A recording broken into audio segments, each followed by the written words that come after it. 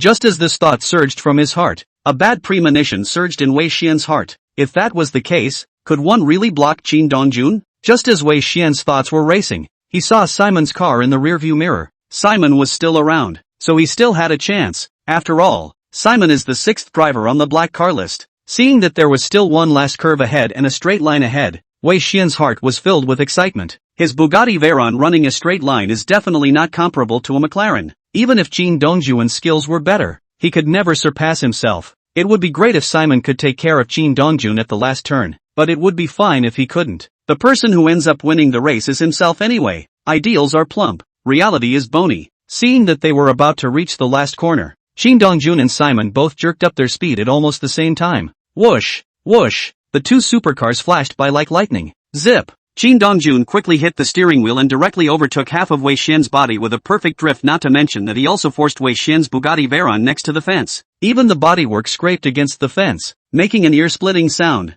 Most importantly, Shin Dong-jun didn't pass directly, but instead deadheadly squeezed Wei Xian towards the fence. For a moment, Wei Xian's face muscles twisted together. Shin Dong-jun, are you trying to knock me down? Wei Xian's face was full of ferocity. Dream on. Just when Wei Xian wanted to get rid of Shin Dong-jun violently accelerated, directly overtaking Wei Xian, not to mention that the cars but was directly blocking Wei Xian's front end. At the same time, Simon in the back made a misdrift and crashed hard into Wei Xian's Bugatti. Bang! The force was so great that the Bugatti hit the fence hard. Click! The fence shattered, and a line of panic appeared on Wei Xian's face. No! In a life-and-death situation, Wei Xian hurriedly hit the steering wheel, but not knowing what Simon was up to, he hit Wei Xian again, causing the fence to completely shatter, and Wei Xian's Bugatti flipped sideways, falling straight off the last corner. Simon, the grasshopper! The Bugatti crashed and Wei Xian let out a hysterical curse. Never in his wildest dreams did he think that Simon, whom he had hired, would turn on him. The crowd watching the game was also dumbfounded. They looked at the scene in front of them. Obviously none of them had expected things to be like this. Only the woman in the questioning car had a calm face, as if she had everything under control. Lu Xingjie looked at the big screen with a confused face. How is this possible? Simon is the 6th-ranked driver on the black car list, the woman said indifferently. If he really wanted to make a move against Shin Dong-jun, he could have joined the others to target Shin Dong-jun at the start of the race, but he didn't. He fought completely alone. Doesn't he know that teaming up with others can get rid of Shin Dong-jun faster? Lu Xingjie slightly wriggled his throat and made a bold guess. Miss, do you mean that Simon and Shin Dong-jun know each other? They've both been teasing the others? Do you have a better explanation than that? Miss, isn't Simon afraid that the Wei family will let him die here? Lu Xingjie asked in disbelief. Which driver on the black car list doesn't have a backer behind him? The woman let out a light laugh. This time the Wei family is playing a bad game. Even if the Wei family's good son-in-law comes, I'm afraid he won't be able to handle it, said the woman as her gaze became deeper. Superb hands, terrifying car skills, and having a driver from the black car list volunteering to help you. Shin Dong-jun, you've completely tickled my fancy. Chapter 64. My lord, if you get married, what will my lady do? Wei Dong saw from the big screen that Wei Dong and the car fell down from the Plate Mountain Highway together. The whole person was like falling into an ice cave, and a cold chill spread from head to toe. Done. Not only would the Wei family face compensation for the astronomical bet this time, the Wei family might also lose their most outstanding Wei Xian. Wei Dong didn't dare to think about what kind of punishment he would receive if this matter reached home, but he knew that there was no way to hide this matter. Wei Dong came back to his senses and roared hysterically. Quickly, everyone, go find Wei Xian. Contact the hospital. Contact the hospital immediately. Now Wei Dong began to pray that Wei Xian must not die, or else all the blame would be on him. If Wei Xian hadn't died, even if he only had one breath, he could have put all the blame on Wei Xian. The rest of the Wei family also came back to their senses at this moment, and hurriedly began to contact the hospital to go look for Wei Xian. When Wei Dong also wanted to participate in the search for Wei Xian, Lin Nianchu directly blocked Wei Dong's path. Lin Nianchu, what do you want? Wei Dong sank his face. It's time to fulfill the bet payout, isn't it? My Wei family will naturally not renege on the debt. Wei Dong was a little short of breath. But right now, I need to go find my nephew first. You'd better pray that my nephew is alright, or else my Wei family is not finished with you too. Just then, Shin Dong-jun had rushed back in his McLaren. Zip! With a sharp brake, 2 clearly visible tire tracks appeared on the ground. Then Shin Dong-jun opened the car door and walked down. Brother Chin, he's threatening Sister Lin. Han Jiaying, who was not afraid to watch the fun, suddenly shouted at Shin Dong-jun. Shin Dong-jun frowned slightly as he took large strides to walk in front of Lin Nianchu. When Lin Nianchu saw Shin Dong-jun, the heart that was hanging in the air was completely put back inside her stomach, and she asked with concern. Not hurt, right? No, said Shin Dong-jun as he dropped his gaze on Wei Dong. You're threatening my wife? Facing Shin Dong-jun's calm but sharp-like gaze, Wei Dong's heart trembled for no reason. Answer me. Shin Dong-jun's voice snapped up quite a bit, facing Shin Dong-jun's murderous appearance. A wave of fear surged uncontrollably in Wei Dong's heart, but then he thought that he was a member of the Wei family. Even if he threatened Lin Nianchu twice, what could Shin Dong-jun do? How dare you just kill yourself? Kid, my nephew better be fine, or my Wei family won't let you go. Snap! Shin Dong-jun raised his hand and slapped it, directly smacking Wei Dong to the ground. When the other people around them saw this scene, one couldn't help but draw in a breath of cold air. This guy, so bossy, but a threat, and he actually went straight for it. Not letting me go, are you? What do you want to do? Wei Dong looked at Shin Dong-jun with a face full of panic. He really didn't expect Shin Dong-jun to make a direct move. I'm telling you, I'm a member of the Wei family. You, Wei family? Shin Dong-jun sneered. Is it very powerful? The next moment, Shin Dong-jun was about to strike again. However, he was directly stopped by Lin Yanchu, signaling Shin Dong-jun not to make a move. Second, Uncle Wei, the rules were set by your nephew himself. Life and death regardless. Only winners and losers. Lin Yanchu's words are like ice pearls. At the same time, you guys better fulfill the bet, or else I wouldn't mind having my dad make a trip to your Wei family, said Lin Yanchu, turning her tone. I don't think Uncle Wei would want my father to go, right? After all, he's very murderous right now, or else he wouldn't have gone on a killing spree at Sun Bo's birthday banquet. Wei Dong's eyes danced wildly as a wave of panic welled up in his heart. Nowadays in Zhonghai,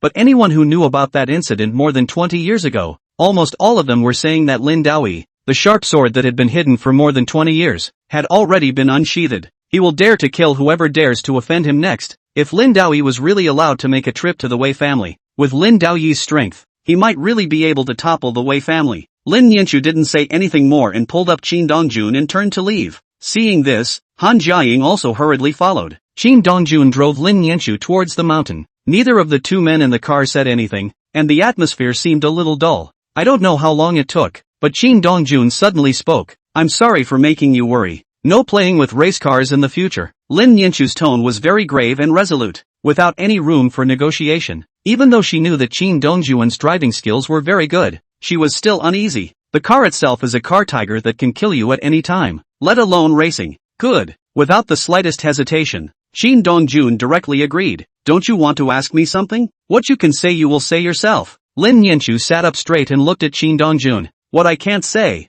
I won't force you to tell you. Shin Dong-jun's heart warmed slightly. He enjoyed spending time with Lin Yanchu. Even if they were husband and wife, Lin Yanchu gave Shin Dong-jun enough privacy. Let's stop the car in front and wait for someone. Just listen on the side. When Shin Dong-jun came down from the mountainous highway, he parked his car and got down from the car to light a cigarette for himself. Han Jiaying, who was following closely behind, saw Shin Dong-jun pull up and come down, thinking he was waiting for himself, and hurriedly pulled up and came down as well. Brother Shin. Han Jiaying appeared to have the same light smile on her face as before, a look of wanting to get close to Shin Dong-jun, but there was a nervousness and urgency in her eyebrows. Scared of me? No. Han Jiaying gently shook her head. Shin Dong-jun didn't dismantle Han Jiaying's disguise. You didn't complete the last test, but I can give you another chance. Hearing the two words test, Han Jiaying's small face instantly turned white, and even her delicate body began to tremble lightly without control. Lin Yanchu, who was on the side, glared fiercely at Shin Dong-jun when she saw Han Jiaying's frightened appearance. Don't you scare her. What exactly happened in the bar last time? Lin Yanchu didn't ask, but judging from Han Jiaying's face, I'm afraid it was very cruel and bloody. Moreover, Lin Yanchu realized that Shin Dong-jun had no compassion for any woman. It was like the first time they had sex. Shin Dong-jun was completely in calf-like, hating to use all his strength on himself, not caring whether he could stand it or not. However, now that Shin Dong-jun was becoming more and more gentle with himself, he didn't have the slightest bit of patience or gentleness with other women. Thinking of this, Lin Yanchu's heart was like eating honey. Just then, a blond man came down the panhandle. When the man saw Shin Dong-jun, he immediately quickened his pace. My lord, are you waiting for me? The man looked agitated. They didn't give you a hard time? I snuck out. A slyness flashed in the man's eyes. But I really didn't expect to meet you here. My lord, my young lady would be very happy if she knew that you were alive and well. Right here in Daxia Zhonghai. It could even be directly in front of you tomorrow. When Lin Yanchu, who was on the side, heard this, her gaze towards Shin Dong-jun became more than a little cold. Shin Dong-jun sensed Lin Yanchu's change and hurriedly coughed twice. Simon, let me introduce you. This is my wife Lin Yanchu. My lord, you're married? Simon immediately widened his eyes. What about my lady? But she's been waiting for you, and she's not going to marry you for the rest of her life. Chapter 65. Lin Daoyi was injured. Lin Yanchu's face became even colder, and her gaze towards Shin Dong-jun still carried a hint of ill will. Shin Dong-jun, on the other hand, was filled with black lines. How did I not realize before that Simon was He's still talking about his lady after stating the obvious himself. You want me to die? I don't have any thoughts about his young lady. Shin Dongjun hurriedly explained to Lin Yanchu. You have to believe me, my lord. If my lady knew you said that, she would die of grief. If you don't want to die, shut the up. Shin Dongjun's face instantly turned cold. Seeing that Shin Dongjun looked like he was about to kill someone, Simon did not dare to continue talking more, but a hint of cunning flashed under his eyes. Honey, do you trust me? Faith. Shin Dongjun let out a long breath of relief, but after seeing Lin Yanchu's frost-covered cheeks, he secretly sighed again. Finished? That's not believable at all. Lin Yanchu said this solely because she saw that both Simon and Han Jiaying were here. It's normal to think about it. Whose daughter-in-law can hear something like that and not have a little temper? You leave Shanghai quickly. The Wei family won't let you go. Shin Dongjun reminded Simon. Also, if you dare to leak out half a word of my news, I'll make it impossible for you to open your mouth for the rest of your life. Simon winced and nodded his head hastily. My lord, then what do you need us to help you with in the Middle Sea? No need. Shin Dongjun refused outright. Get lost. Simon didn't dare to have any nonsense and flew away. Brother Chin, you know the people from the black car list? Han Jiaying looked at Shin Dongjun in surprise. Number 1 on the black car list is me. Originally, Han Jiaying is very cultured, but at this time, he can only walk around with a sentence. The number 1 on the black car list, that was a globally recognized superb racer. Even the world's top professional racers were in awe of him. Han Jiaying never expected that the number 1 on the black car list was Shin Dongjun. No wonder he knew Simon. Although Lin Yanchu didn't know what the black vehicle ranking was, she knew the gold content of number 1 and read from Han Jiaying's shocked eyes how strong number 1 on the black vehicle ranking was. Wei Xian playing racing with you is really the birthday boy. Han Jiaying warmed her throat. Can you teach me how to drift? Afraid to die? Han Jiaying immediately remembered the scene at the bar and hastily shook her head. I'm not learning. Shin Dongjun looked at Han Jiaying's tense and uneasy appearance and let out a light laugh. There's nothing going on, hurry back. Something's up. Can you stop testing me? Han Jiaying looked at Shin Dongjun with a face full of supplication. Take me as your disciple. No. Then how about if I don't let you be my master and you be my brother? Shin Dongjun froze, waiting for himself here? Shin Dongjun was just about to refuse when Han Jiaying dropped her gaze on Lin Yanchu. Sister Lin, you know, I'm an only child with no brother or sister. I've always wanted a brother and sister. Brother Chin doesn't want me to be his sister. Will you let me be your sister? Lin Yanchu frowned slightly. She knew that Han Jiaying wasn't trying to recognize herself as her sister, but rather wanted to get involved with Shin Dongjun. Lin Yanchu wanted to refuse, but looking at Han Jiaying's pitiful appearance, the softest zone in her heart seemed to be touched by something, making her ghostly nod her head and agree. Sister Lin, you're so nice. Seeing Lin Yanchu nodding her head, Han Jiaying looked a little excited and directly kissed Lin Yanchu on the cheek. Sister Lin, I won't bother you and brother-in-law. I'll leave first. Lin Yanchu looked at the direction Han Jiaying drove away and sighed helplessly. She's coming for you. I know. Will there be trouble? No way. I don't think so. Lin Yanchu started to get a little shifty. You can handle it if a big ocean horse pesters you, let alone one of us Dasha people. Shin Dongjun was filled with black lines. We really have nothing. I know. Lin Yanchu softly interrupted Shin Dongjun. She should be on good terms with you, right? Not bad. Is she from a good family? Quite rich and powerful. Does the big ocean horse ride well? Getting it right. As soon as the two words gained strength were uttered, Shin Dongjun immediately felt a gaze as sharp as a knife sweeping over his body. Honey, let me explain. Lin Yanchu's face was full of frost and she sat on the car without looking back. Seeing this, Shin Dongjun first slapped himself. Why is his mouth so fast? Shin Dongjun resentfully sat in the car, saw Lin Yanchu cold as ice, carefully said, Wife, I don't mean that.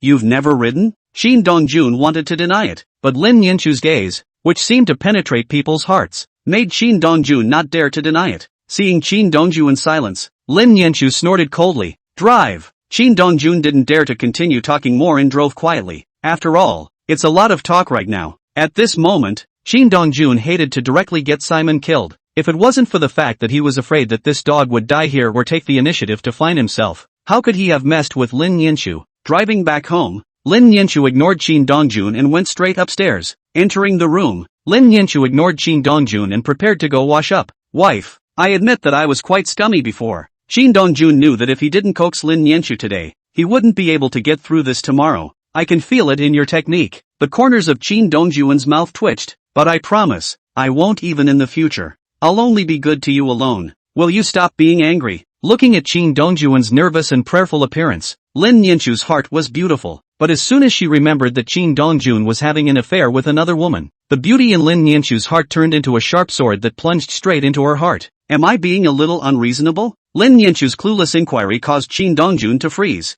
We didn't know each other before. That's all in your past, and reason tells me I shouldn't be angry about your past. But just the thought of you having an affair with another woman makes me uncontrollable. Qin Dongjun was full of bitterness. He was not a little cutie. He knew that once a woman cared about your past and started to get angry over the women in your past, it meant that she had fallen. Why didn't I meet you and have you earlier? Lin Nianchu's face flushed with a bitterness. If I could have met you and had you earlier, how good it would have been. Lin Nianchu knew that she shouldn't be too greedy, but how many men and women who fell into love were not greedy? Although Lin Nianchu and Qin Dongjun met together, it was like what Eileen Chang said, not a step earlier or later, just happened to catch up. But when it happens to catch up, won't you fantasize about meeting and having it sooner? From now on, I'm all yours. I'll be with you. Qin Dongjun embraced Lin Nianchu into his arms, full of tenderness and favor. We'll always be together. Will it really stay together? For some reason, a woman's intuition told Lin Nianchu that the young lady in Simon's mouth would, I'm afraid, become a formidable enemy in her love life.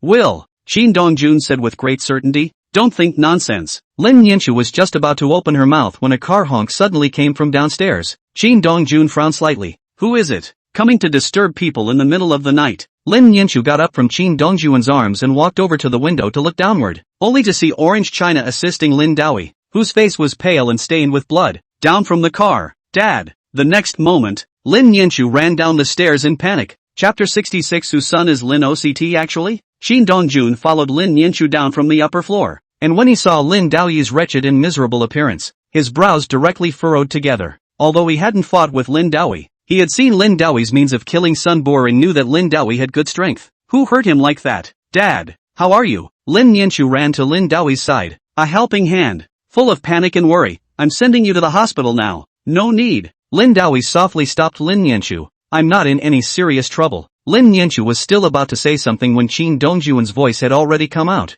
Who hurt you like this? Sun family's helpers. Lin Daoi took a deep breath. Dong Wangshu. Qin Dongjun's brows immediately furrowed together. Dong Wangshu? Right. He was also injured. Lin Daoi let out a bitter smile. It's a pity that we let him get away in the end, but I killed the entire Sun family, said Lin Daoyi's pale face revealed a viciousness. Even his body also surged a terrifying killing intent at this moment. No wonder you were injured so badly. Qin Dongjun had a look of realization on his face. You should have brought me along. No one would have been able to run away and you wouldn't have been injured. I know. Lin Daoi slowly sat down on the sofa. For now, it's better for you not to make a move against them. I can manage on my own. Saying this, Lin Daoi glanced at the equally pale Lin Orange next to him. Please do one thing. Save him. Lin Daoyi's tone carried a hint of supplication. He helped me block Dong Wangshu's poisonous needles. I'm afraid the toxicity has started to spread now, and if it's not treated in time, the little omen fear for their lives. Cousin, I'm fine. Lin OCT gently shook his head. It's imperative that you. I know my body. Lin Daoi directly interrupted Lin OCT with a very resolute attitude.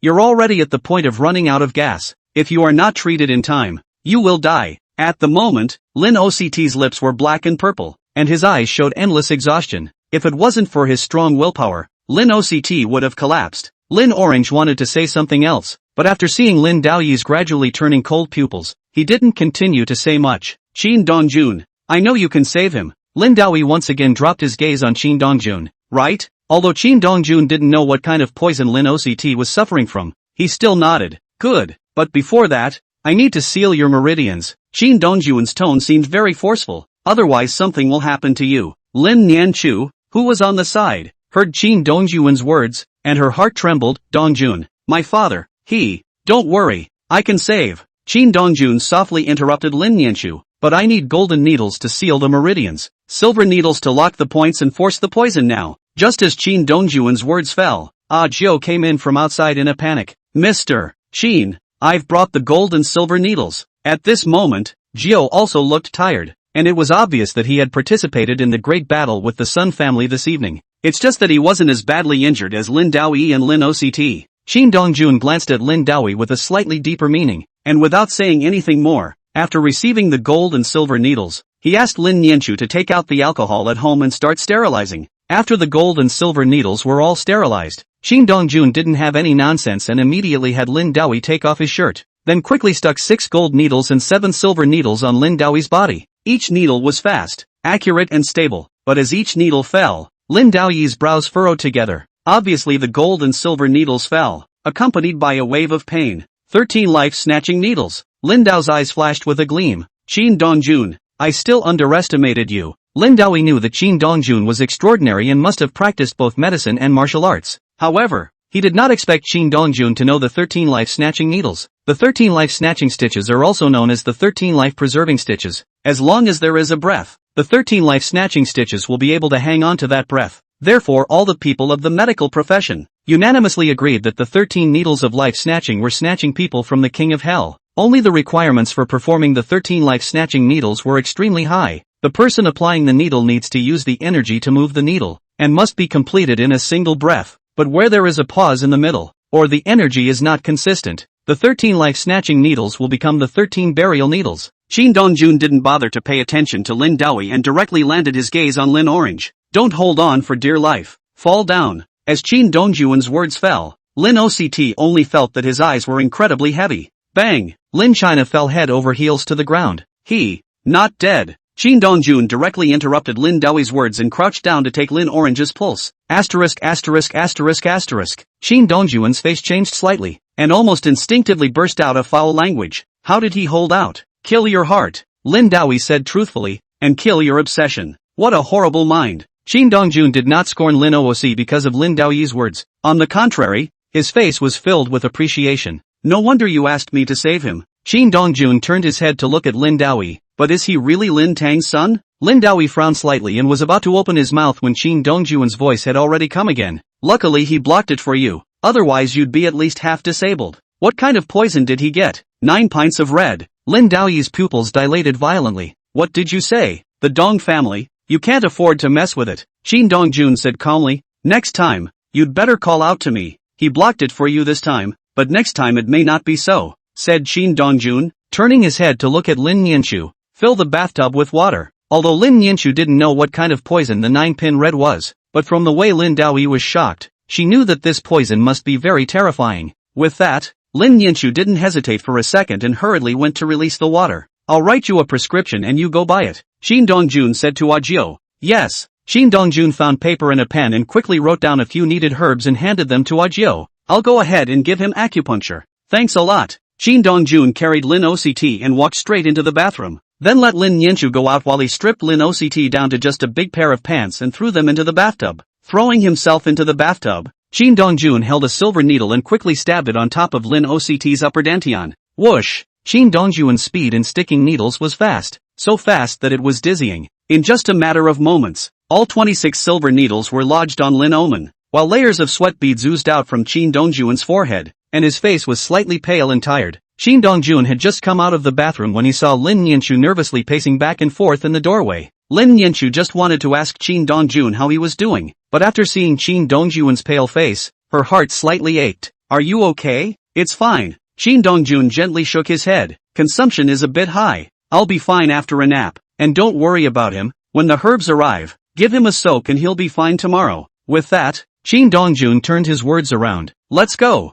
Go see my cheap old husband. When Qin Dongjun and Lin Nianchu re-entered the living room, Lin Daoyi let out a long breath of relief. Looks like he's not in any serious trouble. Now it's time to talk about you. Qin Dongjun sat on his butt on the sofa and lit a cigarette for himself. Whose son is Lin Omen? Anyway? Chapter 67 Secret. Lin Nianchu frowned slightly. Just now Qin Dongjun had said once again that Lin Orange was not Lin Tang's son. Now saying it again. Is it true that OCT is not Lin Tang's son? But, this bold idea had just sprung to mind, and Lin Nianchu couldn't help but send a cold shiver down her spine. The gaze towards Lin Daoyi was even more filled with disbelief. Lin Daoyi was just about to open his mouth when Qin Dongjun's voice rang out once again. Don't talk to me about killing my heart and obsession. There is a power chi within him, and this power chi was given to him by you. Qin Dongjun said heavily. If he was Lin Tang's son, you would have given him this vigor? You have been injured, and this energy is your capital to save your life and nourish your body. Once you don't have this energy, you'll be lightly paralyzed or dead. I don't believe that you would put your own life on the line for a cousin-nephew. Qin Dongjun's gaze became stern, as if it could penetrate the heart. I don't believe it even more. You're gambling. Bet I can save you and save him. A complexity surged on Lin Daoyi's face. You have too fine a mind. If my mind wasn't delicate, I would have died long ago. Shin Dong-jun exhaled a mouthful of thick smoke. Now about Lin OOC? You're right. Lin OCT is indeed not Lin Tang's son. Boom. Once Lin Daoi said this, Lin Yanchu's face instantly paled like paper, and her petite body even trembled lightly without control. Could it be that Lin OCT is really his half-brother? But he's not my son either. Lin Daoi looked at Lin Yanchu's pale face and knew what Lin Yanchu was thinking. Lin Yanchu, who was still lightly trembling, directly froze when she heard this. If Lin Orange is not his half-brother, then who is he the son of that makes Lin Daoi fight for his life to save him? He is my big sister's son. A bitterness appeared on Lin Daoyi's pale face, and a depth surged from his originally tired gaze. I really have an aunt? Lin Yanchu had always heard people say that Lin Daoi had an older sister, but she had never seen it since Lin Yanchu could remember. There was a time when Lin Yanchu also asked the Lin family's old Taijun, but the old Taijun never admitted it. Yes, why did grandma say no? She was an unfilial daughter to your grandmother. Lin Daoi let out a bitter laugh. Your grandmother severed ties with her. Nature refuses to recognize her. But I have to admit it. Lin Daoi took a deep breath. Your aunt took care of me. When I made mistakes as a child, she would take all the blame. When I was bullied, your aunt would stand up for me. When I got into trouble outside, your aunt would stand up for me at home. And even when she was punished, she never once backed down. A heartfelt smile and nostalgia slowly surfaced on Lin Daoyi's face. He would love to go back to the time they spent together as siblings, but unfortunately the past could not be returned. And where is my aunt? I don't know. The smile on Lin Daoyi's face disappeared and a complex color surged. She left home before I was even married. The time I saw her again was when your mother and I were married. Your grandparents were both still there, and they were so happy to see your aunt back. But after that, I don't know what happened. They had a fight. Your grandfather beat your aunt, and your grandmother told her to get out of the house, saying that the Lin family didn't have an unfilial daughter like her. I asked your grandpa and grandma what your aunt did to make them so angry, but your grandpa and grandma wouldn't say anything and scolded me. And when I went to ask your aunt just laughed and told me to leave it alone. By the time I saw your aunt again, it was a year later, and this time she returned with a child still in its infancy. She still looks terrible, like she's hurt, and when I ask her what she won't say, she just tells me to take care of the boy. And she told me again and again that I mustn't let your grandparents know that the boy exists, or they might kill him. Lin Yanchu's heart set off huge waves. It's just a kid. Would your own grandpa and grandma be cruel enough to kill it? As if he could tell what was on Lin Yanchu's mind, Lin Daoi continued. At first I didn't believe it either. But your aunt said that I would tell your grandparents if I wanted her only bloodline to die. I don't dare to gamble. I'm afraid that Lin OCT will really be killed or left behind. I then secretly raised it. Lin Daoi spat out a mouthful of stuffy air. Then when Lin Dao's child was born, I swapped the Chinese opera for a prince. This way I can watch Lin OCT grow up and teach him so that he won't go astray. What about Lin Tang's son? Lin Yanchu grasped the point directly. You killed it? No. Lin Daoi gently shook his head. I gave him away. But every month I pay each other to take care of them. And that kid is living a good life at the moment. Married with kids and quite happy. Lin Yanchu breathed a long sigh of relief. She was really afraid that Lin Daoi would directly kill Lin Tang's son for his own selfish reasons. Have you not seen your sister since? Shin Dongjun suddenly opened his mouth to inquire. No. Lin Daoi gently shook his head. She didn't even come back when my parents died. Lin Daoyi's face was gloomy, and his eyes couldn't help but surface a grief. Maybe she's already gone. Shin Dongjun fell into silence, disappearing for more than 20 years. I'm afraid that he really is no longer alive. Otherwise, how could she not come to pay her respects when her parents died? Taking a step back, even if she hated her parents, what about OOC Lin? That's her son.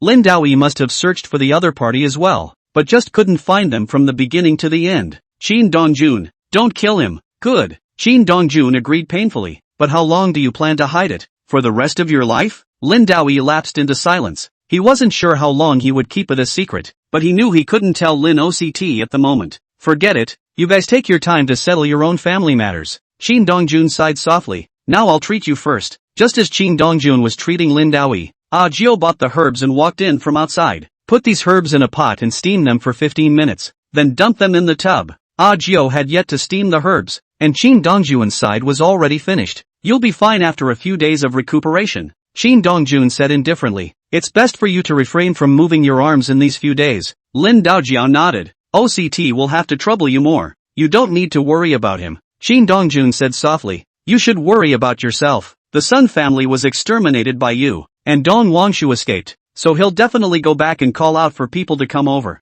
Do you think they'll arrive tomorrow or the day after? The day after tomorrow at the latest. Lin Daoyi's face was full of gravity. But you don't have to worry, I can hold them off. What if I told you that I made a play with someone tonight and knocked Wei Xian off the panhandle? Chapter 68 The Sharpening Stone. Lin Daoyi's eyes fluttered wildly. Originally, he hadn't wanted to make a move against the Sun family so soon, but Dong Wangshu had come to pick a fight, and had him come out of the Sun family, making Lin Daoyi realize that Dong Wangshu and the others weren't prepared, or they weren't sure they could take themselves down, and they were waiting for someone. So Lin Daoyi decisive sex out. The Sun family destroyed. Never thought that his night does not stop. Qin Dongjun also did not stop. You are not idle. Lin Daoyi let out a long sigh. You don't either. Qin Dongjun took out his cigarettes and handed them to Lin Daoyi. Lin Daoyi didn't smoke much, but now he really wanted to. He was injured now, and if it was just the Dong family coming, everything would still be fine. But now Qin Dongjun might have played Wei Xian to death. If Wei Xian really died,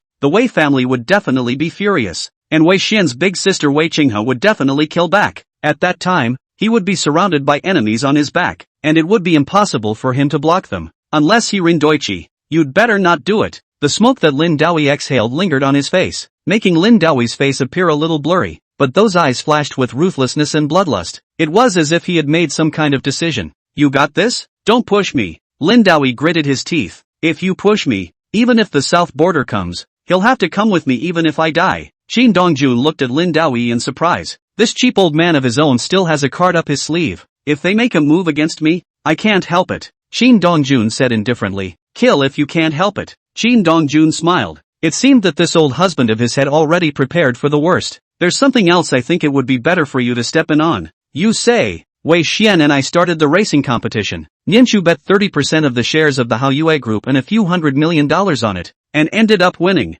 Qin Dongjun said lightly. The Wei family might renege on the debt. Lin Daoyi was first stunned, then laughed out loud. If the Wei family dares to renege on their debt, I'll skin them. Lin Daoyi was incomparably excited. Go get the debt tomorrow. Originally, Lin Daoyi was thinking that if Wei Xian died, he would really have to fight for his life. Never in a million years did I expect Lin Nianchu to win so much money. Not thinking about playing dead now? It's the Wei family's life that's being played with now. Lin Daoyi said fiercely. They should fend for themselves now. Meanwhile, the First People's Hospital of Shanghai. Outside the operating room, Wei Dong and the rest of Wei's family all stood guard outside. A middle-aged man was even pacing back and forth in the doorway. I don't know how long it took, but the door to the operating room opened and a doctor in a white coat walked out. Dr. Lu, how is my son? The man hurriedly greeted him and asked eagerly. Wei Xiao is out of life-threatening condition. Dr. Lu's words not only made the man breathe a long sigh of relief, but a heart that Wei Dong had lifted in his throat was also slowly put back into his stomach. But Wei Xiao may become a cripple in the future. Dr. Lu said somewhat timidly. Better than losing your life. The man didn't blame Dr.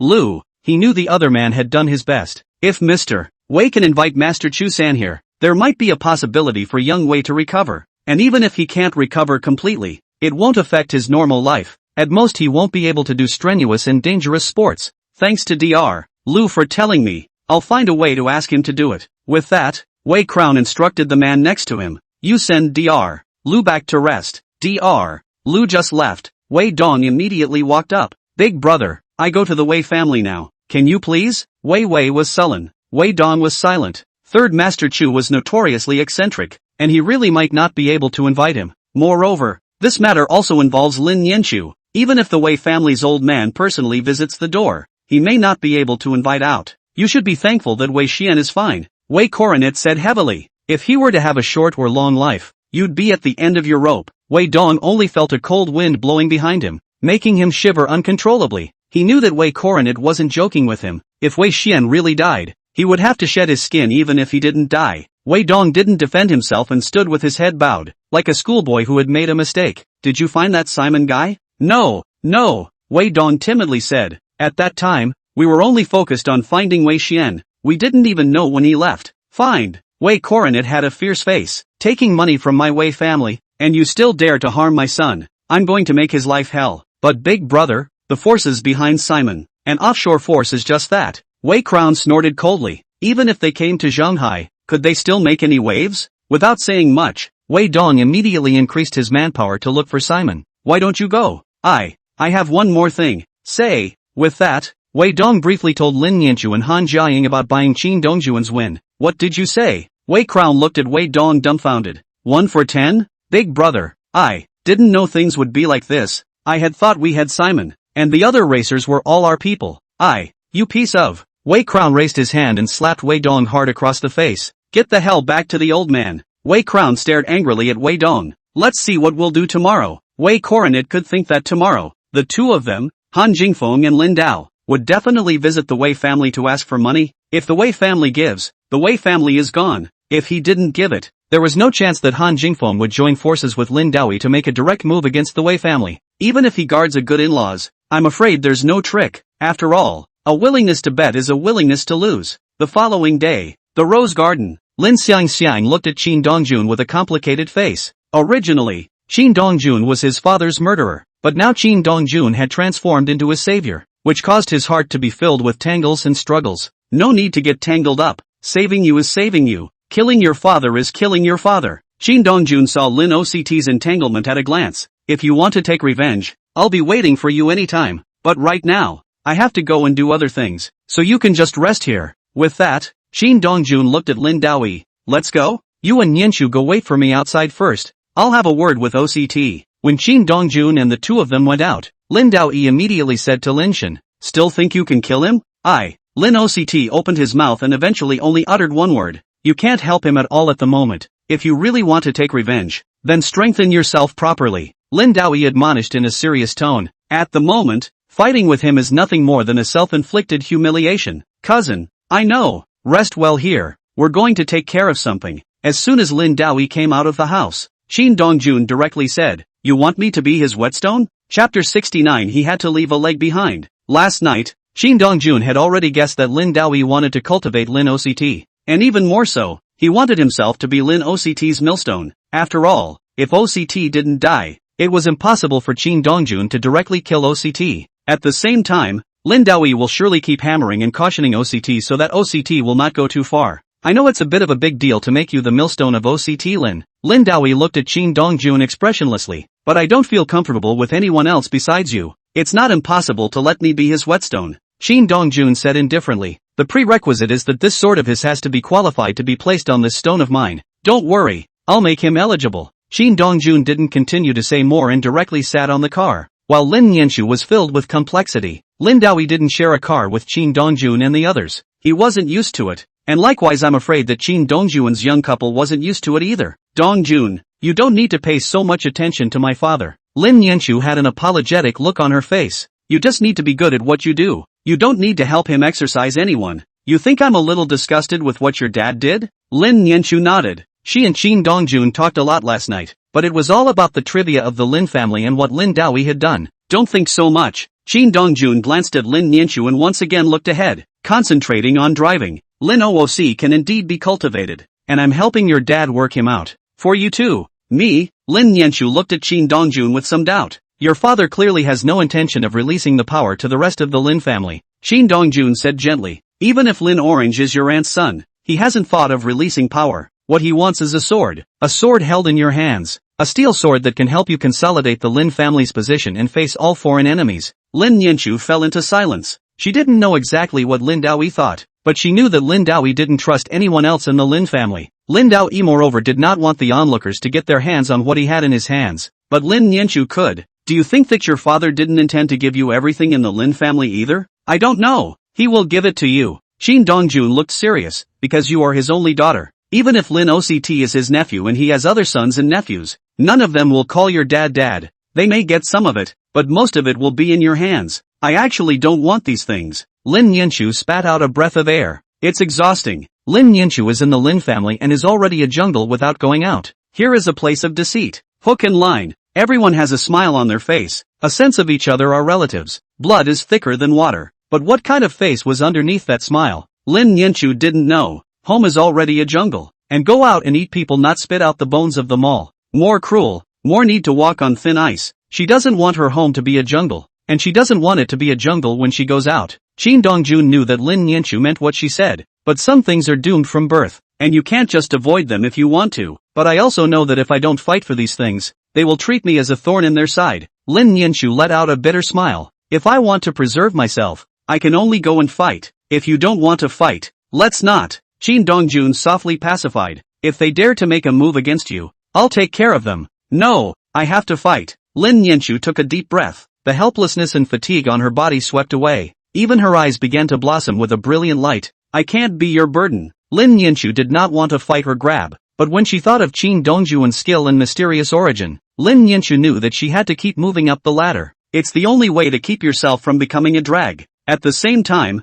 the identity and status of the young lady in Simon's mouth was certainly not bad, and she, Lin Yanchu, was by no means weaker than her people in her life. Qin Dongjun froze, just now still disheveled, a look of just wanting to be a salted fish. How a turn of the eye-spirited. Fighting spirit? No wonder it is often said that a woman's heart is a needle in the bottom of the sea. Qin Dongjun had just driven to the Wei family's house when he saw that the Wei family's door was open, as if he knew that they would come and had already made preparations. Looks like Wei Xian isn't dead. Lin Daoyi looked towards Qin Dongjun. You still hit him lightly. In Lin Daoyi's opinion, since people like Wei Xian were offended, it was best to just get them killed, or else they would definitely trip you up in the future. Lin Daoyi had just stepped into the Wei family, when a middle-aged man in his 50s greeted him. The man looked polite with a thick smile on his face. Mr. Lin, my master has been waiting for you for a long time. Elder Wei is generous enough. I'm afraid that if I were you, I'd already be pissed off. Lin Daoyi's slightly cursed jab made the man smile awkwardly,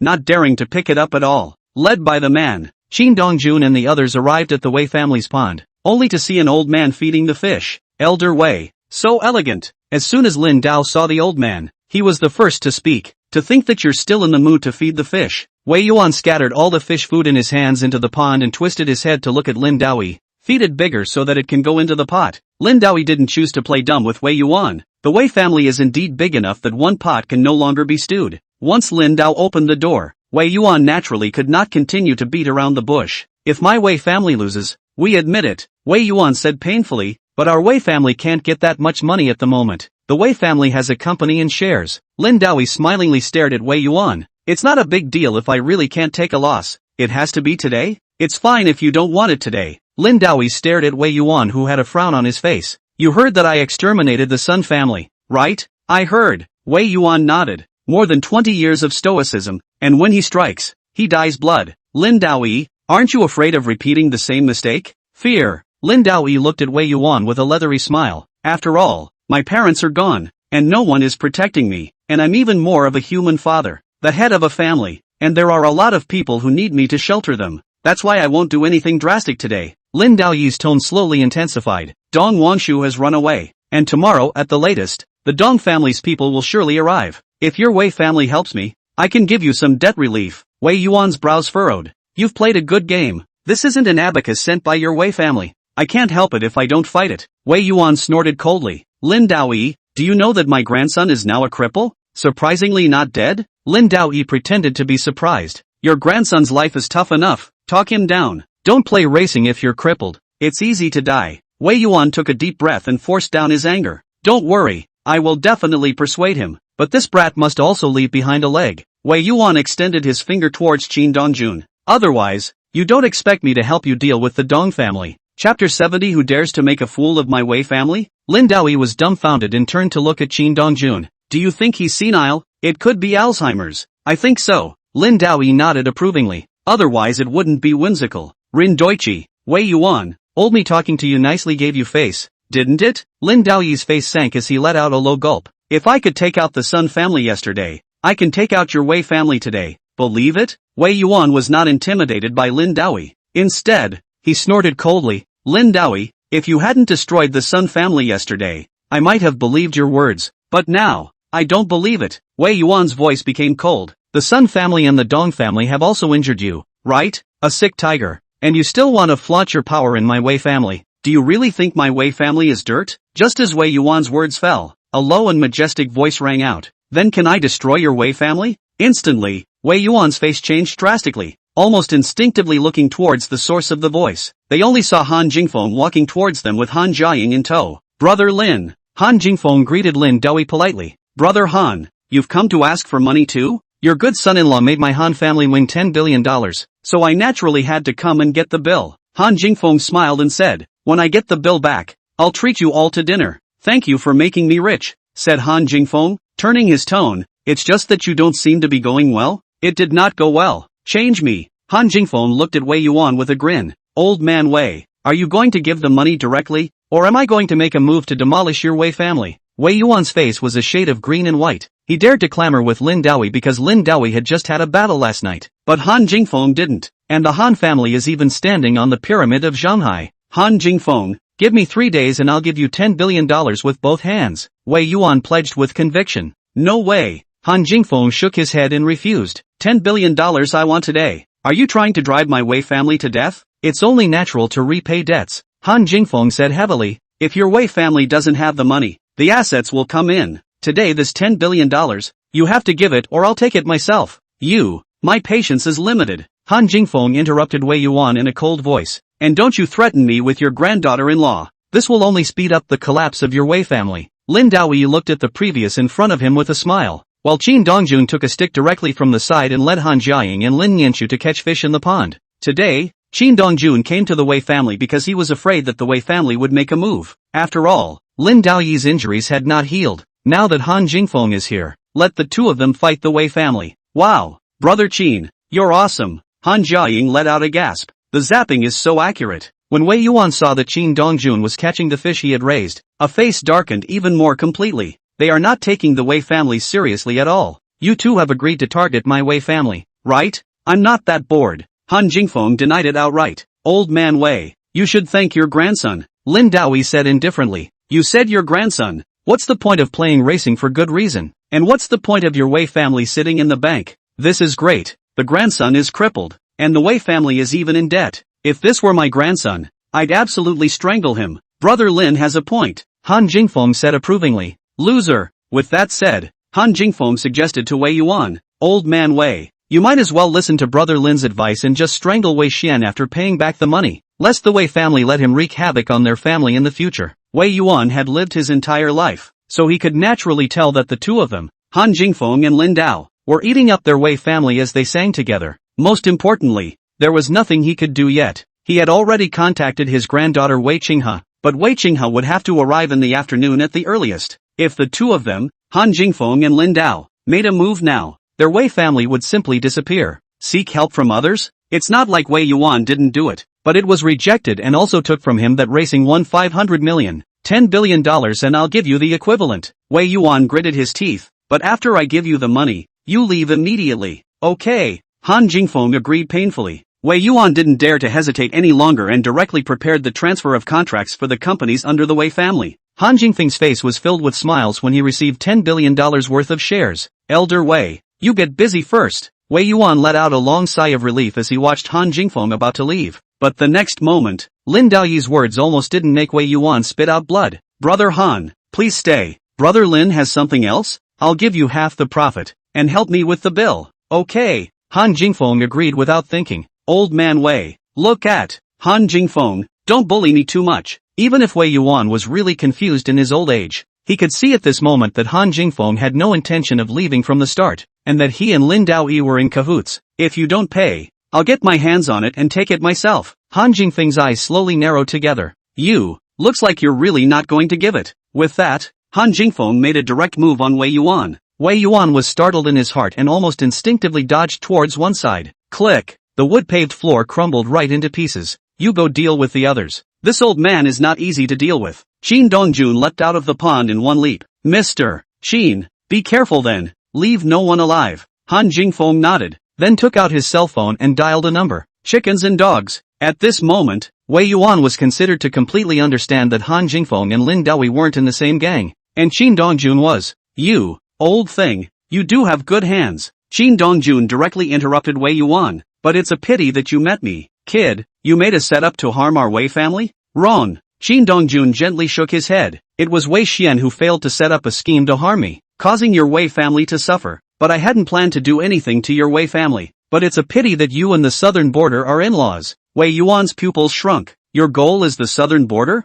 Go slow on the Yellow Springs Road and you should meet. A cold light flashed in Qin Dongjun's eyes. Then he arrived in front of Wei Yuan with a single step and blasted out his right fist. Bang! Even though Wei Yuan reacted in the first instance and hurriedly blocked, he was still blown away by Qin Dongjun's punch. When Lin Daoi, who was on the side, saw this scene, his eyes flashed with gleams of color and he didn't know what he was thinking. How did you get so strong? Ever heard of the Eastern Emperor? Wei Yuan's face changed greatly. Impossible. How could you be? Before Wei Yuan could finish his sentence, Qin Dongjun whooshed to Wei Yuan. His right hand was like a ghostly hand probing out from hell as he pinched Wei Yuan's neck. I'm still really the Eastern Emperor. Qin Dongjun slowly lifted Wei Yuan from the ground. Remember, walk slowly on the Yellow Springs Road. Qin Dongjun was just about to snap Wei Yuan's neck when several killing intent came from outside the Wei family, which caused Qin Dongjun to frown slightly. Who dares to make trouble in my Wei family? Chapter 71. They're coming for me. The familiar voice made the desperate Wei Yuan begin to struggle. Nay,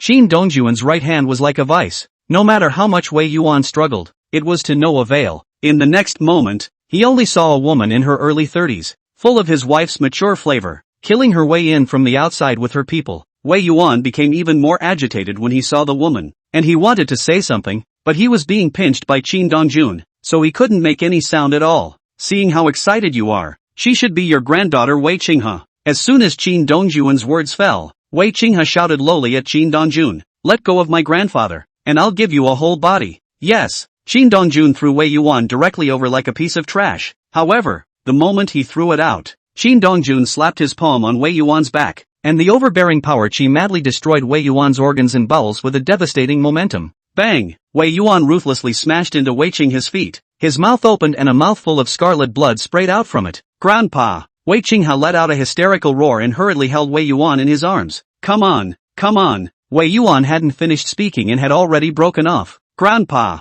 Wei Qinghe wailed in grief. Little bastard, I want you to die. At this moment, Wei Qinghe only had one thought in his mind, and that was to kill Qin Dongjun, and she believed that was what Wei Yuan had left unfinished on his deathbed. But how could she know that Wei Yuan was telling her to leave quickly, not to avenge him quickly? In the next moment, Wei Qinghe took an arrow step and arrived in front of Qin Dongjun with a swish, and his right leg kicked out even more fiercely. Bang! Qin Dongjun slammed his fist hard on the bottom of Wei Qinghe's foot, and as if it had found a pouring mouth, all of the violent power chi surged into Wei Qinghe's right leg. Click! When the energy entered the body, the bones crumbled on the spot. Lin Daoi couldn't help but draw a breath of cold air when he saw this scene. He had gone to investigate after knowing that Qin Dongjun was the Empress of the East and knew that Qin Dongjun was fierce, but he hadn't expected to be fierce to this extent. Ah! One leg was blasted to pieces by the forceful chi, and Wei Qinghe let out a pig-killing wail. Qin Dongjun, on the other hand, didn't even look at Wei Qinghe and quietly waited for Han Jingfeng.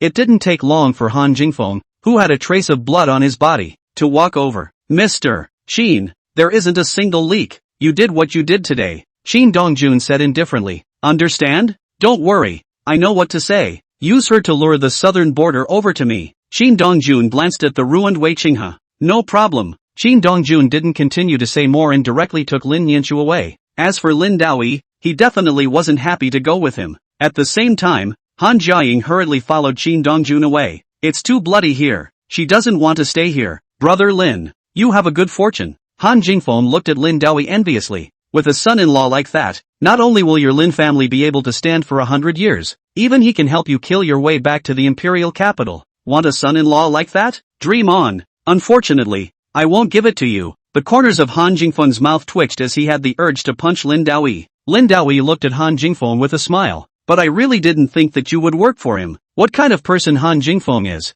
I'm afraid there's no one in Zhenghai who doesn't know. And yet he bowed down to Qin Dongjun. If this were to be spread out, it could definitely cause an uproar in Zhenghai. Surprised? For your daughter, right? Right. Han Jingfeng admitted frankly. She needs a backer. You are truly not afraid of getting into trouble. Isn't life just a big gamble? Han Jingfeng smiled sagely. You've been dormant for more than 20 years and suddenly made your move. Isn't it because of him that you want to take a gamble? Rin Doichi laughed. He was taking a gamble just like Han Jingfeng. If you succeed, you will be king. If you fail, you will die. But this kid teased me. Tease you? Yesterday, I was told that he knocked Wei Xian off the disc road and asked me to think about what to do. Lin Daoi let out a bitter laugh. And today you came out. This kid's a bit of a little family man. Originally, Lin Daoi was still a bit worried. So much so that he had been reviewing in his mind last night how if he made a move against the Wei family today, it would trigger several consequences, and whether or not he would be able to block them. Can Qin Dongjun continue to hibernate? Who had thought that Qin Dongjun had prepared everything long ago? But what Lin Daoi didn't know was that Qin Dongjun hadn't prepared anything, and Han Jingfeng was sending himself to the door. That means you're not qualified as an old husband, Han Jingfeng reminded. You have to be nicer to your son-in-law, or he might actually become my son-in-law. Qin Dongjun drove Lin Yanchu and Han Jiaying directly to Haoyue Group. After all, he was now a white collar. office sitting being as well. After what happened at the bar last time, Han Jiaying didn't dare to face Qin Dongjun alone. She was afraid that Qin Dongjun would test herself. It was just as well that Qin Dongjun landed in a clean slate. Back in his office, Qin Dongjun had just made himself a cup of tea when Tong Yen came over from outside. Mr. Qin, I've just arrived and you're here, spying on me? Tong Yen saw Qin Dongjun's smiling appearance and knew that Qin Dongjun was joking. I would like to spy on Mr. Qin, but unfortunately I don't have the skills. Say, what is it that you want from me? I've gotten word that there's an auction the day after tomorrow in Zhanghai. Tong Yen stared at Qin Dongjun with a serious face. It is rumored that one of the items in this auction is the Ark of the Covenant. Qin Dongjun's face flushed. You said Ark of the Covenant?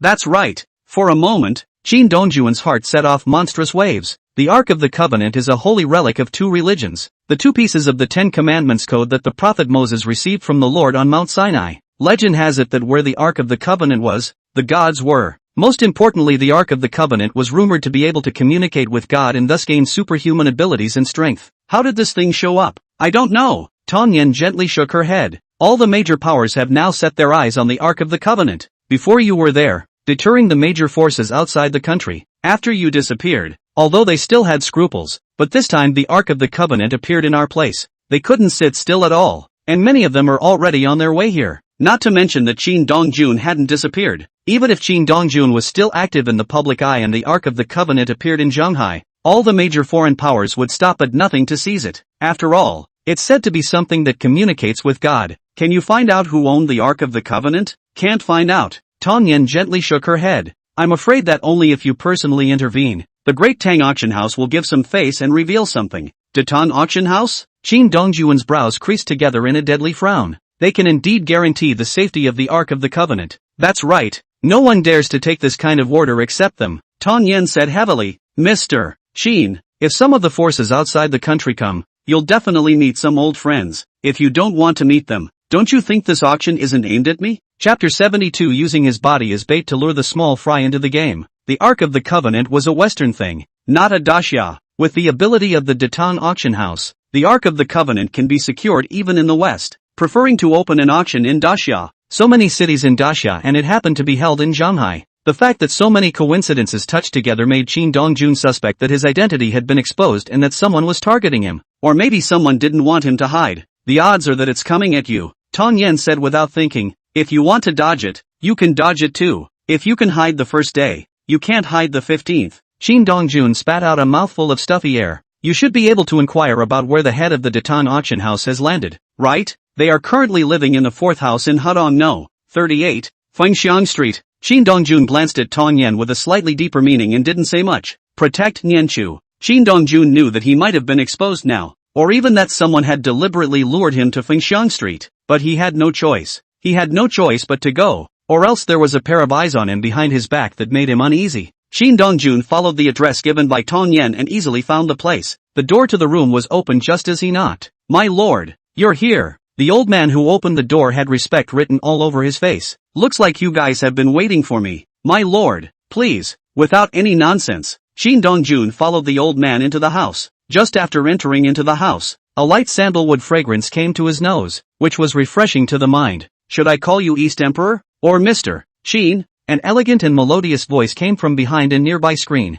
Whatever, then I'll call you Mr. Qin. The woman's voice was crispy and even had a seductive quality to it. Mr. Qin, won't you come and talk to me face to face? Qin Dongjun snorted coldly. The skill of hooking people is well practiced, but you're using it on the wrong person. Ordinary men hear this soft voice of a woman. I'm afraid that they would have already had their hearts in their mouths. Qin Dongjun had come out of a mountain of corpses and a sea of blood, so how could he be charmed? Qin Dongjun came to the back of the screen, only to see a woman like a short video of the rubbing female, wearing an open forked erotic clothes, chest as snow white, 2 slender thighs also set half of the red stockings, a pair of slender green onion white jade fingers in their own legs gently stroked. Not only is the woman extremely fit, but her face is outstanding. Her features were like a work of art carved by God, flawless both separately and together. On top of that, the woman was leaning to the side, just her fingers moving, favoring the feeling as if she was being wrapped around a beautiful snake, writhing on her body. Qin Dongjun had seen all kinds of women,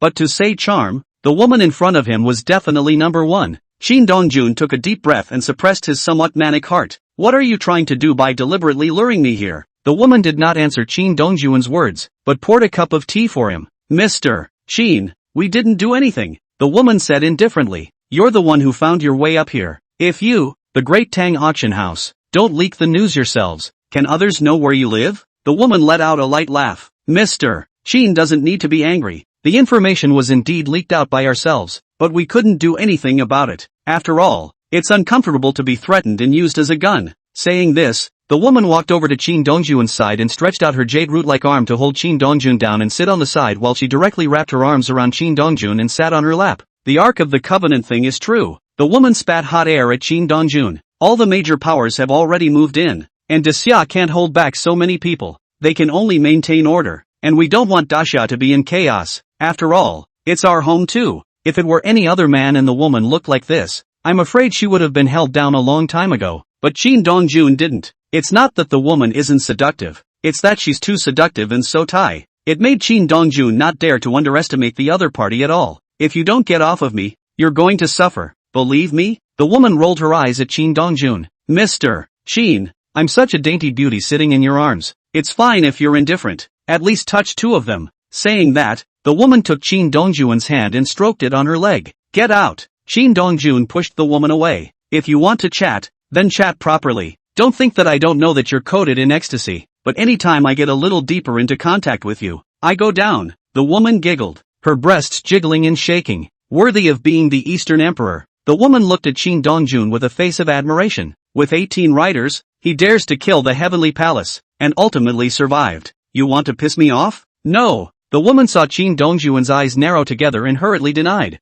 Mr. Qin, there's no other meaning in luring you here this time. Two things. First, on the day of the auction, we need your help. What can I get? That's the second thing I have to say. The Ark of the Covenant was given to us by the Heavenly Palace. An angry look surfaced on the woman's charming cheeks. We wanted to refuse, but they didn't even give it a chance. Qin Dongjuan's face flushed. There are still people in the Heavenly Palace? There is, and it's still very strong. The woman's tone intensified a few points. Our Great Tang Auction House can't stop it. They gave us the Ark of the Covenant to come to the Middle Sea and say you are here. Qin Dongjuan's heart trembled furiously. He had thought that the Heavenly Palace had been overthrown, but he had never thought that the Heavenly Palace hadn't been destroyed, and its overall strength was still very strong. Even the Great Tang Auction House didn't dare to offend it. How did they do it? Recover so quickly? But if they had regained their strength, why didn't they just show up? Did they? The woman took in the change in Qin Dongjuan's face. Mr. Qin, you guessed it too. At that time, they utilized you and your 18 brothers to completely fade out of the sight of the major powers and hide in the shadows.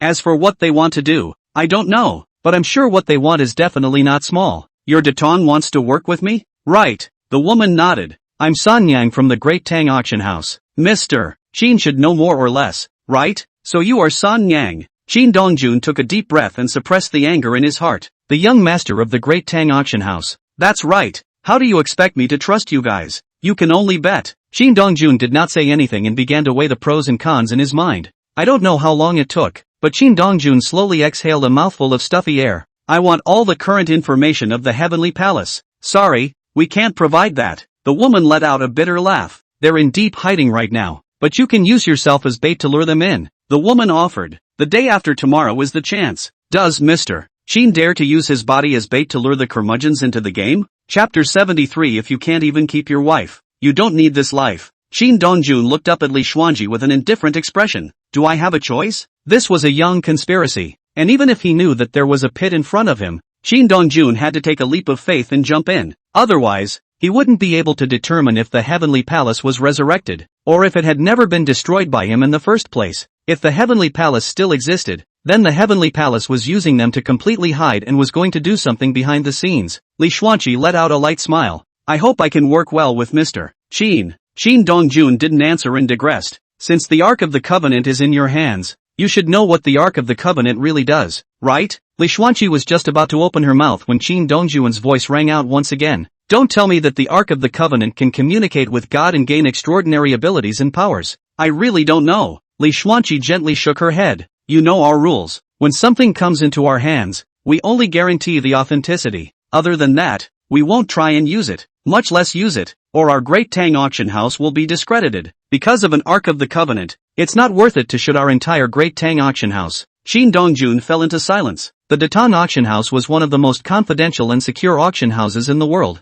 The most important thing was that the Datang auction house followed the rules, which was the reason why countless families and forces trusted them so much. But legends cannot be taken as true. Li Xuanqi spoke again. After we got the Ark of the Covenant, my father had someone investigate the legends and information about the Ark of the Covenant. Ultimately, my father concluded that the Ark of the Covenant could not communicate with God and access extraordinary abilities and powers. But the Ark of the Covenant may hold the secret of the prophet Moses. Qin Dongjuan's heart trembled lightly. The owner of the Datang auction house said this. I'm afraid that the Ark of the Covenant really does contain the secret of the prophet Moses. After all, Boss Knight of the Datang auction house had always been quite knowledgeable about some rare and strange things, and it wasn't even an exaggeration to say that he was the benchmark. If it really hid the secrets of the prophet Moses, would the people of the heavenly palace put it up for auction? This is also what we can't figure out. Li Xuanqi's brows furrowed slightly, but our guess is that it might be that they can't open it, or that they can open it and take away the secrets hidden inside the Ark of the Covenant. Now this auction is nothing more than a setup for them to use the Ark of the Covenant to completely expose you to the public eye.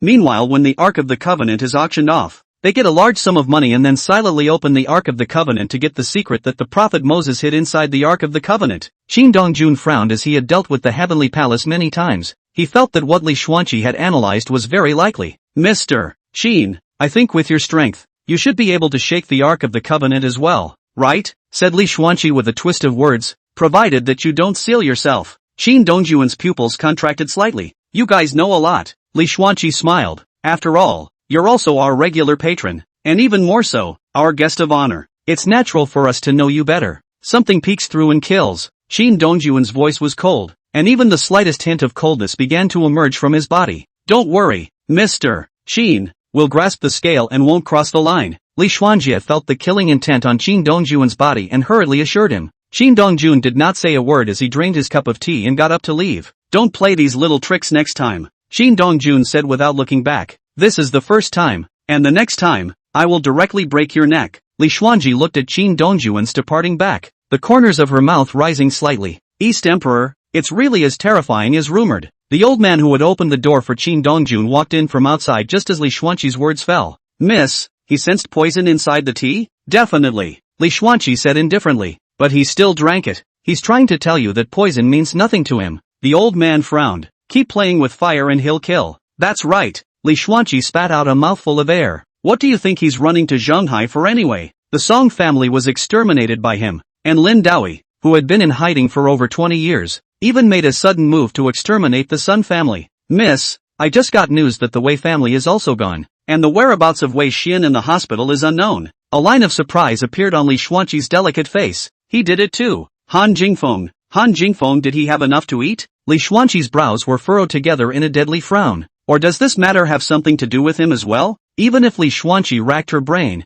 she couldn't think of what exactly Qin Dongjun was trying to do. Moreover, with Qin Dongjuan's strength, if he wanted to do anything, he would just push across. Now it's a big hassle. Is it just that he doesn't want people to know he's in Zhonghai? It shouldn't be either. He could have just taken out everyone he wanted to and turned away. Miss, the boss explained that you shouldn't provoke him. The old man reminded. We can't afford to toss the Eastern Emperor around. The two words, Eastern Emperor, were an absolute nightmare existence to the top forces, and no one was willing to be targeted by the Eastern Emperor. I have something in mind, Li Xuanqi said indifferently. Go send an invitation to each of Lin Daoyi's father and daughter. I want to see them at the auction the day after tomorrow. The old man wanted to say something else, but after seeing Li Xuanqi's determined expression, he eventually swallowed the words that were on his lips back into his stomach. Go ahead. Screw yourself sooner or later. That night, Han Jingfeng received news just after Nanjiang showed up in Zhonghai with his men. Originally, Han Jingfeng thought that Nanjiang would directly bring someone to their Han family to settle the score, who had thought that the southern border did not make any moves, as if he did not care if the Wei family was destroyed.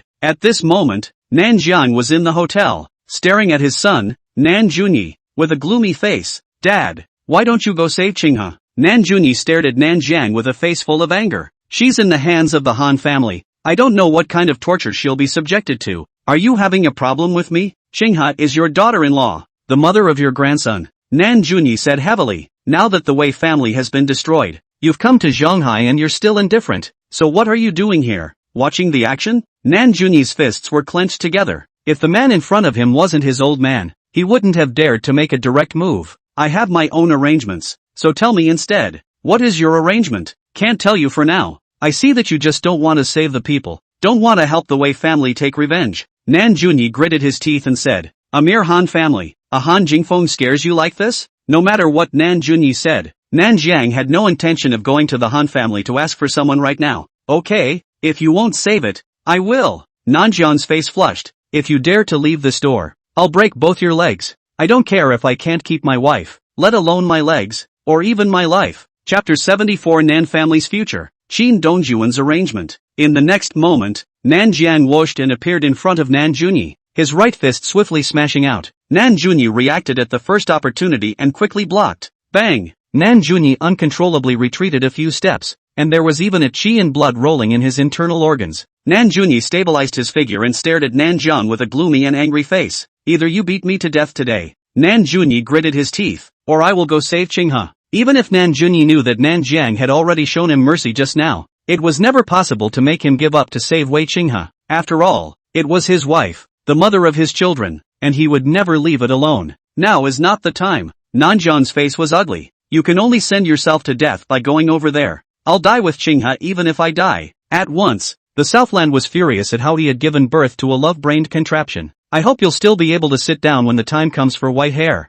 Nanjiang sighed heavily, his face filled with helplessness. It's not that I'm not going to save it, but I have more important things to do at the moment. What else is more important than saving Qinghe? The future prosperity and flourishing of the Southern family. Nan Jiang said forcefully, if you are determined to delay the future of the Southern family for a woman, then go by yourself. There's no way I'm going with you, much less bring others to back you up, and if you do die, I'll avenge you in a few days. Saying that, Nan Jiang directly made a path, giving the choice to Nan Junyi. Without saying a word more, Nan Junyi walked towards the outside with big strides. What the future of the Nan family? In his heart it was all inferior to Wei Qinghe. Nan Jiang looked at Nan Junyi's departing back and once again let out a long sigh. Just then, an old man came in from outside in a panic. Family master, young master he went to his death. Nan Jiang directly interrupted the old man. Don't pay any attention, let him die, said Nan Jiang slowly closed his eyes, and a sense of powerlessness even surged on his face. He didn't want Nan Junyi to go, but he knew Nan Junyi's temperament, which was a master who wouldn't turn back until he hit the south wall. The old man slightly froze. Family master, the most important thing at the moment is the auction the day after tomorrow. Nan Jiang opened his eyes again. The helplessness and intolerance in his eyes had disappeared and was replaced by tenacity. It wasn't true that Nan Junyi was his son, but he was more the head of the family. He can't hold the whole family back because of his son. When the old man heard the 3 words auction, he didn't continue to say more and turned around to walk out. Han Jingfeng, you better not kill my son. Nanjiang's gaze suddenly became incomparably sharp. Otherwise I'll leave your Han family with no chickens or dogs. Nan Junyi came to Han's house and went straight for the hard way. The Han family was not an existence that he, a brat, could force his way into. Han Jingfeng didn't even make a move, and Nan Junyi was held down on the ground and rubbed hard. Family master, we've captured Nan Junyi. Just him? Right. Han Jingfeng frowned slightly. Nan Junyi had come. Why hadn't Nan Jiang arrived? What are they up to? With doubts, Han Jingfeng had someone bring up Nan Junyi. At this moment, Nan Junyi looked very miserable. The ribs in his chest didn't know how many were broken and collapsed into a piece, and there were even several wounds on his body, which were still flowing with blood. Nan Junyi looked at Han Jingfeng with his eyes wide open. Han Jingfeng, where's my wife? What have you done with her? Not dead yet, Han Jingfeng said indifferently. As long as you answer my questions honestly, I'll let you two meet. Hearing that Wei Qinghe was still alive, Nan Junyi couldn't wait to inquire. What do you want to ask? Where's your dad? Didn't come? Han Jingfeng frowned slightly. He would watch you come to die? Is it impossible to believe? Nan Junyi revealed a bleak and desperate smile. I can't believe it either. I'm his son, and he actually watched me come to my death alone and did nothing. Originally, Nan Junyi thought that if he came to the Han family, Nan Jiang would never be indifferent. Instead, the facts told him that the southern border really hadn't made any moves. It was as if he had become an outcast. Do you expect me to believe that? Whether you believe it or not, he did not come. Nan Junyi took a deep breath to calm his agitated heart. Where is my wife? Han Jingfeng gave a wink to the person next to him, signaling to bring Nan Junyi down. Instead, he took out his cell phone and dialed Qin Dongjuan's number. Mr. Qin, Nanjiang came to Shanghai and didn't come to my house, but his son came by himself. Qin Dongjun, who was at the Rose Garden Villa, frowned slightly. It seems he knows about the auction the day after tomorrow. An auction? Han Jingfeng was a bit confused. What auction? Haven't you heard at all that the Great Tang Auction House is organizing an auction in Shanghai the day after tomorrow? I just heard about it today. Han Jingfeng still hadn't figured it out. But what does this have to do with the southern border? There's something in there that he wants. Other than this possibility, Qin Dongjun really couldn't think of any other possibility that could make the southern border indifferent. Mr. Qin, then you shouldn't do anything right now either. And even more so, you should instruct the rest of the Han family that it's best to stay out of trouble these days. Qin Dongjun's tone seemed very grave. There might be a big mess in Shanghai. Han Jingfeng's heart trembled. For something to make Qin Dongjun think it was a big mess, something big was definitely going to happen. I'll account for it right away. Hanging up the phone, Qin Dongjun fell into deep thought. The Datang auction house held an auction in Shanghai without any little wind before, and only when the auction started did the news come out. Predictably, there are people who don't want all the forces to be involved all the time, or don't want certain people to be involved. What do the people of the Heavenly Palace want? Seeing Qin Dongjun's pensive face, Lin Nianchu couldn't help but speak. Encountered something troubling you? Qin Dongjun nodded. Shanghai is going to change. Against you? I don't know. Qin Dongjun spat out a mouthful of stuffy air. From everything that's on the table, it's aimed at me. Vaguely I feel like it's not all about me again, said Qin Dongjun as he turned his tone. Be careful lately. If I'm not around and you encounter any suspicious people looking for you, try to avoid them. Lin Nianchu didn't know what had happened, but the serious look on Qin Dongjun's face let Lin Nianchu know that things were definitely not small. My dad, is he going to be involved in this? He can't get away. Qin Dongjun wanted to light a cigarette, but thinking about the fact that this was in the bedroom, he eventually let it go. Lin Nianchu saw Qin Dongjun's small action of touching the cigarette case and putting it down again, and immediately picked up the cigarettes. Smoke if you want to. I'm going out to smoke, said Qin Dongjun, taking a cigarette and walking outside to the floor-to-ceiling window to light it, while making a call to Chen Lu. Brother, the Tongtian gang I have taken control. Hurry back. Qin Dongjun directly interrupted Chen Lu. Something is going to go wrong in Shanghai. You help me protect Nianchu. Brother, what happened? The Heavenly Palace has reappeared. Chapter 75. Whoever grabs it will die. Time passed like a white horse, and in the blink of an eye, it was time for the auction. During these 2 days, all the forces in Shanghai also noticed the emergence of quite a few new faces. The investigation also found that all of these raw faces had huge backgrounds behind them, which made all the forces in Shanghai unusually honest one by one and didn't dare to move at all. After all, some of the forces behind these raw faces could push them across the whole of Shanghai. If you offend this, you'll die without knowing how. It wasn't until some of the forces in Shanghai got an invitation from the Datang auction house that the various forces in Shanghai realized that they were rushing to this auction. Qin Dongjun brought Lin Nianchu to Dingsheng International Hotel, took out the invitation, and after checking, he was released. What a strict inspection. Lin Nianchu marveled. Could anyone else have blended in? It's not good to say. Qin Dongjun frowned. Wait for the auction to start. No matter what happens, you don't move. Understand? The two of them, Qin Dongjun and Lin Nianchu, entered the auction site, found their seats, and sat down directly. In the next moment, a faint fragrance hit his nose. Mr. Qin, we're really destined to be together. Our positions are actually together. A tall and shapely woman in a cheongsam walked slowly. The woman's dark hair was coiled up, and her ass twisted as she walked, while her plump and slender legs still revealed a large portion of snow-white skin, making people want to look at her more. At the same time, the woman also has a pair of peach blossom eyes that look at dogs with deep love. Coupled with that stunning beauty, it is inevitable that people want to commit crimes. When Lin Nianchu saw the woman, her heart tightened and her brows slowly furrowed together while still looking at Qin Dongjun, as if to ask, how do you and she know each other? Ms. Lin seems surprised that I know your husband. The woman looked at Lin Nianchu with a winking smile. Didn't he tell you the story of the two of us? Without waiting for Lin Nianchu to speak, the woman said again, the two of us met on a dark and windy night. The two of us spend the night together. Lin Nianchu slowly clenched her hands together, her face slightly pale at this moment. You're really good at telling stories. Qin Dongjun snorted coldly, looking a bit displeased. It's nothing more than that I fainted 2 days ago and was picked up by you when you came across it. The woman let out a small laugh and her chest shook. Is Mr. Qin afraid of Miss Lin's anger? The woman snickered. It seems that Miss Lin's family law is very strict. But Mr. Qin, women, can't be too spoiled. When it's time to fight you have to fight. Not only do filial sons and grandsons come out from under the stick, but also wives. You want me to get a divorce, don't you? Divorced? I'll pay you for myself. Qin Dongjun didn't bother with the woman and directly closed his eyes to rest, but it was Lin Nianchu who frowned tightly and didn't know what she was thinking in her mind.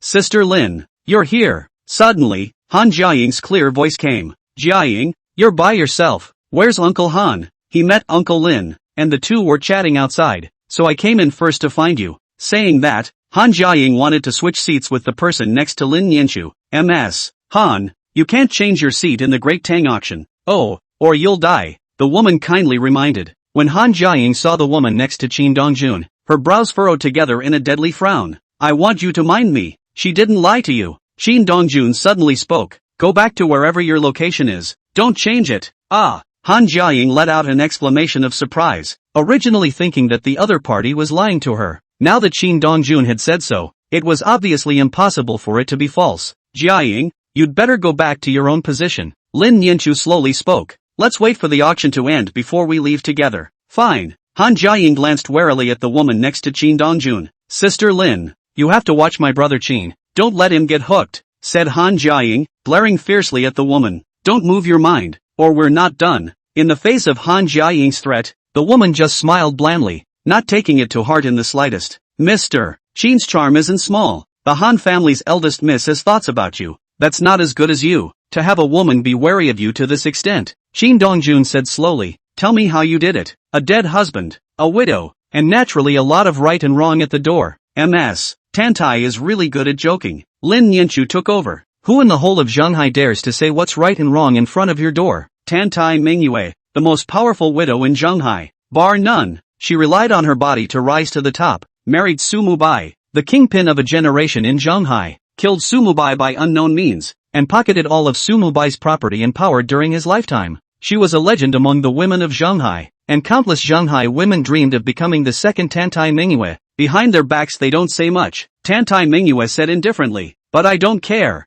After all, I did get to the top with my body, but there's no way without Miss Lin's illustrious family lineage, and without Miss Lin's so powerful father, I can only rely on my own greatest capital, step by step to climb to the position I want. Lin Yanqiu was silent. She rarely dealt with Tantai Mingyue. I only know that Tantai Mingyue is a beautiful snake that eats people without spitting out bones. Most importantly, it was rumored that Tantai Mingyue had a powerful big shot behind her, which made Tantai Mingyue call the shots in Shanghai, and no one was willing to offend. Out of the corner of his eye, Qin Dongjun swept two glances at Tantai Mingyue. This woman does have capital and does get the eyes of the powerful. Ms. Tantai, I've heard your story. What kind of person you are, I don't really know, but my husband, don't mess with him. Lin Yanqiu spoke directly to Tantai Mingyue's clear cards. It wasn't that she was worried that Tantai Mingyue would hook up with Qin Dongjun, but she was afraid that Qin Dongjun would fall for Tantai Mingyue's ways. Tantai Mingyue let out a delicate laugh. Miss Lin should keep an eye on your husband, or else he might just make a move on me that day.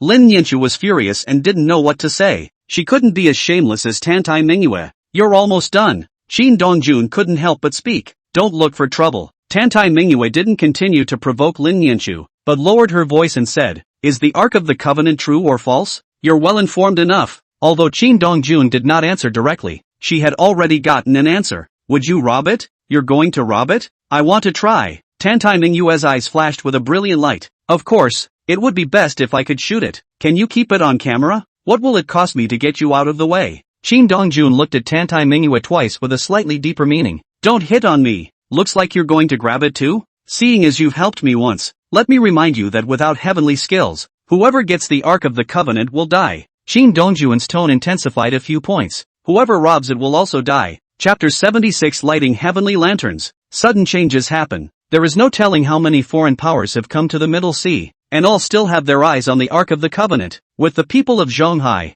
robbing the Ark of the Covenant was a complete death wish. Even if there was someone else behind Tantai Mingyue, it wouldn't work. Tantai Mingyue's brows were furrowed together in a deadly frown. Is it that serious? If you don't believe me, you can try. The King of Hell couldn't stop a ghost that was dying, and Tantai Mingyue couldn't do anything about it if she insisted on seeking death. Tanyu lapsed into silence. Originally she was fighting the Ark of the Covenant, but now her heart was beginning to waver. The Ark of the Covenant is good. The problem is that you have to be alive to take it. Although Qin Dongjun and Tantai Mingyue's voices were low, Lin Yanqiu still heard some of them. What is the Ark of the Covenant? Qin Dongjun didn't tell Lin Yanqiu about the Ark of the Covenant before, and it's simply impossible for the average person to know about this thing, unless the other person is religious. They might know something, a religious holy relic. Qin Dongjun explained simply, most people come here for this item. You want it too? I don't want it. Qin Dongjun shook his head in denial. Whoever takes this thing is in trouble. Watch the fun. Don't get involved. and if there's anything else you see, you can shoot it. While talking, the auction had already begun. The host simply said a couple of polite words and started the auction straight away. The first lot is a yuan Qinghua. There was no need to worry about fakes in the auction house, especially in the Datan auction house. So the yuan Qinghua had just appeared and someone immediately shouted the price. Lin Nianchu had no interest in yuan Qinghua and let others compete. The yuan Qinghua auction ended with the second lot of Tangyin paintings and calligraphy. This time Lin Nianchu couldn't help but make a bid. But in the end, it was still taken. Time flew by, and all 15 lots were soon auctioned off. Lin Nianchu also captured a painting and calligraphy, making her very happy. Guys, we don't know what's next. It was handed to us by a mysterious employer. The host said simply, I don't know how to introduce it to you guys. You can see for yourselves. The starting bid is $1 million. As soon as the host's words fell, a golden-colored box immediately appeared on the big screen. The box was about 110 centimeters long and 60 to 70 centimeters wide, with a winged, monstrous-looking statue at each end, and 2 rings on each side of the bottom. $50 million. A blond man raised his card and shouted the price directly. Some of the uninitiated were still discussing what this was, and after hearing $50 million, they were directly dumbfounded. Nima, starting at $1 million and coming up with a call for $50 million. Is this something good? $100 million. $300 million. As the price soared, some of the people who had wanted to participate simply chose to give up. The people present were not cuties. They could smell an odor of gunpowder already beginning to permeate the surroundings. In just a few minutes, the price of the Ark of the Covenant was already as high as $2 billion. The most important is not over yet. It's still climbing. How horrible. Tantai Mingyue couldn't help but draw in a breath of cold air. These foreign devils are bound and determined. It's natural that their family doesn't want to stray. It's not like so many of our things are in circulation. Tantai Mingyue snorted coldly. If you want to take it away, a mere few billion. Dream on. Saying this, Tantai Mingyue directly raised her card. $10 billion. Hiss. Everyone gasped in unison. No one expected Tantai Mingyue to directly soar to $10 billion. Qin Dongjun also froze. This woman is crazy. $13 billion. $20 billion. Tantai Mingyue raised her card again. You're crazy. Raise the price. Tantai Mingyue said carelessly. If they don't want it, then I'll take it. Qin Dongjun is directly silent. I will see what you do when you get your hands on it. $50 billion. Tantai Mingyue's brows frowned slightly after hearing $50 billion, clearly having reached her limit. But then, Tantai Mingyue's eyes turned thievishly, and she picked up the sign next to Qin Dongjun in a swift manner. $100 billion. Qin Dongjun looked at Tantai Mingyue dumbfounded. What the hell do you want? Let's see if anyone dares to compete with you. The corner of Qin Dongjun's mouth twitched slightly. I don't have any money. I'll figure out how to get it together for you. Tantai Mingyue had been observing the crowd bidding against her. Every time it was their turn after they themselves had shouted the price, they would all look towards Qin Dongjun, which made Tantai Mingyue venture a guess that these people wanted to see Qin Dongjun's reaction. Han Jingfeng, who was sitting with Lin Daoyi, saw Tantai Mingyue using Qin Dongjun's sign and let out a bitter laugh. Your son-in-law seems to have been played by Tantai Mingyue. She is a scourge. Lin Daoyi's brows furrowed together in a deadly frown. Screw her over sooner or later. Screw her? A complexity welled up on Han Jingfeng's face. I advise you better not. You're afraid of her? To think that 5 years ago, my Han family bowed down to her. Lin Daoyi's heart trembled. You, the man behind her is the only one your son-in-law can deal with. Lin Daoyi didn't know what to say. He knew that Tantai Mingyue wasn't simple behind him, but he didn't expect that it would be terrifying to this extent. At the same time, as Tantai Mingyue shouted the price with Qin Dongjun's sign, everyone all fell into silence, and not a single person dared to continue raising the price. This made Tantai Mingyue's heart snicker. It seems his suspicions were right. You're playing with fire. Qin Dongjun stared at Tantai Mingyue with a gloomy face. The rules of the auction. Once you call for a bid, you may not cancel it, regardless of whether you called for the card or not. Don't be angry.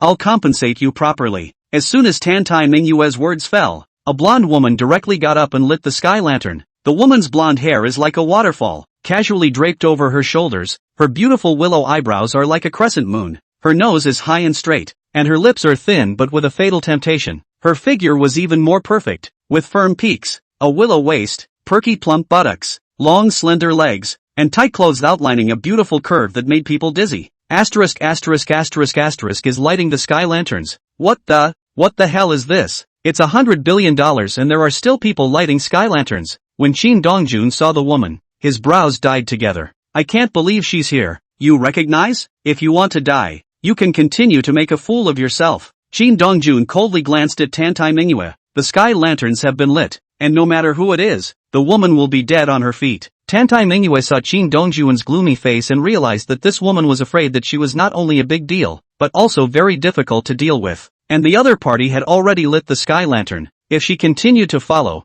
she might really die. Since the woman lit the sky lantern, the Ark of the Covenant fell into the hands of the other side without any doubt. The woman was then directly taken away by the people from the Great Tang Auction House, ready to fetch the Ark of the Covenant. But not much later, a deafening explosion came from the entire hotel and the ground shook. Then the entire auction site was plunged into darkness. Wife, don't run around. Stay here properly. Shin Dongjun's voice suddenly rang in Lin Yanchu's ears. I'll go out and take a look. Chapter 77 Daxia Dragon Court. Lin Yanchu was just about to open her mouth when she felt that Shin Dongjun had already left her side. The circuits of the Dingsheng International Hotel had all been paralyzed, and the entire hotel was in darkness, filled with scattered crowds and security teams. There were even dozens of corpses lying on the ground, adding a bit more weirdness and eeriness to this dark night. Shin Dongjun knew that the looting of the Ark of the Covenant had begun, and it was no longer a matter of money as to who would get it. Shin Dongjun was just about to chase towards the place where the silhouette had flashed ahead when Li Xuanjie's grimy head emerged from nowhere with his men. Mr. Shin. Li Xuanqi's face revealed a thick color of joy. Did you see someone carrying the Ark of the Covenant running through here? Didn't see it. Shin Dongjun gently shook his head. You guys are at a disadvantage? A stern look flashed across Li Xuanqi's face. They're too sinister and treacherous. I can't believe they just throw smoke bombs and flashbangs and have explosives ready. Li Xuanjie's slender hands clenched together. Even though we made all the preparations, we were still caught off guard by them. Shin Dongjun knew that he couldn't blame Li Xuanqi. After all, the other party was in the dark and Li Xuanqi was in the light, so trying to completely defend against the other party was simply impossible. What's more, no one knew exactly how many waves of forces had set out to grab it. In fact, your mission has been accomplished. The Ark of the Covenant is handed over to the buyer. We haven't even handed it over to the buyer yet. Li Xuanqi gritted her teeth. We had just opened the warehouse when we were attacked. I still hope that Mr. Shin can help us retrieve the Ark of the Covenant, or else the 100-year reputation of our Great Tang Auction House will be ruined.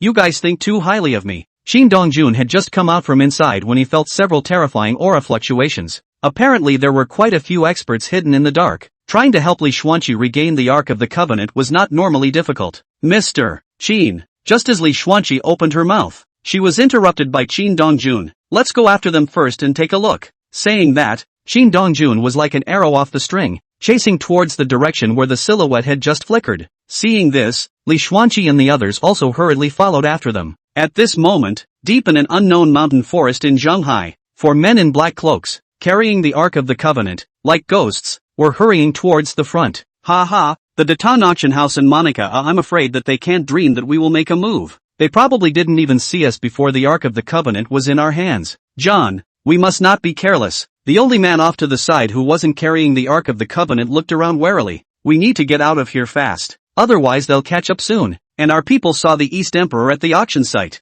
As soon as the 2 words Eastern Emperor came out, the 4 people carrying the Ark of the Covenant, their faces instantly became grave. The name of a man and the shadow of a tree. The 2 words Eastern Emperor were like a huge mountain pressing down on the heads of all the forces and experts in the West. He shouldn't make a move. After all, it's not something that belongs to their Grand Xia. Have we robbed Daxia less? A sentence that once again silenced everyone dry. For a while, no one said anything more, and they were like ghosts, carrying the Ark of the Covenant as they flew toward the sea. As soon as they reached the beach and got on the boat that picked them up, they were safe. Suddenly, the man who hadn't lifted the Ark of the Covenant seemed to notice something, and his face flushed. Look out! In the next moment, only a sharp sword was seen coming at him sharply. Clang! Sharp swords were thrust in front of them, blocking their way. The Ark of the Covenant does not belong to you. A low, authoritative voice rang out. Leave the Ark of the Covenant and I will let you leave. As the voice rang out, a middle-aged man in his 50s slowly stepped out of the darkness, while a rustling of footsteps came from all around.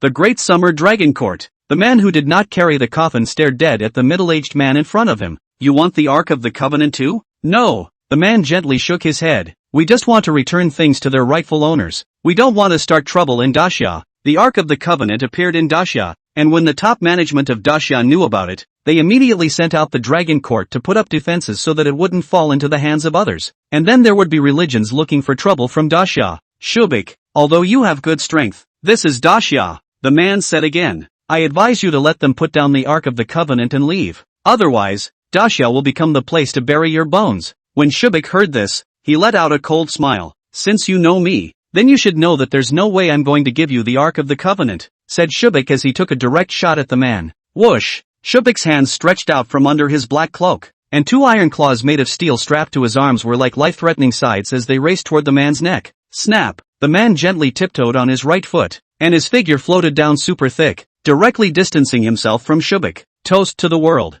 The man snorted coldly. Do it! As the man gave the order, the others, who had just appeared, immediately struck out at the four men carrying the Ark of the Covenant. Right at this moment a sudden change occurred. A jie laughter resounded all around. Great Summer Dragon Court, are you bullying us for not having anyone? The man's face paled slightly and he raised his hand almost instinctively. Bang! A dull ringing sound fell, only to see a middle-aged man appear in front of the man. The man was about 1 meter 8, with a sturdy figure. His blue pupils were like sapphires, emitting a chilling feeling under the dark night. Harris. Instead of the man's previous ease, there was just gravity. Harris let out a loud laugh. Sumubai, your Great Summer Dragon Court has really put in the blood this time. I can't believe they sent you out. Sumubai stared at Harris with an icy face. Harris, you want to take away the Ark of the Covenant? Fool's errand. The ones behind us will be coming after us soon, and by then you won't even have a chance to escape. We'll kill you before they catch up with us. A stern look crossed Harris's eyes. Whoosh! Harris suddenly disappeared in place, and when he reappeared he was already in front of Sumubai. The speed at which the two struck out was extremely fast, and one could only see a trail of residual shadows flashing by under the dark night, while trees fell with them. Seeing that Harris was directly blocking Sumubai, Zayubik did not have any nonsense and immediately struck out at the rest of the Great Summer Dragon Court. Hurry and take the Ark of the Covenant, Harris bellowed. The others stopped them at all costs. Harris knew he couldn't delay. After all, there were pursuers behind him, and perhaps even other forces hidden in the shadows, ready to reap the benefits. Want to go? An old voice suddenly rang out. Can you walk away? The thick, old voice made Harris blush. Throw down the Ark of the Covenant and go. Late. God's stranglehold. Rise. As this old voice rang out, a breaking sound then came from all around. The empty surroundings seemed to be surrounded by an invisible force that not only sliced the leaves that fell from the trees in half, but even the trees seemed to be cut and slowly fell down. Qin Dongjun, who had caught up, smashed his mouth when he saw the scene. The sacred court is playing so big, isn't it? Releasing this old thing. As soon as Qin Dongjun's words left his mouth, a thick voice resounded once again. Snatch the Ark of the Covenant at all costs. Sumubai's face flushed when he saw the visitor. Nanjiang, how dare you? Chapter 78. Help me. The moment the word southern border came out, it caused Qin Dongjun's pupils to instantly contract together. When Han Jingfeng had called him earlier, he had thought that Southland might seize the Ark of the Covenant. It was only that Qin Dongjun was puzzled as to what the southern border had taken to rob it. After all, the Ark of the Covenant is related to the prophet Moses, and I don't know how many forces are staring at it. So is it not a death sentence for him to come and rob it? But he came anyway. When things go wrong, there must be a demon. Qin Dongjun didn't make a direct move against the southern border, but instead waited and watched to see what would happen. With the Ark of the Covenant still in place, it was unlikely that the southern border would leave, and the other forces that had arrived in droves would inevitably be involved in the fight. Everything was just as Qin Dongjun had predicted, and the other forces directly struck out after catching up. But the goal of all was clear, to seize the Ark of the Covenant. Just as Qin Dongjun was watching the fun, Li Xuanqi finally led his men to catch up. When she saw the chaotic situation in the field, without saying a word, she rushed in with her people. Seeing this, Qin Dongjun couldn't help but let out a sigh. Doesn't this woman know how to wait before she makes a move? As it stands now, whoever is on is dead. Besides, there must be someone in the shadows who hasn't done it yet, like the saintly Monica who lit the sky lanterns. Li Xuanqi led a charge into the crowd, killing all the way towards the Ark of the Covenant. The appearance of Li Xuanqi and the others caused everyone's faces to turn a little ugly. After all, they were from the Great Tang Auction House. Although the Datang Auction House is just a company that engages in auctions, they are filled with masters and are one of the top forces in the world. Otherwise it wouldn't be deeply trusted by the major powers. Li Xuanqi didn't care what other people thought. She only knew that the Ark of the Covenant couldn't be lost. They had to preserve the reputation of the Great Tang Auction House. It had to be said that Li Xuanqi had good strength and soon killed near the Ark of the Covenant. But the next moment, a strange change appeared.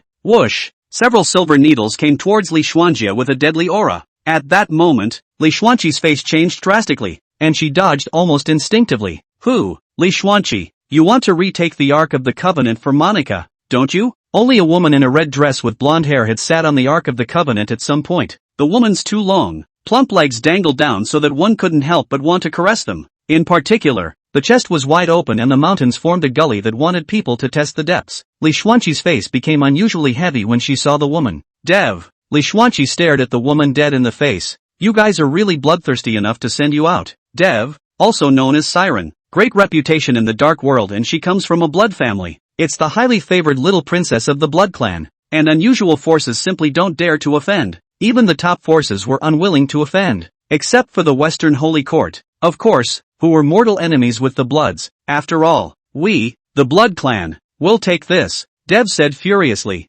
Go back where you came from. As for Monica, let her come and get it from me if she can, said Dev sitting on the Ark of the Covenant about to have it lifted and left. Want to leave? Dream on. Li Xuanqi knew that Dev was not to be messed with, but she had no choice. After all, this was related to the Great Tang Auction House's reputation for 100 years. Even if she offended the Blood Clan today, she had to do it. When Dev saw that Li Xuanqi still made her move, her pretty face was covered in frost. I don't know how to die. Whoosh! Dev disappeared directly into the Ark of the Covenant, and when she reappeared remained in front of Li Xuanqi. Bang! The defenseless Li Xuanqi was directly kicked out by Dev and smashed hard on the ground. In the next moment, Dev's figure shifted and disappeared once again. When he reappeared, he had already arrived in front of Li Xuanqi, and his slender right leg viciously kicked towards Li Xuanqi's head. At that instant, Li Xuanqi only felt an aura of death enveloping her, filling her body with an endless coolness. Is this what it feels like to die? In the nick of time, a black shadow like a ghost silently appeared in front of Li Xuanqi, and his right hand easily blocked Dev's leg. Seek death. Dev had just let out a low gulp when she saw Qin Dongjun standing in front of her with a smirk. Eastern Emperor, trying to kill me? I'm just kidding. Dev's cheeks, which had just been filled with anger, immediately blossomed into a thick and sweet smile. People are no match for you, but don't my legs feel nice? Not bad. Saying that, Qin Dongjun directly let go of his hand and looked at Li Xuanqi. You say you have a pit in your brain. With so many people, there's no telling how many experts haven't appeared in the dark. So you charge forward. Want to die? In the face of Qin Dongjun's counting, Li Xuanqi didn't dare to retort. If it wasn't Qin Dongjun just now, she would have been kicked in the head by Dev by now. East Emperor, you're in league with the Great Tang Auction House? Sort of. Fine. For your sake, I'll let her go. Dev glanced at Li Xuanqi contemptuously. You shouldn't be interested in the Ark of the Covenant, right? Not interested? Dev breathed a long sigh of relief. She was truly afraid that Qin Dongjun would be interested. But you can't take it away. Saying that,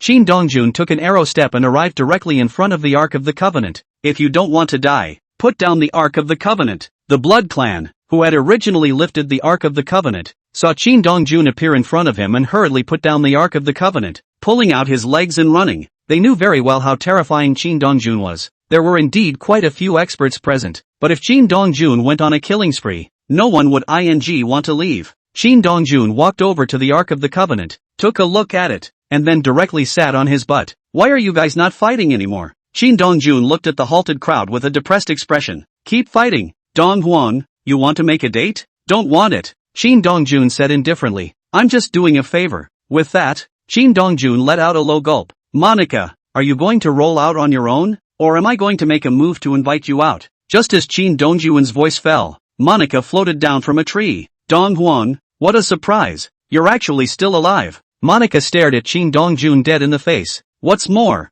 I didn't expect the Great Tang Auction House to be able to invite you. Without any nonsense, Qin Dongjun directly got up, grabbed the Ark of the Covenant with one hand, and threw it towards Monica. The item has been handed over to you. Whether or not you can keep it has nothing to do with the Great Tang Auction House. Monica's face instantly grimaced. Originally, she was still thinking of having Li Xuanqi lead the Datan Auction House and the others to put up a fight, never expecting that Qin Dongjun would suddenly step in and directly snatch the Ark of the Covenant and return it to himself. Now my mission is complete. Qin Dongjun smiled at the crowd. You may proceed to loot it. I promise to stay out of the Ark of the Covenant, said Qin Dongjun as he dropped his gaze on Nanzhang. Your name is Nanzhang? You're the Eastern Emperor? Nanzhang stared at Qin Dongjun dead in the face. That's right. Qin Dongjun's face was indifferent. Will you tie your own hands? Or will I do it myself and waste you? You, looks like you want me to do it. With that, Qin Dongjun was about to strike. Master Sikong, help me. Chapter 79 Willing to help you kill everyone.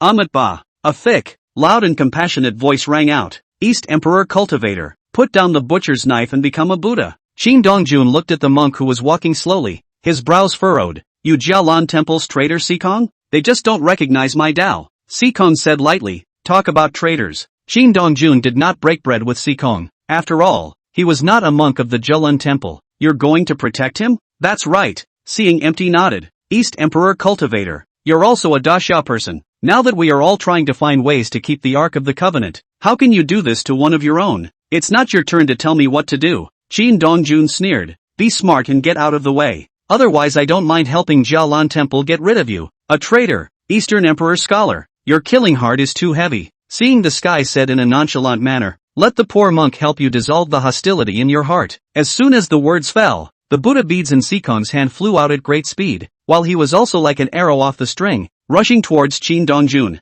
I don't know what to do. Qin Dongjun casually slapped his hand. The Buddha beads directly fell to the ground. While Seeing the Sky suddenly appeared in front of Qin Dongjun at this point in time. His right hand slammed towards Qin Dongjun's chest. A palm fell, and instead of the imagined shocking Qin Dongjun away, Qin Dongjun was disappearing at a speed visible to the naked eye. It's like burned out paper, blown to the ground by the wind. Shift. At once, Sikong's face changed drastically. Do you think he saved you? When Qin Dongjun reappeared, not only was he already in front of Nanjiang, but his right hand was also choking Nanjiang's neck. Nanjiang looked at Qin Dongjun with a face full of terror and kept struggling. It was fine if he didn't struggle, but the more he struggled, the more power Qin Dongjun put on his right hand. In just an instant, Nanjiang felt out of breath. His lips were black and purple, and his eyes were still bulging outwards. Seeing Kong looked at Qin Dongjun with a face full of gravity. East Emperor Cultivator. Put down South Cultivator. Don't make any more killings. Qin Dongjun didn't pay any attention to Sikong at all, but instead looked at Nanjiang.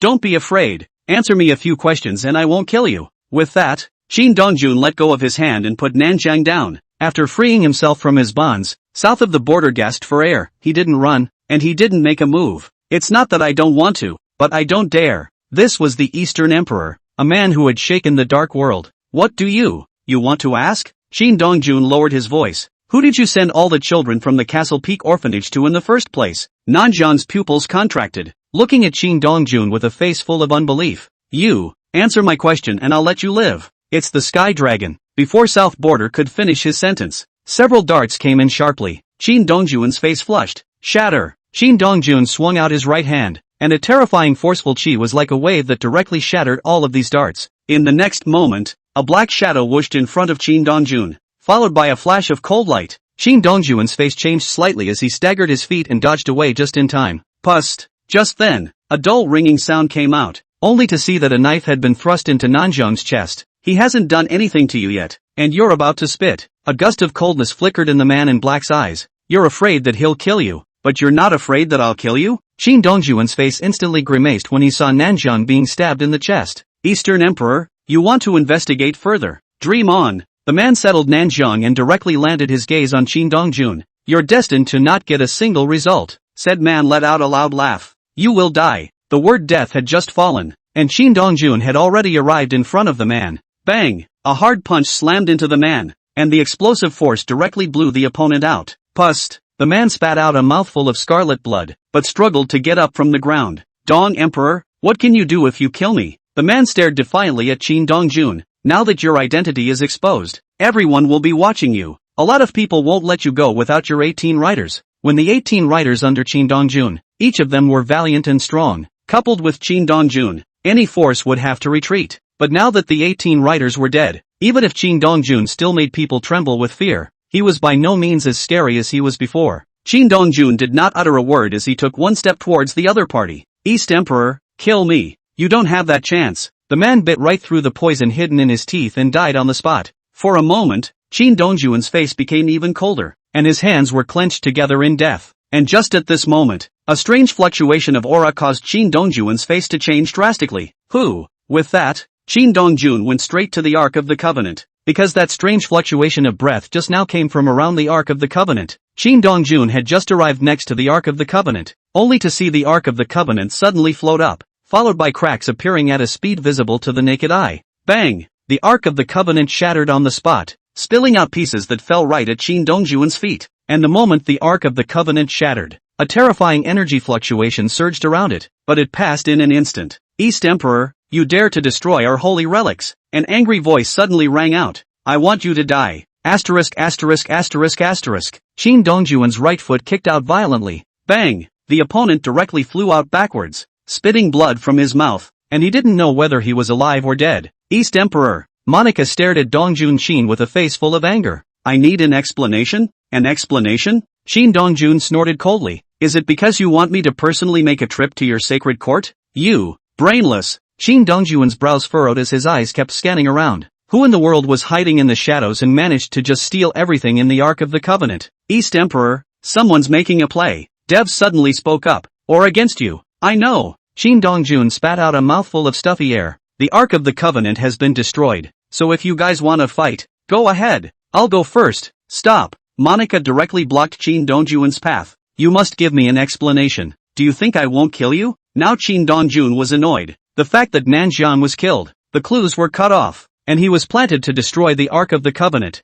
filled his heart with violence, and he was eager to immediately go on a killing spree. Eastern Emperor, don't be impulsive. The pale-faced Su Mubai saw that Shin Dongjun was about to make a move and hurriedly stepped forward. You are? Dragon Court Su Mubai. Su Mubai briefly introduced himself. She's the Sacred Court's holy maiden. If you kill her, Great Xiao will be in trouble. But don't worry, you can leave anytime you want to. Our Dragon Court will help you block her. Monica's face flushed. Is the Dragon Court going to war with us? Asterisk asterisk asterisk asterisk lousy is saving your life. Su Mubai couldn't help but curse. Ask for an explanation with him. Your holy lord is here. Do you think he can ask for an explanation? Su Mubai's words caused Dev to burst into laughter. Long Ting is also fed up. People are happy to find death. What are you stopping for? Dev twisted her head to look at Shin Dongjun. Eastern Emperor, as long as you say the word, our blood clan is willing to help you kill all of them. Chapter 80 is both a pull and a threat. The hearts of the others around them trembled wildly, and their faces still showed unprecedented panic. Shin Dongjuan's strength was already terrifying.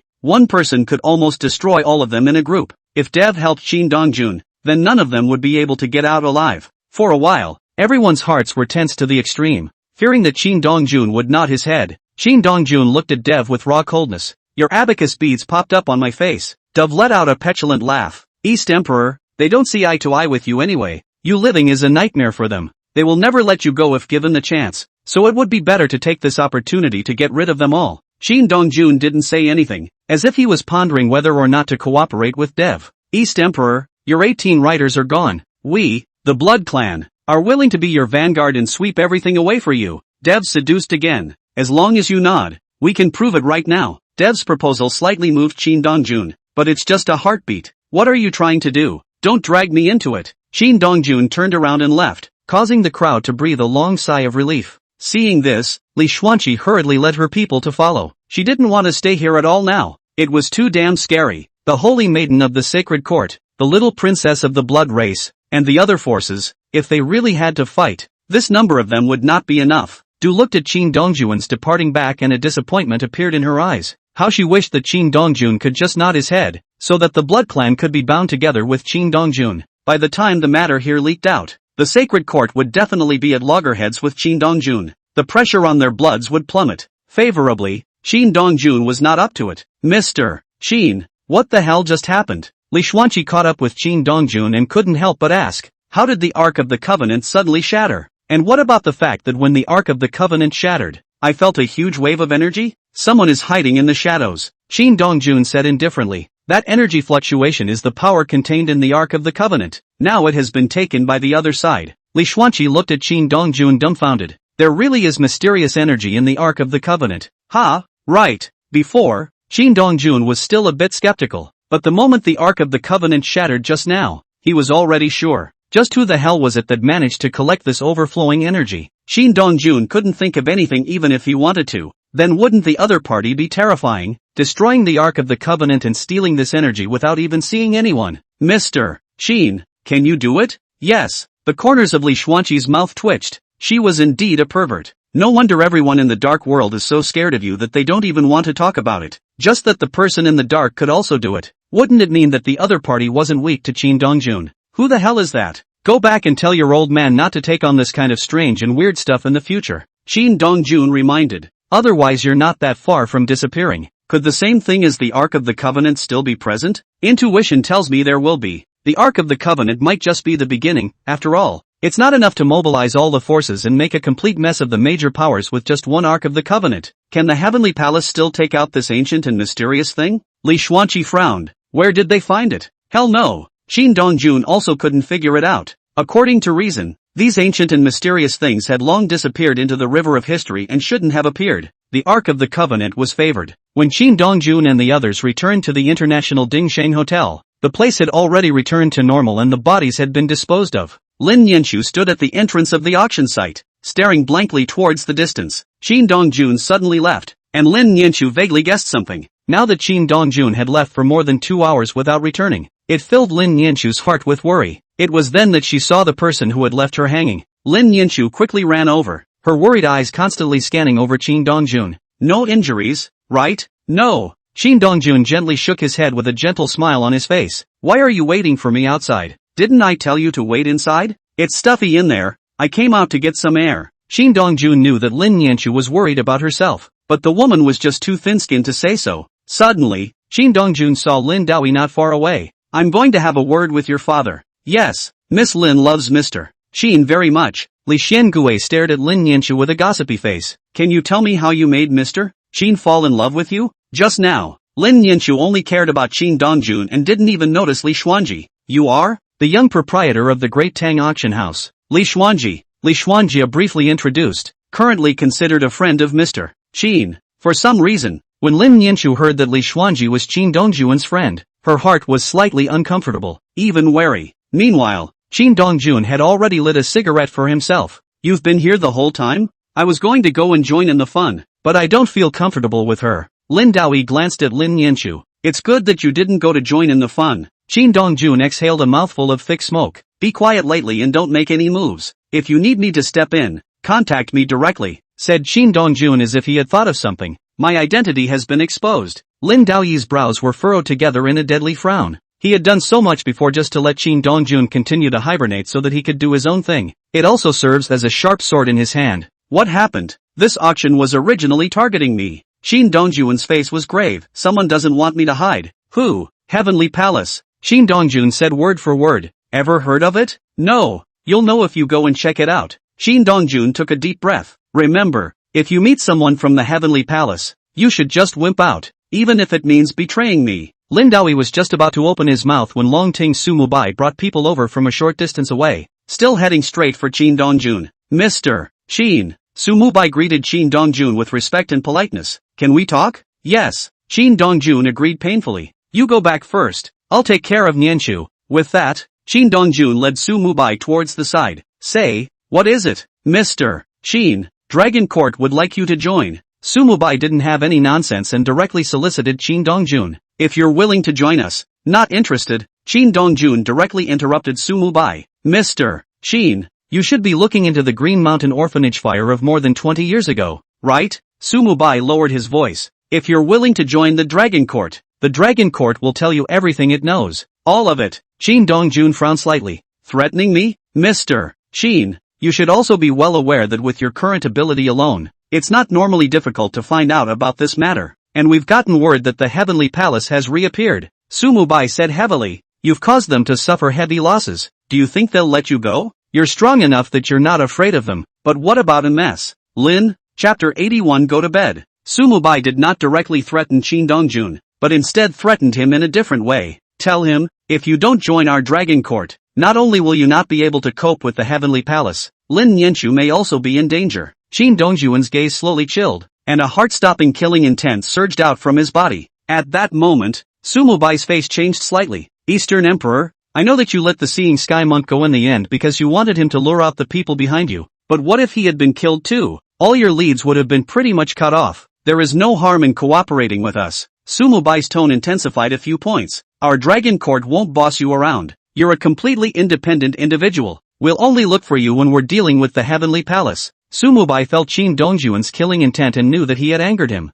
And if he didn't find a remedy quickly, Qin Dongjun would most likely kill him. Lin Daoyi still has ambitions. The Lin family will definitely enter the imperial capital when the time comes. Seeing Qin Dongjun's silence, Sumubai spoke again. Our Dragon Court can give assistance, and you don't have to promise me right away. You can think about it, said Sumubai as he took out a business card from his body and stuffed it to Qin Dongjun. Feel free to contact me anytime you think about it. Dropping these words, Su Mubai hurriedly left. At this moment, Qin Dongjuan's body was bubbling with a cold murderous intent, like a demon crawling out of hell. It was frightening. He was afraid that if he continued to beep, Qin Dongjun would slap him over. Su Mubai panicked and left with the rest of the dragon court, and even twisted his head to look at Qin Dongjun on his way out. When Su Mubai saw that Qin Dongjun was looking grimly towards him, he was so frightened that he winced and hurriedly accelerated his steps. Did Long Ting Su Mubai mess with you? Li Xuanjie suddenly walked over to Qin Dongjuan's side and looked at the distant Su Mubai and asked. Qin Dongjun ignored Li Xuanjie and looked directly at Lin Yanchu, who had come with Li Xuanjie. Let's go. Lin Yanchu nodded and skillfully took Qin Dongjuan's arm to leave. Ms. Lin, let's have afternoon tea together for beauty sometime. Lin Yanchu politely glanced back at Li Xuanjie and nodded. After sitting in the car, Qin Dongjun slowly spoke. Li Xuanjie can date. I know. Lin Yanchu looked sideways at Qin Dongjun. She seems to be interested in you. She's not interested in me. She's interested in my strength. Qin Dongjun corrected. When you get along with her, keep your eyes peeled and don't be used as an envoy by her. Lin Yanchu nodded and didn't continue to say or ask more. After returning home, Lin Yanchu went straight to take a shower while Qin Dongjun made a call to Chen Lu. Brother, have you seen anyone from the Heavenly Palace? No. Qin Dongjun gently shook his head. What is certain now is that the Heavenly Palace has not been destroyed. They have made a comeback. Qin Dongjuan's tone intensified a few points. Currently, only you and I are the closest, so you need to be more careful. If you encounter them, don't engage in a fight. Just run. Qin Dongjun knew better than anyone how terrifying the Heavenly Palace was. Chen Lu's strength was certainly good, but against the Heavenly Palace, it still wasn't enough. Don't worry, I have my measure. Chen Lu said softly. Brother, what do you need me to do next? Let the Tongtian gang find the Seeing Sky Monk. Hanging up the phone, Qin Dongjun fell into contemplation. When he was first given the mission to eradicate the Heavenly Palace, at first, Qin Dongjun did not think much about it until all of his brothers were all killed in battle. And Qin Dongjun began to suspect that it was the people above him who wanted to move him. Let him die with the Heavenly Palace. Now it seems as if things are not that simple. It was true that the top wanted to move him, but there was no desire to make the Heavenly Palace and him die together, but rather, they wanted to use his strength to make the Heavenly Palace disappear from the public eye. Are they in league with the Heavenly Palace? They're doing a double act? Just isn't that a bit too much of a price to pay? The 18 riders under Qin Dongjun died in battle, and the Heavenly Palace suffered even greater losses. Qin Dongjun was a bit perplexed. He could not wait to go straight back to the organization and ask the top what they really meant.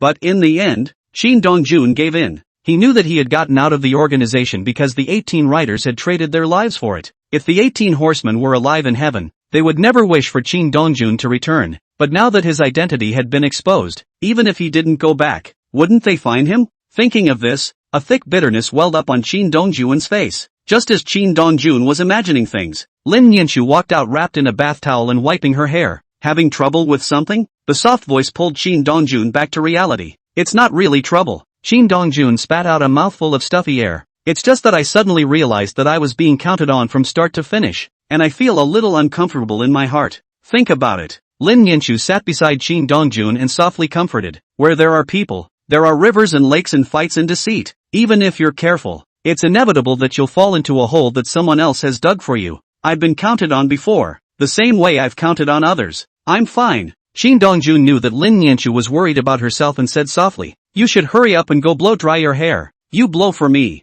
Qin Dongjun was first stunned, then nodded in agreement. Qin Dongjun had never blown out a woman's hair in his entire life, and now that it was completely his first time, he was more or less rusty. After all, Lin Yanchu had long hair and blew it out slowly. Lin Yanchu felt Qin Dongjun fiddling with her hair, and the corner of her mouth couldn't help but reveal a light smile. In the past, Lin Yanchu had heard the story of Zhang's spacious painted eyebrows, and she longed for and wanted to find a man like that. The man who drew her eyebrows, she didn't find, but she did find the man who blew out her hair. It can be said that in ancient times, Zhang Chuang drew his eyebrows, but nowadays there is Dong Huang blowing his hair. It took Qin Dongjun 10 minutes to help Lin Yanchu dry her hair. Lin Yanchu slightly stood on her tiptoes and kissed Qin Dongjun on the cheek. Thank you, husband, said Lin Yanchu. Two groups of redness appeared on her face, like a shy flower waiting to bloom. Looking at Lin Yanchu's flushed cheeks, Qin Dongjun's heart and mind swirled, and not only did his gaze towards Lin Yanchu slowly become gentle, but his body couldn't help but move forward at the same time. And Lin Yanchu, sensing Qin Dongjun's subtle movements, slightly closed her eyes, with a look of letting the king have his way. It's not like Qin Dongjun is a little cutie. naturally understood what Lin Nianchu meant. Without any hesitation at that moment, he directly kissed the tantalizing red lips. At once, the sky thundered and the two forgot to kiss, and one of Qin Dongjuan's hands didn't stay idle and kept roaming up. Suddenly, Lin Nianchu's hand directly pressed down on Qin Dongjun, with a soft face and endless spring in her eyes. Go to bed. Boom! The desire in Qin Dongjuan's heart was completely ignited, and he picked up Lin Nianchu and went straight to the big bed. Chapter 82 Rebellious Youngster Chen Pioneer. Lin Nianchu was tossed around by Qin Dongjun for most of the night last night, so much so that when Qin Dongjun woke up, Lin Nianchu was still asleep. Qin Dongjun looked at Lin Nianchu, who was lying on his chest, and didn't dare to move around for fear of waking Lin Nianchu up. He knew that Lin Nianchu offered herself last night because she was afraid of having an attack. Qin Dongjun himself vaguely felt that after the series of events at the auction last night, the hostility in his heart had increased a lot. Even though he tried his best to hide it, he believed that the perceptive Lin Nianchu must have sensed something. Otherwise she wouldn't have been so forthcoming and cooperative with herself last night. Thinking about how he was like a calf last night, frantically plowing the ground, and how Lin Nianchu frowned darkly and clawed at the bedsheets with both hands, Qin Dongjun couldn't wait to give himself 2 slaps. I don't know how long it took, but Lin Nianchu slowly opened her eyes. When Lin Nianchu realized that she was lying in Qin Dongjun's arms, a scarlet red immediately appeared on her face. Awake! Qin Dongjun looked at Lin Nianchu with a face full of tenderness. You sleep a little longer. I'll go cook. I'll yell for you when it's done. Lin Nianchu didn't say anything and just nodded. Qin Dongjun got up and simply washed himself before going downstairs to the kitchen to get busy. Lin Nianchu, on the other hand, sat up straight away, and lifted the covers to take a look. A shorter time would be nice. Saying that Lin Nianchu's mind can't help but float back to the images that made people's blood spurt last night. It's comfortable for a long time. It's just a little bit overwhelming.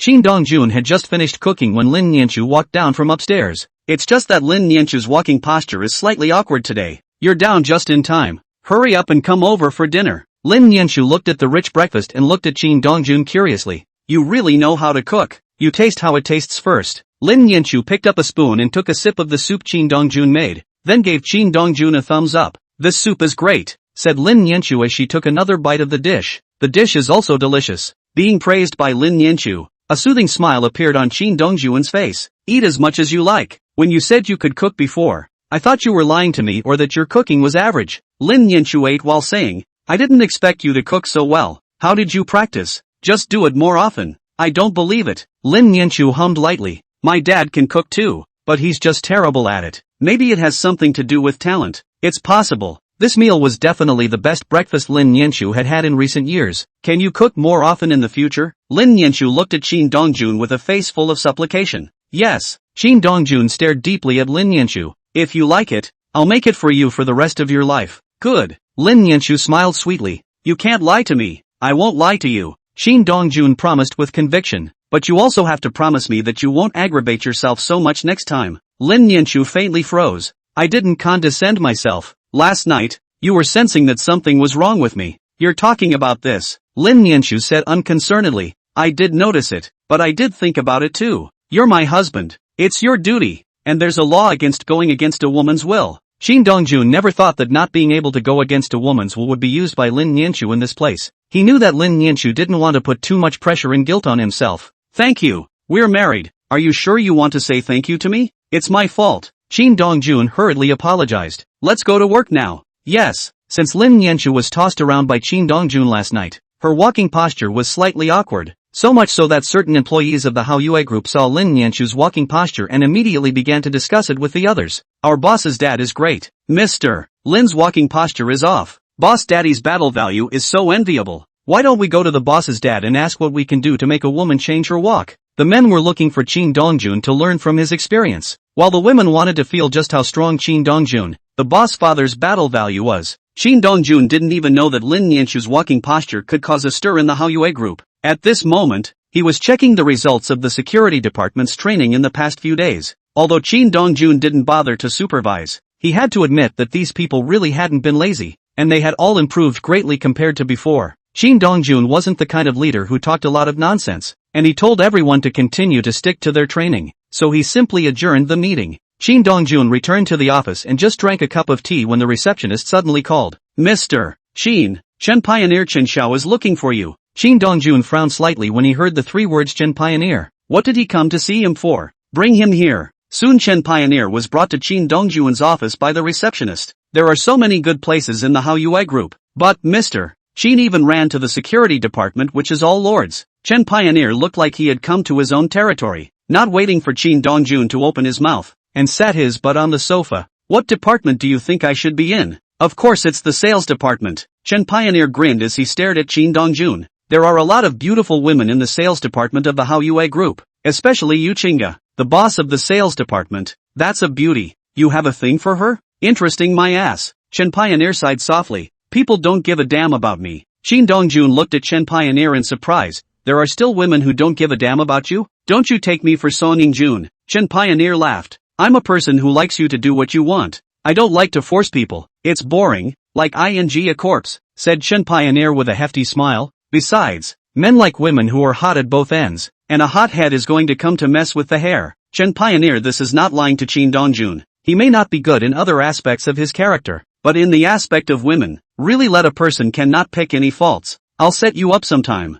Then I thank you in advance. You didn't come looking for me today just to see what department I'm in at the Hao Yue group, did you? I'm not that bored yet. Chen Pioneer got right to the point. Let's start with the first thing. Is it because of you that Han Jingfeng set out to destroy the Wei family? That's right, Qin Dongjun admitted frankly. And, what was the auction last night all about? Chen Pioneer stared at Qin Dongjun curiously. I went to check yesterday, and the Ark of the Covenant is a Western holy relic. According to reason, it's impossible for such a thing to appear in our place, much less be auctioned in our place, said Chen Pioneer as his eyes slowly narrowed together. They're coming for you, right? Yes. I'm curious. What is it about you? Can't your father find out? He told me to stay away from you, Chen Xianfeng said heavily, and said that if I dared to mess with you, I would directly break my legs. Looks like you didn't listen to your father and still want to fight me. Chapter 83 Imperial Sister Gong Qianyu. That's right, Chen Pioneer admitted frankly. Of all the people in Zhonghai, there aren't many that I can see in my eyes. There are even fewer people I can take as opponents.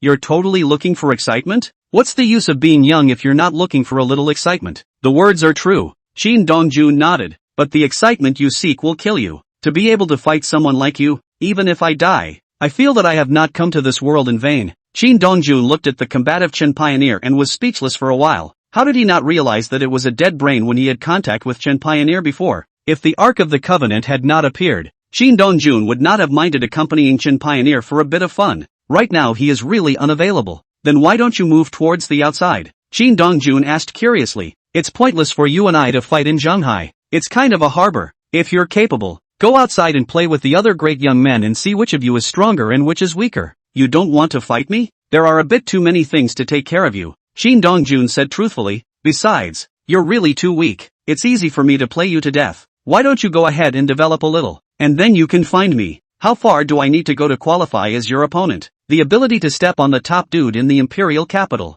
Good, Chen Pioneer agreed without hesitation. Then we'll meet at the summit. No problem. By the way, Wei Xian was taken away. Chen Xianfeng reminded Qin Dongjun. Someone approached my father and asked him to make a move. As for who it is, I don't know. If you're interested you can go talk to my father yourself. Qin Dongjun looked at Chen Pioneer playfully. This guy was more interesting than he thought. I'll talk to your old man some other time. Remember what you promised me. Help me set up Yu Qinga. Qin Dongjun was speechless for a while. Even he suspected that Chen Pioneer wasn't provoking himself, but wanted him to help him chase Yu Qinga. It was just that he really didn't know what Yu Qinga really was. I know. Then I'll leave you alone. Chen Pioneer had just left not even a minute ago. The receptionist called again, saying that someone was looking for him, or a woman. As for what the other party's name was, he refused to disclose it, saying that Qin Dongjun would know when he saw it. Qin Dongjun was full of doubts and asked the receptionist to bring the person in. The woman just came in and made Qin Dongjun's eyes light up. Even if the woman is wearing casual clothes,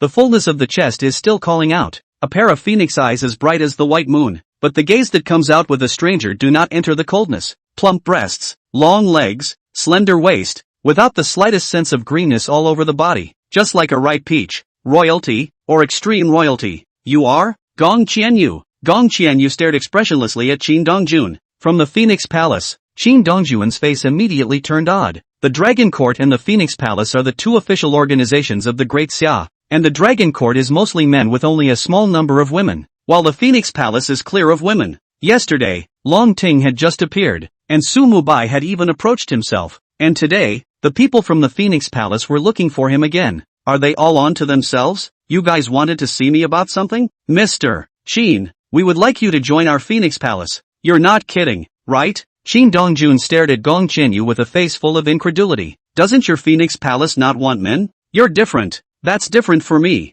Shin Dongjun looked at Gong Qianyu with some depression. I'm also carrying a gun. Shin Dongjun's revealing words did not make Gong Qianyu shy or angry. She was like a piece of ice that hadn't melted for 1,000 years, with a single expression on her face from start to finish. You are the Eastern Emperor. Gong Qianyu said heavily. Our Phoenix Palace needs a being like you. As long as you promise to enter our Phoenix Palace will take Miss Lin in. Mr. Shin should know what Miss Lin entering the Phoenix Palace represents, right? Shin Dongjun frowned slightly. Although the conditions offered by Gong Qianyu and Su Mubai seem similar, the truth is a million miles apart. Su Mubai is as long as Shin Dongjun. For the face of Shin Dongjun will Lin Nianchu, the Phoenix Palace, on the other hand, directly asked Lin Nianchu to join, and when Lin Nianchu encountered any trouble or things, the Phoenix Palace would naturally have to step in. Of course, Mr. Shin can also refuse. It's just that we hope Mr. Shin won't stop Miss Lin from joining our Phoenix Palace. Before I came, our palace master herself promised that as long as Ms. Lin joins the Phoenix Palace, she will be her only close disciple. Shin Dongjun's heart trembled slightly. The Phoenix Palace master's close disciple. This is an extremely high gold content. Even Lin Nianchu could become the helmsman of the Phoenix Palace in the future. Taking a step back, even if Lin Nianchu couldn't become the helmsman of the Phoenix Palace, as long as Lin Nianchu had the slightest thing to do, the Phoenix Palace would have to step in. No other reason than the Phoenix Palace master's close disciple. You guys have really put in the work. Shin Dongjun spat out a mouthful of stuffy air. Sit down and have some tea. Gong Qianyu breathed a long sigh of relief. She knew that Shin Dongjun was relieved. Can you tell me why you had to pull me in? You are strong enough, Gong Qianyu said truthfully. Once the Phoenix Palace has your help, it will be like a tiger with wings. Of course, there's the most important point. The Dragon Court has been pressuring us all these years. Gong Qianyu's frankness caused a light smile to appear on Shin Dongjun's face. Are you guys trying to use me to deter the Dragon Court? That's one of them. Gong Qianyu stared daggers at Shin Dongjun. We also want to overtake the Dragon Court. All the more reason to uproot the Heavenly Palace, said Gong Qianyu as a stern look flashed across her eyes. Mr. Shin should know that before you made your move against the Heavenly Palace, our Phoenix Palace never gave up on dealing with the Heavenly Palace. The reason why we've been suppressed by the Dragon Court is because we've suffered some heavy losses from fighting the Heavenly Palace all these years. Shin Dongjun had heard of some of the feuds between the Phoenix Palace and the Heavenly Palace and had no doubts about it. Now that the Heavenly Palace has reappeared, you'll be their target, and so will our Phoenix Palace. An enemy's enemy is a friend. We want to join forces with Mr. Shin to completely uproot the Heavenly Palace. Joining forces would be fine, but I'll need some other help from you guys. Mr. Shin, please. Castle Peak Orphanage. Shin Dongjun said word for word. I want you to help me investigate. No problem. Gong Qianyu agreed painfully, but we need some time. Shin Dongjun nodded in satisfaction. If my wife is willing to join your Phoenix Palace, I have no problem with that. But you have to remember, no force, said Shin Dongjun with a grim murderous look on his face. Otherwise, I don't mind making a trip to your Phoenix Palace. Mr. Shin can rest assured. Gong Qianyu assured with conviction. Our Phoenix Palace has its own rules. There's one more thing. I hope Mr. Shin is mentally prepared. What is it? Dev and Monica did it, and the Bloods are now saying to the public that they're in league with you. The corner of Shin Dongjun's mouth twitched slightly. Also, Kane's left hand seems to have appeared. Are you sure? Chapter 84 Shin Dongjun. Can you stand up to Mr. Lin? Shin Dongjun could no longer remain calm. Even if he had guessed last night that some of the legendary things might still appear. But I didn't think it would be this fast. It can't be determined yet. Gong Qianyu had a cold face, but her brows were filled with gravity. Apparently the Ark of the Covenant and Kane's left hand appearing one after the other gave her a whiff of danger. News has just begun to circulate in the outside world, and we've been poking around. Gong Qianyu continued to add, once there is news, we will contact you immediately. Fine. Shin Dongjun waved his hand. You talked to my wife. Gong Qianyu knew that the appearance of Kane's left hand had more or less caused some psychological impact on Shin Dongjun, and he needed to calm down and think about it at the same time. Shin Dongjun sat in his chair, his brows furrowed. He realized that from the time the news of the reappearance of the Heavenly Palace came through, everything was moving in an unpredictable direction. Just who is really behind all this? What's the other guy trying to do? Starting a big war? What's in it for him? Suddenly, an aura flashed through Shin Dongjun's mind. Grass. Could it be that someone wanted me dead from the very beginning? Shin Dongjun's face was cold to the extreme. and the killing intent of the countless corpses and bones piled up on his body was even surging out. When he first dealt with the Heavenly Palace, all 18 riders were killed in battle, and not long after he ran to the Middle Sea, the Ark of the Covenant appeared, followed by the news of the reappearance of the Heavenly Palace. Now it's Cain left-handed again. If someone was targeting themselves, would they need to go through all this trouble? Or are they jealous of something? Qin Dongjuan's brows furrowed as he began to carefully comb through everything. As Qin Dongjuan was combing through everything, a faint fluctuation of breath caused Qin Dongjuan's face to flush. Who? In the next moment, only a woman appeared out of thin air before Qin Dongjuan's eyes. The woman was dressed very boldly and spiritedly, showing off her seductive and hot identity perfectly. Looking at her, one can't help but want to feel the excellent gun rack, as well as measure the width and height of the biceps. Dev. At the moment, Dev was pale and looked exhausted. East Emperor, help me, said Dev as she plopped down and knelt directly on the ground. Qin Dongjuan looked at Dev in confusion. What happened? We got into a fight with Monica. Who would have been wounded by us? But a group of black-clothed men were suddenly killed halfway, and all of my people were hunted down and killed, and I was the only one who escaped. Qin Dongjuan looked at Dev in surprise. Where are Monica and the others? I don't know. They're completely indiscriminate in their attacks. Then the outside world puts out the word that you're with me. This has nothing to do with us, Dev said heavily. Someone has asked the Holy Court to come after you under the banner of our blood clan. Seeing that Qin Dongjuan was staring at her with a deadly stare, Dev immediately raised her hand and swore. I swear on the name of my ancestor Cain. Cain is the blood patriarch, and 9 times out of 10, Dev swears by Cain, and they have nothing to do with it. You get up first. Qin Dongjuan spat out a mouthful of air. How did you run out? Cast blood split 3 times. Dev let out a bitter laugh. But they seemed to be able to catch my scent, and the first 2 times they found me with pinpoint accuracy. The last time, maybe I was lucky, or maybe they wanted to let me off the hook and let me escape. No wonder you are so weak. Qin Dongjuan lit a cigarette for himself. Do you really not know who the man in black is? I don't know. Dev shook her head gently. They're all strong. Qin Dongjuan fell into deep thought. Who the hell is doing this to the Bloods and the Sacred Court? Could it be the Heavenly Palace? Qin Dongjuan had 2 big heads. He was completely caught up in the vortex, and trying to pull out was simply impossible. I can save your life. Qin Dongjuan exhaled a mouthful of thick smoke. But you still need to contact your clan and have them take you away. No problem. By the way, tell your clan to find out where exactly your patriarch's left hand is. Dev's brows furrowed. East Emperor, what are you asking us to look into this for? The people of the Phoenix Palace tell me that the left hand of your patriarch has reappeared on Earth. Dev blushed. Are you telling the truth? Not sure. Qin Dongjuan gently shook his head. You'd better be prepared. Otherwise the left hand of your patriarch might be shattered before you, just like the Ark of the Covenant.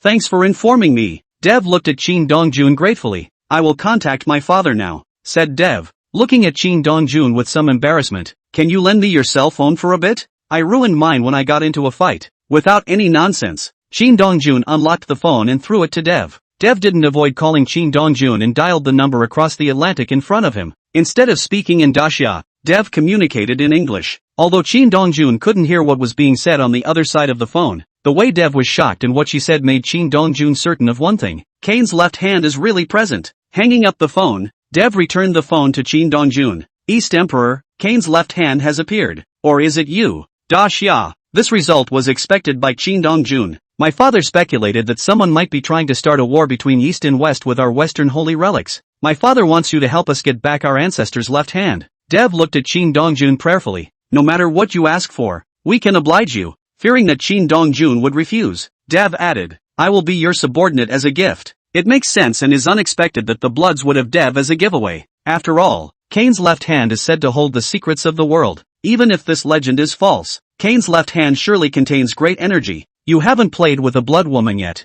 have you? Dev smiled flirtatiously. We Bloods are different from you. You're hot. We're cool. Qin Dongjuan looked at Dev incredulously. Cool, how does it feel? I didn't lie to you. Seeing Qin Dongjuan staring at her with a face of disbelief, Dev took a step towards Qin Dongjuan. Coming to Qin Dongjuan's side, Dev reached out her hand to turn Qin Dongjuan's chair, and then her entire body sat directly on Qin Dongjuan. If you don't believe me, you can try it now. Saying that, Dev took Qin Dongjuan's hand and put it on herself. It's guaranteed to be a sensation and pleasure like you've never experienced before. Dev spat hot breath at Qin Dongjuan. And I've never been touched by a man. You're the first. When Li Xuanqi sat on Qin Dongjuan, he didn't react, but when Dev sat on him, Qin Dongjuan started to get a little uncontrollable. After all, he really hadn't experienced the cold sensation. Shin Dongjun was just about to open his mouth when the office door was suddenly pushed open. Shameless, seducing a big ocean horse in the office in broad daylight. Shin Dongjun, can you stand up to Mr.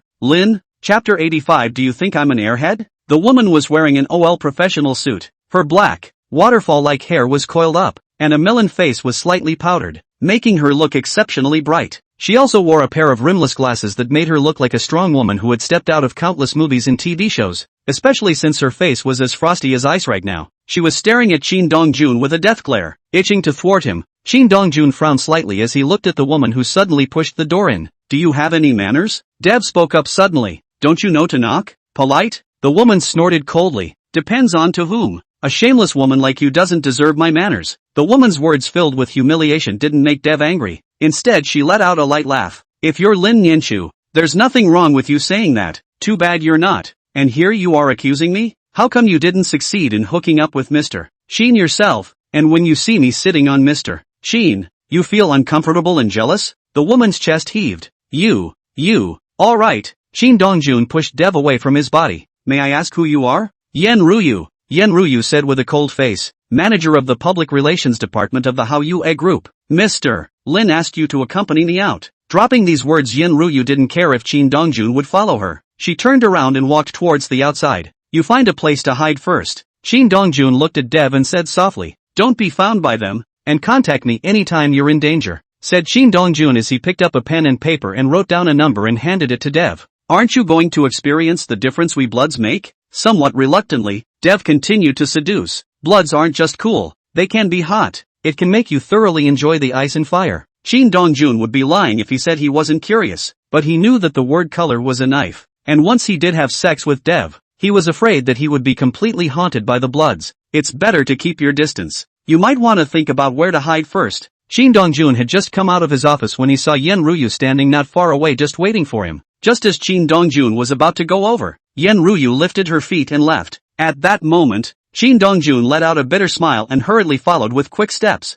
I thought you were really gone. Can't wait for me to leave? Yen Ruyu sneered conspiratorially. So that you can do disgusting things with the big ocean horse in the office? You're overthinking it, Shin Dongjun explained. Even if you hadn't come over, I was prepared to push her away. Yen Ruyu sneered. Anytime you men get caught, either she seduced me or we're just friends. Any more shamelesses? I thought she was you. So experienced? Shin Dongjun looked at Yen Ruyu in surprise. Your boyfriend has done this before? Yen Ruyu, who was already full of frost, heard Shin Dongjun say this, and the chill on her face instantly turned a few more points colder. Shin Dongjun, you're Mr. Lin's husband, you should know that you're a family man. Yen Ruyu said heavily. Are you doing this to stand up to Mr. Lin? I can pretend I didn't see anything this time, but if there's a next time, don't blame me for telling Mr. Lin. Shin Dongjun smiled resentfully and did not bother to explain further. Yen Ruyu's preconceived notions doomed him to be useless no matter what he said. Shin Dongjun followed Yen Ruyu in the car and spoke again.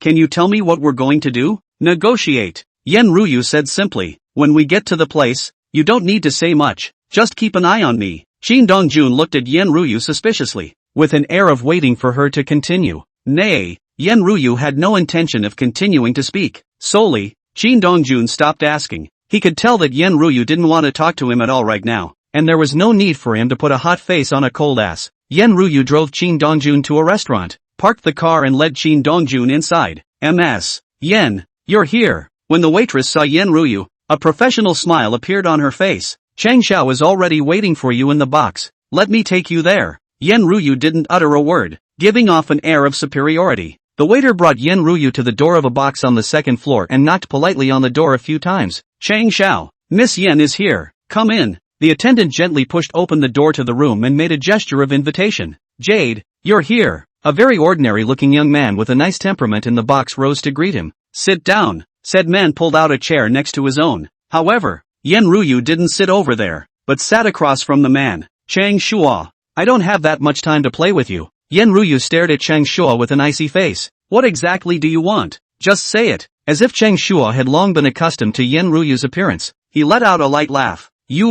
It's only because of your face that I haven't been able to lay my hands on the Hao Yue group. That much you should know. So I should thank you instead? What's the point of being polite with me? Chang Shua walked towards Yen Ruyu smilingly, one hand directly on Yen Ruyu's shoulder. At that moment, Yen Ruyu's eyebrows furrowed slightly. and there was also a flash of disgust in the bottom of her eyes. You're well aware of what kind of devastating blow the black information about the Hallyu group in my hands is capable of delivering to you, but I don't want to destroy the Hallyu group. After all, it won't do me any good. Chang Shua, you should know better than me in your heart as to where that little thing in your hand actually came from. Yen Ryu snorted coldly. If it's really more serious, what consequences will you have? You should know clearly? It seems like you guys have no intention of talking to me properly? Chang Shua's brows furrowed. Talk, Yen Ryu said nonchalantly, but don't go too far. Actually, my request is very simple. Chang Shua's wrinkled brows stretched. I want the Hallyu group's 3 prescriptions, said Chang Shua as he scanned over Yen Ryu's body with interest, while also slightly bending down and sniffing gently on Yen Ryu's body, his face full of intoxication. You stay with me for 3 more days and this matter will be over. Daydreaming in broad daylight? Yen Ryu said expressionlessly. I can't possibly agree to either of your 2 conditions. A huff appeared on Chang Shua's face. Yen Ryu, you're not sincere at all today, trying to get me to be sincere. You don't even look at what you're proposing. What's wrong with lousy's conditions? Chang Shua sneered. If I want 3 prescriptions from you, you can give as much as you want. As for you, the PR manager, to put it bluntly, isn't a sellout. I'll let you stay with me for 3 days. If I'm satisfied, maybe I'll let you become the Chang family's youngest grandmother. Ever since Yen Ryu became the manager of the public relations department, she had been told to sell out. Not once or twice. She had long been used to it. I'm really not looking at your Chang family's position as a young granny. Yen Ryu looked at Chang Shua provocatively. Also, even if I come out to sell, it's not your turn. Asterisk. Do you think I'm really afraid to touch you? Try touching me. Yen Ryu wasn't the least bit afraid. I guarantee you'll regret it. Then I'll see how you make me regret it. Qin Dongjun, who had been ignored all along, couldn't help but cough lightly when he saw Chang Shua about to make a move. Is this really treating me like air? Chapter 86. Think about why you let me come with you. Chang Shua then remembered that Yen Ryu had brought Qin Dongjun along. Is he the bottom line Lin Nianchu gave you? Chang Shua glanced at Qin Dongjun with contempt. Yen Ryu didn't say anything, and everything was all left to Qin Dongjun's meaning. I'll tell you today, it doesn't matter who Lin Nianchu lets come with you. Chang Shua dropped his gaze on Qin Dongjun. Kid, be smart and get out now. When I'm done having fun, I'll give you a lifetime of endless money. Qin Dongjun didn't move and quietly looked at Chang Shua, causing Chang Shua's brows to furrow. What? You want to play her too? Chang Shua slightly pondered for a moment. It's not impossible. When I'm done having fun, you brush the pot. Now you just watch and learn the old man's technique along the way. Saying that, Chang Shua was about to reach out and tear Yen Ryu's clothes. Snap! Without waiting for Chang Shua to touch Yen Ryu's clothes, Qin Dongjun had already grabbed his wrist. Chang Shua's face turned cold. Kid, you're looking for death, said Chang Shua as he swung his fist towards Qin Dongjun. Click! Qin Dongjun's right hand slightly exerted force, and Chang Shua's wrist was directly twisted off by Qin Dongjun. Are all business negotiations so rogue now? Qin Dongjun looked at Chang Shua, who was wailing in pain. He's directly going to force himself on people. Just then, Yen Ryu slowly stood up. Chang Shua, now do you know what kind of backbone Mr. Lin has given me? If you're willing to play, we, the Hallyu group, will accompany you. Yen Ryu stared at Chang Shua with an icy face. When I came here today, Mr. Lin just wanted to clean you up a bit, let you know that you're not qualified to get your hands on the women of the Hallyu group. Dropping these words, Yen Ryu looked at Qin Dongjun. Let's go. That's letting him off the hook? Right, Yen Ryu said faintly. Just wait for him to bite like a mad dog. Although Qin Dongjun didn't want to let Chang Shua go like this, he was worried that he would ruin Lin Nianchu's plan, and somewhat unwillingly let go of Chang Shua. Looking at the departing backs of Qin Dongjun and Yen Ryu, Chang Shua's agonized face was filled with a scowl. Little bastards, you want to go? Dream on. Saying that, Chang Shua forced himself to endure the pain in his arm and took out his cell phone to dial a number. Leave Yen Ryu behind at all costs. And as for the man beside him, waste him. Qin Dongjun had just arrived at the stairway with Yen Ryu when a rustling sound of footsteps came from below, causing Qin Dongjun to frown. We don't seem to be able to get away. As soon as the words fell, they saw dozens of people rushing up from below, each armed with baseball bats and machetes. How dare he be so heartless? Yen Ryu's face became extremely ugly. Go back and find Chang Shua. Look behind you. Yen Ryu twisted her head to look, only to see that 4 people had appeared behind them at an unknown time, blocking their way. For a moment, Yen Ryu's delicate face went white. She knew Chang Shua was an asshole, but she didn't expect Chang Shua to dare to be so bold as to directly make a move on her. Wasn't Chang Shua afraid that the Hallyu group would target him like crazy?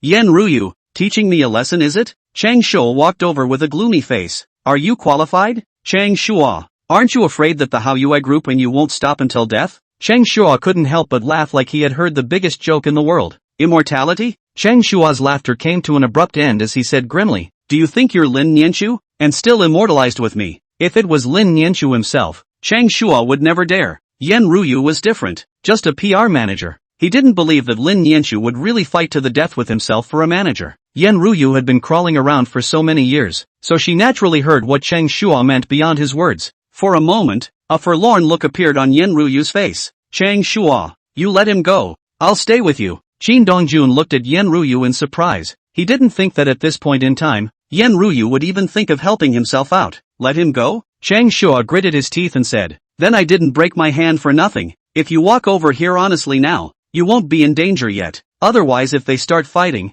I can't guarantee what you'll be beaten up to. Let him go and do whatever you want me to do or, why are you talking so much nonsense with him? Qin Dongjun, who was on the side, really couldn't stand to watch, so damn abrasive. In the next moment, Qin Dongjun took the lead. Yan Ruyu looked at Qin Dongjun dumbfounded. He even dared to make a move? Don't you want to die? Still ing dare to make a move. Chang Shua let out a low roar. Chop him to death for me. If it was an ordinary person, facing dozens of people hacking and slashing, they would definitely die. It happened that the person Chang Shua wanted to cut was Qin Dongjun, dooming him to bad luck. Yan Ruyu's pupils dilated as she looked at Qin Dongjun in shock. One could only see that Qin Dongjun looked like a heavenly god descending from the heavens. Unstoppable. How powerful is one man? Yan Ruyu hadn't thought about it before. She only knew that there was strength in numbers. But that statement is completely overturned in this moment. Chang Shua's people were like dirt and dogs. They were simply unbeatable. Chang Shua was also dumbfounded. He had thought that he would be able to take care of Qin Dongjun with ease, never expecting such an outcome. You want to kill me?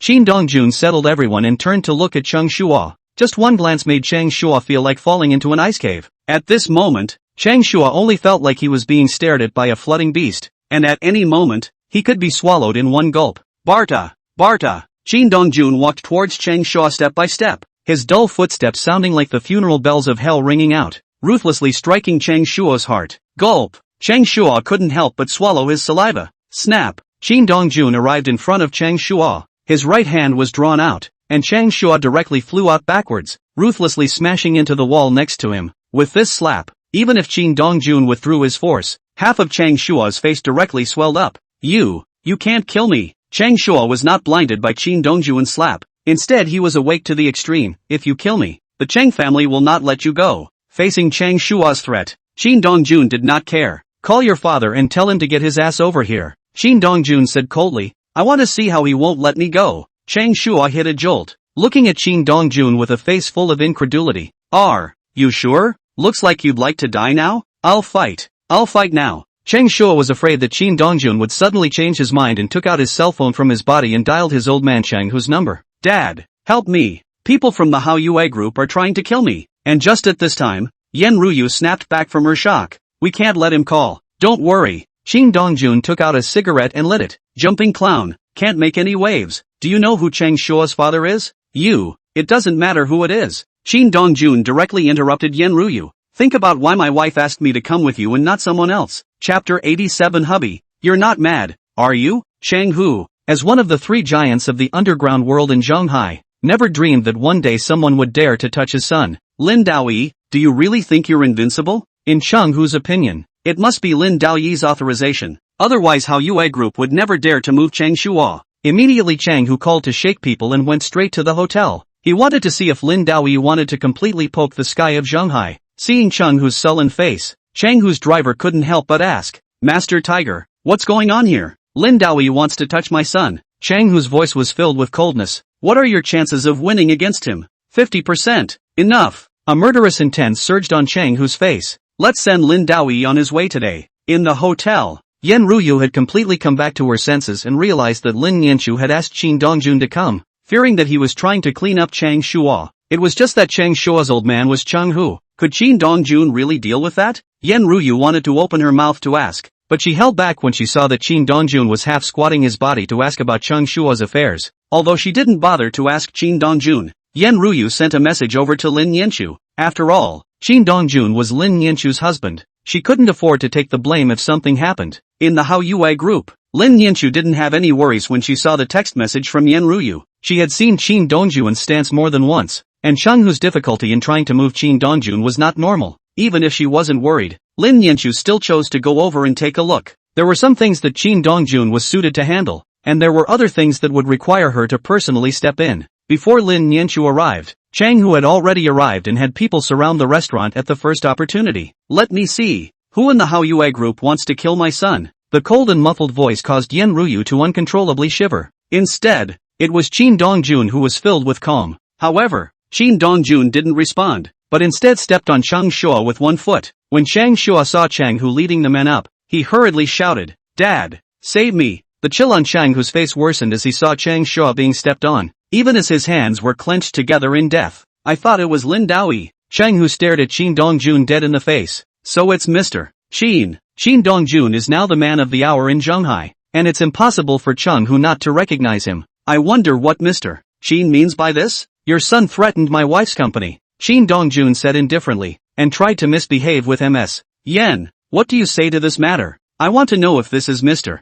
Qin's idea, or Lin Daoyi's. Tell us all about it. If it's Lin Daoyi's intention, I hope Mr. Qin won't intervene, and if it's your intention, I hope Mr. Qin will spare my son. What if I don't let go?" Chang, who was first stunned, then laughed. "Then I will naturally give Mr. Qin a statement." Chang Hu, as one of the three giants of the underground world in Zhonghai, naturally knew that Qin Dongjuan's other layer of identity was the Eastern Emperor. Going against Qin Dongjun won't do him any good. It's just that I still hope Mr. Qin will return my son to me first. Okay. Qin Dongjun kicked Chang Shua in front of Chang Hu. "Dad, rebellious son." Chang Hu gave Chang Shua a hard kick. "How many lives do you have if you dare to offend Mr. Qin?" Chang Shua froze. He had thought that just now was Chang Hu's delaying tactic to save himself first and then clean up Qin Dongjun. "I didn't expect Chang Hu to play for real, and you still dare to be rude to the threatening Hao Yue group and to Miss Yen." Chang Hu said coldly, "If I don't waste you today, you might still cause some kind of trouble for me in the future," said Chang Hu as he kicked Chang Shua hard in the crotch. "Ah!" A pig-killing wail sounded,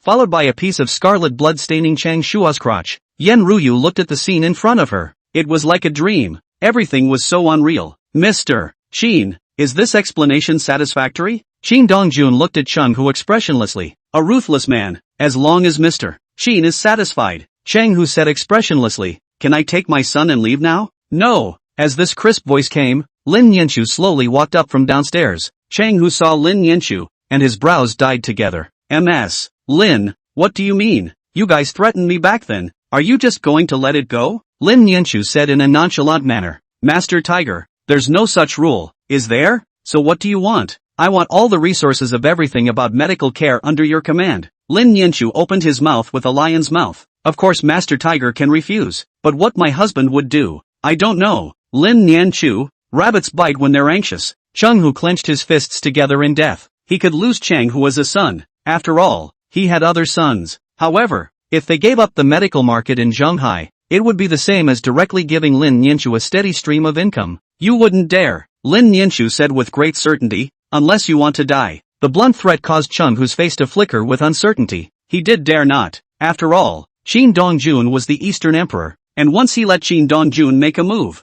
he would truly die. Lin Daoyi really gave birth to a good daughter. Chang Hu took a deep breath and forced down the anger in his heart. "Come find me tomorrow at noon. I'll give you everything you want." Lin Yanchu guffawed. "Take care, Master Tiger." Chang Hu snorted coldly and let the people carry Chang Shua away. Lin Yanchu, on the other hand, walked over to Qin Dongjuan's side, as if she was a schoolboy who made a mistake, and reached out her hand, pulling Qin Dongjuan's sleeve with 2 fingers. "Hubby, you're not angry, are you?" Yen Ruyu looked at Lin Yanchu in this state and was directly dumbfounded. Was this still the Mr. Lin she knew? How is it that in front of Qin Dongjun it's like a mouse seeing a cat? Angry. Qin Dongjun looked at Lin Yanchu's tense appearance and couldn't help but want to tease her, purposely slatting his face. Lin Yanchu panicked and explained, "I didn't want to use you. It was that Gong Qianyu who gave me the idea.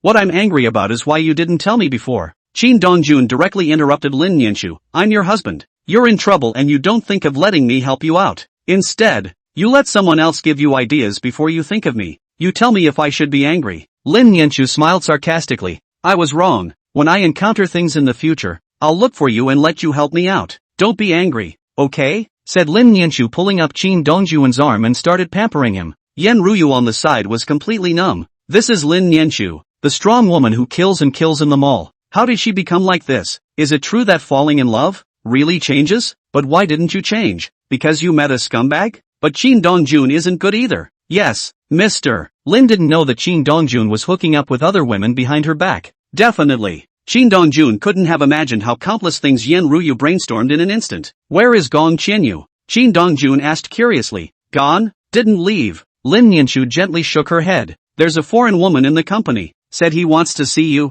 Gong Qianyu is receiving it for me. Lin Nianchu stared at Qin Dongjun dead in the face. Let's go back together and see what's looking for you, right? Chapter 88 The Secret Story of Qin Dongjun and the Holy Maiden. Yen Ruyu on the side immediately became interested. It wouldn't be the big foreign horse sitting on Qin Dongjun, would it? Is this to ask third sister to battle the original mate in front of the rightful owner? Scumbag, now your false face is going to be exposed. Let's see what you'll do. Mr. Lin, since someone is looking for Mr. Qin, let's hurry back. Yen Ruyu watched the fun and urged, don't keep people waiting. Qin Dongjun saw Yen Ruyu gloating out of the corner of his eye and knew exactly what she was thinking. You're right. Let's hurry back. Don't keep people waiting too long. Qin Dongjun is nothing. If it's Dev, at most, Dev really can't find any place to hide, which is why she took the initiative to appear in front of Lin Nianchu. Back at the company, Yen Ruyu didn't go to the PR department, but followed Lin Nianchu to the president's office. Just pushing the door in, Yen Ruyu caught a glimpse of two women sitting on the sofa.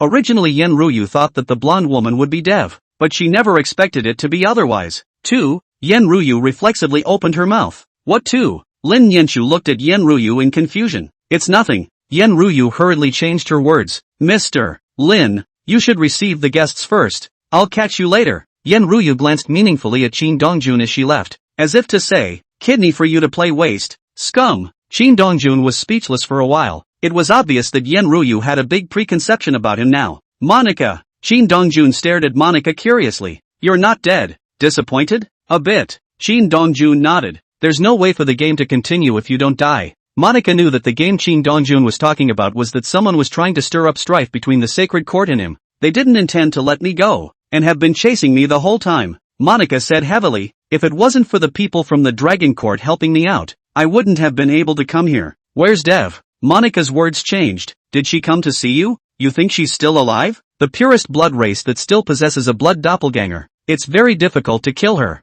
Monica sneered. Doesn't the Eastern Emperor know this? Say, what did you come to see me about? I need your shelter. Monica opened the door. You can make the conditions, as long as you can bail me out for 3 days. Just now Gong Qianyu has already thrown an olive branch to Monica, but she doesn't trust Gong Qianyu. No time. Qin Dongjun didn't even think about it and directly refused. If you can live, live. If you can't, die. Instantly, Monica's pale face went cold to the extreme, and her pink fists were clenched together in death. East Emperor, I advise you to better consider this seriously. Saying that, Monica got up and walked to Qin Dongjun's ear, attaching her ear and not knowing what she said, causing Qin Dongjun's face to change slightly. Monica, I dislike being threatened? I'm not threatening you, just stating a fact. Monica was not the least bit afraid of Qin Dongjun's man-eating gaze. Insure me for 3 days, and we'll be done with each other in the future. Qin Dongjun spat out a mouthful of stuffy air. Remember, this is what you said. Don't worry, I always keep my word.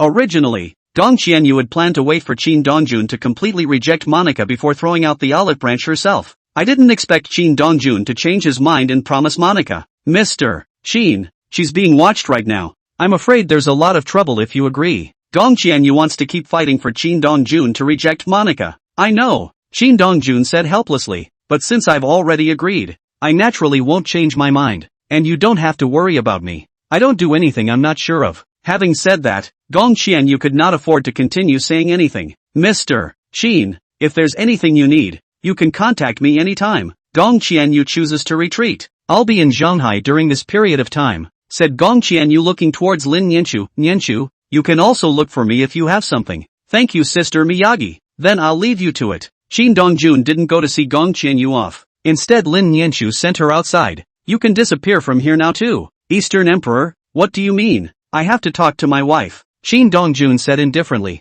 Also, you'd better be honest with me, or don't blame me for being rude to you. Monica didn't say anything and had just gotten up and walked to the door when Lin Nianchu walked in from outside. The two exchanged no words as Monica headed outside without looking back. Honey, Monica needs to stay at our house for the last 3 days. I don't have a problem. Lin Nianchu directly interrupted Qin Dongjun. I just heard that she's the holy maiden of the sacred court, and she's still being hunted. Can you really protect her? Gong Qianyu told you, right? Right. Lin Nianchu nodded. She's worried that someone will make a move on me, thus distracting you. Gong Qianyu's concern is not unreasonable. Some people abide by the rules of the game, but some people's favorite thing to do is to break the rules of the game. Once someone moved Lin Nianchu, it was naturally impossible for Qin Dongjun to care about Monica anymore. By the time Monica really died, the Holy Court would definitely put the blame on Qin Dongjun's head. I'll make the arrangements. Qin Dongjun thought for a moment. As long as your side is fine with it, then can you tell me what exactly is the story between you and this Holy Court Holy Maiden? Lin Nianchu looked at Qin Dongjun curiously. Lin Nianchu didn't know what the two words Eastern Emperor stood for, but Lin Nianchu was very clear about what the Sacred Court's Holy Maiden stood for. I don't have a story with her, Qin Dongjun said in a generalized manner. I was in trouble once before, and I didn't realize that the person who helped me was her. This time it's a way to return her favor. Intuition told Lin Nianchu that things were by no means as simple as Qin Dongjun said. Qin Dongjun obviously didn't want to say anything, so even though she was curious, it was not good for her to continue to pursue the matter. So it's like this. Lin Nianchu smiled. See how you can arrange it appropriately. I have things to talk to Ruyu over here. Go ahead then. After Qin Dongjun left, Lin Nianchu's face revealed a line of contemplation, and he didn't know what he was thinking. Qin Dongjun found Monica and brought her directly to his office. Are you sure you didn't lie to me? Qin Dongjun stared at Monica dead in the face. The woman back then was really you?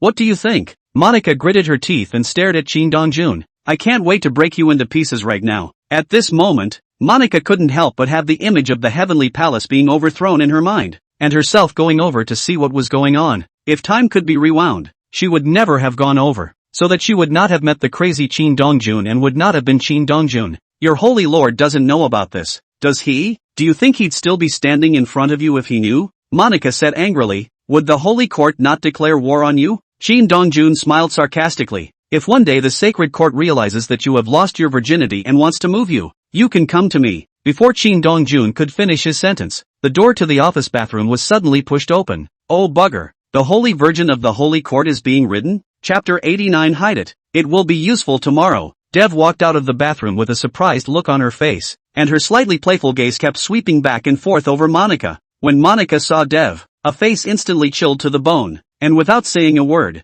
she made a move on Dev. As a virgin of the Holy Court, you must be a virgin. Once you lose your virginity, you dishonor God. It is also subject to trial and punishment by the Holy Court. Originally, Monica was the only one who knew about this matter, and in order to save her life, she had to tell Qin Dongjun. In the past, Qin Dongjun went berserk and took one of her blood. Now that Dev, the sacred court's nemesis, even knew about it, she had to die. Otherwise, if this matter reached the ears of the Holy Court, it would be hard for her, Monica, to escape death. As if she had guessed that Monica would kill her to silence her, Dev reacted at the first opportunity. Qin Dongjun completely didn't expect Dev to hide in the bathroom instead of leaving. Stop fighting. Qin Dongjun had no choice but to step in and stop the two from continuing. After all, this was the Hao Yue group, and with Dev and Monica's ability, if they fought red-eyed, the Hao Yue group could be demolished. At that time, in case Dev got on top of the situation and spoke about it directly, it would not be beneficial to either Qin Dongjun or Monica.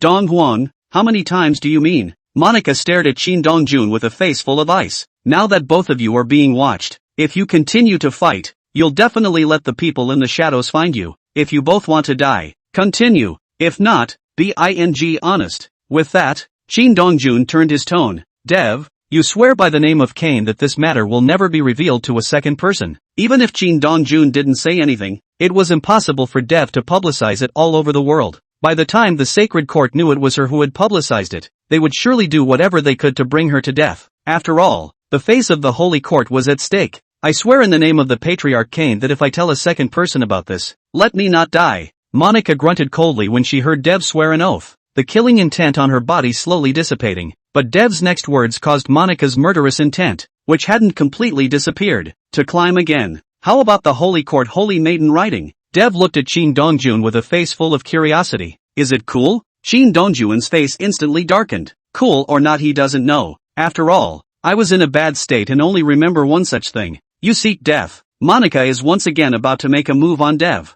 Stop. Qin Dongjun hurriedly blocked. It's not true that you two were arch rivals, but right now you two are grasshoppers on a rope. You guys fighting to the death here will only allow those in the shadows to reap the benefits. Saying that, Shin Dongjun glared fiercely at Dev. Mind your mouth. If you still dare to continue talking nonsense, I'll send you to meet your patriarch Kane. Dev smiled sarcastically and didn't continue to say much. Now that both of you are here, let's get the rules right first. Shin Dongjun had a serious look on his face. During the time I shelter you two shall not make a move. Whoever makes the first move. Dev's eyes rolled and a wry smile appeared at the corner of her mouth. How? The corners of Shin Dongjun's mouth twitched as he had the urge to slap Dev to death. In the next moment, when Dev saw Shin Dongjun's coldly descending face, she hurriedly changed her words. You continue. Nope, Shin Dongjun said coldly, as long as you two don't make a move, all will be happy. I'm fine with that. I'm okay with that. Monica followed, but I don't like spending time with her. So where do you want to be?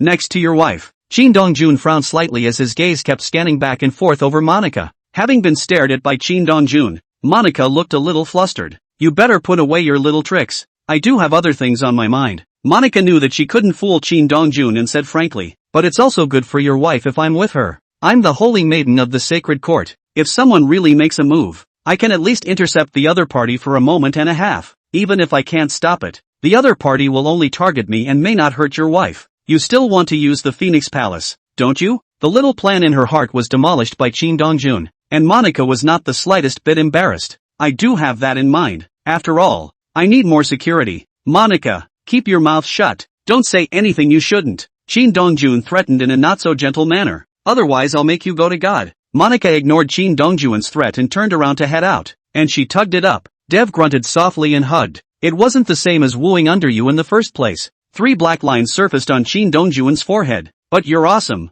Dev gave Shin Dongjun a thumbs up. You dare to ride the holy court's holy maiden. If the sacred courtists found out about this, I'm afraid they'd want to tear you alive, said Dev with a lascivious smile on her face. What do you think would happen if the sacred court's faithful knew that their saintly daughter was also a? You want to up? I still want to live. Dev smiled sarcastically. But do you really want to keep her around? You stayed, and I'm afraid of her? I'm not like her. Dev scowled. She's more hypocritical than I am. There was no way for Shin Dongjun to refute this. The entire sacred court was indeed hypocritical. Unlike the blood clan, who or whatever they were, you'd better think about what you'll do when the people from the sacred court arrive. Shin Dongjun reminded. They are your nemesis. You won't leave me alone. Dev twisted her slender water snake waist and walked step by step in front of Shin Dongjun, stretching out her jade root-like arm and wrapping it around Shin Dongjun from behind. I'll be your person from now on. Although Shin Dongjun was interested in the bodies of the bloods, he had no interest in Dev's having the goods. You'd better not be flirty. Shin Dongjun didn't knock lightly. I'm not a man of pity.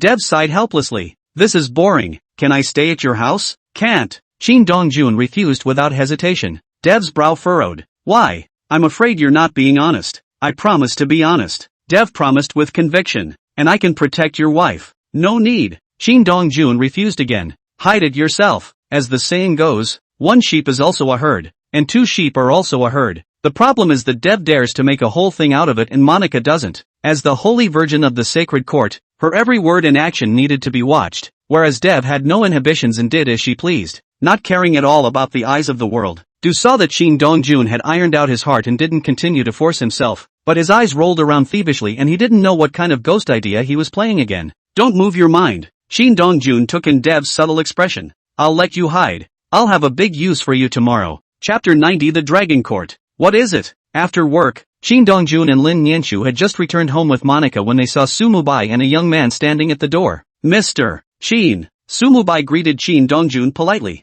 Something? Can we go in and talk? Although Lin Nianchu didn't know Sumubai, but seeing Sumubai's extraordinary demeanor, she knew that the other party must have come from a good place, so she took the initiative to take over the conversation. Come in and talk. Entering the house, Lin Nianchu made a pot of tea for Sumubai and the young man, while she entered the kitchen to prepare dinner, with the appearance of a housewife. Aren't you curious about what they'll talk about? Monica asked curiously as she followed Lin Nianchu into the kitchen. Men have men's things. Lin Nianchu smiled and replied. You seem to know them? That middle-aged man's name is Sumubai. He's from the Great Summer Dragon Court, Monica said indifferently. As for that young man, I don't recognize him, but to be able to follow Sumubai, the source must not be small. Dragon Court? Lin Nianchu frowned slightly. Clearly she had no concept of the Dragon Court. Same as the Phoenix Palace. Monica Kopp said. It's an official organization of DCA, said Monica with interest sweeping back and forth on Lin Nianchu. Did you promise Gong Qianyu to join the Phoenix Palace? Right.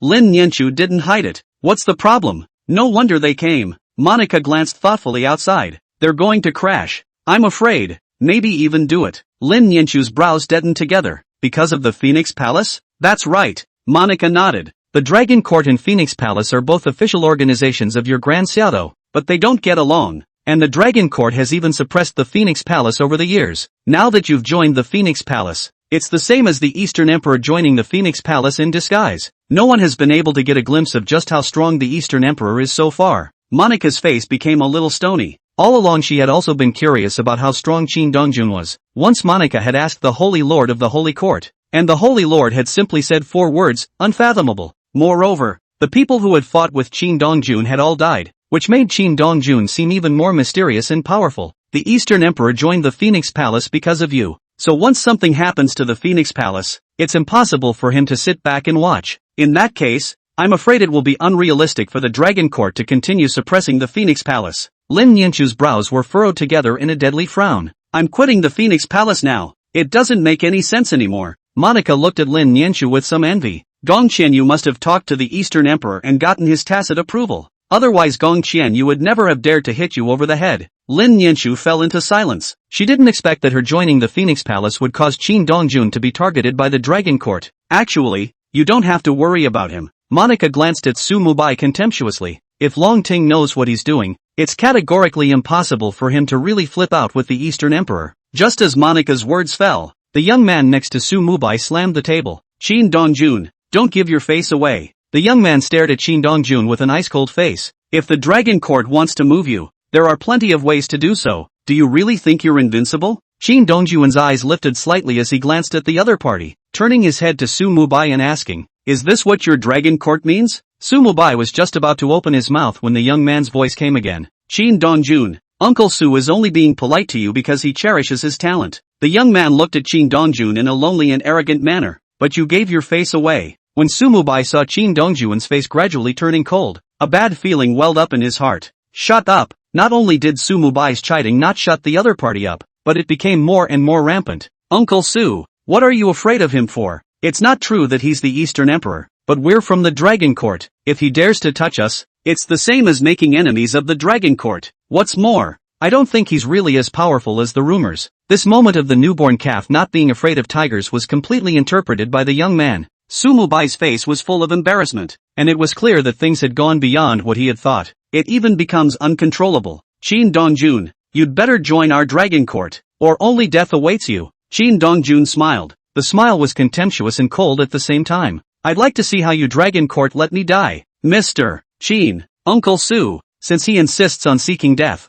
we'll fulfill him. The young man directly interrupted Qin Dongjun. Something that doesn't know how to die. With that said, the young man whooshed up and immediately struck out at Qin Dongjun. Monica in the kitchen couldn't help but sigh softly at the sight. Sure enough, every place has a bunch of smug s. Just as Monica's words fell, the young man had already flown out backwards and smashed hard on the ground, spitting out blood. Su Mubai's face changed drastically. Just now he wanted to block, but before he could open his mouth, Qin Dongjun's right leg had already kicked out. Mr. Qin, you want to die too? Qin Dongjun lightly swept past Su Mubai. At that moment, Su Mubai only felt that a huge mountain had descended from the sky and pressed down on him fiercely, making it a little difficult for him to catch his breath. Don't want to. Get out. Su Mubai didn't dare to say more and came to the young man, carrying the other party away. You really kill and kill. Monica walked out from the kitchen, one kick to waste his dantian, making him completely reduced to a cripple, not to mention. I'm afraid that your kick still contains a furious power chi, slowly destroying his chi jing?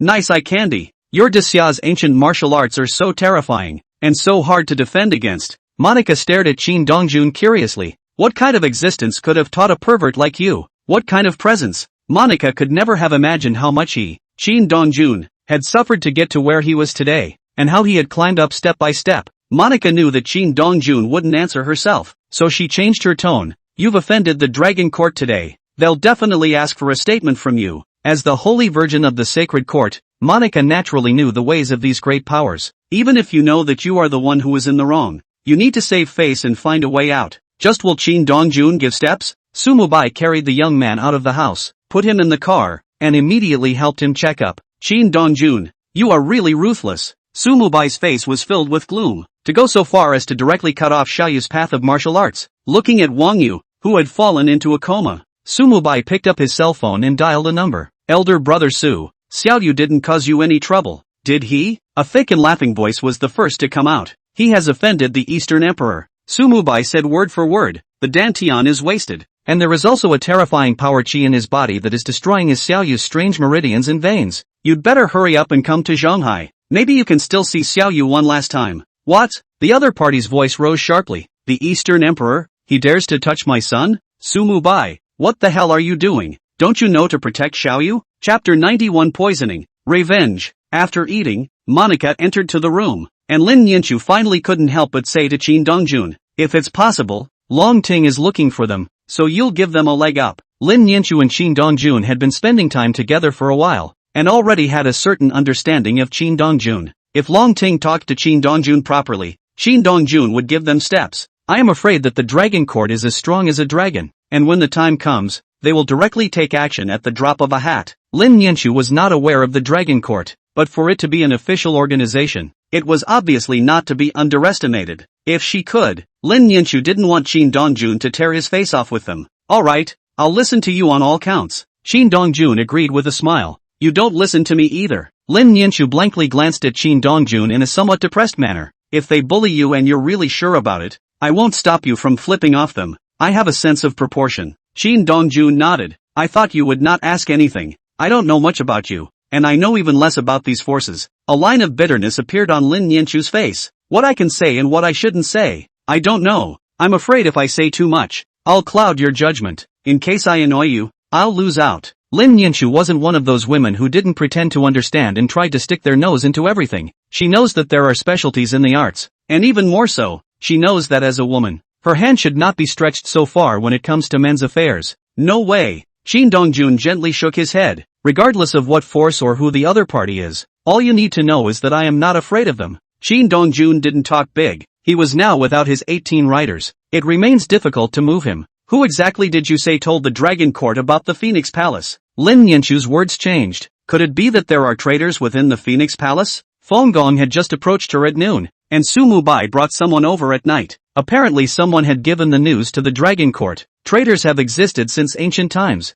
Qin Dongjun had a calm face. Pay no attention to it. Since Qin Dongjun had said so, Lin Yanchu didn't continue to say more, but once again inquired, will my joining the Phoenix Palace lead to trouble for you? Monica told you, didn't she? Lin Yanchu knew that she couldn't hide it from Qin Dongjun and nodded her head to acknowledge it. There is trouble, but not much. Qin Dongjun looked at Lin Yanchu with great confidence. You don't have to pay attention to it. When the time comes, you will learn whatever the Phoenix Palace teaches you. If there's something you don't understand you can ask me. Actually, Qin Dongjun still quite hoped that Lin Yanchu would enter the martial arts. He didn't ask Lin Yanchu to be as strong as he could be, even if he could defend himself, or at the very least, strengthen his body. Can't you teach me? Me? Qin Dongjun let out a bitter laugh. I can, but it's too aggravating, and it doesn't necessarily suit you. Better let the Phoenix Palace teach you. They have more ways than I do. Lin Yanchu didn't force Qin Dongjun. Anyway, she has joined the Phoenix Palace now. And Gong Qianyu also promised to pass on a set of vomiting methods to her in the next 2 days. When he thought that he would also be able to enter the martial arts path in a couple days, Lin Yanchu was a little excited. She wanted to catch up with Qin Dongjun. The next day, Lin Yanchu didn't go straight to work, but followed Qin Dongjun to find Changhu to ask for all the medical resources and prescriptions he had in his hands. As for Monica, she naturally followed them. Changhu knew that Qin Dongjun would come today, and had already made tea and waited. When the people below told him that Qin Dongjun had arrived, Changhu immediately rose to greet him. Mr. Qin, Miss Lin, you're here. Changhu was full of smiles and did not have any hostility towards Qin Dongjun. Instead, it also gives you the feeling of meeting an old friend. I've already asked the people below to organize the medical resources and prescriptions. Changhu opened the door. It's just that the workload is a bit heavy, and they haven't organized it yet. Let's drink tea while we wait. I'm disturbing Master Tiger, Lin Yanchu said with a smile. Led by Changhu, the three of them, Qin Dongjun, entered the room. Just as he entered into the room, a light fragrance hit his nose, making people just feel refreshed. Qin Dongjun and the others didn't care about the ethereal fragrance as they followed Changhu and sat down, starting to drink tea. Miss Lin is really lucky to be married to Mr. Qin, Changhu said with a face full of envy. I also think it's good fortune. Lin Nianchu looked at Qin Dongjun with a touch of softness under her eyes that was hard to hide. But Master Tiger's good fortune is also good. Before I thought it was quite good. But not now. Chang Hu shook his head and smiled bitterly. I didn't even put your father in my eyes before. Now that Mr. Qin has become his son-in-law, I wouldn't dare to shout at him, said Chang Hu, turning his tone. Mr. Qin, Miss Lin, how about you try this tea? Chang Hu was afraid that Qin Dongjun would think that he would poison, and took the lead in picking up the teacup and taking a sip. Qin Dongjun was not polite and took a sip from his teacup. It's too thick, Qin Dongjun said indifferently. If only it were a bit lighter. I'm refoaming now. Forget it. Qin Dongjun refused. When will the things we want be ready? I'll call and rush it. Chang Hu took out his cell phone from his body. You guys drink tea first. Chang Hu did not go out to make a call, but dialed the number directly in front of Qin Dongjun and turned on the speakerphone. There was an air of fear that Qin Dongjun would not believe him. Since Chang Hu didn't avoid Qin Dongjun and the others on the phone, there was no need for Chang Hu to repeat many words. Mr. Qin, you heard them. They're on their way here. You're behaving yourself. I, Chang Hu, have always been a man of my word, and since I intend to give it, naturally there's no way I'll play tricks. Chang Hu patted his chest. Not to mention that I know something about Mr. Qin. There's no way I'm going to do something that's going to kill me. Yes? Qin Dongjun let out a light laugh. But this tea and this scent, are you going to and explain it? Chang Hu's heart trembled. How did he know? Lin Yanchu and Monica frowned slightly and looked at Qin Dongjun in confusion. When used alone, Long Yin Xiang has the effect of refreshing the mind. Qin Dongjun stared at Chang Hu with a smirk. But if it is paired with the blood wither grass, it will become a highly toxic poison. Martial artists will have their energy leaked out and disorganized, while ordinary people will die after 7 days with their whole body stiffened. Am I right? Chang Hu, who was still able to maintain his composure, changed his face drastically when he heard this. Monica and Lin Nianchu's faces changed drastically. The combination of this scent in the air and the tea is highly toxic? Worthy of being the famous Eastern Emperor. A loud, yet endlessly angry and murderous voice came from outside the door. You even know the effects of Long Yanxiang and blood wither grass. The next moment, a middle-aged man walked in from outside. The man had a stout figure and a country face that looked decent, but it was his preference that he was born with a pair of triangular eyes. Makes him seem a little sinister. But what can you do if you know? The man stared at Qin Dongjun dead in the face. You've already drunk the tea with the blood wither herb. Eastern Emperor, you dared to kill my son. Today I will take your life. Chapter 92 Mantis catching cicada. Yellow bird in the back. Wang Xinghua stared at Qin Dongjun with a venomous gaze like a snake. You're the old man of that kid from yesterday? Qin Dongjun frowned slightly. That's right. Wang Xinghua didn't hesitate to admit it. Eastern Emperor, even if my son was rude to you, you can teach him a lesson. But you killed him. Wang Xinghua clenched his fists together in death. Avenge for killing your son is not shared. Is this your idea? Or the dragon courts? Does it still matter? Wang Xinghua snorted coldly. Do you think you can still escape?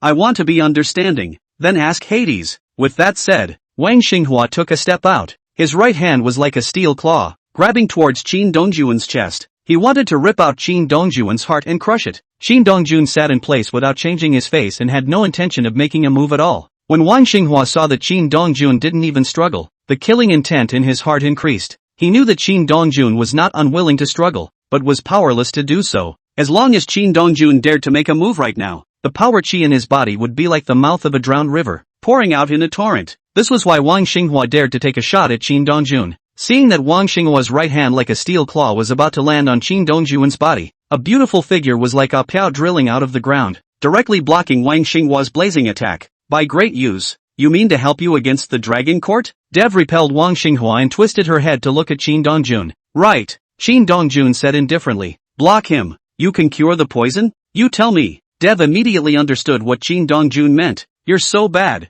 Wang Xinghua took in Qin Dongjun and Dev's conversation to the best of his ability, and he couldn't help but think of a phrase that had been circulating in the dark world in his mind. Poison can't kill the Eastern Emperor. Thinking of this, a wave of uneasiness welled up in Wang Xinghua's heart. Eastern Emperor, do you think I'll give you time to detoxify? Wang Xinghua put his right hand directly to his mouth and whistled. In the next moment, dozens of killing intent attacked, causing Dev's face to change slightly. Hurry up, the Dragon Court's people are tough. I might not be able to hold them off for long. Qin Dongjun didn't say anything, nor did he make any movements. He just sat quietly in place, and he didn't know if he was detoxifying the poison or not. Dong Huang, can you do it or not? Monica couldn't help but speak up when she saw that Qin Dongjun was indifferent. If you want to die, don't drag me along. The poison that Wang Xinghua had placed was not only useful to the martial artists of Daxia, but likewise to Monica. Now if Monica dared to make a move, the energy in her body would drain faster. Only Lin Yanchu was not affected in any way. Dong Huan, say something. Monica became even more flustered when she saw that Qin Dongjun didn't say a word. Lin Yanchu, ask him. Monica had to ask Lin Yanchu to ask Qin Dongjun. I believe him. Lin Yanchu's simple sentence directly made Monica break her defense. What the kind of two people are these? You two want to go on a double date. Don't bring me. I haven't lived long enough. At this moment, Dev had already used all her strength to block Wang Xinghua and the others. Two fists don't exist for Qin Dongjun, but Dev is not Qin Dongjun. She was already starting to get a little overwhelmed, but Qin Dongjun didn't have the intention to make a move yet, which forced Dev to play it safe. After all, she still needed Qin Dongjun to save her life. If Qin Dongjun died, she was afraid that it would be difficult for her to live as well. Dead bat. Wang Xinghua's face was full of scorn. What the hell are you fighting for him for? Wang Xinghua had thought that Dev would know what to do and retreat, but it turned out that Dev directly cast the forbidden techniques of the blood race. You know, Dev cursed, but didn't dare stop with her hands. Since you insist on seeking death, I'll fulfill you. Wang Xinghua knew that Dev would never get out of the way unless he took care of Dev. Bang! The fuming Wang Xinghua combined with the others and directly knocked Dev away. Dong Huan, who else can come to your rescue now? Wang Xinghua stared at Qin Dongjun with a face full of scorn. You really think you can kill me? Still talking tough at the end of your life. You're being used and you don't even know it. Qin Dongjun was filled with contempt. As soon as Qin Dongjun's words fell, a bright laughter suddenly resounded throughout the room. Eastern Emperor, how did you detect me? In the next moment, he only saw that a grey-clothed old man had appeared in the house at an unknown time, and was right beside Wang Xinghua. The appearance of the grey-clothed old man caused Wang Xinghua's face to change drastically. You, bang! The old man casually slapped his hand, and Wang Xinghua was like a sandbag that flew out backwards, smashing into the cabinet in the room. It's hard for him to keep his sanity after his son was killed by me, Qin Dongjun said lightly, but it's suspicious that he was able to find Chenghu in the first place, said Qin Dongjun as he slowly dropped his gaze on Chenghu. His status and position in Shanghai should not be bad. Even if you know who I am, you shouldn't just scrap your own son. I don't believe it if there isn't a little conspiracy in a man who is ruthless enough to his own son and willing to hand over his most lucrative possession. The old man couldn't help but applaud when he heard Qin Dongjun's analysis. You're thinking of using the Dragon Court's people to get Monica and Dev all killed, and then planting evidence to frame the Dragon Court at that time. Qin Dongjun said again. At that time, the Blood Clan and the Sacred Court will definitely go to war with the Dragon Court at all costs. Even if the Dragon Court had the heart to defend themselves, the Blood Clan and the Holy Court wouldn't give them a chance. Not bad. The old man's gaze toward Qin Dongjun grew more and more appreciative. As for me and my wife, you didn't plan to kill, Qin Dongjun said indifferently. You intend to capture me and threaten me with my wife to get me to cooperate with all of your every action. Dong Huan, now I kind of know why the top likes you so much. The old man stared straight at Qin Dongjun. Strong strength and a good head. Just uncontrollable. Saying this, the old man looked at Lin Yanchu. But now it's good. You have someone to hold on to. Lin Yanchu's heart tightened. She became Qin Dongjun's breakthrough? Miss Lin, don't think about suicide. The old man saw through Lin Yanchu's thoughts with a glance. In front of me, you can't die. That's right, wife, don't make trouble. This old man is very strong, Qin Dongjun said indifferently. But I'm curious, what exactly are you? Can't you guess? It seems that the heavenly palace has really appeared. Qin Dongjun spat out a mouthful of stuffy air, and a complexity surged on his face. The heavenly palace I destroyed back then shouldn't be all of you, right? Of course. The old man's face revealed an unruly streak. The heavenly palace is far bigger than you can imagine, and what you've destroyed is just the tip of the iceberg. Ark of the Covenant. Dong Huan, there's no point in stalling for time. The old man softly interrupted Qin Dongjun. I'll kill them now and take you away. I advise you to answer my questions honestly. Qin Dongjun slowly stood up and moved his body. Otherwise you will beg for your life and beg for your death. The old man's pupils contracted into the most dangerous needle on shape. You detoxified? No. Qin Dongjun gently shook his head. I was just adapting to this poison. Chapter 93 Eastern Emperor, have mercy. The old man's pupils violently contracted into the shape of the most dangerous pinpricks as he stared at Qin Dongjun with incomparable vigilance. Knowing that Qin Dongjun was nearly invulnerable to all poisons, he asked Chenghu to deliberately guide Wang Xinghua to use Long Yen Xiang and Blood Wither Grass to dissolve the Jin Qi in Qin Dongjun's body. Never did he expect Qin Dongjun to be able to be so bizarre to such an extent that Long Yen Xiang and Blood Wither Grass, which were known as the nemesis of martial artists in the world, were both useless against Qin Dongjun. However, the old man still held a hint of luck in his heart. Perhaps Qin Dongjun was bluffing. East Emperor, since you have recovered, let me see how strong you are. As you wish. Just as the words left his mouth, Qin Dongjun had already disappeared in place. At that moment, the old man's face changed drastically, only feeling like he was being stared at by the god of death. For a moment, the old man's body was tense, ready to strike at any time. Suddenly a fist shadow flashed, and the old man struck out almost by reflex. But in the next moment, the old man's rigid palm unexpectedly penetrated the fist shadow. The old man felt bad and was just about to transport his energy to defend. Bang! A hand shadow came, and the old man was like a soccer ball that had been kicked out, flying out uncontrollably backwards, and ruthlessly smashing into a side wall. Answer my questions honestly, or I'll make you talk by other means. Qin Dongjun walked towards the old man with an idle step. At this moment, the old man forced himself to endure the qi and blood rolling around in his internal organs and slowly stood up from the ground. You're terrifying. The old man took a deep breath and forced down the blood that was about to well up in his throat. But do you think you can kill me? Saying that, the old man waved his right hand and his entire person directly disappeared in thin air. Ninjutsu? Qin Dongjun's brows furrowed together in a deadly frown. So you're from the Sakura Kingdom. No wonder it's so perfectly hidden. With that said, the aura on Qin Dongjun's body abruptly changed and began to climb crazily. In an instant, the killing intent on Qin Dongjun's body that was piled up from countless blood and corpses reached an appalling level.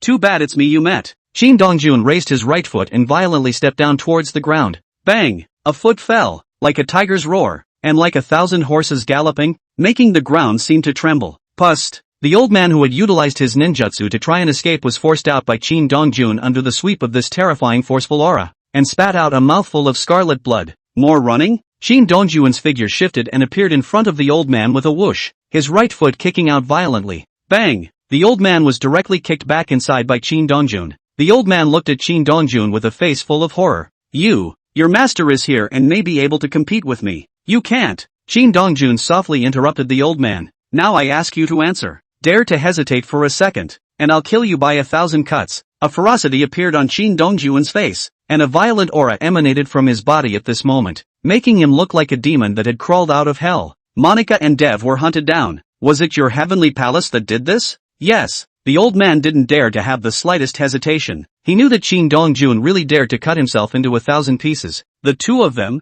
Monica and Dev, blushed hard when they heard this. Tengu, damn heavenly palace, how dare they make a move against them? The Ark of the Covenant also came from your heavenly palace? Right, the Ark of the Covenant was also destroyed by your heavenly palace? That's right. Who destroyed it? Little Palace Master. Qin Dongjun frowned. Who is the Little Palace Master? I don't know. Yes? The old man winced violently when he saw the fierce light on Qin Dongjun's face grow thicker. I really don't know. The old man hurriedly explained. The Little Palace Master has always been a god. Other than the core members of the Heavenly Palace, no one knows who the Little Palace Master is. Qin Dongjun's tightly furrowed brow completely turned into a Sichuan character. The Little Palace Master of the Heavenly Palace is so capable. Wasn't it your Heavenly Palace Master that I killed in the first place? Yes, the old man replied without hesitation. But our Heavenly Palace has 9 Palace Masters, and the one you killed was only one of them. Qin Dongjun's heart trembled furiously. The Heavenly Palace possessed 9 Palace Masters, so how terrifying must the overall strength of the Heavenly Palace be? Are there also 9 Little Palace Masters? It seems like just one. The old man was afraid that Qin Dongjun would be impatient, and did not dare to have any thoughts at all, giving a truthful account of all of them.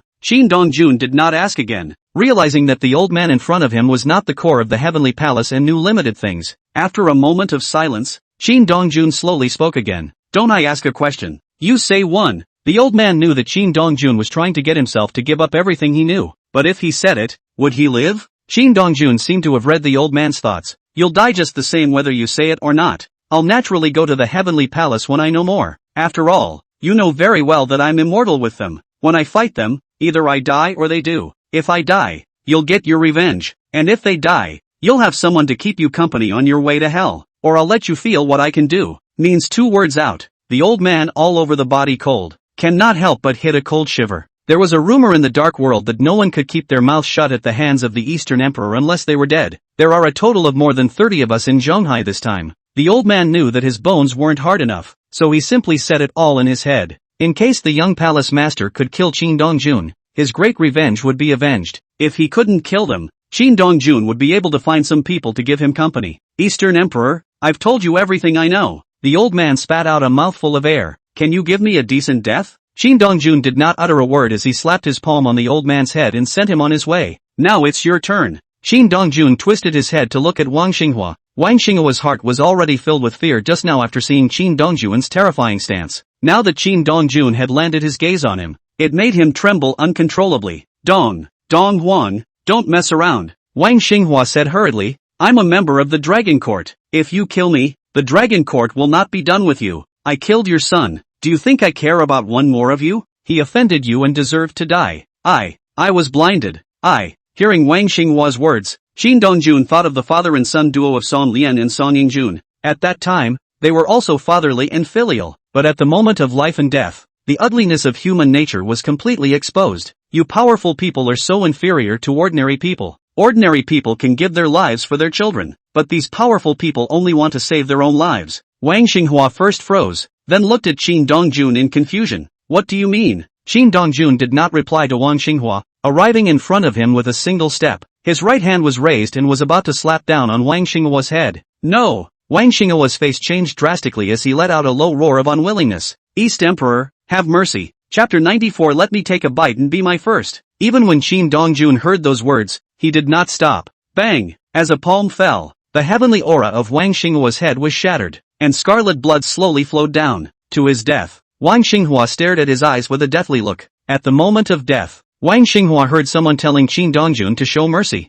and from the Dragon Court. But Shin Dongjun still did it. How dare he? In the next moment, only the old man appeared in the doorway with a whoosh. When the old man saw Wang Xinghua, who had already died of gas, his body trembled violently. Dong Huang, why? Do you have to kill him? But whoever wants to kill me must be prepared to die. Shin Dongjun lightly swept a glance over the old man. Do you want to kill me? Calm words, full of provocation. The old man's heart was filled with rage, itching to immediately beat and kill Shin Dongjun, but he knew he couldn't do it. Don't dare! The old man held back the anger in his heart. The little old man knows how much he weighs. How would he dare to make a move against the Eastern Emperor? But East Emperor, do you know who Wang Xinghua is? Not important. Shin Dongjun had a leisurely look on his face. It's just a jumping clown. His old man is Blade Emperor Wang Junshin. The old man said heavily. You killed his grandson first and then his son. He is not going to stop with you. A line of amazement appeared on Shin Dongjun's calm and way-free face. The children and grandchildren of the Blade Emperor, wasted to such an extent. It's good to die.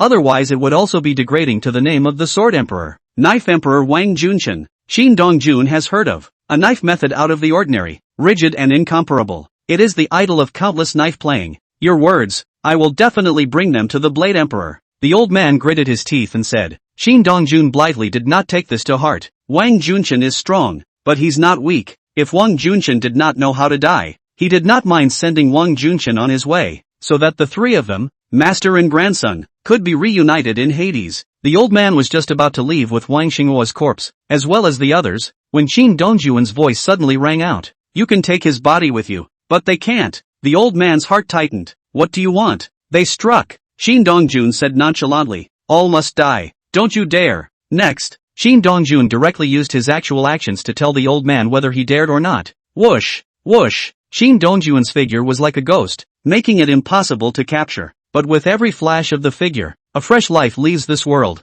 Slaughter. Shin Dongjun was completely unilateral in his slaughter. These people brought by Wang Xinghua could not even touch the corner of Shin Dongjun's clothes before they fell in a pool of blood. The old man looked at the scene in front of him, his eyes glazed over and his fists clenched. He wanted to make a move to stop Shin Dongjun, but what was left of his sanity told him not to do anything. Once you do it, you will die yourself. The old man slowly closed his eyes. He really couldn't bear to watch his fellow soldiers die tragically one by one in front of him. For a while, a strong smell of blood filled the entire house. You are quite kind. Shin Dongjun's voice suddenly rang out. Neither of you can bear to watch your companions die horribly. The insulting words made the old man slowly open his eyes. Can I go now? These words, the old man popped out of his mouth completely through clenched teeth. One word at a time. Get out. The old man carried Wang Xinghua's body and left. As for the others, he also wanted to take them away, but there was nothing he could do in the end. As soon as the old man's front foot left, Shanghu violently knelt on the ground and kept kowtowing to Shin Dongjun.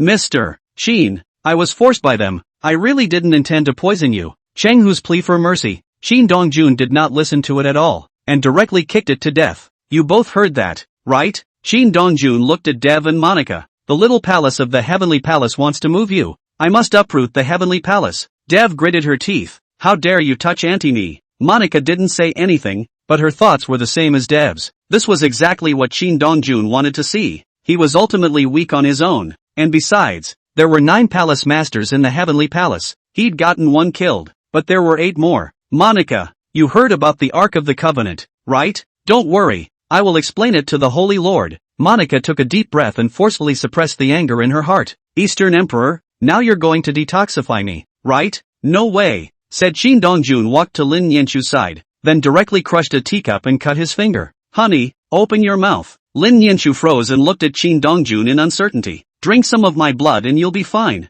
Monica saw this, and a million straw horses began to gallop in her mind. I thought you didn't know how to cure poison. After Lin Yanchu drank a few drops of Shin Dong-jun's blood, Monica spoke again. What about me? You wait for your people to come and figure it out yourself. Shin Dong-jun said indifferently. I don't know how to cure poison. Isn't your blood the antidote? It should be. Shin Dong-jun politely declined. But I'm not sure, and there are more toxins in my blood. You are the holy maiden of the holy court. If anything happens to you after drinking my blood, I can't afford it. How could Monica not understand what Shin Dong-jun meant? That is, not to give you the antidote. In desperation, Monica had to turn to Lin Yanchu for help. Although Shin Dong-jun was ruthless and murderous, he had to admit that this guy was still a wife-favoring fiend. Ms. Lin. Just as Monica opened her mouth, Lin Yanchu knew what she meant and directly interrupted. Holy maiden, my husband is right. I'm his wife. I drank his blood, and it's nothing to have an accident. You're different. You're the holy maiden of the sacred court. It's better to wait for your people to come and figure out what to do. Monica had a face that was completely black. How these two are the same. Shin Dong-jun smiled. His wife still knew how to cooperate. Holy maiden, I think the other two have a point. Dev gloated. You'd better wait for your people to come. Saying this, Dev twisted her head to look at Shin Dong-jun. Dong-hwan, I'm not afraid that your blood is poisonous. Do you want to give me some? What do you want this for? Save it for a rainy day. At this moment, Dev had already guessed that Shin Dong-jun's blood might be able to cure 100 poisons. Keep some on you. You might need it someday. Seeing Shin Dong-jun frowning, Dev hurriedly added, I just put my life on the line for you. Shouldn't you give me some for the sake of me fighting for you? Alright, when we go back and you find a bottle, I'll give you some. Shin Dong-jun said indifferently, but I need to say the ugly words up front. If anything happens if you drink my blood, you will not be held responsible. Shin Dong-jun's blood could indeed cure poison, but it could also kill. I understand. Dev blinked at Shin Dong-jun. Fighting poison with poison, said Dev with a twist of words. I'm really curious. If I turn you into my first embrace, will I be able to get stronger too? Why don't you let me have a bite? Chapter 95 Poisoned. Please God, you have a way to take death? The simple words sent an uncontrollable cold shiver down Dev's spine. I'm just kidding you. Take it easy. Dev was truly afraid to turn Shin Dong-jun into her first embrace. Or maybe she didn't have the strength. Otherwise, she definitely wanted to turn Shin Dong-jun into her first embrace. Although Dev didn't dare to let Shin Dong-jun turn into her first love, Dev had already begun to wonder if it wouldn't be the same if she were to give Shin Dong-jun a mixed-race baby. Thinking like this, Dev looked at Shin Dong-jun differently. Get on him. Got to get on him. Even as a third sister. Shin Dong-jun didn't know that Dev had already had the idea of forcing herself on him, but he also sensed that Dev was looking at him in the wrong way. She's not still thinking about turning herself into her first mate, is she? If he or she did turn into Dev's first mate, would he or she be able to have the abilities of the Bloods as well? As soon as this thought appeared, Shin Dong-jun winced and hurriedly put it behind him. It seems like I need to stay away from Dev in the future or I could really be fooled into limping by her. Dev was still thinking about finding an opportunity to drug Shin Dong-jun. Poison is useless to Shin Dong-jun, but winks should be useful, right? Shin Dong-jun couldn't help but shiver when he saw Dev still staring at him. Wife, let's go. Doesn't it matter here? The Dragon Court's people will come to make things right. All Shin Dong-jun wanted to do now was to get out of here, or away from Dev. Alright, I have to hurry back and grab everything Chang-hu has. Lin Yanchu's face was grave. We can't do it for the others. Don't worry, no one dares to rob it. Shin Dong-jun said arrogantly. Whoever dares to grab it, I'll destroy them. Lin Yanchu knew that Shin Dong-jun was doing it for his own good, but there are business rules in the business world. If she wanted to do some kind of business and directly let Shin Dong-jun grab it by force value, and everyone else followed suit, wouldn't it be a mess? I'll take care of business matters on my own. You stay out of it. Now that Lin Yanchu knew about the Dragon Court in Phoenix Palace, she felt that if Shin Dong-jun dared to break the normal rules, she was afraid that he would be sanctioned by the Dragon Court and Phoenix Palace together. All yours. Instead of taking Dev with him, Shin Dong-jun had Dev remain hidden. As for Monica, she was brought along. However, Monika's gaze toward Chin Dongjun was filled with mischief. Ruthless men. When you are cool, you call people sweetie. Now you can't use it. You become Mrs. Cow. And you don't give any antidote to the poison. Ha, man. I'm sure they all raised their pants and didn't recognize them. 3 days have passed in the blink of an eye. Cheng Hu's everything, Lin Nianchu, with the help of Lin Daoyi, although he did not have all of it in his pocket, he still got more than half of it, which made Lin Nianchu satisfied. After all, in business, you always have to leave some soup for others. 3 days passed, and the people from the sacred court arrived as promised, and took Monika away. And as for Dev, she followed the people from the blood clan. However, when Dev left, she made a special trip to Chin Dongjun and told him that she would come back for him. Damn, this is really trying to become her first embrace. The sacred court is taking Monika, but there is nothing they can do about the poison Monika has been given. Monika felt that she should go to Chin Dongjun, but Louis, the Grand Knight of the sacred court, didn't want to beg Chin Dongjun. Their sacred court was a prestigious sect. How could they beg a guy from the dark world? So you guys just let me die? Monika stared at Louis and the others with an icy face. Holy maiden, we've heard that third master Chu of the Chu family in Shanghai is an apricot grove expert, so we can go to the Chu family and make a trip, Louis suggested. If it's not possible, we can then go and beg the Eastern Emperor. The others agreed with Louis's proposal, and Monika had no choice but to agree. The Chu family. When Chu Xiong, the head of the Chu family, learned that the Holy Court's Holy Maiden had come to visit, he immediately greeted her personally. The great presence of the Holy Maiden has brought my Chu family to light. Chu Xiong had a gentle smile on his face as he greeted Monika without being humble. Chu family master is polite. Monika didn't drag her feet and opened the door. Chu family master, I came to the Chu family this time because I have something to ask for. Chu Xiong looked at Monika in surprise. The Holy Maiden isn't joking, is she? Monika was the Holy Virgin of the Holy Court. The Holy Court had hundreds of millions of followers worldwide. Chu Xiong didn't think that their Chu family could help Monika. Chu family master, truth be told, I am suffering from a severe poison. Monika confessed frankly. I heard that the third master of the Chu family is an expert in the apricot grove, and I have come here to beg the third master of the Chu family to save my life. Chu Xiong's heart was clear, but his face revealed a color of difficulty. Since that incident with Lin Daoyi's wife, he,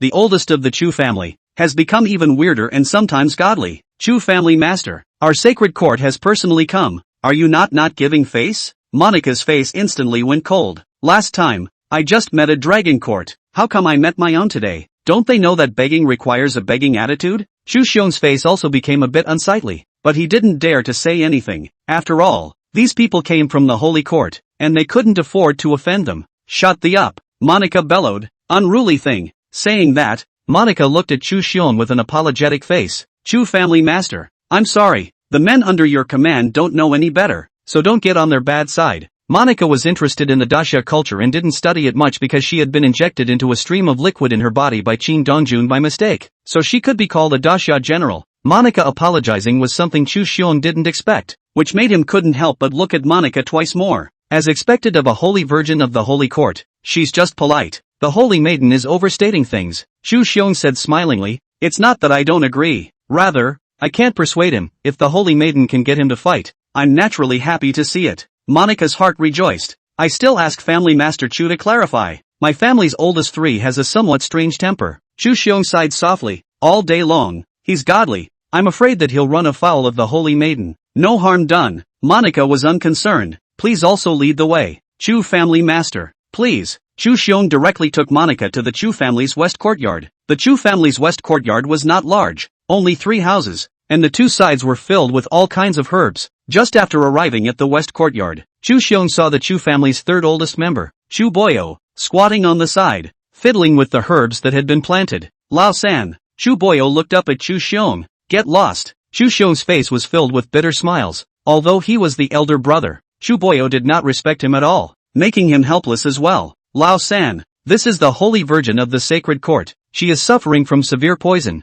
You, the Sacred Court? Chu Boyo looked up at Monika. You've been poisoned? Right. Monika nodded, and asked Senior to save me. What life are you looking for me to save? Chu Boyo said faintly. You should go to your god. Isn't your god omnipotent? Chu Boyo's arrogant and still contemptuous words caused the rest of the Sacred Court's faces to change drastically, especially Grand Knight Louis. Are you insulting our god? Chapter 96. Don't worry, I have the tightest mouth. For a time, Swords were drawn and an invisible killing intent filled the surroundings. At that moment, Chu Xiong broke out in a cold sweat, fearing that Chu Bo dating would once again speak out of turn and completely offend the holy court. Old third, how do you speak? Chu Xiong sank his face and shouted lowly, while not forgetting to scowl at Chu Boyo, hurry up and apologize to the holy maiden and the others. Apologize? Chu Boyo snorted coldly. They deserve it? At once, Louis and the others' faces became ugly, and even Monica's face became a bit unnatural.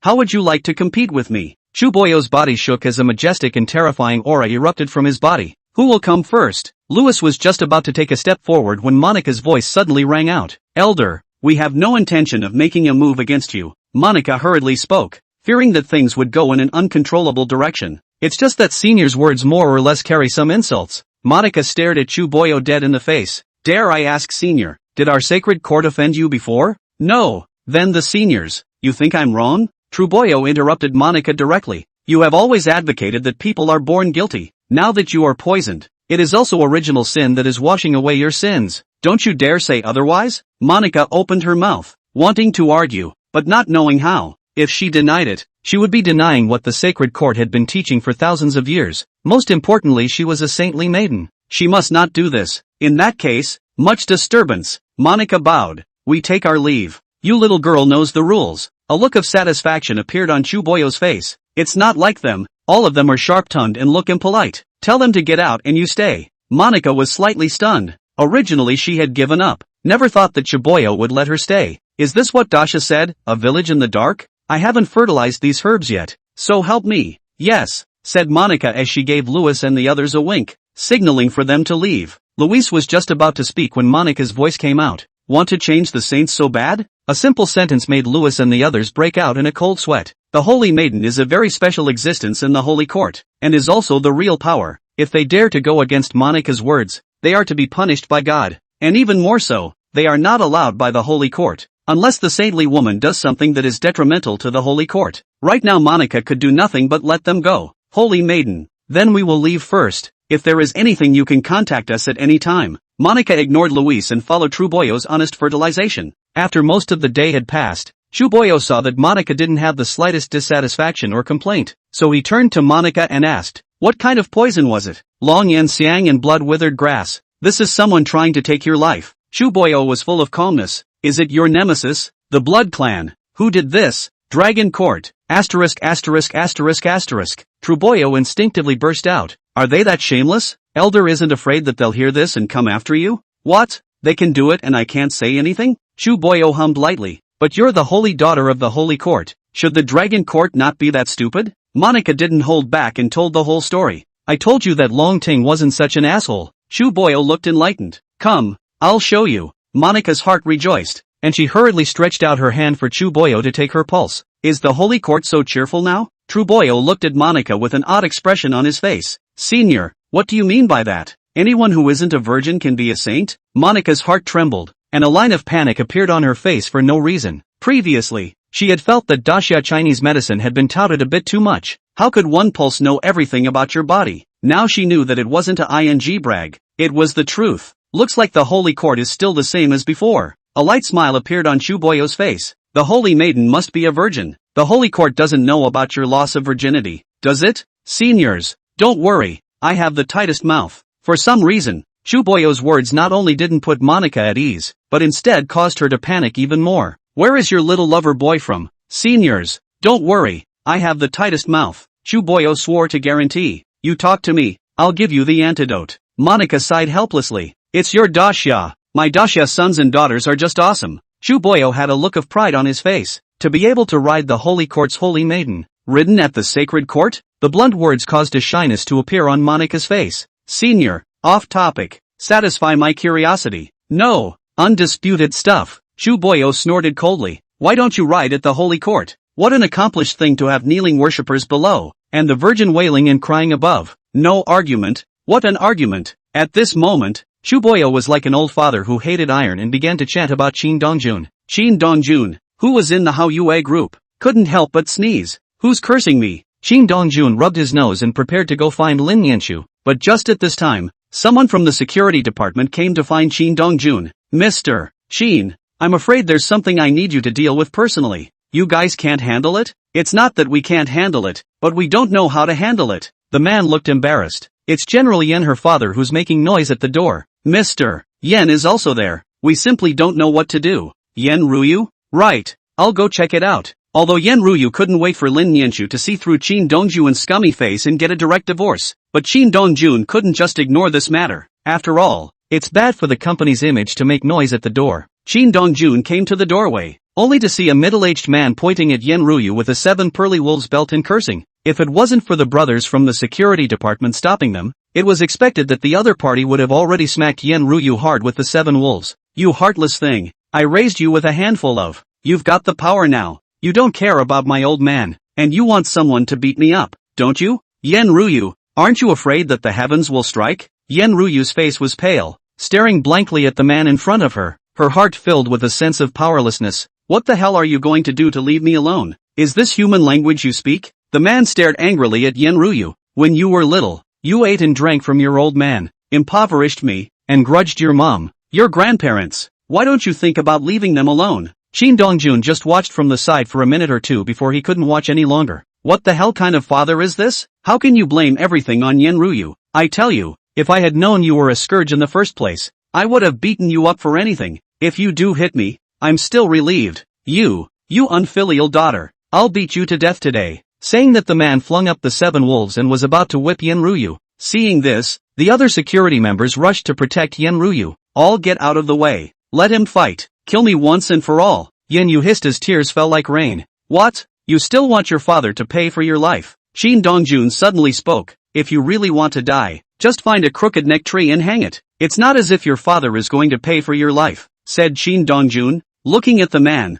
Uncle, am I right? Chapter 97. Yen Ruyu is miserable. Yen who was about to make a move, changed his face drastically and stared at Yen Ruyu angrily. Yen Ruyu, you really are a white-eyed wolf. You want to die yourself, and you even want me to be buried with you. I'm telling you, you're dreaming. I won't beat you to death today. I'll only teach you a lesson. Yen Hu was just about to make another move when Qin Dongjuan's voice rang out once again. Uncle, you must not be impulsive. So many people are watching. If you make a move, when she calls the police and sues you for provoking trouble and intentional injury, won't you go to jail? Yen Hu winced, and his gaze toward Yen Ruyu came down even more grimly. You, inappropriate son of a thing, even turned around to try to harm me. You are not afraid of heaven's thunder? Said Yen, who threw the 7 wolves toward the ground, directly sitting on the ground and shrew-like, wailing and crying. Facing the splashing Yen Hu, Yen Ruyu's face was ashen. Today she was considered to have lost face and had been completely reduced to a joke. Have you made enough of a scene? Yen Ruyu stared at Yen Hu.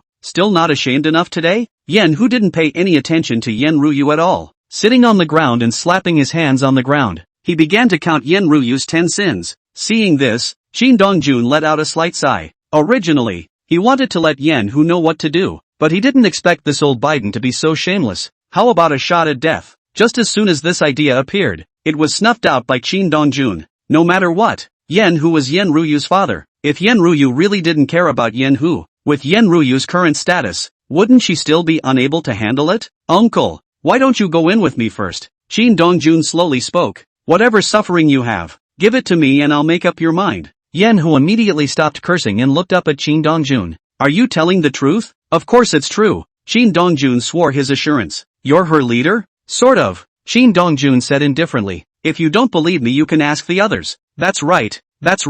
He's our boss's dad. Yeah, our boss's dad can definitely help you. Qin Dongjun was slightly stunned when he heard the boss's father. What do you call it? Lin Nianchu's father? She didn't call her dad either. Yen Hu heard the words of the crowd and realized that Qin Dongjun was a big leader of the Hao Yue group, and might really be able to help him pin down Yen Ruyu, so he hurriedly stood up. It's also the leader who knows to take care of an old man like me, or else I'd have just been set up by this white-eyed wolf. Yen Hu glanced at Yen Ruyu with incomparable disgust. Leader, you must do it for me. Uncle, let's talk in my office. Qin Dongjun had just left with Yen Hu, and the security personnel of the Hao Yue group immediately dispersed all the people watching. Back in the office, Qin Dongjun poured Yen Hu a cup of tea and began to ask Yen Hu about the cause. It turns out that after Yen Ruyu's mother died, Yen Hu took another wife and had a son. Now my son wants to get married, but he doesn't have the money to buy a house and can't afford the bride price, so he wants Yen Ruyu to pay for it. Yen Ruyu not only refused, but also directly moved. The phone number is changed.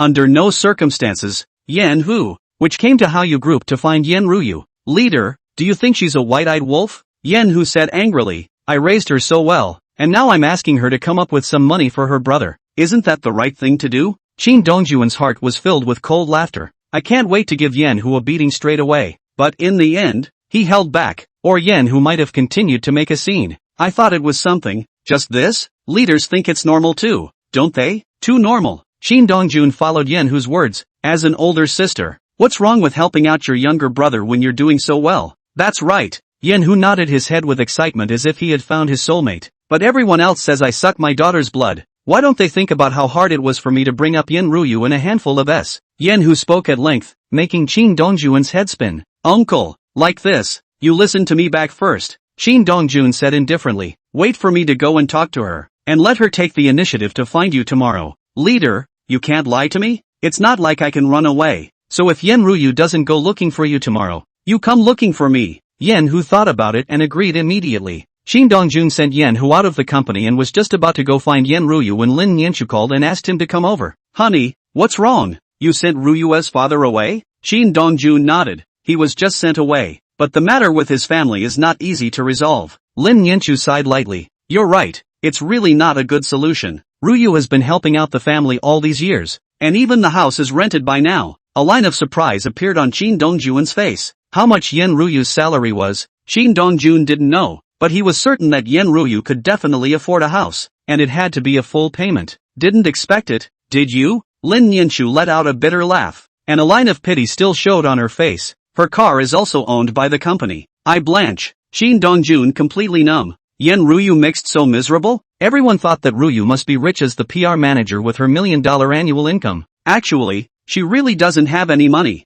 Honey, you seem to know her well? Ryu is my college classmate. Lin Nianchu took a deep breath. When she went to school, her father didn't give her any tuition at all. She took out a loan to go to school by herself. Living expenses, and she earns them, and then the school loans, too, she paid back on her own by earning money through work-study. Shin Dongjun lapsed into silence. From Yen Hu's mouth, he thought that Yen Ryu must be unpopular at home, but he didn't expect it to be so miserable. I tried to help her in the beginning, but Ryu never accepted. Lin Nianchu narrated. She said that she has hands and feet and doesn't need anyone's help. A figure slowly surfaced in Lin Nianchu's mind. A girl with a ponytail, skinny and bony, dressed plainly, but with determination in her eyes. This fortitude is unyielding to life. I remember now that all the students would hit the grocery store for dinner and she would just buy buns and eat pickles. Shin Dongjun unconsciously took out a cigarette from his body and lit it for himself. And most of the money she earned in the Hallyu Group over the years was given to her family, and part of the rest she donated to the poor mountainous areas to subsidize the mountainous children. Shin Dongjun spat out a mouthful of sulkiness. She's been in the rain herself and wants to hold an umbrella for someone else.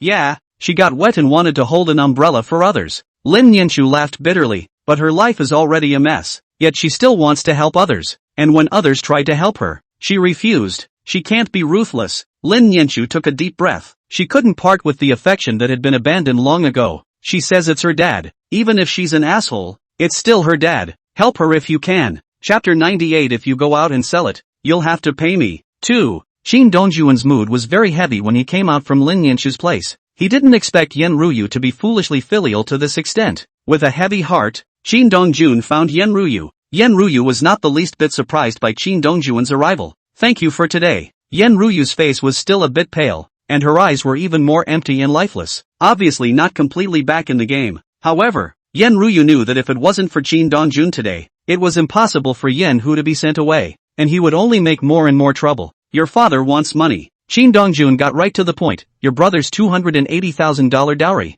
$50,000 in hardware plus a house, all need to come out of your pocket. I know. Do you have any money? No. Yen Ryu gently shook her head. I've got a quick buck here I can introduce you to. Yen Ryu froze. You're going to help me earn money? Want one? You tell me. I have a friend. You sleep with him for a few days. He'll give you $2 million.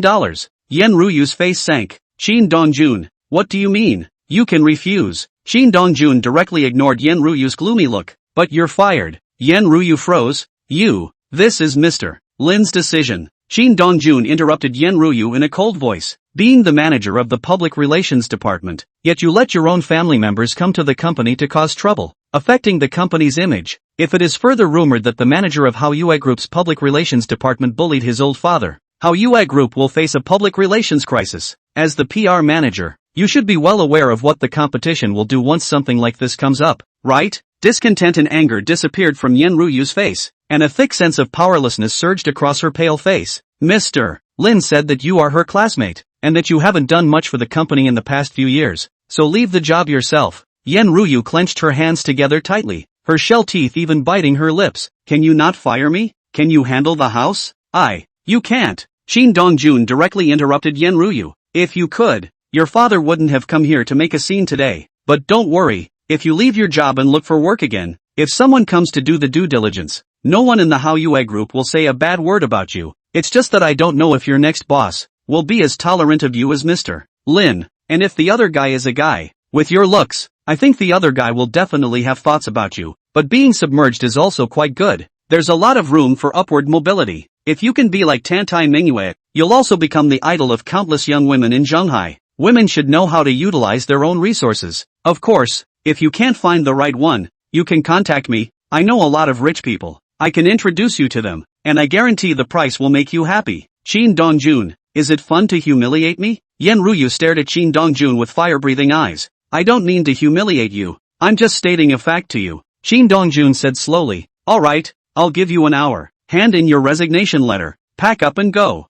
No mercy at all? Businessmen, they want money. Can sentiment make money? Shin Dongjun sneered. By the way, you signed a confidentiality agreement when you came to the company. You should know what happens when you reveal things you shouldn't, said Shin Dongjun as he changed his tone. By the way, just to remind you, I can kill people. If you don't believe me, feel free to inquire. Shin Dongjun left, leaving dryly, while Yen Ryu was completely paralyzed in her chair. Originally she was in darkness, but in the darkness she could see a glimmer of light. Now, however, that light was completely consumed by darkness. Shin Dongjun had just come out of Yen Ryu's office, so he let out a long sigh and shook his head helplessly as he went back to his office. It wasn't that he didn't help Yen Ryu, it was that he gave Yen Ryu a chance. Yen Ryu still has to be bent on her own way as well, willingly becoming a foodie demon and letting Yen Hu suck her blood. Whatever happened next, Yen Ryu had it coming. The next day, Yen Hu angrily came to Shin Dongjun and questioned why Yen Ryu did not go to him. I'm sorry, she's no longer with our company now.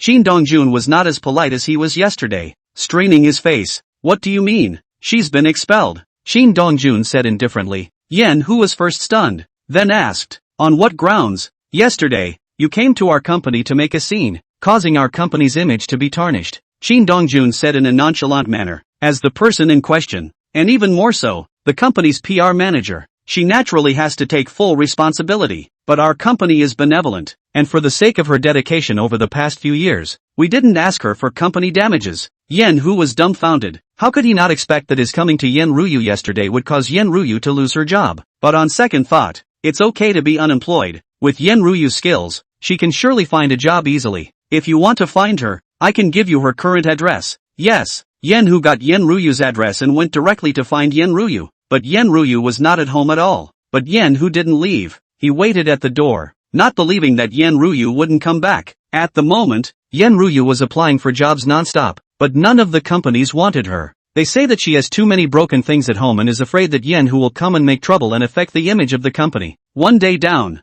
Yen Ryu bumped into walls everywhere, but all the famous companies did not want her. For a moment, Yen Ryu only felt like her world was pitch black. Dragging his heavy body just returned to the door of his house. He saw Yen Hu sitting in front of the door. You white-eyed wolf, you still know to come back? Yen Hu had waited for Yen Ryu for a day and had long been impatient. The anger in Yen Ryu's heart now exploded directly at the sight of her. As for Yen Ryu's abnormality, Yen Hu didn't notice it at all. Looking at Yen Hu in front of her, a strong sense of powerlessness and heaviness rose in Yen Ryu's heart. She only felt as if she was carrying a huge mountain, and breathing became extremely difficult. I don't have any money. Yen Ryu took a deep breath. I don't have a job right now either, so you can make a scene if you like, said Yen Ryu as she opened the door to the room and walked in. Yen Ryu, do you take me for a cutie? Yen Hu said heavily. Don't think that I don't know how much you get paid at Hallyu Group. My salary is high, but can I withstand you guys building it? Yen Ryu's voice was calm, as if she was talking about an insignificant matter. All three of your family members don't go to work, eat my food, drink my drinks. How can I possibly save any money? Do you think we don't want to work? Yen Hu snorted coldly. What did you do when I asked you to place your brother in the Hallyu Group? What did you say when I asked you to get me in as a security guard? Yen Ryu was exasperated and laughed. Do you think that Hao Group is run by me and I can do whatever I want? Our neighbor, his sister, is also a manager of a department. People can do it. Why can't you? People do it because their brother is competitive and capable. What about your son? Don't you know what he's made of? I don't care. You have to pay me anyway. I don't have a job. So where do you expect me to go to earn money for you? You go look for it. Yen, who didn't think twice. Could it be that you can't find a job after leaving the Hao Group? You're really right. Yen Ryu took a deep breath. I searched for jobs all day today, and all of them were rejected. Do you know why? Without waiting for Yen Hu to speak, Yen Ryu said, it's all because of you. They are afraid that if you go to the company and make a mess, it will affect the company's image, and none of them dare to take me. If you gave me money, would I go and make a scene? Yen Hu snorted coldly. In the end, it's all because you don't pay. It's all your own doing. I'm telling you, you have to pay me. I don't care if you go out and sell it or what. You have to pay me $3 million. Chapter 99. Jagged Man Beckons. Warm's heart. Boom. Yen Hu's words made Yen Ryu think of Qin Dongjun's words yesterday. Qin Dongjun told her to sell it. Now even his own father is asking him to sell it. What did you say? Yen Ryu's delicate body trembled lightly. Her pale face filled with disbelief. You're asking me to go out and sell? That's right. Yen Hu said heavily. Nowadays, we laugh at the poor. As long as we have money, we are masters. Besides, you're good looking, so if you're willing to go to sea, you'll surely earn $3 million easily, said Yen Hu with a twist of words. I asked around. I heard that a lot of bosses have ideas for you. As long as you sleep with them, they'll give you money. Yen Hu's words were like the last straw that crushed the camel, filling Yen Ryu's heart with endless despair. You'd make me do shameless things for money? How is it shameless? Yen Hu said unhappily. It's just to earn money. No shame. Besides, when you get married later, you'll have to sleep with men just the same, and then no one will pay you. It'll all be for nothing. How nice it is now to be able to earn money. A mist of water floated in Yen Ryu's eyes, and until this moment, she had never realized that her father was so strange. I'm your daughter, so you're going to earn money for me. Money, money, all you know is money. At this moment Yen Ryu completely exploded. Have you ever thought about my feelings? Ever since I was a child, you didn't care about me, and when there was anything to eat or drink, you gave it all to your son. What have you given me? You don't pay tuition for me to go to school, and if it weren't for 9 years of compulsory free schooling, I wouldn't have graduated from elementary school. If I hadn't been a good student and my high school hadn't charged me tuition and given me a scholarship, would I be here today? I've given you guys at least $3 million over the years, right? But you guys, you're like a bottomless pit that can't be filled. You never know what's enough. You keep squeezing me. Is it true that you're only happy when I'm dead? Yen Hu was not intimidated by Yen Ryu. Instead, his face was grim. Yen Ryu, don't you dare scare me with death. I'm telling you, even if you die, you still have to give me $3 million. If you dare not give it, when you die, I'll sell your corpse and give it to someone to match a shadowy marriage. Then take my corpse and sell it, said Yen Ryu. Quickly walked to the kitchen, directly picked up the knife and walked out. Yen Hu's face changed greatly, and he instinctively took 2 steps back. What are you doing? Let's see how you can sell my corpse for $3 million if I let you take it and sell it for money. Pust. Yen Ryu directly slashed her wrist without the slightest hesitation, allowing blood to flow from it. Yen Hu was completely shocked when he saw this scene. You crazy person, said Yen Hu as he hurriedly left. What are you leaving for? Don't you want to use my corpse to sell for money? Here you go. Yen Ryu quickly caught up, letting the blood slide down her wrist. She was now in utter despair, feeling only that death might be a relief. Yen Hu saw that Yen Ryu was actually chasing towards him, and his footsteps became even faster. He didn't care if Yen Ryu died or not, but he didn't want to be dragged to jail. As the blood drained away, Yen Ryu only felt a wave of dizziness. Bang! Yen Ryu fell headfirst to the ground, while Yen Hu just looked back, not intending to care about Yen Ryu at all. Looking at Yen Hu's back as he took a taxi and left, a hint of sourness and sadness rose from the corners of Yen Ryu's mouth. This is his own father, watching himself fall, all indifferent. It turned out that he was just an ATM in his mind. At this moment, all her illusions of kinship were completely shattered, and she only hoped that she would not be a human being in her next life. Just when everything in front of Yen Ryu's eyes started to become blurry due to the loss of blood, a long figure appeared in front of her. Now it's time for you to come to your senses. The man picked up Yen Ryu, placed her in the car, and took her to a nearby hospital for treatment. When Yen Ryu woke up leisurely and realized she was in the hospital, she was slightly stunned. Did Yen Hu come back to save himself? Your father didn't save you. I did. A magnetic voice broke Yen Ryu's remaining illusions. That old Biden of your father's ran fast, hit the car and left without looking back. Yen Ruyu slowly twisted her head to look, only to see that Qin Dongjun was sitting on the sidelines nibbling on an apple. How does it feel to be an ATM? Yen Ruyu was silent, her face bitter. I really can't understand you. You're not even afraid of death. Do you care that much about family love? Qin Dongjun looked at Yen Ruyu curiously. Of course, it's fine if he cares about you, but the problem is that he doesn't care about you at all. What's the point of maintaining your kinship? To burden yourself? Yen Ruyu looked at Qin Dongjun with a complex face. I hit a wall at work. It was you and Mr. Lin who messed up, right? Right. Thank you. Yen Ruyu was so smart that she had already realized that Qin Dongjun's decision to let her leave Haoyue Group was to let her completely recognize Yen Hu's face and cut off her remaining illusions. Get a few days of rest and get back to work, said Qin Dongjun as he slowly stood up. I can still go back? Your ability is good, Qin Dongjun said indifferently. Or my wife's classmate. Use it with confidence. But my dad why don't I help you kill it? Qin Dongjun offered. Definitely won't let anyone notice. Even I can help you with your brother. Can you do it another way? Yen Ruyu's heart trembled. He gave me life after all. Gave you life?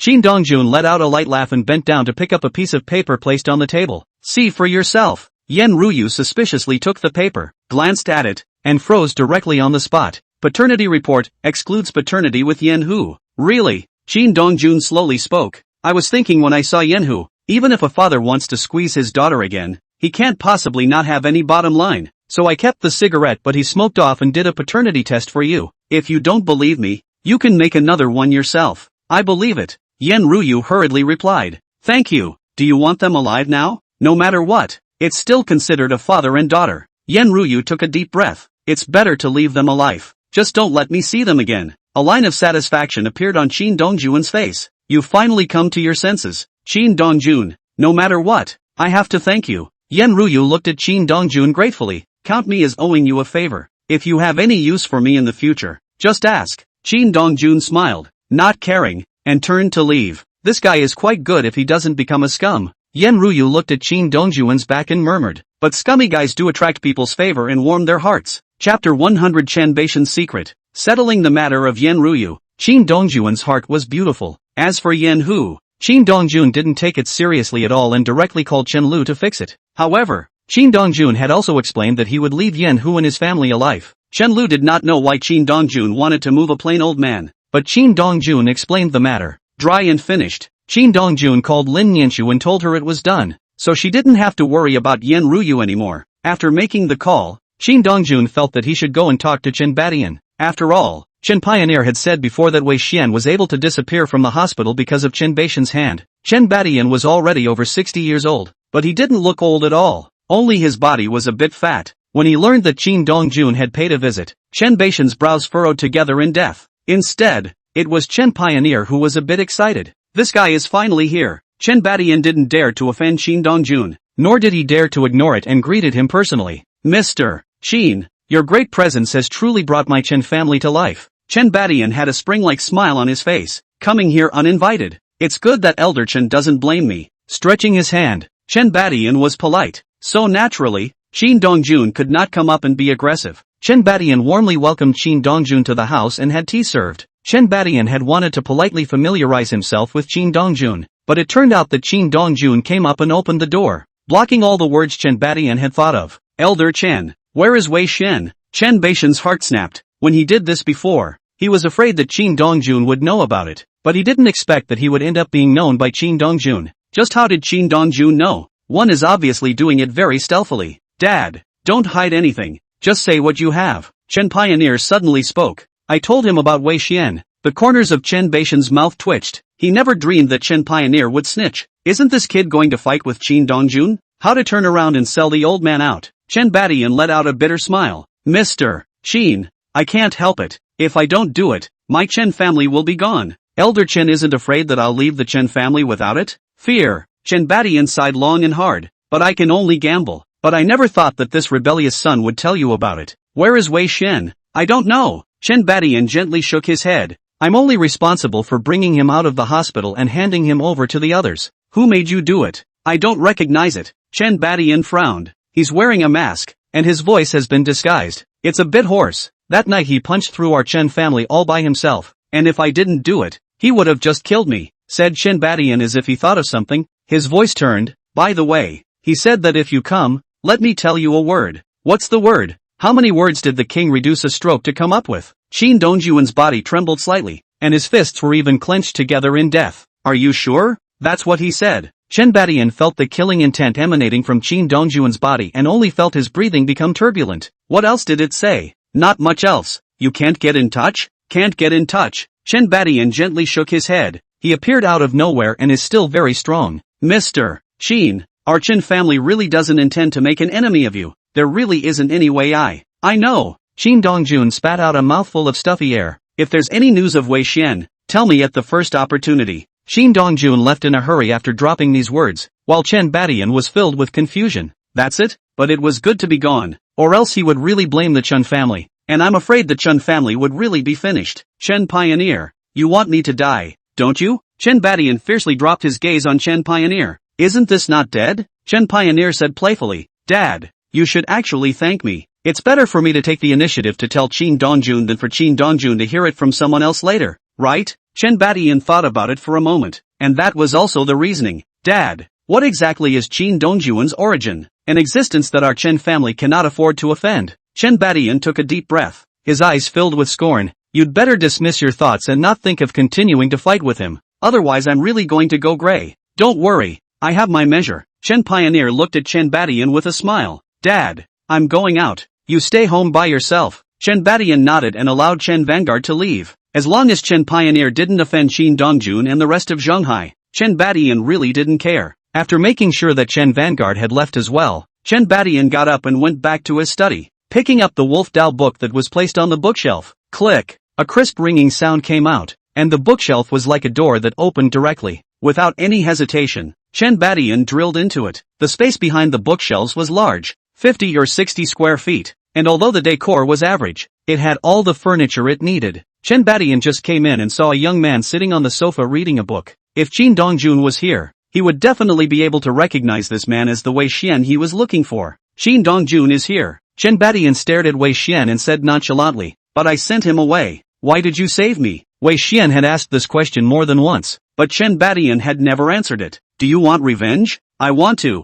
but you have to tell me why you want to save me? Wei Xian asked again. Why did you help me avenge my death again? Looks like you still haven't thought clearly. Chen Badian frowned slightly. If you still can't think clearly, I don't mind giving you to Shin Dongjun. You, Wei Xian, I'll give you one last chance. Wei Xian could tell from Chen Baishan's face that Chen Badian was already impatient with himself, and if he continued to act like a Teletubby, he was afraid that he would really be killed. I want revenge. A line of satisfaction appeared on Chen Baishan's face. That's right, revenge is the most important thing. You can help me kill Shin Dongjun? Of course. Chen Baishan's face was full of arrogance. Otherwise, why would I go through all the trouble to save you? It's just that Shin Dongjun is very strong and you're too weak. If you want to be Shin Dongjun's opponent, you'll need to suffer a lot. I'm not even afraid of death. Do you think I'd be afraid of suffering? Chen Badian laughed with contempt. That's fine if you lie to others. It doesn't make any sense to lie to me. Wei Xian was silent. He was indeed afraid of death. Otherwise he wouldn't have seen Chen Baishan's face go cold and directly stopped asking more questions. Eat this thing. Chen Badian casually threw Wei Xian a glass bottle.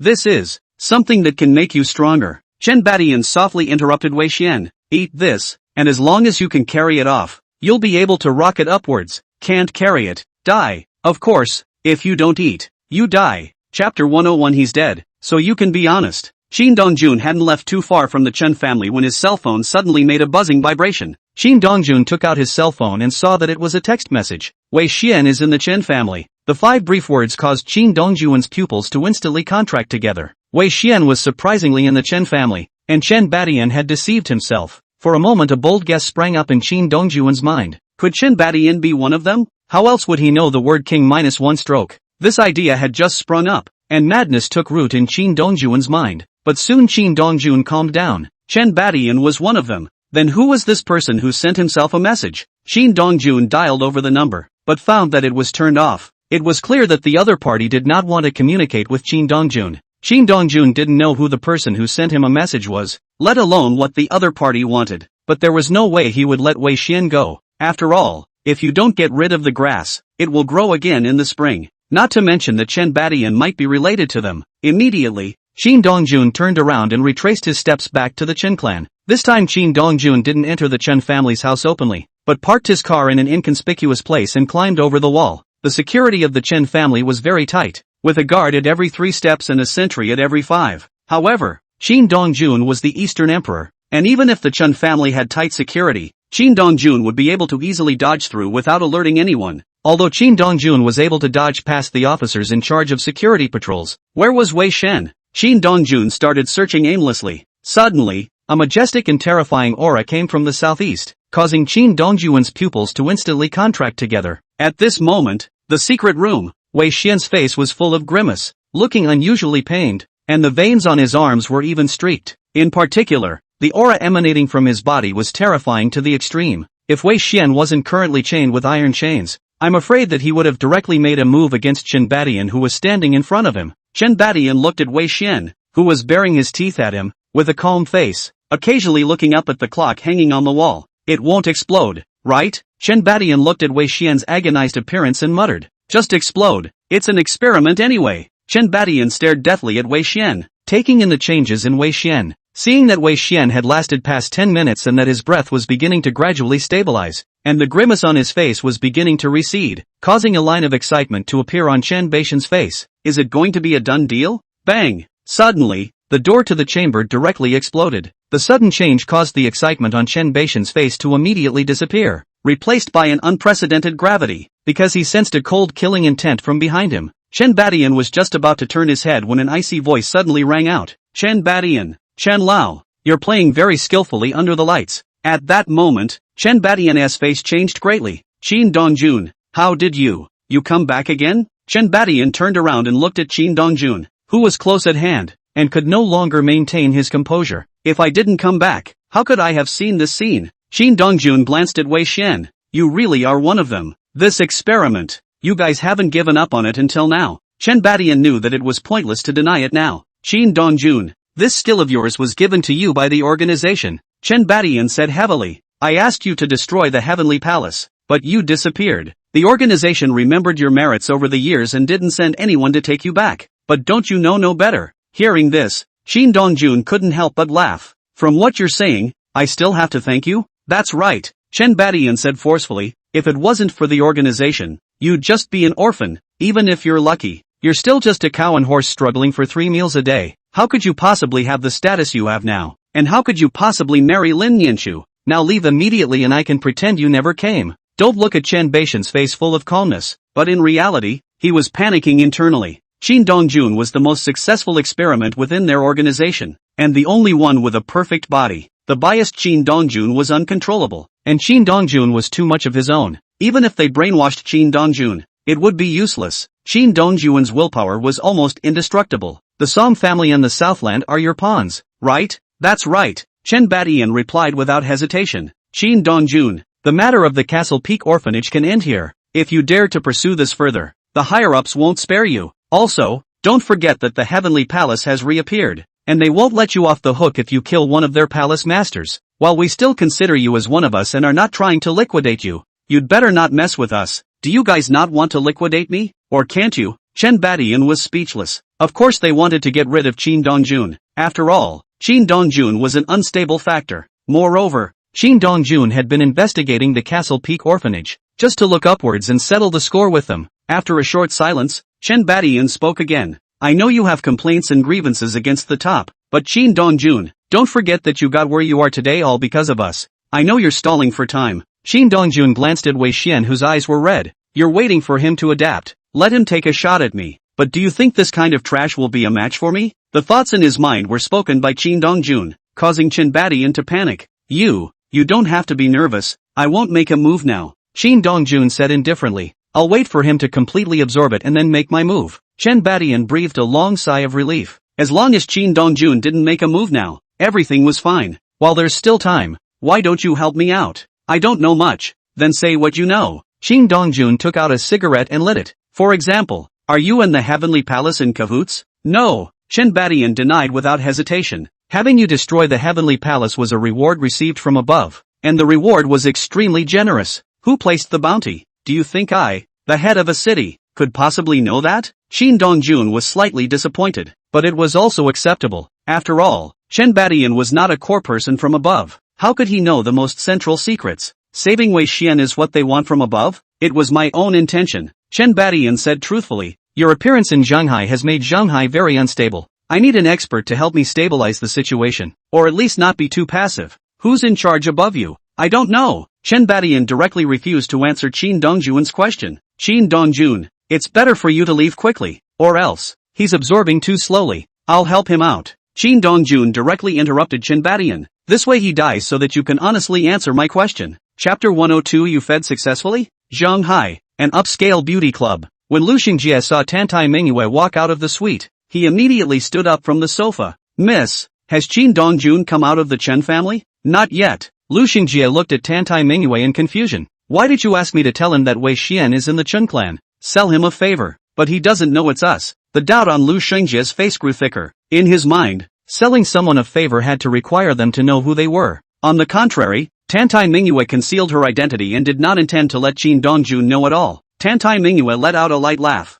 What I want is to keep him from knowing. I don't get it. If you were Qin Dongjun, would you be curious as to who actually tipped off the others and for what purpose? Will. Lu Xingjie nodded without hesitation. Once he is curious, is he going to track it down? The smile on Tantai Mingyue's face grew thicker. If he never finds out, what do you think he'll do? If it were me, I would be uneasy. Lu Xingjie thought seriously for a moment. It always feels like there's a pair of eyes staring at me behind my back, and I'd say anything to find the other person out. But he won't. Tantai Mingyue was very certain. He'll wait for us to slowly surface on our own. Do you know the cause? Lu Xingjie shook his head, the doubt on his face growing thicker. He's strong enough that any plotting and scheming is nothing more than a punch to him. Tantai Mingyue said indifferently. When I have a need, I seek him out. In confession, do you think he'll wonder why I'm helping him? What I'm up to? I see. Lu Xingjie's face was full of realization. In this way, you can lure him and make him do something. We can still avoid the risk. Tantai Mingyue let out a slight sigh.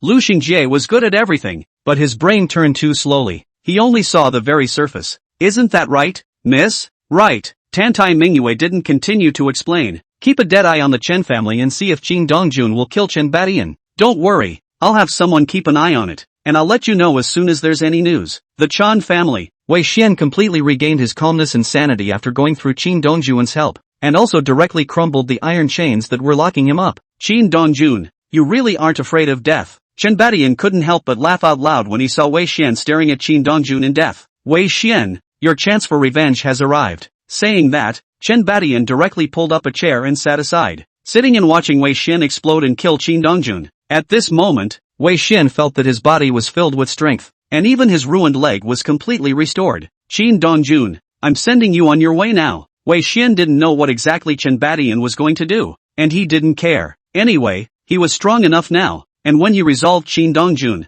there would be plenty of ways to get Chen Badian to speak up. Wei Xian usually practiced martial arts as well, only his strength was average. Now that his strength had skyrocketed, it made his stance and speed extremely terrifying. Whoosh! A residual shadow crossed, and Wei Xian arrived directly in front of Qin Dongjun. The sandbag-sized fist blasted down towards Qin Dongjun. Snap! Qin Dongjun slightly extended his right hand and easily blocked it. When Chen Badian, who was on the side, saw this scene, he immediately stared with wide eyes, his face filled with incredulity. How is this possible? There's no way he could have blocked it. It must be because Wei Xian hadn't familiarized himself with the power in his body yet. That must be it. Chen Baixian's hands were clenched together in death, no longer having the calmness and composure he had just had. When Chen Badian saw Wei Xian break free from Qin Dongjun's hands, Chen Badian let out a long sigh of relief, and his hanging heart was finally placed in his stomach once again. The more Wei Xian and Qin Dongjun fought, the faster they became, and the more severe and vicious their moves became.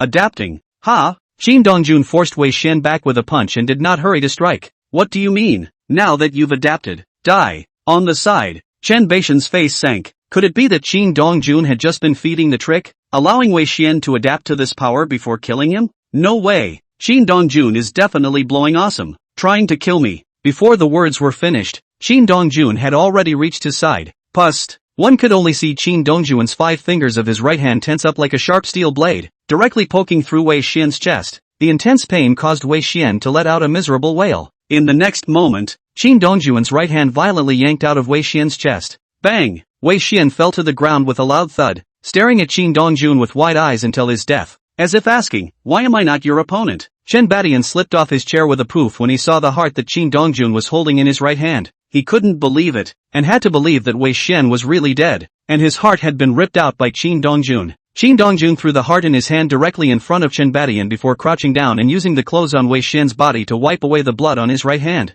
Impossible. This is impossible. How could you have killed him? Chen Badian looked at Qin Dongjun in panic. He took an improved version of the medicine. It's much stronger than before and the side effects are minimal. You, revamped? Qin Dongjun slowly stood up. It seems that your experiments have increased. But you seem to have forgotten that I am the most perfect. Qin Dongjun softly interrupted Chen Badian. Of all the people, I am the only one. They're all scraps. Qin Dongjun glanced down at the slain Wei Xian. He is indeed stronger than the previous remnants, but he has no combat experience. Even if I feed him moves, he's still nothing more than a loser. Chen Badian looked at Qin Dongjun with a face full of bitterness. Knowing that he was finished, there was no way that Qin Dongjun would let himself go. Do you want your son to die? Chen Baixian's face changed drastically. Everything has nothing to do with Pioneer. It's true that I'm behind the Green Mountain Orphanage, but I'm also just an enforcer. I don't have any choice. Qin Dongjun, you're also a member of the organization. You know, what will happen if you go against their words? I want to see the people behind you. I really don't know who he is. Chen Badian took a deep breath. We always contact each other by phone and never meet. Call him and tell him to come. There's no way he'll come. Chen Badian let out a bitter smile. There are rules from above. We can't meet. If we meet death. Qin Dongjun frowned slightly.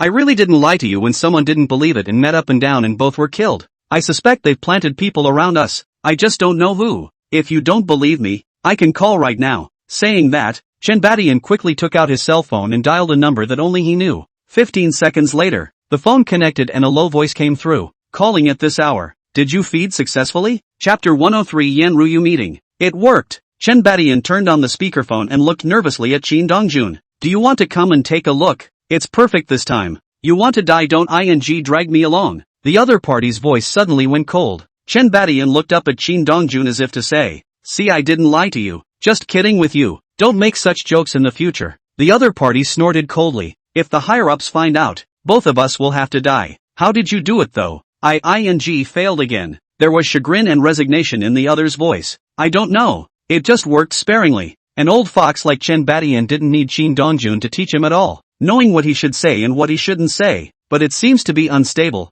I was thinking of asking you if you succeeded on your side. Chen Badian sighed lightly. It seems like you don't have experience either. I have a load of experience. The other man was a little disgruntled. I now doubt it's going to work. Look, you've made it, but it's unstable. It might blow up one day with a bang. The top still wants the results and process of our experiments every time. So you're saying they can't get it themselves? Get some fatherless kids just like you did 20 plus years ago. Deliberate. Chen Badian hurriedly interrupted. Have you forgotten the Eastern Emperor? It's all the damn East Emperor. The other party broke open his mouth and cursed. If it wasn't for him, how could the higher-ups let us risk doing this kind of experiment? I really want to get him killed. You're much better than me. The East Emperor is in Zhonghai, and he even came to my house today. Chen Badian let out a long sigh. I was damn near scared to death. The Eastern Emperor suspects you? That's not true. Chen Badian immediately denied it. I got rid of Wei Xian and he came to me to inquire about Wei Xian. It's not exposed, is it? No, Chen Badian said softly. It's just that whether or not the top wants to move the East Emperor or not,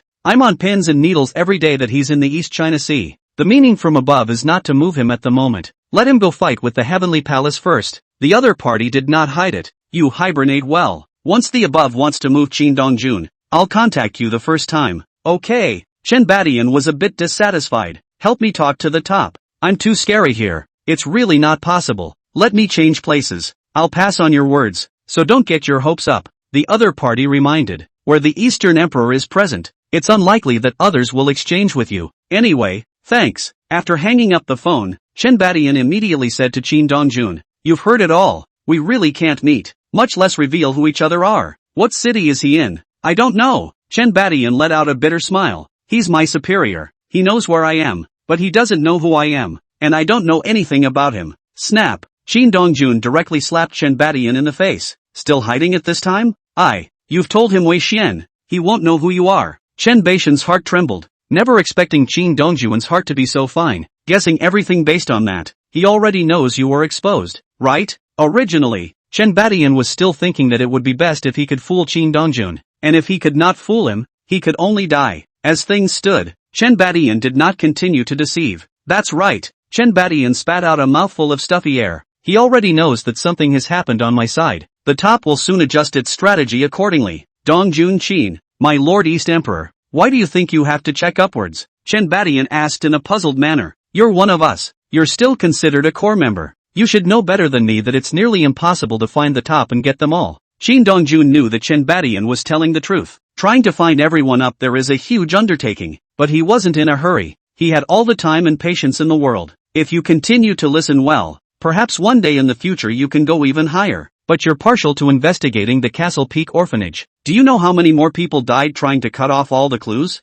They were all killed by you. A brilliant light appeared in Chen Baishan's eyes. If it wasn't for your obsession, they wouldn't have died at all. Qin Dongjun stared calmly at Chen Badian, and no matter what Chen Badian said, not a single ripple rose in his heart. Now that my mission is complete, you can kill me if you want to. Chen Badian slowly closed his eyes. I will be waiting for you down below. It looks like your son the other side will be set up as well? Naturally. Chen Badian closed his eyes with a look of begging for death. I know you have many means of torturing people, but I've said all I need to say, and even if you torture me, it's just more frost. Then you'll have more frost. Qin Dongjun didn't kill Chen Badian directly. He tortured Chen Badian for almost 3 hours, almost torturing Chen Badian to the point where he had no human form before he killed Chen Badian. Qin Dongjun killing Chen Badian didn't have any sense of relief. On the contrary, his heart became heavier and heavier. They are hiding just too much. How could Qin Dongjun not expect Chen Badian to be the one to contact them? Now that Chen Badian was dead, and Wei Xian was also dead,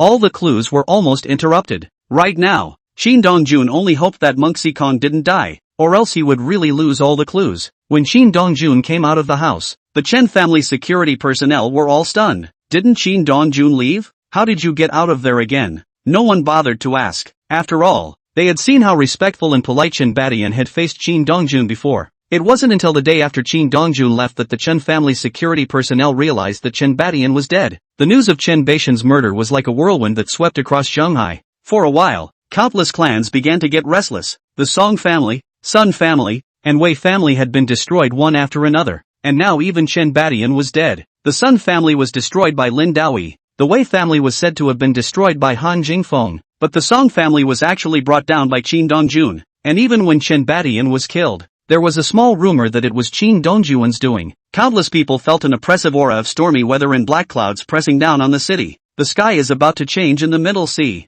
and everyone is afraid that someone will raise a butcher's knife and slash at them. Even though the next week was calm, the major powers were still nervous and ready for a vicious battle. Qin Dongjun, who had triggered this storm, didn't care about the changes in Shanghai at all. He's had a normal commute all week. However, today, Qin Dongjun had just arrived at the company when Yen Ruyu approached him. Mr. Yen, is the injury okay? It's fine. Yen Ruyu gently shook her head. It's just a scar left on her wrist. I can get rid of your scar. Forget it. Yen Ruyu only felt that Qin Dongjun was relieving himself. After all, scars are not that easy to get rid of. It's good to keep the scar as a constant reminder of how stupid I was before. If you need to get rid of a scar, you can call me. Good. Yen Ruyu smiled. Are you free tonight? Chapter 104 Scum shall not die. Except for you. Yen Ruyu asked these words, her hands slowly squeezing together, and she also lowered her head, looking nervous. Qin Dongjun looked at Yen Ruyu with a confused expression. What does she mean? Ask yourself if you're free to do anything at night. When Yen Ruyu saw that Qin Dongjun hadn't opened his mouth, but instead stared at himself without looking away,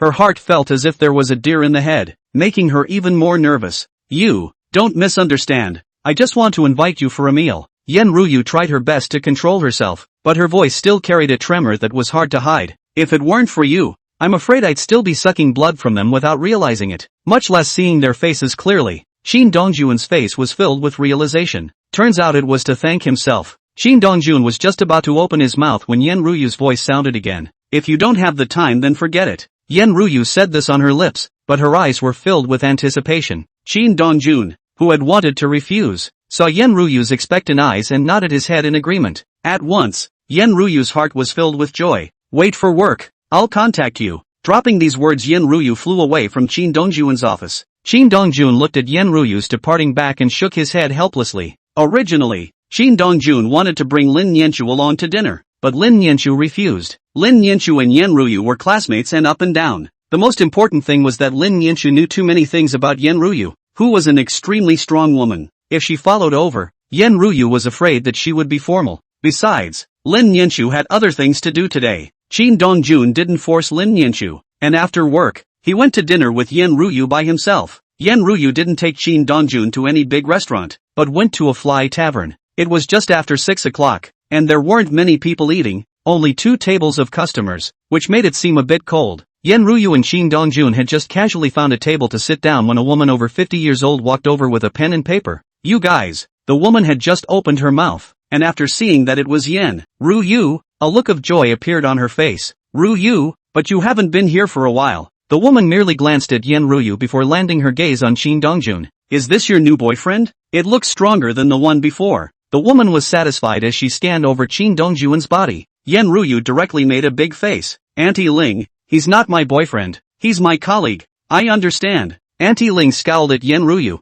"Colleagues first, then husband." Yan Ruyu was still trying to explain when Aunt Ling's voice sounded again. "This one is indeed stronger than the one before. The one before had a wandering eye, and it wasn't a good thing to look at. You didn't believe me when I told you." "Aunt Ling, I'll order first." Yan Ruyu didn't dare to continue letting the woman talk and hurriedly ordered 2 dishes before asking Qin Dongjun, "See what you want to eat? I'm all for it. It's better if I watch you guys get it on." Auntie Ling took over. "I promise you'll be satisfied." "Thanks." As soon as Auntie Ling left, Yan Ruyu was embarrassed and said to Qin Dongjun, "I'm sorry, Auntie Ling, she's just like that. Don't mind." "Nothing." Qin Dongjun gently shook his head. "You guys seem to know each other well? When I was in college before, I worked and studied hard, and it was at Auntie Ling's store." Yan Ruyu's face revealed a nostalgic look. "Auntie Ling took care of me. She was like a relative to me." "No wonder." Qin Dongjun had a look of realization. "You even brought your boyfriend here before? Ha?" Yan Ruyu's heart tightened and she hurriedly explained. I was being rushed by Aunt Ling all the time, so I talked about one, but Auntie Ling doesn't think so. She doesn't think the other guy can do it." Later on, it was also true that Auntie Ling was right. It was indeed no good. Completely a scum man. Yan Ruyu's eyes were filled with disgust. "All scum men shall not die a good death," said Yan Ruyu as if she realized something. Her tone changed. "Except you." 10,000 grass mud horses raced in Qin Dongjun's heart. Just because of Dev, she really thinks she's a scumbag. Qin Dongjun wanted to explain, but when he thought that the preconceptions in a person's mind were an insurmountable mountain, he did not open his mouth. Seeing Qin Dongjun's silence, Yan Ruyu realized that she had just said the wrong thing even if she was looking for a remedy. "I'm sorry, I didn't mean to take it personally." Before Yan Ruyu could finish her sentence, Auntie Ling walked over with the dishes. "Drinking? Anything?" Qin Dongjun said politely to Aunt Ling. "Have a drink. It's good for young people to have a drink. Feelings increase quickly," said Auntie Ling quickly brought a bottle of Nulanchen. Soon, all the food came up, and Qin Dongjun and Yan Ruyu ate it with a smile and a laugh. Auntie Ling, on the other hand, was sitting at the counter, looking at the two with a smile on her face. At the moment, Aunt Ling was becoming more and more satisfied with Qin Dongjun the more she looked at him. He didn't come in here with a look of disgust and wandering eyes like the last one, especially after seeing some beautiful young girls. "Eyes can't wait to follow people. This kid is really good." A naive voice rang out beside Aunt Ling. "There's no disdain for us here. No wonder you said he was a good match for Ruyu." "Right." Aunt Ling glanced at her husband. "I just don't know if the two of them will make it. It should be about the same." The man smiled and said, "How good-looking Ruyu is, and hard-working. How many men dream of her," said the man with a soft sigh. "It's just Ruyu's family. This is indeed a trouble." Auntie Ling also became sad. "Sometimes I really want to help Ruyu get her father killed. Why don't we wait until the next time and ask Ruyu to see when her father is coming and I accidentally run over him with my car?" The man suggested. "We're $3 million insured anyway." Auntie Ling's eyes lit up, but then dimmed. "Will this work? Don't let it get to the point where you get caught." Yan Ruyu didn't even know that Aunt Ling was already thinking about helping her get Yan Hu killed. When Yan Ruyu and Qin Dongjun left after dinner, Aunt Ling personally sent them to the door and watched them leave. "How nice it would be if this was my daughter." Aunt Ling sighed softly, then said to the man, "Old man, I think we can take a risk. After all, there are so many car accidents every year. It's impossible to be noticed." Qin Dongjun and Yan Ruyu strolled down the street, and under the setting sun, the backs of the two of them were infinitely elongated, sketching out a cozy and beautiful picture. "Auntie Ling, don't they have any children?" Qin Dongjun asked curiously. "I feel like they treat you like a daughter." "Nope." Yan Ruyu gently shook her head. "Aunt Ling is infertile and has never gotten pregnant. With all the medical advances nowadays, it's not even good enough?" "No." Yan Ruyu didn't think much about it and answered directly. "I've found doctors for them before, and none of them worked, and both of them don't want children at their age, for fear that they'll be a burden when they're just getting older." You want to pension them off? Yen Ryu was just about to reply when an abrupt voice made her swallow back the words that were on her lips, and an unprecedented disgust appeared on her face. Egu, if it isn't Ms. Yen. What a coincidence. Chapter 105 Interesting Women. Yen Ryu did not look back and reached out her hand to tug on Qin Dongjun's arm, about to quickly leave, causing Qin Dongjun to be confused. So afraid to see me? The man quickly followed and blocked in front of Yen Ryu. Or are you afraid I'll say something to this one? Yen Ryu looked at the man with incomparable disgust. Zhao Feng, what do you want? What can I do in broad daylight? Although the smile on Zhao Feng's face was harmless, the gaze that flowed out was full of aggression. Nothing more than seeing an ex-girlfriend and catching up. I don't have any old times with you. Saying that, Yen Ryu pulled Qin Dongjun up and was about to leave. Zhao Feng reached out his hand to block Yen Ryu. Is this your new boyfriend? I have to say that Yen Dame's aesthetics have always been online. Zhao Feng scanned over Qin Dongjun twice. Brother, my name is Zhao Feng. You're senior. Qin Dongjun ignored Zhao Feng and instead asked Yen Ryu, the scummy guy you're talking about? Before Yen Ryu could answer, Zhao Feng laughed. Looks like she mentioned me to you. But does brother know where I got the word scum from? Zhao Feng dropped his gaze on Yen Ryu. Zhao Feng, are you done? Anxious? Zhao Feng looked at Yen Ryu smilingly. I'm not even mad at you for calling me a scum. Now I didn't say anything. What's your hurry? Said Zhao Feng with a bright light on his face. Or are you afraid? Yen Ryu had just opened her mouth when Zhao Feng interrupted. It's true that I'm a scumbag, but why am I a scumbag? Been dating me for over a year. Let's not talk about going to bed. Have you ever let me kiss you? Zhao Feng sneered. Who do you see talking about objects like this? Zhao Feng looked at Qin Dongjun once again. I don't think you've touched her yet, right? Without waiting for Qin Dongjun to open his mouth, Zhao Feng's voice sounded again. No need to think. You definitely haven't touched her. She's like a hedgehog in front of her boyfriend. A sinister streak welled up on Zhao Feng's face. But in front of other men, how Tai can she be? Zhao Feng, you're talking nonsense. I'm bull ting? Zhao Feng was full of disdain. How old are you? And you're sitting in the position of PR manager. Yes, you and Lin Nianchu are classmates. And you have some ability. And Lin Nianchu takes care of you. But what does PR do? Who doesn't know? If you don't sleep with people and don't let them touch you, you can take care of all the negative news about the Haoyue group. You can deny it all you want, but don't forget that I met you when I went singing. Zhao Feng's words turned. The sinister venom on his face intensified. You were drinking with a few old men, and they made a move on you, but what did you do? Yen Ryu's face was pale, and her chest felt even more like it was blocked by something, her breathing becoming disorganized and difficult. Honey, have you met your friends? A crisp voice just rang out, followed by a faint fragrance. The woman was about 27 or 88, wearing a floral dress, with a standard Netflix face, especially her erect biceps, which could definitely not be grasped with one hand. Met my ex-girlfriend. The gloom on Zhao Feng's face swept away and was replaced by a smile like a spring breeze. She wouldn't be the PR manager you told me about earlier, would she? The woman sized up Yen Ryu with interest. Yeah, that's her. It does look good, the woman commented. Just not a very nice person. It's all about the jungle children, eating and drinking from others, but patting themselves on the back and going with other older men, said the woman as she saw Qin Dongjun next to her. Is this her new boyfriend? Right, beauty. Since you found a boyfriend, you should know better from now on. The woman lectured Yen Ryu. They are all children of the jungle. Don't always think of fishing for men as kaiju. Not all men are warps. Yen Ryu gasped, shivering cold, just about to open her mouth. The woman's voice once again rang, handsome. In the face of this kind of woman, if you can play, cannot play, or quickly break up better, or you don't know how many hats you'd have to have. Qin Dongjun laughed. From an outsider's perspective, Qin Dongjun felt that Zhao Feng's couple was quite interesting, especially this woman. Brother, as a person who's been there, by the way, I'll remind you that she's a food demon and has a bunch of going on at home. Zhao Feng warned in a friendly manner. Don't get in trouble for not enjoying it when the time comes, said Zhao Feng as he wrapped his arms around the woman's slender little waist and turned to leave. Zhao Feng was just about to leave when Yen Ryu's voice suddenly sounded. Beauty, wait, what's wrong? The woman looked at Yen Ryu suspiciously. Did he tell you that he ate my flowers before? Yen Ryu gritted her teeth and said, the pennies didn't. The main fight a crying poor and miserable. What's wrong with spending a little money on a relationship?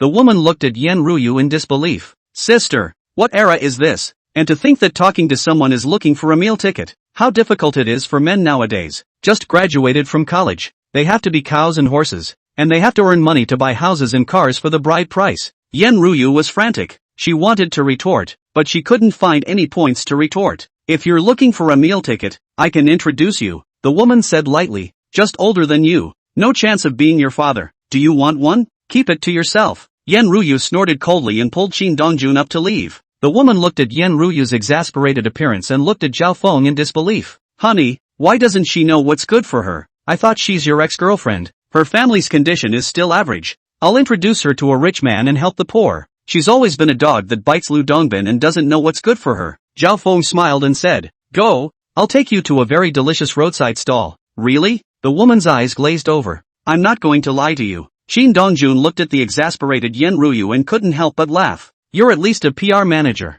and this is all you have to say? What can I say? Yen Ruyu took a deep breath. Didn't you hear what that woman said? And Zhao Feng is also very good at hiding and packing. Actually, you didn't even need to say so much to that woman at that time. Qin Dongjun said indifferently. The clothes she was wearing were Chanel, and that bag on her hand was a limited edition LV. Obviously a rich lady. All the money you care about is just a tip to someone for going out and tipping someone. What? Are you interested in that woman? Didn't you find that woman just now quite interesting? Funny you go to her. Dropping these words, Yen Ruyu walked towards the front without looking back, leaving Qin Dongjun in a daze. I didn't say anything wrong. That woman is really quite interesting. Chapter 106 Qin Dongjun must be killed by me. No one else deserves it. Yen Ruyu had thought that Qin Dongjun would come to coax herself a bit, but it turned out that Qin Dongjun didn't have that intention at all. He didn't even send her home, and directly parted ways with her halfway across the street, exasperating Yen Ruyu to the point where she stomped her feet. In Yen Ruyu's mind, Qin Dongjun was a scum. Otherwise it wouldn't have been possible to hook up with Dev. Now this scummy guy was treating himself with disdain and had just complimented Zhao Feng's current girlfriend for being interesting.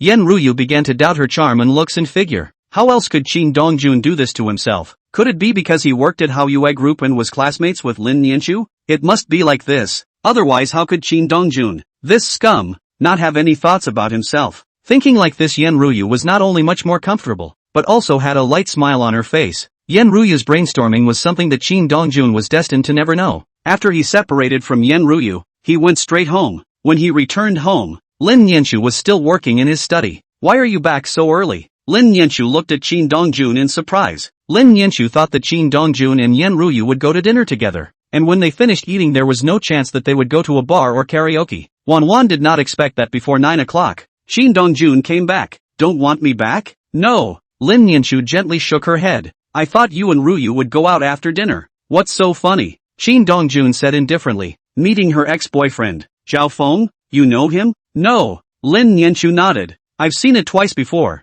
The ability is good. Just too greedy. I don't suppose it was pleasant for the two of them to meet. Though, quite unpleasant. Qin Dongjun briefly told the whole story. That's like Zhao Feng. Lin Nianchu said slowly. It's not destructive if you can't get it, but I won't let you get by either. But the person Zhao Feng talks to is quite interesting. A person of temperament who can be held by Zhao Feng, said Lin Nianchu, turning her tone. But you too, as a man, you can't even help support Ruyu? What's there to back up in love affairs? Qin Dongjun was unimpressed. Luckily I didn't help her. Otherwise I would have been with you that day and met Zhao Feng, and he wouldn't have known what he would have said. What kind of person Ruyu is? I know better than you. Lin Nianchu smiled. She has a high vision and can't look at you. Say it like I can look at her. Qin Dongjun and Lin Nianchu chatted for a few moments before Qin Dongjun changed the subject. Still not finished? Soon. Lin Nianchu glanced down at the computer. If you're tired, go rest first. When I'm done, I'll go rest. Have you eaten? Eat up.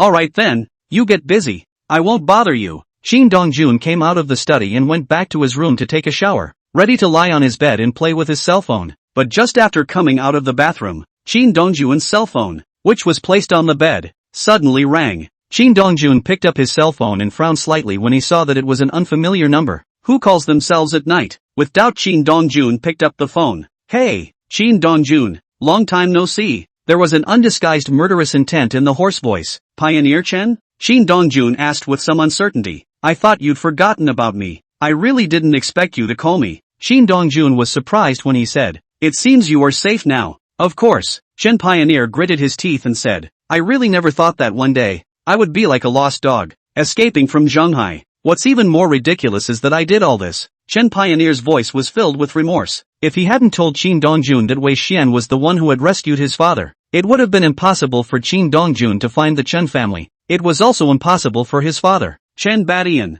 to be killed by Qin Dongjun. There are 1,000 medicines in the world, but there is no medicine for regret. Otherwise, Chen Pioneer would definitely spend money to buy some. Speaking of which, I have to thank you. Qin Dongjun smiled. If it wasn't for you, I'm afraid I really wouldn't have been able to find out about your father. It's even more unlikely that I would have known that they were so deeply laid out. Qin Dongjun's simple sentence was like a knife thrusting hard into Chen Pioneer's chest. Qin Dongjun, I know you hate to whip me. Qin Dongjun said slowly, the person who picked you up must have told you not to be impulsive and not to mess with me, right? You listened to them well. Hunker down, and take your time looking for a chance to get your revenge. Otherwise, if you just show your head, I'll have seconds. Qin Dongjun, your provocation is very low. It's cheap, but it succeeded in making you angry, didn't it? Qin Dongjun was now completely leading Chen Pioneer by the nose. It was up to Chen Pioneer to see if he could hold back, and if he couldn't, he would inevitably show up again. At that time, Qin Dongjun would never give him a chance to live. Your father died a horrible death. Qin Dongjun's voice was calm as if he was telling a story.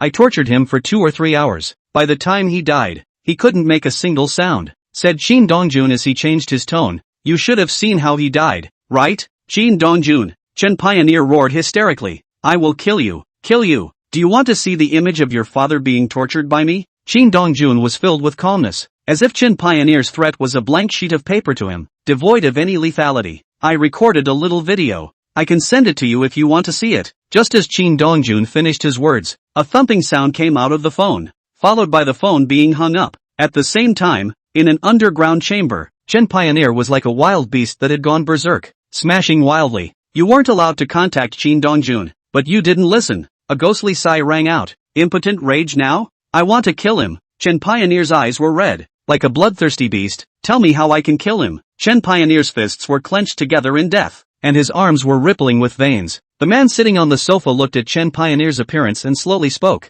He's not that easy to kill. It's not good to kill. He has to die too. Chen Pioneer said word for word. You can help me, right? I can indeed help you, the man admitted frankly, but the process is painful, and you may not be able to handle it when you've been brought up to be a man of honor. I can. A toughness welled up in Chen Pioneer's reddened eyes. Tell me what I have to do to kill him. Think about it. The man warned. Once you're sure, there's no turning back. If you can't take it halfway through, there's no way you can pause. Give up now and I'll give you a fortune to clothe and feed you for the rest of your life. As for your father's revenge, we will help you. To kill one's father and fake it out on someone else, is it not what a son of man would do? Chen Xianfeng threw his voice, Qin Dongjun's head. I must take it. I'll take the life of anyone who dares to rob it, said Chen Pioneer as a stern color surged in his eyes. Not even you guys. Chapter 107 The Kai family in Shangjing. Chen Pioneer's call didn't unsettle Qin Dongjun. He knew that it was impossible for Chen Pioneer to strike at himself now, unless he wanted to die. It was unlikely that the above would allow Chen Pioneer to do it either. They would only go as far as themselves to stimulate Chen Pioneer and fill Chen Pioneer's heart with endless hate for himself. Hatred was enough for Chen Pioneer to survive if he wanted to become stronger. Even if you suffer a lot of pain,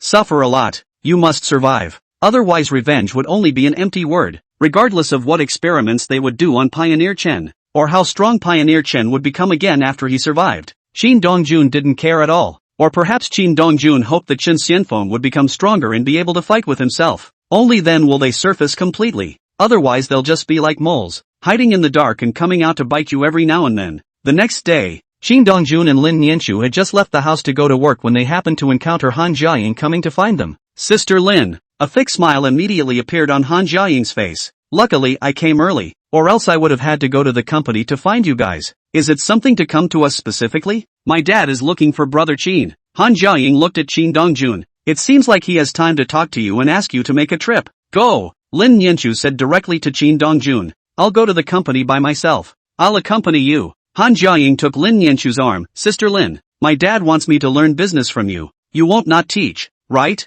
Lin Nianchu and Qin Dongjun both frowned together in unison. If Han Jiaying wanted to learn business, there was no need to follow Lin Nianchu at all. The Han family had enough resources to train Han Jiaying. Did something happen to the Han family? Han Jingfeng wants to put Han Jiaying here? Lin Nianchu and Qin Dongjun glanced at each other. Neither of them said anything, but they already knew it by heart. You take her, Qin Dongjun said softly. I'll go to the Han family to take a look. When Qin Dongjun arrived at the Han family, Han Jingfeng was frowning with a pensive expression. Even when Qin Dongjun walked over, Han Jingfeng didn't even notice it in the slightest. Uncle Han, in trouble? Han Jingfeng immediately came back to his senses and looked at Qin Dongjun somewhat incredulously. What did you call me? Uncle Han. Qin Dongjun smiled and looked at Han Jingfeng. What's wrong? Nothing. Han Jingfeng's heart was filled with excitement. He knew that Qin Dongjun was treating him as one of his own. Otherwise, he wouldn't have called himself Uncle Han. It seemed like he didn't need to worry about Han Jiaying's safety. Are you in trouble here?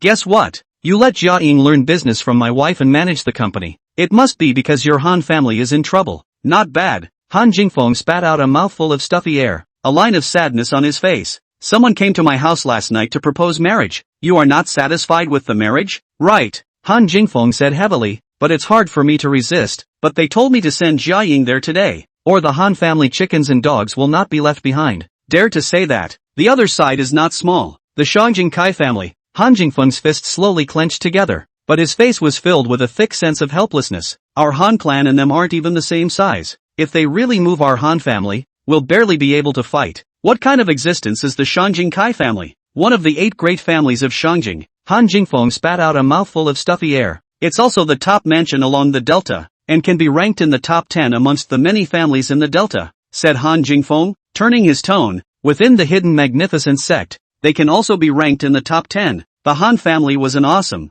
top-tier existence in Zhonghai, but in delta, it was only average. The Shangjing Kai family was like an untouchable mountain to them. According to reason, such a powerful family should be an existence that many families would want to climb up to. Qin Dongjuan's brow furrowed. Now that the Shangjing Kai family wants to marry you, you are unwilling to do so. Could it be that people can't? The person they made Jiaying marry was Kai Jinsong. Han Jingfeng gritted his teeth. Who in the entire Delta generation doesn't know that Kai Jinsong is not only heavenly withered, but also a pervert, married 3 wives, none of whom survived more than a year, all of whom he tortured to death. If I send Jiaying there, it's like letting Jiaying die. You said how I could possibly agree. So what are you going to do? I've transferred everything in the Han family to Jiaying. Han Jingfeng looked at Qin Dongjun with a face full of supplication. You help me protect Jiaying, and I'll fight with the Kai family in Shangjing. It's a dead end. I don't have a choice. Han Jingfeng smiled bitterly. Originally, I wanted you to help the Han family, but if you make a move,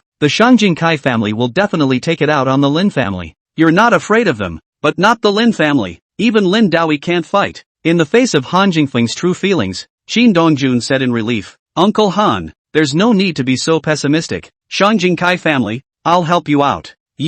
I have enough trouble. There's no shortage of them. Qin Dongjun directly interrupted Han Jingfeng's words. As for your worry that they'll take it out on the Lin family, it's a bit redundant. The Shangjing Kai family knows what's good for them and leaves with their tails between their legs. Qin Dongjun didn't say anything harsh, but the meaning of it was already self-evident. Mr. Qin, thank you. Han Jingfeng looked at Qin Dongjun gratefully. As long as I can get through this danger, my Han family will do whatever you want in the future. Uncle Han is serious. Qin Dongjun smiled and changed the subject. The Wei family's girl died, didn't she? Killed 2 days ago. Han Jingfeng said without hesitation. The 2 of them died together. Did they say anything? That's not true. Han Jingfeng gently shook his head. They don't know about the southern border being killed. Should I keep them? There's no point in keeping them. Qin Dongjun said indifferently. They don't know anything. Hasn't anyone come to the Han family to save them before? No. Han Jingfeng recalled seriously. At first I thought that even if Nan Jiang died, the rest of the Nan family should have come to rescue Nan Junyi.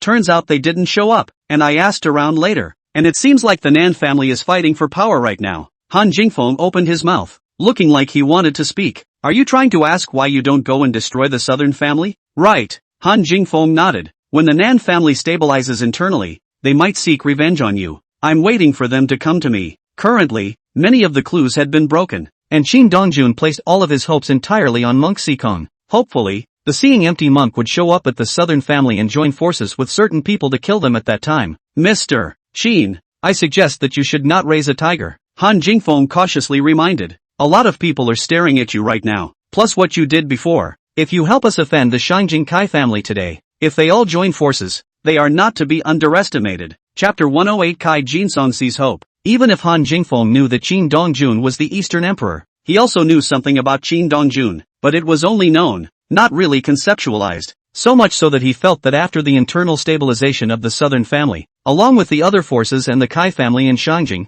Han Jingfeng was worried that something would happen to Qin Dongjun. He was now betting everything on Qin Dongjun. Qin Dongjun knew what Han Jingfeng was worried about, and after a few soft words of relief, he didn't continue to say much. After all, they weren't in the same segment and it simply didn't cut it. It's like the average person knows that a rich kid is rich, but they won't know how rich he is, much less be able to relate to what it's like to go out and have fun and spread your money in a nightclub. Instead of leaving the Han family, Shin Dongjun was waiting for the Kai family in Shangjing to come to his door. However, Shin Dongjun made a call to Lin Nianchu and told him that he was going to stay at the Han family to settle things. A little after 5 in the afternoon, the Kai family in Shangjing saw that Han Jingfeng had never contacted them and boarded the door. The one who led the way was a young man, wearing glasses, looking very civilized, with a smile on his face, giving off a very gentlemanly look. The young man didn't bring too many people with him, just a middle-aged man and an old man. Young Kai. Han Jingfeng saw Kai Jinsong and revealed a light smile. Inside, please, Uncle Han, haven't you thought about it yet? Kai Jinsong's voice was soft, and even had a touch of femininity to it.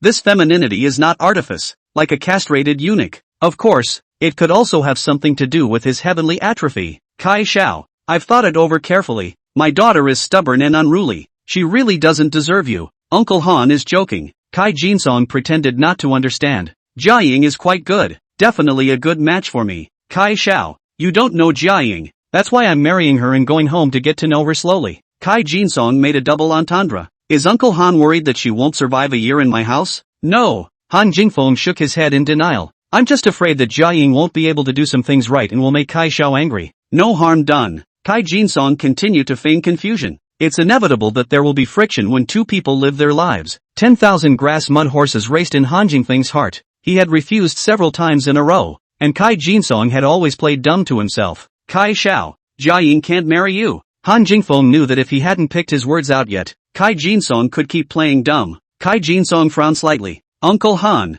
you should know that before I married my wife, I never personally went to the door to ask for a marriage. Kai Xiao, thank you for looking up to our Han family. Han Jingfeng took a deep breath. Nay, my daughter's blessings are shallow and she is not a high match. Han Jingfeng, don't give your face away. The middle-aged man behind Kai Jinsong shouted coldly. It's your Han family's good fortune that our young master has taken a liking to your daughter. It's a pity that my Han family is not fortunate enough to receive this blessing. You're just refusing to drink until you're forced to do so. The middle-aged man's eyes narrowed together. Kai Xiao, since the Han family is obsessed, why don't we? All you know is fighting and killing day in and day out. Kai Jinsong glared fiercely at the middle-aged man. This is my future old father-in-law. Put away your recklessness, said Kai Jinsong to Han Jingfeng with a smile. Uncle Han, sorry, he's a reckless man, don't get into his head. Kai Jinsong slowly dropped his gaze to Qin Dongjun on the side. From the time he came in the house, Qin Dongjun had always just sat on the side without the intention of opening his mouth. However, Han Jingfeng's gaze would look at Qin Dongjun from time to time, making Kai Jinsong wary. Uncle Han, I wonder who this is. Jiaying's brother-in-law. Brother-in-law? Kai Jinsong froze. Your two daughters? Just Jiaying, Han Jingfeng explained. Some time ago Jiaying got along well with Lin Daoyi's daughter, Lin Nianchu, so she married Lin Nianchu as a half-sister. This is Nianchu's husband, Qin Dongjun. A line of surprise appeared on Kai Jinsong's face. I said how Uncle Han dared to have the courage to reject me, so it's climbed up to Lord East Emperor's high branch. Kai Jinsong looked at Qin Dongjun with a smile on his face. Lord Donghuang, I really didn't expect that I would be able to be a brother-in-law with you one day. You can't make this marriage. Lord East Emperor, if you sit here, it's naturally impossible for me to do anything to Jiaying. I said she won't marry you. Fine. Kai Jinsong sighed softly. I can't do anything if Lord East Emperor doesn't allow it. After all, it's not wise to offend Lord East Emperor, said Kai Jinsong, turning his tone, but I heard that Lord Donghuang is not only a martial arts practicing wizard, but also a medical sage. You want a cure? Of course. Kai Jinsong admitted frankly. Listen to my voice, how effeminate. If I hadn't been born in the Kai family, I don't know how I would have been ridiculed. If I can get back to normal, I'm naturally willing. What can I get? Kai Jinsong didn't answer immediately, but waved his hand for his two followers to go out, while also glancing at Han Jingfeng. Han Jingfeng had the sense to follow suit and leave. As long as Lord East Emperor cures me, I'll give up Han Jiaying, Kai Jinsong said heavily. If Lord East Emperor can then help me ascend to the Kai family's young master position, any resources and connections of the Kai family will be at your disposal. Qin Dongjun glanced at Kai Jinsong with interest. Heavenly shriveling has become the biggest obstacle to your inability to become a young lord? Right, Kai Jinsong admitted truthfully. In terms of ability and competence, for the younger generation of the Kai family, I shall be like a dragon. Unfortunately, being born with a disability, I was never able to get them to recognize it. How did the others show you? They all say it doesn't look good. Kai Jinsong let out a long sigh. Only the Chu family's third master said there was hope, but he won't ing treat me. Qin Dongjun laughed. He won't heal you. You're not using strong? Master Chu-san is soft and hard. Besides, whether I can heal or not all depends on him. Kai Jin-song looked helpless. If I dare to offend him, I'm afraid my life will be over. Truth be told, I came to Zhonghai this time to seek treatment from Third Master Chu, and I met Han Jiaying by chance. You're smart enough to know to flatter a famous doctor instead of offending. Anyone can get sick. Offending a famous doctor is the same as breaking one's own back. Kai Jin-song said indifferently. I won't do such a stupid thing. Lord East Emperor, I wonder if you would be willing to make a move to check my pulse and treat me. Kai Jin-song looked at Qin Dongjun with anticipation. He had already offered the Chu family's third master as an ancestor. But no, the old thing just wouldn't give him a cure. I can try. Many thanks, Kai Jin-song said gratefully. Regardless of success or failure, if Lord East Emperor goes to Shangjing in the future, I will welcome him with open arms. As a second-generation ancestor, Kai Jin-song knew the importance of connections, even if the person has enemies everywhere. After Qin Dongjun took Kai Jin-song's pulse, his brows furrowed together in a deadly frown.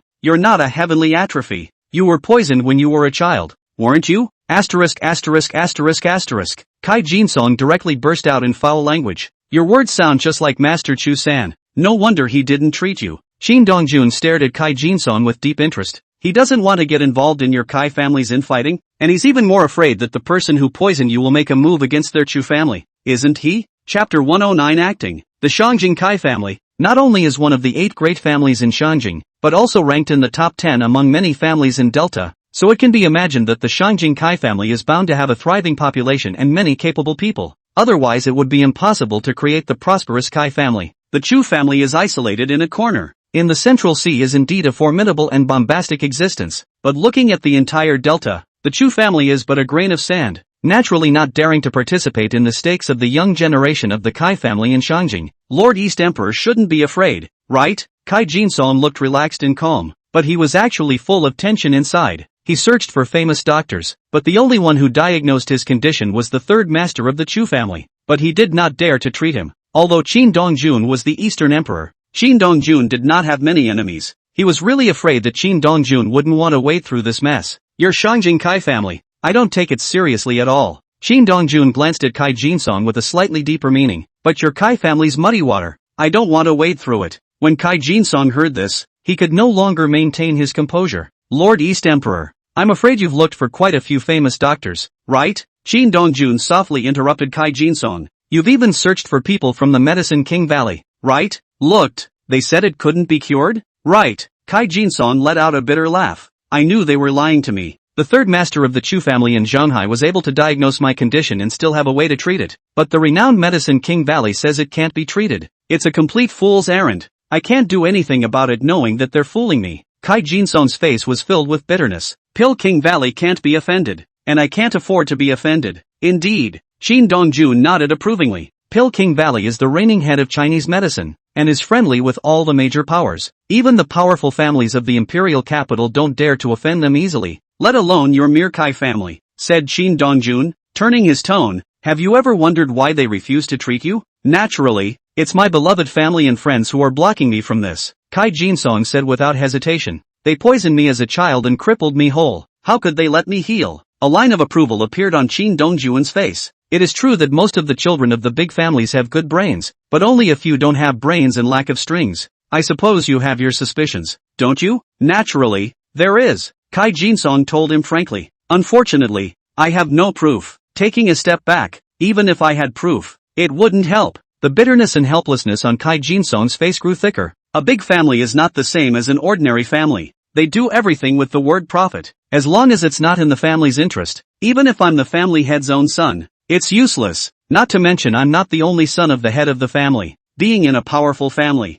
Kai Jin-song knew very well that the only way to stand firm in the family was to become stronger and have enough say for himself. Now he was able to stand his ground, but the celestial withering had cost him more. You have a grudge against your father? More or less. Kai Jin-song took a deep breath. But I can understand him. As the head of the family, there are a lot of things he can't help but do, and there are too many things he needs to consider and worry about. You are a qualified candidate for family head, Qin Dongjun said from the bottom of his heart. If I were the family head, I would consider you. Even if you were heavenly withered, you would still be one of the family head candidates. After all, you have other sons and nephews that you can train in the future. That's true, but if I get to the top, do you think I can let go of the people who harmed me? In front of Qin Dongjun, Kai Jinsong had no need to hide his thoughts. Moreover, Qin Dongjun was not a little cutie. If he didn't say it, Qin Dongjun could also think of it. You think you'll get to the top if you cure the disease? There will still be resistance, but it will be smaller, Kai Jinsong said lightly. Besides, I'm not a little cutie, and even if it's good, there's no way I'm going to make a big announcement. People have been laying out their plans for so many years. I have to stay put and develop obscenely, rather worthy of my help. Kai Jinsong was first stunned, then a beam of joy appeared on his face. Are you telling the truth? Qin Dongjun nodded, before he refused because Kai Jinsong was dishonest. At the same time, he was worried that Kai Jinsong would be too smart for his own good and let someone from the Kai family in Shangjing directly target him when the time came. Qin Dongjun wasn't afraid of trouble, but he didn't want trouble either. Now he needed to keep an eye on the Heavenly Palace and his previous organization. Help Kai Jinsong because the power of the Kai family in Shangjing is not small. If Kai Jinsong can really get to the top, more or less can help him to get some information and do some other things. As for Kai Jinsong backtracking afterward, Qin Dongjun wasn't worried. He can bring back Kai Jinsong's dignity as a man. He can send Kai Jinsong to hell. Then we need to put on a show, Kai Jinsong said guardedly. We can't let anyone get suspicious. It seems like the people around you aren't trustworthy either. Kai Jinsong smiled. Lord East Emperor, after this is accomplished, as long as you don't want me to die, I'll do whatever you want me to do. The ugly words needed to be said up front, or else when the time came for Qin Dongjun to ask him to work on a certain power that surpassed the Kai family, wouldn't that be taking the Kai family into the abyss? Yes. As Qin Dongjun's words fell, Kai Jinsong violently slammed the table, and a fury also surged on his sickly white face. Eastern Emperor, old man gave you face did he? Kai Jinsong stood up, his narrow gaze full of shade. Even you dare to play tricks on this young master? Somebody, him for me. Kai Jinsong's two attendants outside the house immediately ran in from outside when they heard Kai Jinsong's low roar. Choi Shu, asterisk. Him. Kai Jinsong stared at Qin Dongjun with his eyes wide open. Today, I'll let you know what happens when you offend me. Although the old man and the middle-aged man didn't know what had happened, it was the first time they had seen Kai Jinsong so angry. They boldly guessed that Qin Dongjun was definitely not just as simple as insulting Kai Jinsong. Qin Dongjun stared at Kai Jinsong in a daze. He's from the Northern Film School, isn't he? What are you two still dumbfounded for? Get on me. Kai Jinsong roared lowly with a face full of scorn. The old man and the middle-aged man looked at each other and exchanged views before immediately making a move on Qin Dongjun. The two of them wouldn't dare show the slightest bit of mercy. After all, this was the Eastern Emperor. A little mercy and it could be them who die. Han Jingfeng, on the other hand, was filled with bitterness. A battle with the Kai family seemed unavoidable. The old man and the middle-aged man didn't dare to show mercy. So naturally, Qin Dongjun wouldn't leave them behind, striking out with killing moves. Kai Jinsong's heart trembled when he saw Qin Dongjun directly break the middle-aged man's right arm with a single move of his hand-waving pipa. Worthy of being the Eastern Emperor, his strikes are fast and accurate. Having just broken the middle-aged man's arm, the old man came whistling. Qin Dongjun's footsteps slightly staggered, and he directly struck a Chang'o whisk. Snap! The old man fell to the ground in response to the sound. The whole person was even curled up into a shrimp shape. His hands were still covering his crotch, and his face was filled with a grimace of pain. Kill me? Qin Dongjun looked at Kai Jinsong lightly. Do you think they are qualified? You, don't mess around. Kai Jinsong's face was full of panic, his body trembling. I am a member of the Shangjing Kai family. If you move me, the Shangjing Kai family won't let you go. If Qin Dongjun didn't know that Kai Jinsong was acting, he really believed that Kai Jinsong was afraid. The Shangjing Kai family? Qin Dongjun sneered. Then let the Shangjing Kai family lead you. Kai Jinsong wanted to put on a full show, and Qin Dongjun didn't mind cooperating. Besides, he still needed to cure Kai Jinsong, so he said he would leave Kai Jinsong behind no matter what. At 8 o'clock tonight, no one from the Kai family in Shangjing comes. You die. Chapter 110 doing the whole show, taking personal revenge. Kai Jinsong's two attendants had just left in disgrace, and Kai Jinsong immediately gave Qin Dongjun a thumbs up. Worthy of being the East Emperor, he took care of them with ease. Kai Jinsong's smiling face caused Han Jingfeng to faintly stare. What a situation. Just now, Kai Jinsong was so scared that his face was pale and he kept shivering. How is it that he is now acquainted with Qin Dongjun? Uncle Han, it was just an act just now, Qin Dongjun explained to Han Jingfeng, who was filled with doubt. I thought you guys really talked it out. Han Jingfeng wasn't displeased at being deceived. On the contrary, he breathed a long sigh of relief. After all, he didn't want to offend the Shangjing Kai family. Uncle Han, I may more or less involve you next, Kai Jinsong said to Han Jingfeng with an apologetic face. But don't worry, I'll compensate your Han family 100 times over in the future. Doubt surfaced on Han Jingfeng's face once again. Kai Jinsong didn't hide it, and gave Han Jingfeng a brief account of what happened. At that moment, Han Jingfeng's brows furrowed, and a wave of worry also surged from his brow. Qin Dongjun had actually meddled in the internal affairs of the Shangjing Kai family. Uncle Han, the risk is great, but if it comes to fruition, the rewards will be great. Kai Jinsong saw Han Jingfeng's frown and said in relief, besides, with the Eastern Emperor protecting your Han family,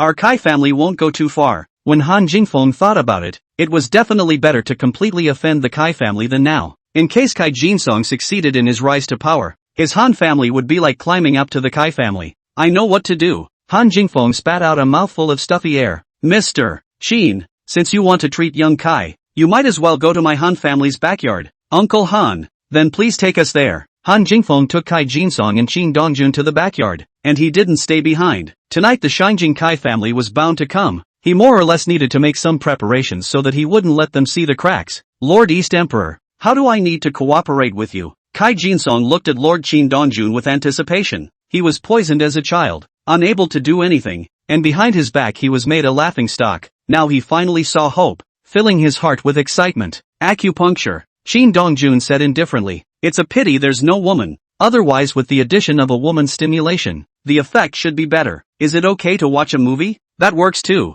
The next moment, Kai Jinsong took out his cell phone, skillfully opened the browser, and entered the historical traces. Kai Jinsong's set of silky little processes looked at Qin Dongjun. You can't do anything and you watch the stuff all the time? Pass the time. Kai Jinsong hemmed and hawed. Besides, I have hands. Learn the tricks, Kai Jinsong said with an arrogant look on his face. I don't want to brag, but in terms of techniques, I am by no means weaker than Kato Hawksgod's one hand. Qin Dongjun gave Kai Jinsong a thumbs up. Awesome. So all your previous daughters-in-law were tortured to death by one of your gods? That's not true. Now that Kai Jinsong chose to believe Qin Dongjun, he did not hide anything from him. They were all screwed over by me. Kai Jinsong said frankly, sent to spy on me. How could I keep them? It seems you're very unsettling to them. It can't be helped, other than not being able to personnel. In other aspects, I'm the most showy. Kai Jinsong let out a light laugh. My brothers and cousins, they can't fight me. If I am allowed to recover again, the threat is even greater. And of course, it's a good thing I can't personnel, or I'm afraid I'd have been killed. After it's done,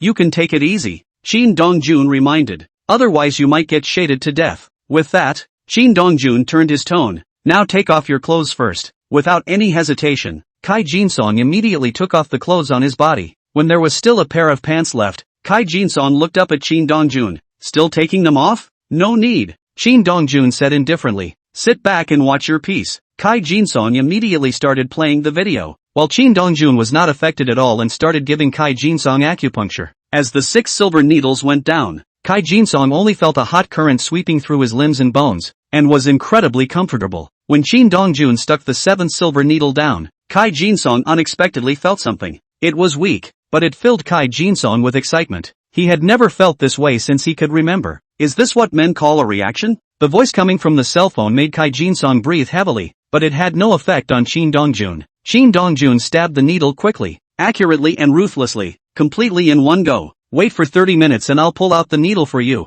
Qin Dongjun looked at the blushing Kai Jinsong. You watch your movie first, I'll go out. There you go. Qin Dongjun came out of his room and found Han Jingfeng. Uncle Han, the arrangements are almost done, right? The people haven't arrived yet. Han Jingfeng said truthfully, but it's almost time. Did your treatment of Kai Xiao go well? He's not well. Qin Dongjun frowned. It's obvious that someone doesn't want him to get well, making him not react at all. It's pitiful enough to say that about him. Han Jingfeng's face was full of sympathy. Before he could grow up, he was outright wasted, said Han Jingfeng with a twist of words. But just what kind of medicine can make a child waste away from a young age? Colding grass. Han Jingfeng frowned slightly. Colding grass? Right. Qin Dongjun nodded. This herb is very rare and is said to grow in extremely lands. When taken over a long period of time, it can cause a man to lose his male functions or die. It's impossible for ordinary people to know about this colding grass, much less get it. It is also impossible for an ordinary doctor to know about the extrenine herb. Qin Dongjun frowned. It's even more unlikely that an ordinary person would know about it. You mean the sage of healing makes a move? Naturally, Qin Dongjun said with certainty. Using the colding grass requires very strict requirements. Not too much, not too little. It has to be just right, and the dosage is different every time you take it. What happens if more or less is used? It kills. So the other party doesn't want Kai Jin-sung to die, or is afraid of Kai Jin-sung's death. That's right, Shin Dong-jun nodded. After all, he was the male son of the Kai family in Shangjing, and if he suddenly died violently, he is bound to be tracked down. It's inevitable that someone will be able to track down the codeine herb. Shin Dong-jun chatted with Han Jingfeng for more than 20 minutes before going back to see Kai Jin-sung. At the moment, Kai Jin-sung is still watching the movie, very involved. Lord East King, I'll get your needles. Saying that, Shin Dong-jun waved his right hand and the silver needles on Kai Jin-sung's body were removed almost at the same time. A divine scene that made Kai Jin-sung call out, "How does it feel?" There's a reaction, but it's not strong. Normal, Shin Dong-jun said indifferently. I'll give you a prescription.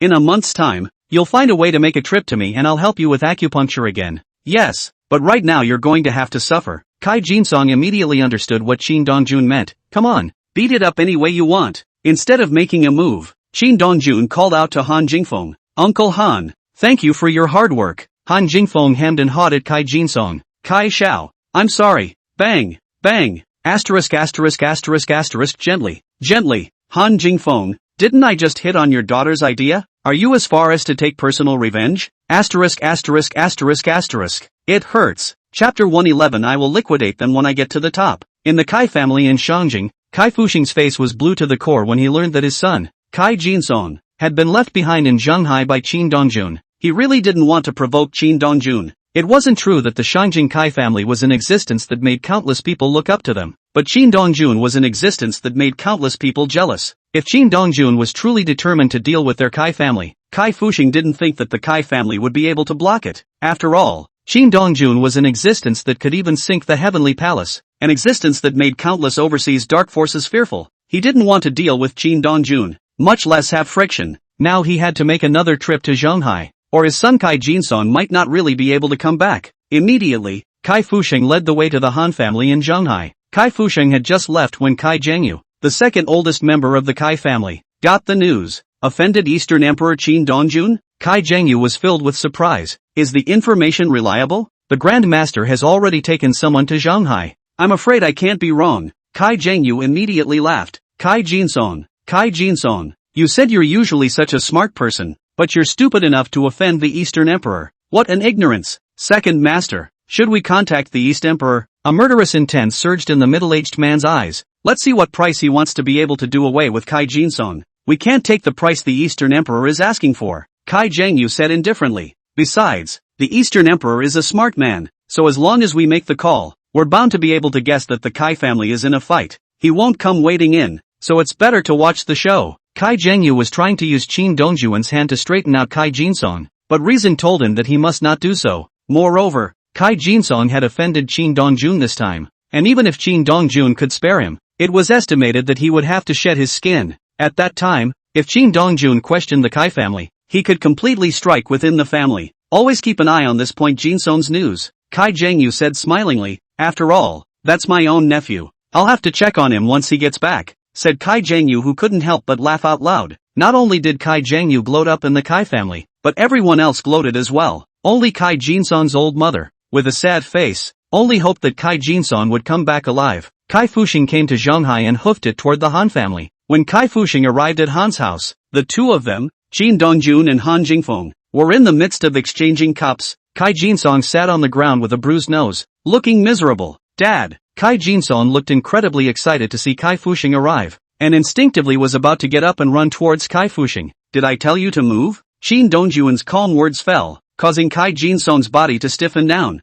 and a line of fear still surged on his face. I believe you are Mr. Shin. Kai Fuxing glanced at Kai Jin-sung heartily, then politely inquired to Shin Dong-jun, you want to kill me too? You're mistaken. Kai Fuxing put his stance low. I've come here specifically to apologize this time. My son's ignorance has offended Mr. Shin. I still hope that Mr. Shin will be magnanimous and spare my son. Kai Fuxing's gesture pleased Shin Dong-jun. No big family pomp and circumstance. Shin Dong-jun slowly stood up, walked over to Kai Jin-sung, and reached out his hand to slap Kai Jin-sung's face twice. Your father knows better than you. Although Shin Dong-jun was slapping Kai Jin-sung's face, everyone knew that Shin Dong-jun was slapping the face of the Kai family in Shangjing. Kai Jin-sung didn't dare to say anything, and a resentment crossed the bottom of his eyes. But your son wanted to kill me? Shin Dong-jun said indifferently. If Uncle Han hadn't been interceding, do you think he would still be able to stand up? Thank you, Mr. Han. As the head of the family, Kai Fusheng had never seen any scene before and directly thanked Han Jingfeng.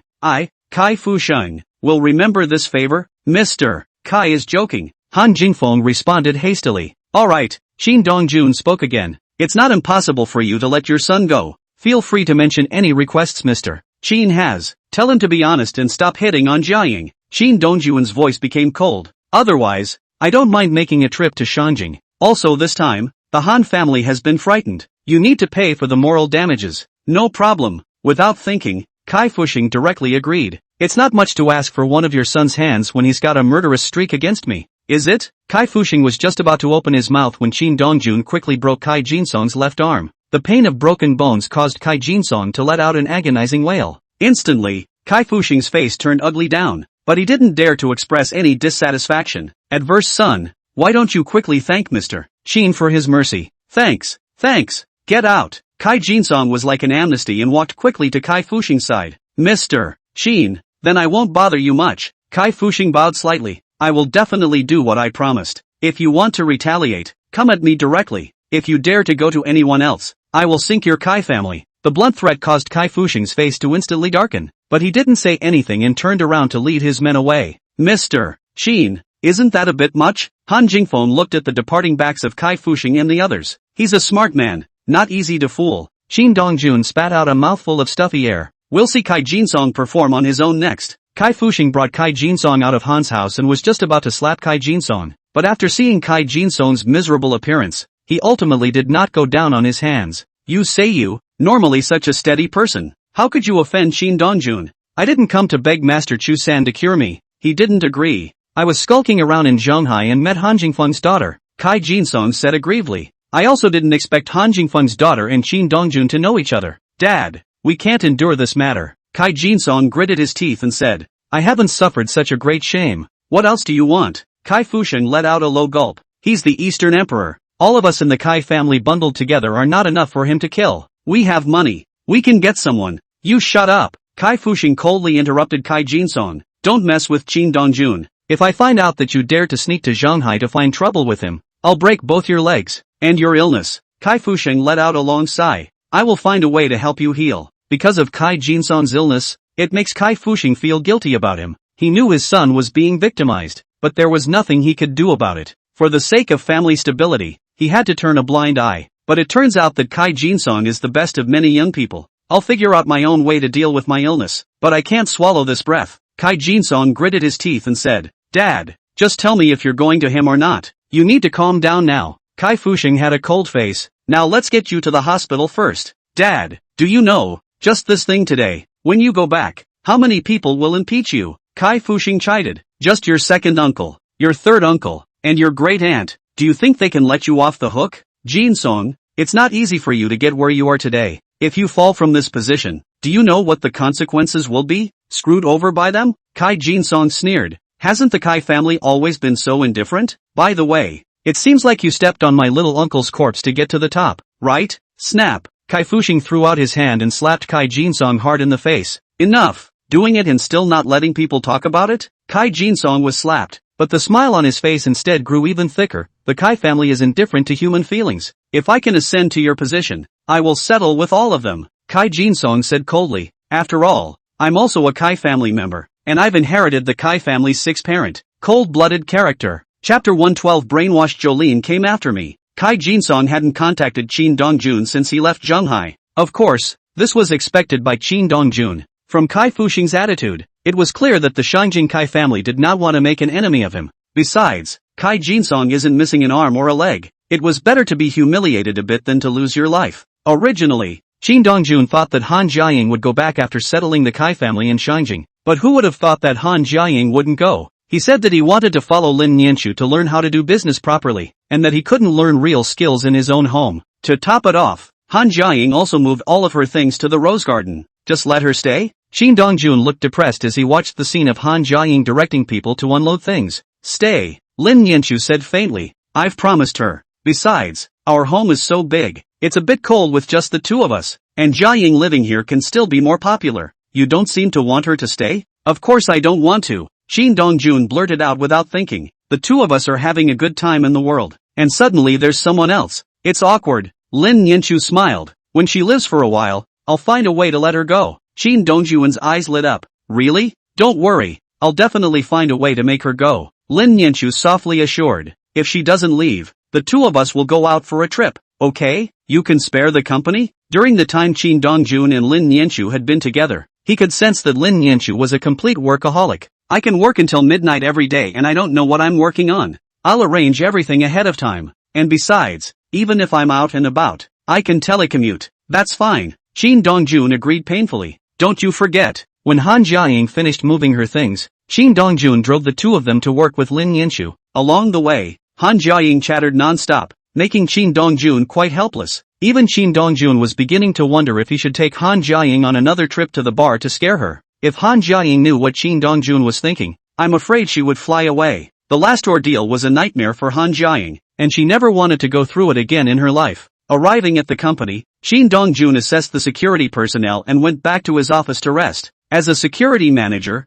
Qin Dongjun is the most idle person up and down the Hao Yue group. No, just muddle through. Qin Dongjun had been playing small games in the office all day, and seeing that he was about to leave work, Qin Dongjun was about to leave when Tong Yan walked in from outside. Come at this hour. What's happened again? Tong Yan usually doesn't come to Qin Dongjun. As long as she comes, something is bound to happen. It's not a big deal. It's just that the Dragon Court's people are coming to Shanghai. Tong Yan reminded. Coming at you. I'd forgotten about this if you didn't tell me. Qin Dongjun had a look of realization on his face. Came to me for an argument? What do they and you want to say? I killed their people. I Lu a bean. Tong Yan two eyes stared in Copper Bell like, still have to be you. Do not put anyone in the eyes. But the strange thing is, they didn't come to you. They went to the chairman. Rindoichi? Right. Tong Yan nodded. That's what I got. Qin Dongjun was deep in thought. What were the people from the Dragon Court looking for Lin Daoyi for? The imperial capital Lin family made a move? But what kind of existence was the Dragon Court? How could the imperial capital Lin family possibly drive them? Could it be that he was trying to rope in Lin Daoyi to join the Dragon Court?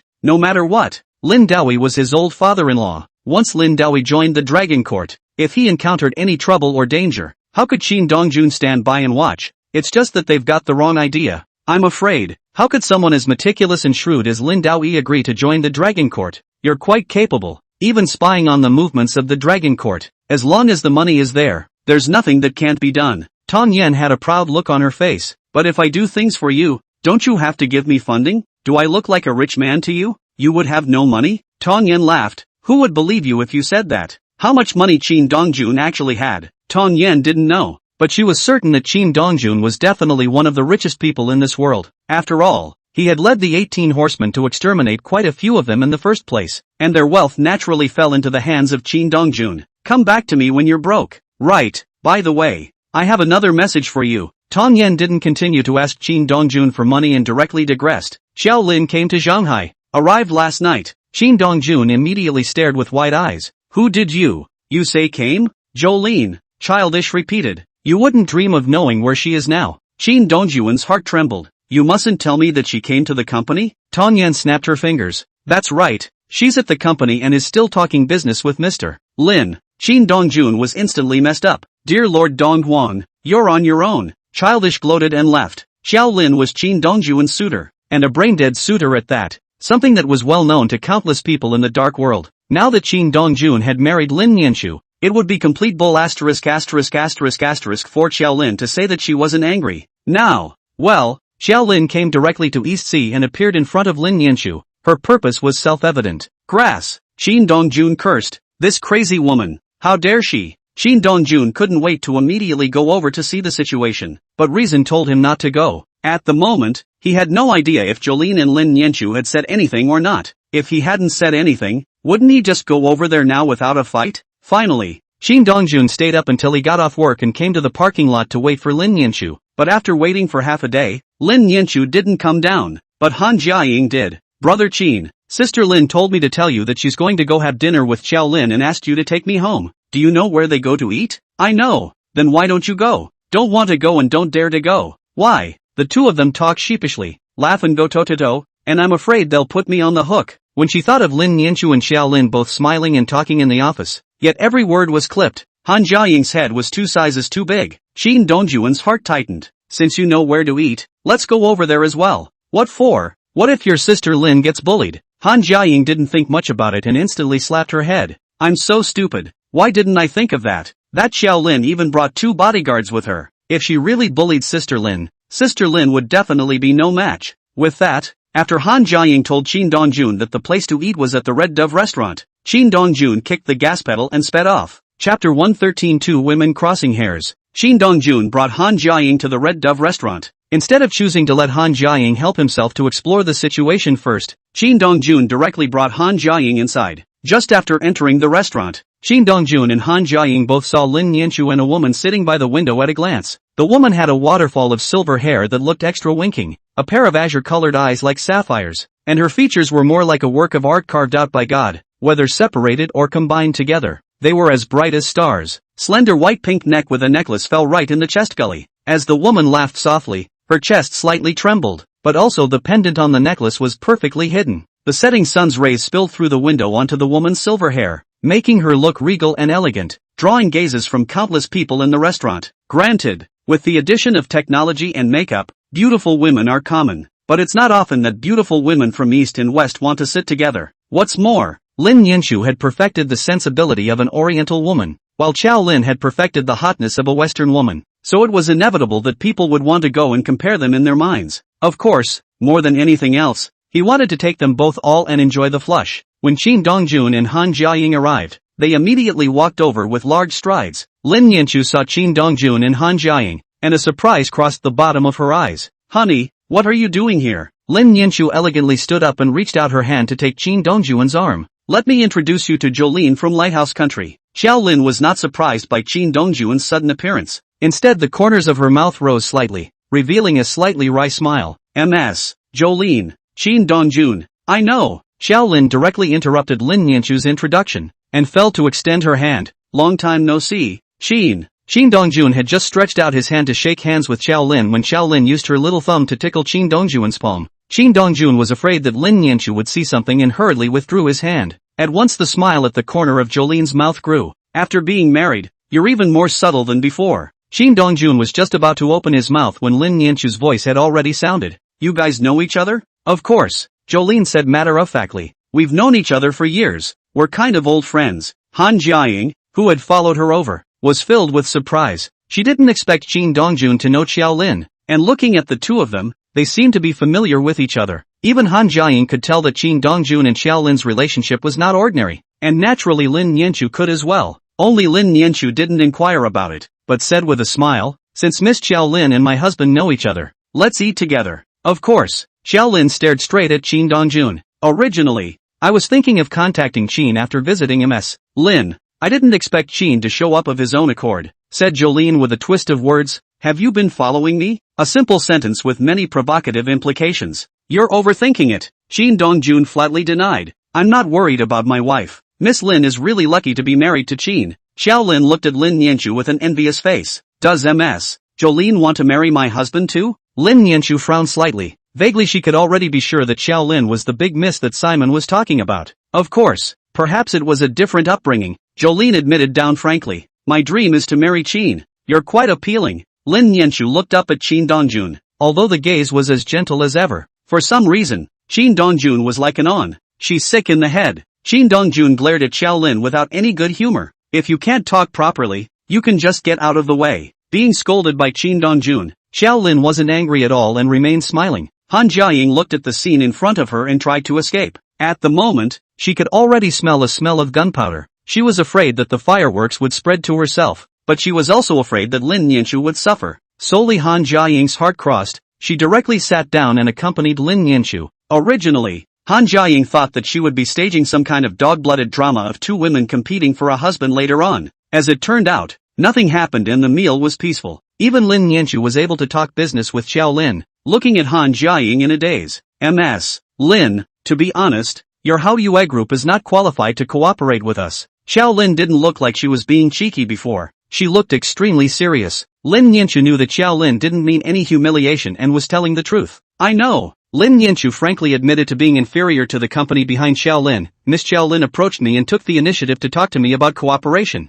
Firstly, because of my husband, and secondly, because you also want to develop. Our Haoyue group is definitely a good partner. Besides, you've known my husband for many years. His character. He's such a bad character. Xiao Lin directly interrupted Lin Nianchu. But you're right. I'm cooperating with you indeed because of Qin's face. But you want too much, and I can't give it. This is my bottom line. Lin Nianchu said forcefully. Of course, Ms. Xiao Lin can refuse, but I won't let my husband have any more dealings with you. The corner of Qin Dongjuan's mouth twitched. Good lord. He had become Lin Nianchu's bargaining chip at the business table. Xiao Lin frowned slightly. Ms. Lin, Qin is a living person. He has his own thoughts. Our men in Daxia have always listened to their wives. Lin Nianchu was all smiles. As long as I don't let him see you, he won't see you. Xiao Lin twisted her head to look at Qin Dongjun, full of inquiries. You see, I'm useless. Qin Dongjun immediately spoke. I'll listen to my daughter-in-law. Xiao Lin pondered for a moment. Ms. Lin, I can promise,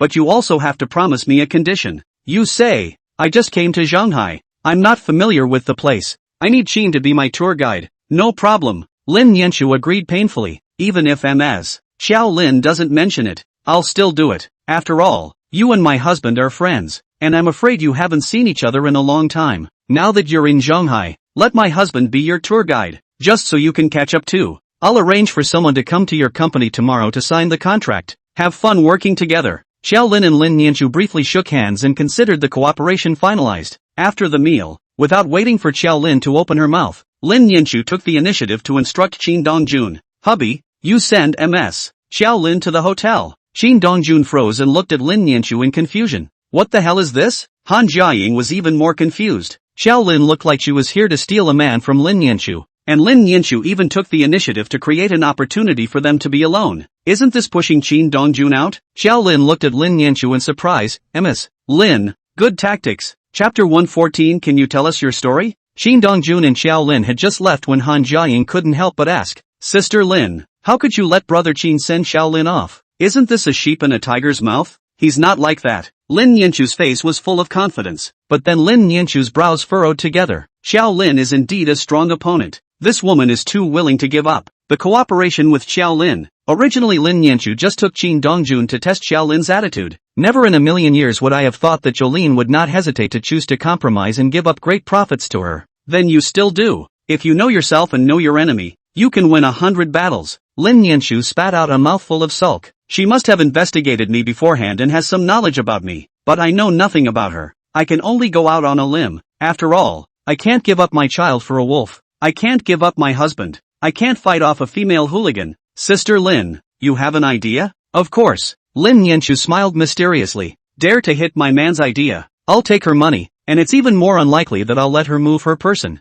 At the same time, Qin Dongjun directly opened the door to Xiao Lin and asked, Are you here to provoke my wife? No, don't you play with fire. Looks like you really care about her. Xiao Lin looked at Qin Dongjun's side face with an infatuated expression. To think that you would warn me for her. Jolene, I won't care if you do anything else. I'll even help you, but if you dare to provoke my wife or do anything to jeopardize her, I promise you will regret it. Don't worry, I've got it covered. Jolene said softly, but does she know you? How much does she know about your past? If she gets to know you thoroughly and walks in, will she be able to accept it? This has nothing to do with you. Qin, you should know how sordid your past is. Can she, an ordinary person, really handle it? Jolene soul tortured. You might really care about her and love her, but with the storm coming, can she withstand it? You may say, there you are, but can you always be? You know better than anyone how dirty your opponent's methods are. They are not using Lin Nianchu for anything at the moment. That's because they don't know how important Lin Nianchu is in your heart. What would be the consequences if they found out? Qin Dongjun was well aware that Xiao Lin was deliberately saying these things in order to make him leave Lin Nianchu.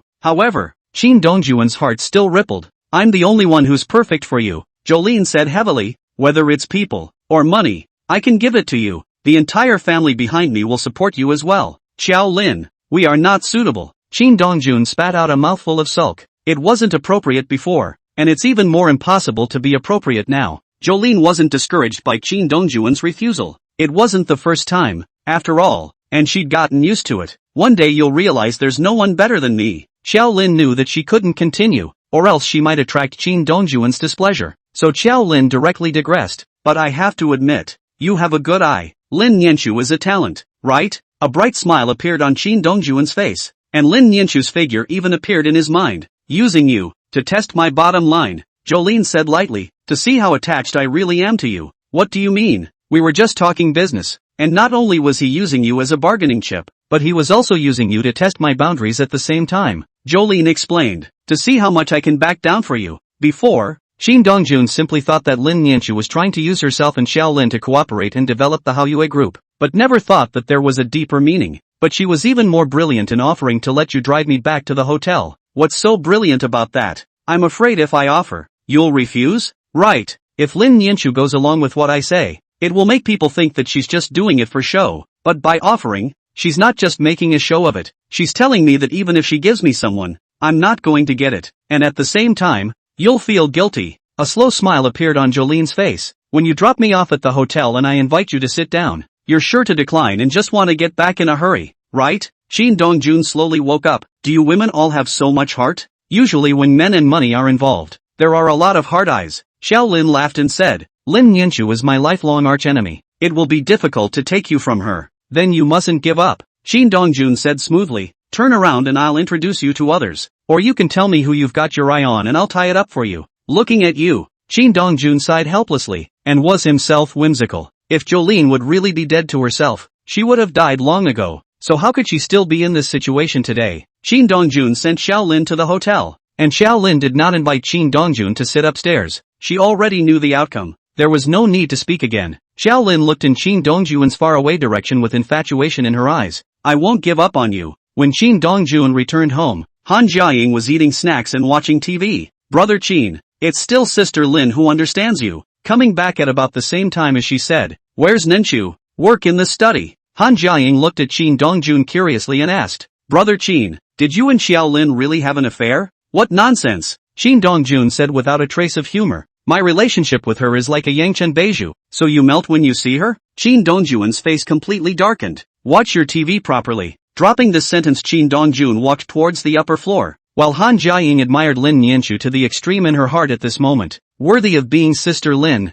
money earned and husband returned. Han Jiaying murmured, I need to learn more. In the study, Lin Nianchu, who was originally knocking on the keyboard, immediately stopped when she saw Shin Dongjun come in. No catching up? Facing Lin Nianchu's sarcasm, Shin Dongjun let out a bitter smile. I have nothing to talk about with her. People are in love with you, Lin Nianchu said in a conspiratorial manner. Chased them from the Lighthouse Kingdom to the Middle Sea. It's even more about giving up your own interests for you. I really have nothing with her, Shin Dongjun assured with conviction. Everything is her wishful thinking. I've told her many times that we can't be, said Shin Dongjun with a heavy sigh, but she won't turn back until she hits the south wall. I can't do anything about it. How exactly did you two meet? Lin Nianchu's words changed. And what did she go through to make her unforgettable to you? Can you tell me about it? Chapter 115 Temptation and Shock. She was kidnapped and I saved her. Shin Dongjun told Lin Nianchu the original story of how he and Xiaolin met. Jolene's family is very prominent in the Land of Lights, and Jolene, as one of the family's candidate heirs, is kidnapped and given an astronomical ransom for Jolene's family. At that time,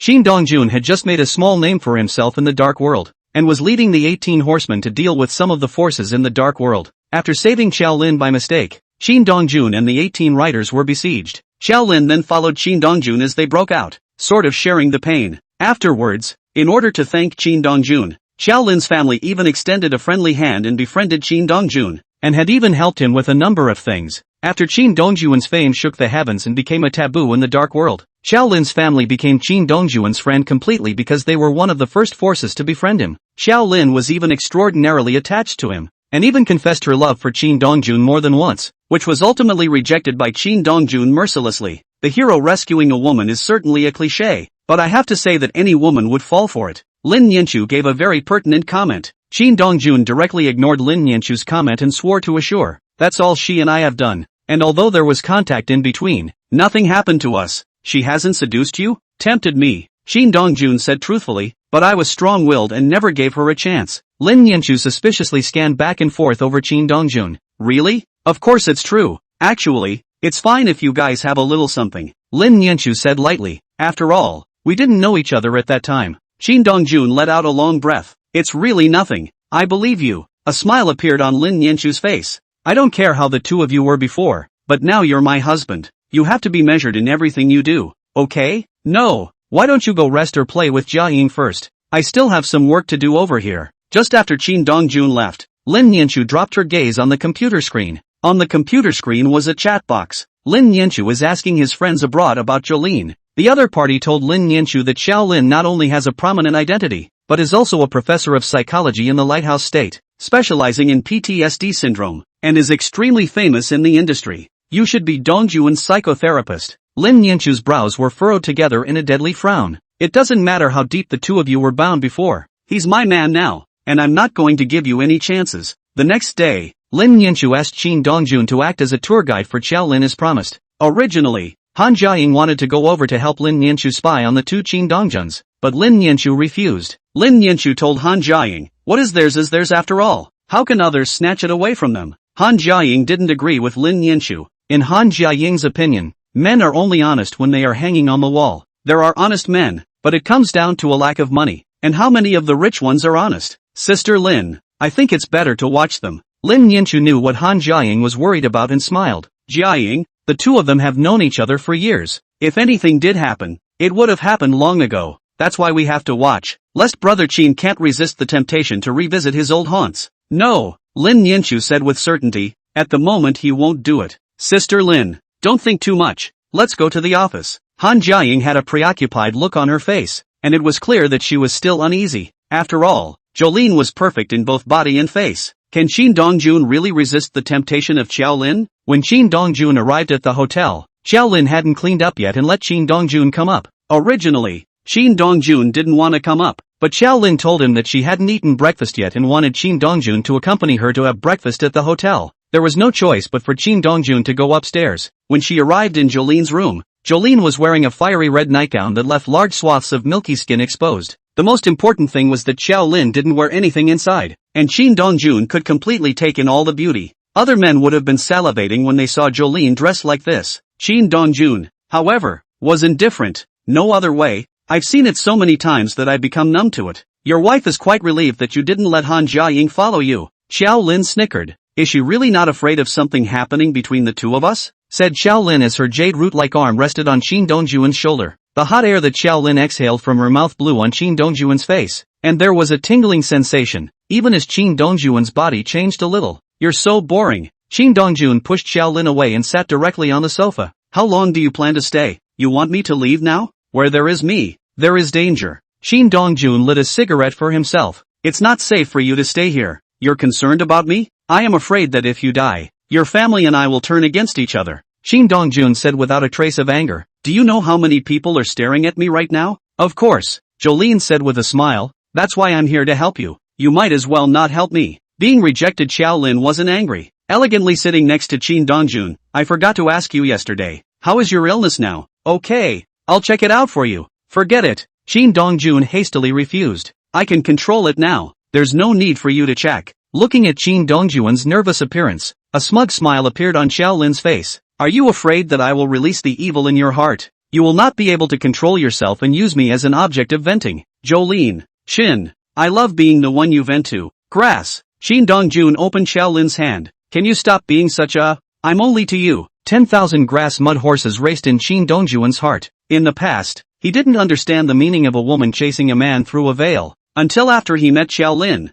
he completely realized the meaning of this saying. Not many men can resist a woman if she's shameless enough. You loved taking it out on me before. Xiao Lin stared softly at Qin Dongjun. Qin Dongjun let out a long sigh. Xiao Lin, can you be normal? You don't let it out. You keep suppressing it. And once it explodes it will be terrifying. Xiao Lin continued. Qin, you need to release. As a professor of psychology and an expert in the field of PTSD syndrome, Xiao Lin was well aware of how terrible the evil Qin Dongjun had been suppressing in his heart. I've relapsed twice before. A line of surprise appeared on Jolene's face. You've relapsed twice. Why haven't you contacted me? How many people have you killed? You. No killing. How is this possible? Xiao Lin looked at Qin Dongjun in disbelief. Could it be that you can control your situation now? Can't. Qin Dongjun gently shook his head. One time my wife was there, and the other time, I suppressed it. Oh by Ka. Xiao Lin's eyes widened as she stared dead at Qin Dongjun. How did you do that? Chapter 116. Drawing out the threads of the cocoon and making a bold guess at the truth. As Qin Dongjuan's only therapist, Xiao Lin knew better than anyone else how Qin Dongjuan's condition would be once he relapsed. Suppression? By no means. It has to be vented. Now Qin Dongjun told her that she had control for once, which sent shockwaves through her heart. At that time I only had one thought. Never heard Nianchu. A simple sentence caused a complex color to well up on Jolene's face. At one time, she had thought of using love to sensitize and control Qin Dongjun's condition, but she failed. Or maybe it wasn't that she had failed, but rather that Qin Dongjun hadn't invested his feelings in her, and was just treating her like a doctor, or a tool to vent his frustrations. At that time, although Jolene was enjoying herself, she wanted more than anything to be like Lin Nianchu. Looks like you are indeed in love with Lin Nianchu. There was a sourness in Xiao Lin's words. A relapse and you're still thinking that you can't hurt her. She's fine. Speaking of Lin Nianchu, Qin Dongjun couldn't help but reveal a warm smile on his face. Xiao Lin could see from Qin Dongjun's face that Qin Dongjun really cared about Lin Nianchu. Even his smile was full of happiness. It seems she's changed you a lot, Jolene said in a complicated voice. The old you used to smile, only cold and perfunctory. Now you're smiling happily. Perhaps. Qin Dongjun spat out a mouthful of stuffy air. Don't you waste your time on me. We really can't be. What happened before? Let's just consider it a dream. I won't treat it like a dream, Jolene said. Word for word. I'll make the dream come true. As you wish. Seeing that he really couldn't persuade Xiao Lin, Qin Dongjun didn't continue to force the issue. How have you been? I'm fine, Jolene said lightly, but your body you still need to take care of. Lin Nianchu's appearance has made your PTSD syndrome better, and while I'm not happy about it, I'm happy for you from the bottom of my heart. Qin Dongjun knew that Xiao Lin was speaking from the bottom of her heart. Do you think I'll be cured if I stay with her? It's not that there isn't this possibility. Jolene gave an extremely professional statement. According to my research in recent years, no matter what kind of person it is, there will always be an obsession in their hearts, and that obsession has to do with the people one cares about most. Let's say a cutie pie. When they have children, they give everything to their children. And then there are people with Alzheimer's who are always thinking about the people they care about the most. Even people with innate criminal genes, they have people they care about the most. A thick color of joy appeared on Qin Dongjun's face. He had suspected before that with Lin Nianchu, his condition was progressing in a good direction. Now that he heard Xiao Lin say this, Qin Dongjun completely put his heart down. But you shouldn't get too happy too soon. Jolene's words changed. Once something happens to the people you care about the most, your condition will become even more frightening, to the point of being kind of uncontrollable. I suggest you don't get in too deep, or Lin Nianchu will be the death of you. Qin Dongjun's brows were furrowed together in a deadly frown. Whether or not Xiao Lin had any selfishness in saying this, Qin Dongjun didn't know, but it was clear to him that Jolene was telling the truth. Also, what's wrong with you physically is more than just PTSD syndrome. Jolene's tone intensified a few points. You must keep yourself in check and keep everything at a level of equilibrium. Is the only way I'm going to get well is if I find them and keep getting the medicine? Just stalling for time.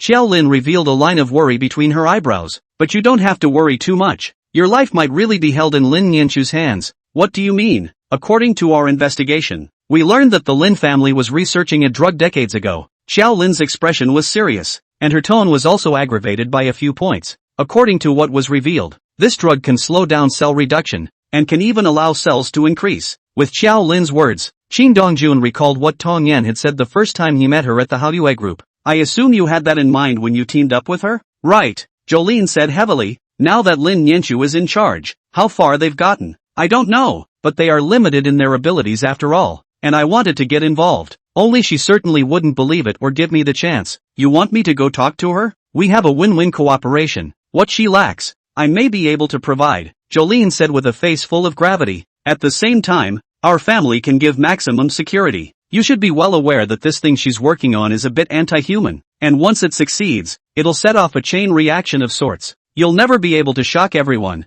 Qin Dongjun's brows tightened, and she knew very well that Xiao Lin wasn't being alarmist. If Lin Nianchu really makes this kind of medicine, it will definitely be a global sensation, and countless forces will come to the door to seek cooperation. If cooperation doesn't work, it will inevitably lead to looting. The Lin family has big plans, Xiao Lin said again, and the Lin family must have some backbone, or else they wouldn't have engaged in this kind of experiment. My old husband's ambition is indeed not small. Qin Dongjun nodded, but I didn't expect it to be this big. When Tong Yan told Qin Dongjun about it before, Qin Dongjun didn't know much about it and didn't take it seriously at all. Today, Jolene's popularization made Qin Dongjun realize the horror. Do you think that your previous organization, Tianji Pavilion, can let Lin Nianchu live? Tianji Pavilion, a very mysterious organization. So far no one knew which side they belonged to. They have always been in the right and left of the major powers. No one knew that Qin Dongjun originated from the Tianji Pavilion. And even more so, no one knew just how many strong people the Tianji Pavilion had produced. Everyone only knew that Tianji Pavilion was mysterious.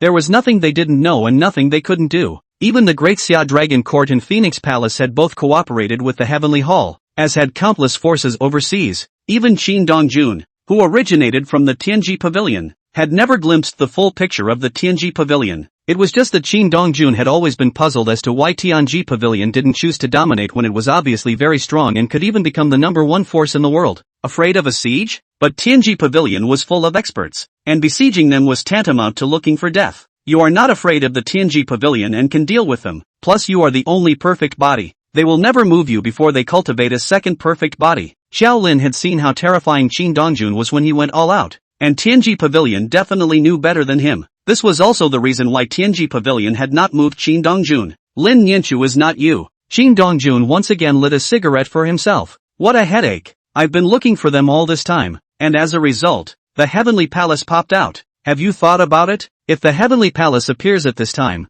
it could be authorized by the Heavenly Hall of Justice. Qin Dongjun's face suddenly changed, and his heart sank to the bottom. To make a bold guess, the Heavenly Palace is the force that Tianji Pavilion puts out in the open. Xiao Lin said heavily, the accident with you and the 18 riders was a deliberate act by the Heavenly Hall. They're not trying to kill you or keep the Heavenly Palace hidden. They just want to see how far you've gotten now. Are they still in control? And if not, what kind of being would they need to cultivate in order to deal with you? A stern color flashed across Qin Dongjun's eyes. Then let's find the Heavenly Palace first and uproot them, and see what the Heavenly Hall of Opportunity will do. Chapter 117 Yen Ruyu seeks help. Xiao Lin looked at the murderous Qin Dongjun and pondered for a moment. I have an idea. Weigh it up and do it or not. You're trying to get me to contact the Celestial Pavilion, aren't you? That's right. Xiao Lin stared at Qin Dongjun with a serious look on her face. No matter what, you came out of the Heavenly Hall of Justice. Although you've never glimpsed the entirety of the Heavenly Chance Pavilion, it's undeniable that you were cultivated by the Heavenly Chance Pavilion at the cost of countless efforts.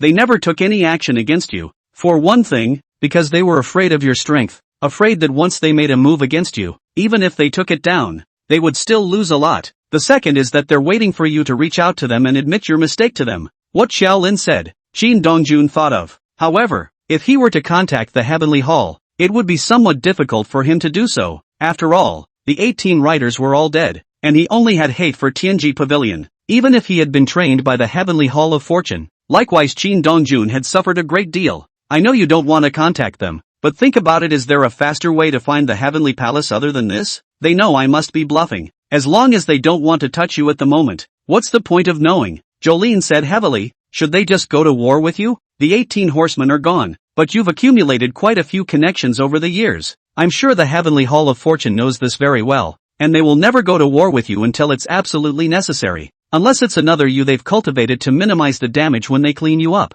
Qin Dongjun fell into deep thought. There was nothing wrong with what Xiao Lin said. He contacted the Tianji Pavilion, and it was unlikely that the Tianji Pavilion would move Qin Dongjun at the moment. After all, Qin Dongjun was too strong, and Qin Dongjun hadn't just simply killed people over the years, but at the same time, Qin Dongjun had also saved people, and quite a number of people owed him a favor. Once Qin Dongjun's resources were combined, he would definitely forge a very terrifying force. Xiao Lin knew that Qin Dongjun was filled with hatred towards Tianji Pavilion and didn't want to be involved with Tianji Pavilion anymore, so she didn't continue to say more. I'll clean up and you can take me out for a spin. Xiao Lin got up and walked towards the bedroom, while Qin Dongjun sat on the sofa smoking a cigarette with a thoughtful look on his face. After about 30 minutes or so, Jolene put on her makeup, changed her clothes, and walked out. Let's get out. Qin Dongjun heard Xiao Lin's words and returned to his senses. When Qin Dongjun saw that Xiao Lin was wearing tight jeans and her wonderful curves were completely displayed, a strange color crossed his eyes. The sharp-eyed Xiao Lin took in Qin Dongjun's subtle changes and sketched a smug smile at the corner of her mouth. Looks like you still like me wearing jeans. Xiao Lin walked over to Qin Dongjun and took his hand.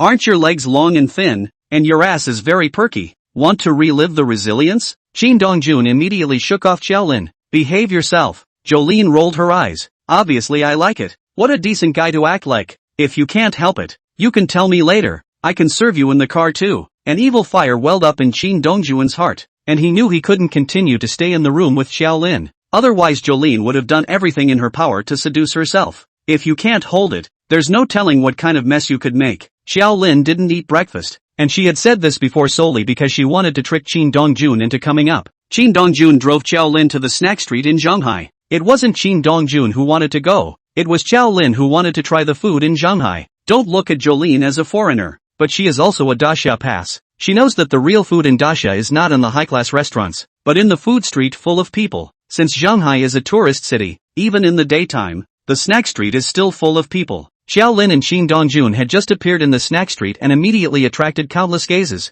Although there were usually foreigners coming to the snack street, there were very few foreigners as beautiful and hot as Jolene. It's still your Daxia's shopping streets that have flavor. Jolene greedily took a deep breath. Your side is good too. That's with a beauty filter. Jolene sighed softly. One of your big cousins from Daxia, a blogger, has been tearing our pants off over there. Qin Dongjun smiled. Now the network is too developed. Some bloggers go abroad to play, and will not give a foreign city filter. Completely have what to say. You do follow our side of the blogger. It's not that I'm concerned. It's that if he takes a trip, we've been doing this for 10 years for nothing in venturing. Don't be afraid. There are more foreign fawning dogs on our side. Jolene nodded approvingly. That's true. A lot of the men over there who can't find girlfriends are the meat and potatoes of women's eyes over here in your area. But what I find most amazing is that there are still some old blacks. How do the girls on your side of the family go down on their mouths? How do I know? Would you like a black pearl? Are you out of things to say? Seeing that Qin Dongjun was a bit angry, Xiao Lin let out a delicate laugh and smoothly took Qin Dongjun's arm.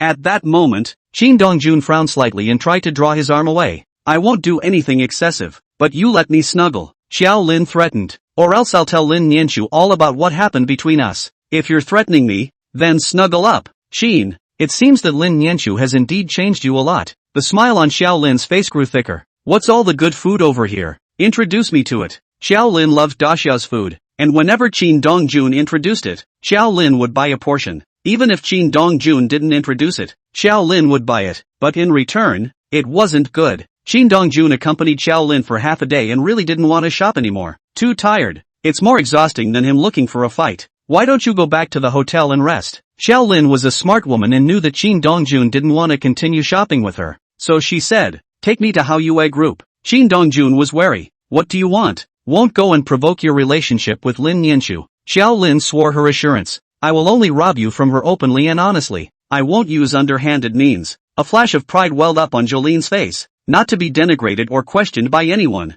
Qin Dongjun knew Xiao Lin and knew that she definitely wouldn't talk nonsense. So he took Xiao Lin to Hao Yue Group. Xiao Lin went to find Lin Nianchu, while Qin Dongjun had just returned to his office when Yan Ruyu came in from outside in a panic. Qin Dongjun, what's wrong with you? Qin Dongjun's brows furrowed. Did something happen? Why didn't you answer when I called you? Did you call me? Qin Dongjun took out his cell phone in confusion and glanced at it, realizing that Yan Ruyu had not only called him, but had also called 8 or 9 times. Sorry, I didn't see it. Qin Dongjun said softly. What exactly happened? My father was hit. Yan Ruyu said word for word. The person who hit him is also Aunt Ling's husband. Qin Dongjun's eyes widened in disbelief. You're not kidding, right? Chapter 118. Sister-in-law opened the door. It's my brother. How could I possibly joke with you about something like this? Yan Ruyu looked at Qin Dongjun in panic and nervousness. What should we do now? My stepmother and my brother both called me. I didn't answer. But they threatened me that if I didn't go they would expose me on the whole internet as an ungrateful daughter. Qin Dongjun lapsed into silence. He truly did not expect things to turn out like this.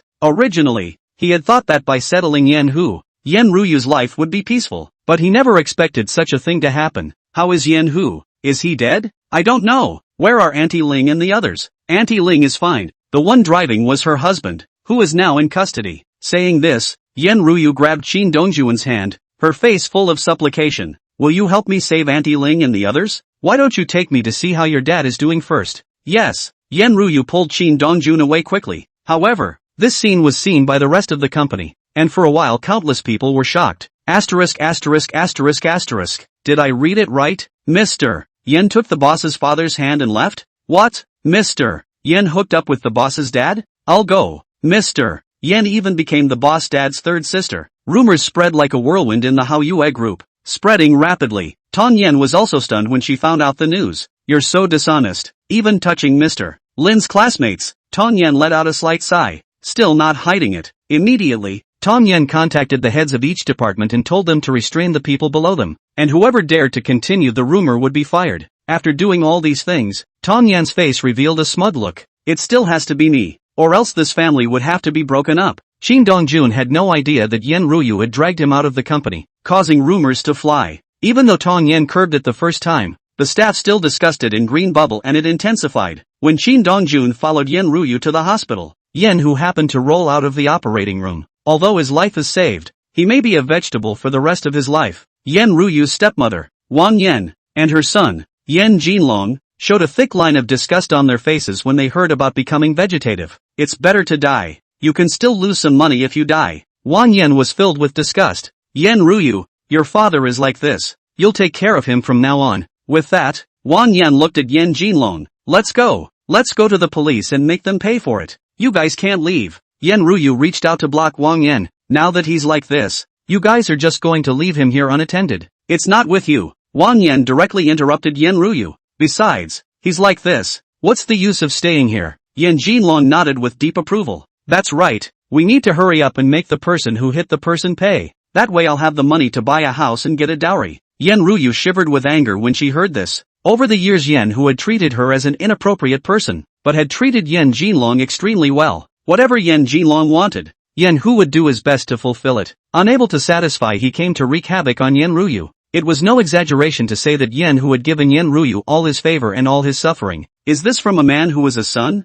Who are you? Yen Jinlong looked condescendingly at Shin Dong-jun. Get the hell out of my way. It seems that the lesson given to you all before was still too light. Shin Dong-jun said nonchalantly. We need to have Chen Lu continue to talk to you guys. As soon as the word Chen Lu came out, Yen Jinlong and Wang Yan's faces changed drastically, and their eyes were filled with fear. You're the one who's screwing us. Congratulations. You got it right. Shin Dong-jun said smilingly. Do you need to rewind? No. No need. Wang Yan frantically shook her head. When she thought of the way Chen Lu had tortured her a few days ago, Wang Yan was in pain. Then stay honest. Shin Dong-jun snorted coldly. Don't even think about his compensation money. The money will be used as his medical expenses. Although Yen Jinlong and Wang Yan were unwilling, when they thought of Chen Lu's methods, they had to break their teeth and swallow them. With that, Shin Dong-jun made a call to Chen Lu. Xiao Lu Zi, you come to the First People's Hospital. Shin Dong-jun simply said. Yen, who was hit by someone, you take care of the follow-up. Chen Lu came to the hospital, and Shin Dong-jun gave Chen Lu another explanation.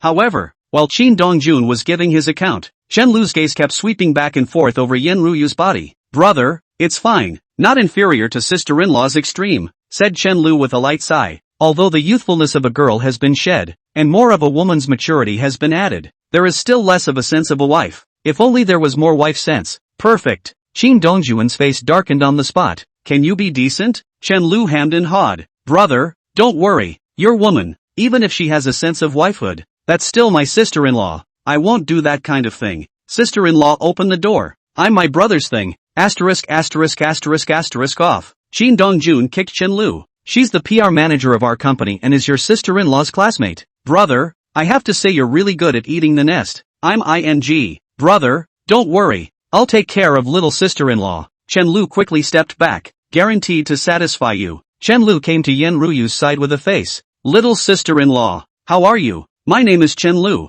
You can call me Lao Lu, or you can call me Xiao Lu Zi. If you want to drink in the future, you can come to the Starfall Sea Bar and I'll give you a free bill. Chen Lu's cry of little sister-in-law caused Yen Ruyu's face to climb up in two blushes. Hello, my name is Yen Ruyu. I'm with your brother. Little sister-in-law, you don't have to explain. I have the tightest mouth. I promise not to talk nonsense. Chen Lu saw Shin Dong-jun approaching out of the corner of his eye and quickly said, Sister-in-law, I'm going to take care of things. I'll see you another day. Shin Dong-jun watched Chen Lu leave, his face filled with helplessness. Your brother? Yes. Very interesting. Yen Ruyu smiled like a flower, looking very happy, especially when she thought of Chen Lu calling herself little sister-in-law just now. Yen Ruyu's heart was both nervous and excited at the same time. He's a little out of his mind, so don't pay any attention to anything he says. Yen Ruyu didn't take Shin Dong-jun's words to heart at all and asked rhetorically, can he handle this? Don't worry, you can't go wrong leaving this little thing to him. Thank you. Yen Ruyu looked at Shin Dong-jun gratefully. If it wasn't for you, it's all trivial. Shin Dong-jun said with a smile. Are you still going to see Aunt Ling and the others? I went to see it. Yen Ruyu said softly. I have a feeling that Auntie Ling and the two of them did this on purpose. Shin Dong-jun froze. On purpose? Right. Yen Ruyu nodded. They knew about my situation and said more than once that if I didn't have my dad anymore, I'd be relieved. Last time I took you to dinner, Aunt Ling thought you were my date and was still impressed with you. Maybe they really might be desperate for me. Shin Dong-jun let out a bitter smile. At that time, he could tell that Aunt Ling treated Yen Ruyu like a daughter. It's just that he didn't expect these two to be this crazy. And don't hate Aunt Ling, they're doing it for your own good. I know. Yen Ryu spat out a mouthful of stuffy air. It's just that seeing him lying here makes me feel more or less uncomfortable in my heart, no matter how hateful he is. I was raised by him after all. Shin Dongjun opened his mouth to say a few words of comfort, but he didn't know what to say. After all, what Yen Ryu said was the truth. Suddenly, Yen Ryu's tone changed. Can you take me for a walk? Chapter 119 Sister Mang, you go seduce. Shin Dongjun looked at Yen Ryu's heartbroken and haggardly supplicant appearance, and it was as if the soft zone in his heart had been touched by something. Where do you want to go? The beach, is that okay? Yes. Shin Dongjun brought Yen Ryu to the seashore, found a place to sit down, and quietly looked at the sea in a daze. Shin Dongjun didn't interrupt and quietly watched her from the sidelines. I don't know how long it took, but Yen Ryu slowly spoke. Why do you think my real parents abandoned me in the first place? Shin Dongjun was first stunned, then asked, you want to find them? Wouldn't my life be better than it is now if they hadn't abandoned me? Shin Dongjun couldn't answer this question from Yen Ryu. Many abandoned or stolen children in recent years have found their birth parents, and most of them are indeed doing well, but a small number are not doing as well as they should, or even just kill themselves to end their lives. Shin Dongjun's silence caused a thick line of bitterness to appear on Yen Ryu's face. Perhaps I'm not living as well as I am now, am I? Don't think too much. Shin Dongjun spat out a mouthful of stuffy air. You're already excellent now. While it is true that you suffered before, your suffering, in a sense, was brought upon you by yourself. If you're ruthless enough not to be a feudy demon and support your dad and his family of 3, you'll have a great life. You're too much of a sentimentalist, and more than that, you care too much about so-called kinship. You have to realize that this is a time of materialism and laughing at the poor. The so-called relatives are relatives only when you are rich and capable. When you are not rich and capable, they are even worse than friends. Shin Dongjun hadn't experienced the so-called kinship, but he had seen a lot of it on the internet and felt it deeply. You're right. Yen Ryu spat out a mouthful of sulk. Before, Mr. Lin also said that I was too stupid. I've thought about being cruel, but I've never been able to. He was in a car accident, lying there, and by all rights, I should be happy that I'm finally completely relieved. But I'm not happy. Even I have some hard feelings in my heart. Especially Yen Jinlong's words were like a knife in my heart. Yen Ryu's eyes reddened slightly. The son that he has dutifully raised for more than 20 years is a white-eyed wolf. Aunt Ray and the others did this for my own good, and I know it, but I can't mention any gratitude to them. Do you think I'm a white wolf too? No. Shin Dongjun directly denied. You're too sentimental. Is there any way to become wolfish? Build up disappointment, and when you have enough disappointment, you become a wolf. As Shin Dongjun comforted Yen Ryu, a woman in a floral dress was slowly walking towards him. Mr. Shin, what a coincidence. We meet again. The clear and melodious voice caused Shin Dongjun to frown slightly. Shu Xingman, why is Mr. Shin with Miss Yen? Shu Xingman looked at Yen Ryu curiously. Bullying someone? You're also bold enough. Ms. Yen is someone under your wife's command, and you won't even let her go. Aren't you afraid of your wife finding out? Ms. Shu is mistaken. Yen Ryu quickly adjusted her emotions. I've encountered some troublesome things, and Mr. Shin brought me here to take a break. Mr. Shin is so nice. Chu Xingman made a double entendre, especially to beautiful women. In the face of Chu Xingman's eccentricity, Shin Dongjun said without a trace of anger, if you're fine, go play on the side. Does Mr. Shin not want to see me so much? I'm not acting obvious? Chu Xingman was furious. We are all women. Why should we treat them differently? What makes me worse than Yen Ryu?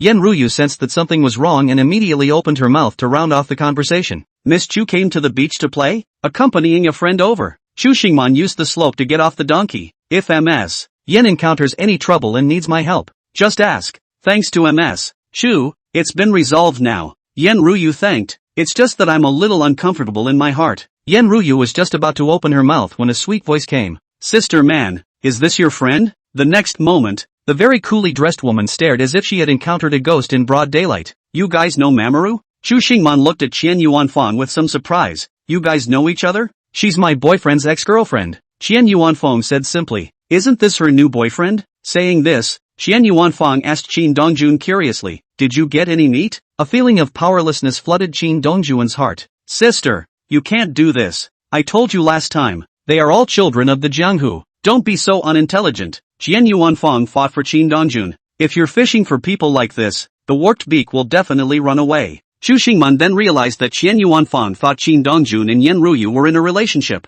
Yuanfang, they're not a couple. Chu Xingman let out a light laugh. This Mr. Shin is Lin Yanchu's husband. I la lu go. He is the recent Shanghai hottest Qin Dongjun ah. Qian Yuanfang interested in Qin Dongjun body scanning back and forth, out to find excitement to play up, but you are really good. When people are looking for excitement, they are just playing a fresh game. You are really looking for excitement. Yuanfang. Chu Xingman glared fiercely at Qian Yuanfang. Don't talk nonsense. Chu Xingman apologized to Yan Ruyu and Qin Dongjun with an apologetic face. Both of you. Yuanfang just came back from abroad and doesn't know anything, so don't get on his bad side. Look out. Yan Ruyu said nonchalantly, but if you've been in the country all this time, there's no way your breasts are this big. Qian Yuanfang hemmed and hawed. Capital. Envious? Chu Xingman rubbed his aching temples with an incomparable headache. This niece was truly brainless. Yan Ruyu's sarcasm was so obvious that she couldn't even hear it. But yeah, if she had any brains, she wouldn't be in a relationship with Zhao Feng. Yan Ruyu didn't bother with Qian Yuanfang and directly said to Chu Xingman,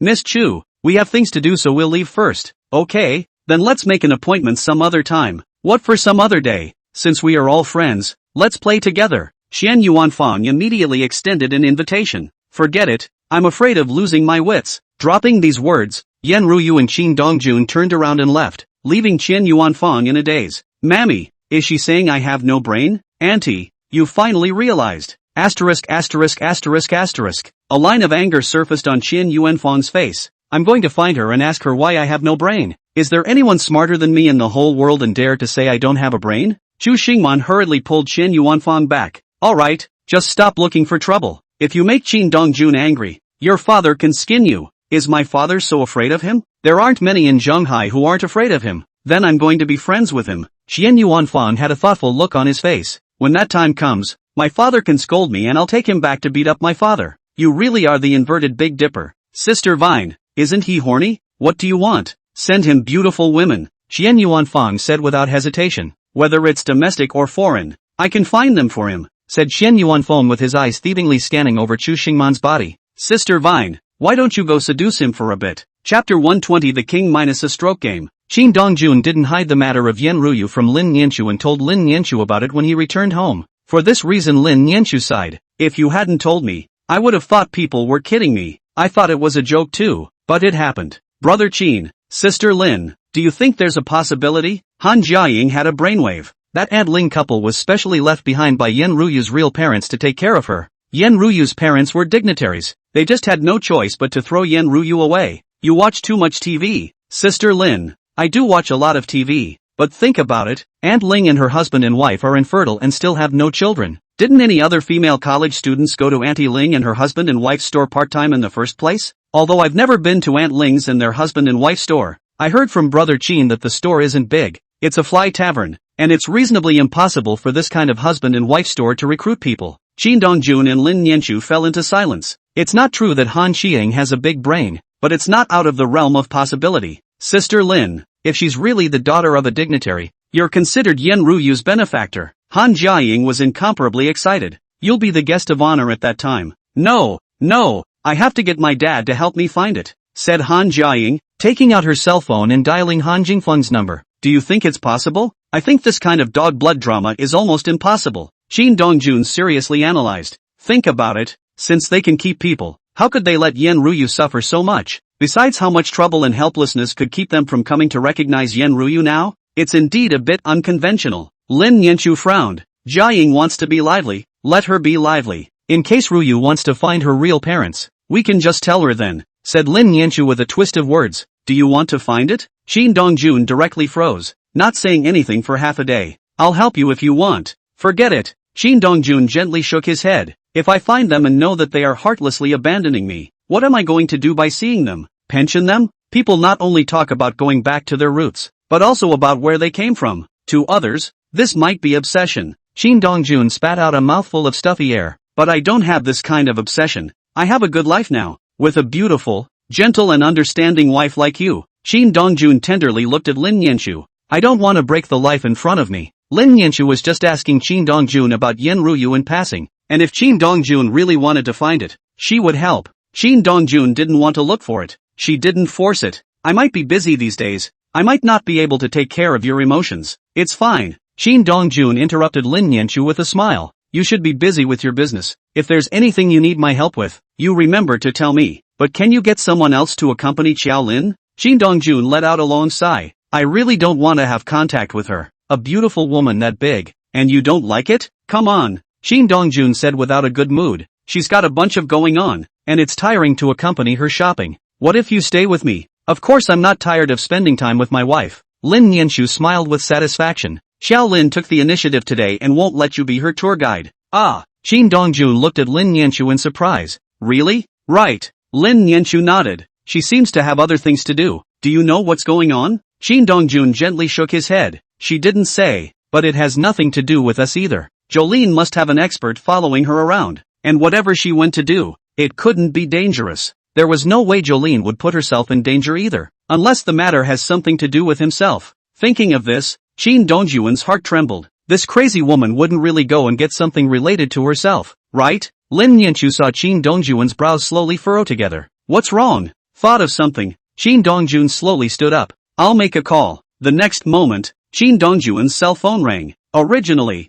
Shin Dongjun thought it was Xiao Lin calling, but he didn't expect it to be Chen Lu. Roku-chan, are things settled? Brother, they disappeared, Chen Lu said heavily. Yen, who also disappeared from the hospital. Shin Dongjun's face changed slightly. What exactly happened? My junior below me told me that someone took Yen Jinlong and Wang Yen by force. I checked the hospital surveillance footage and found that Yen, who was pushed away in a wheelchair, on his way out. The other made a provocative gesture. Check, Shin Dongjun said heavily. Find out who did it and what they want. Yen, who was just an ordinary person, but now there are forces taking them away. What is the purpose? Being nice? Shin Dongjun didn't believe it. Something happened? Yen Ruyu's adoptive father's family of 3 was taken away. Shin Dongjun didn't hide it. Now their whereabouts are unknown. Who had enough to take them? Lin Nianshu was puzzled. She knew Yen Ruyu's family situation better than Shin Dongjun. Now that Yen Hu was in this state, I'm afraid that no one but Yen Ruyu would be willing to care. I can't figure it out either. Shin Dongjun spat out a mouthful of stuffy air. But my intuition tells me that it seems like it's directed at me. Punch you?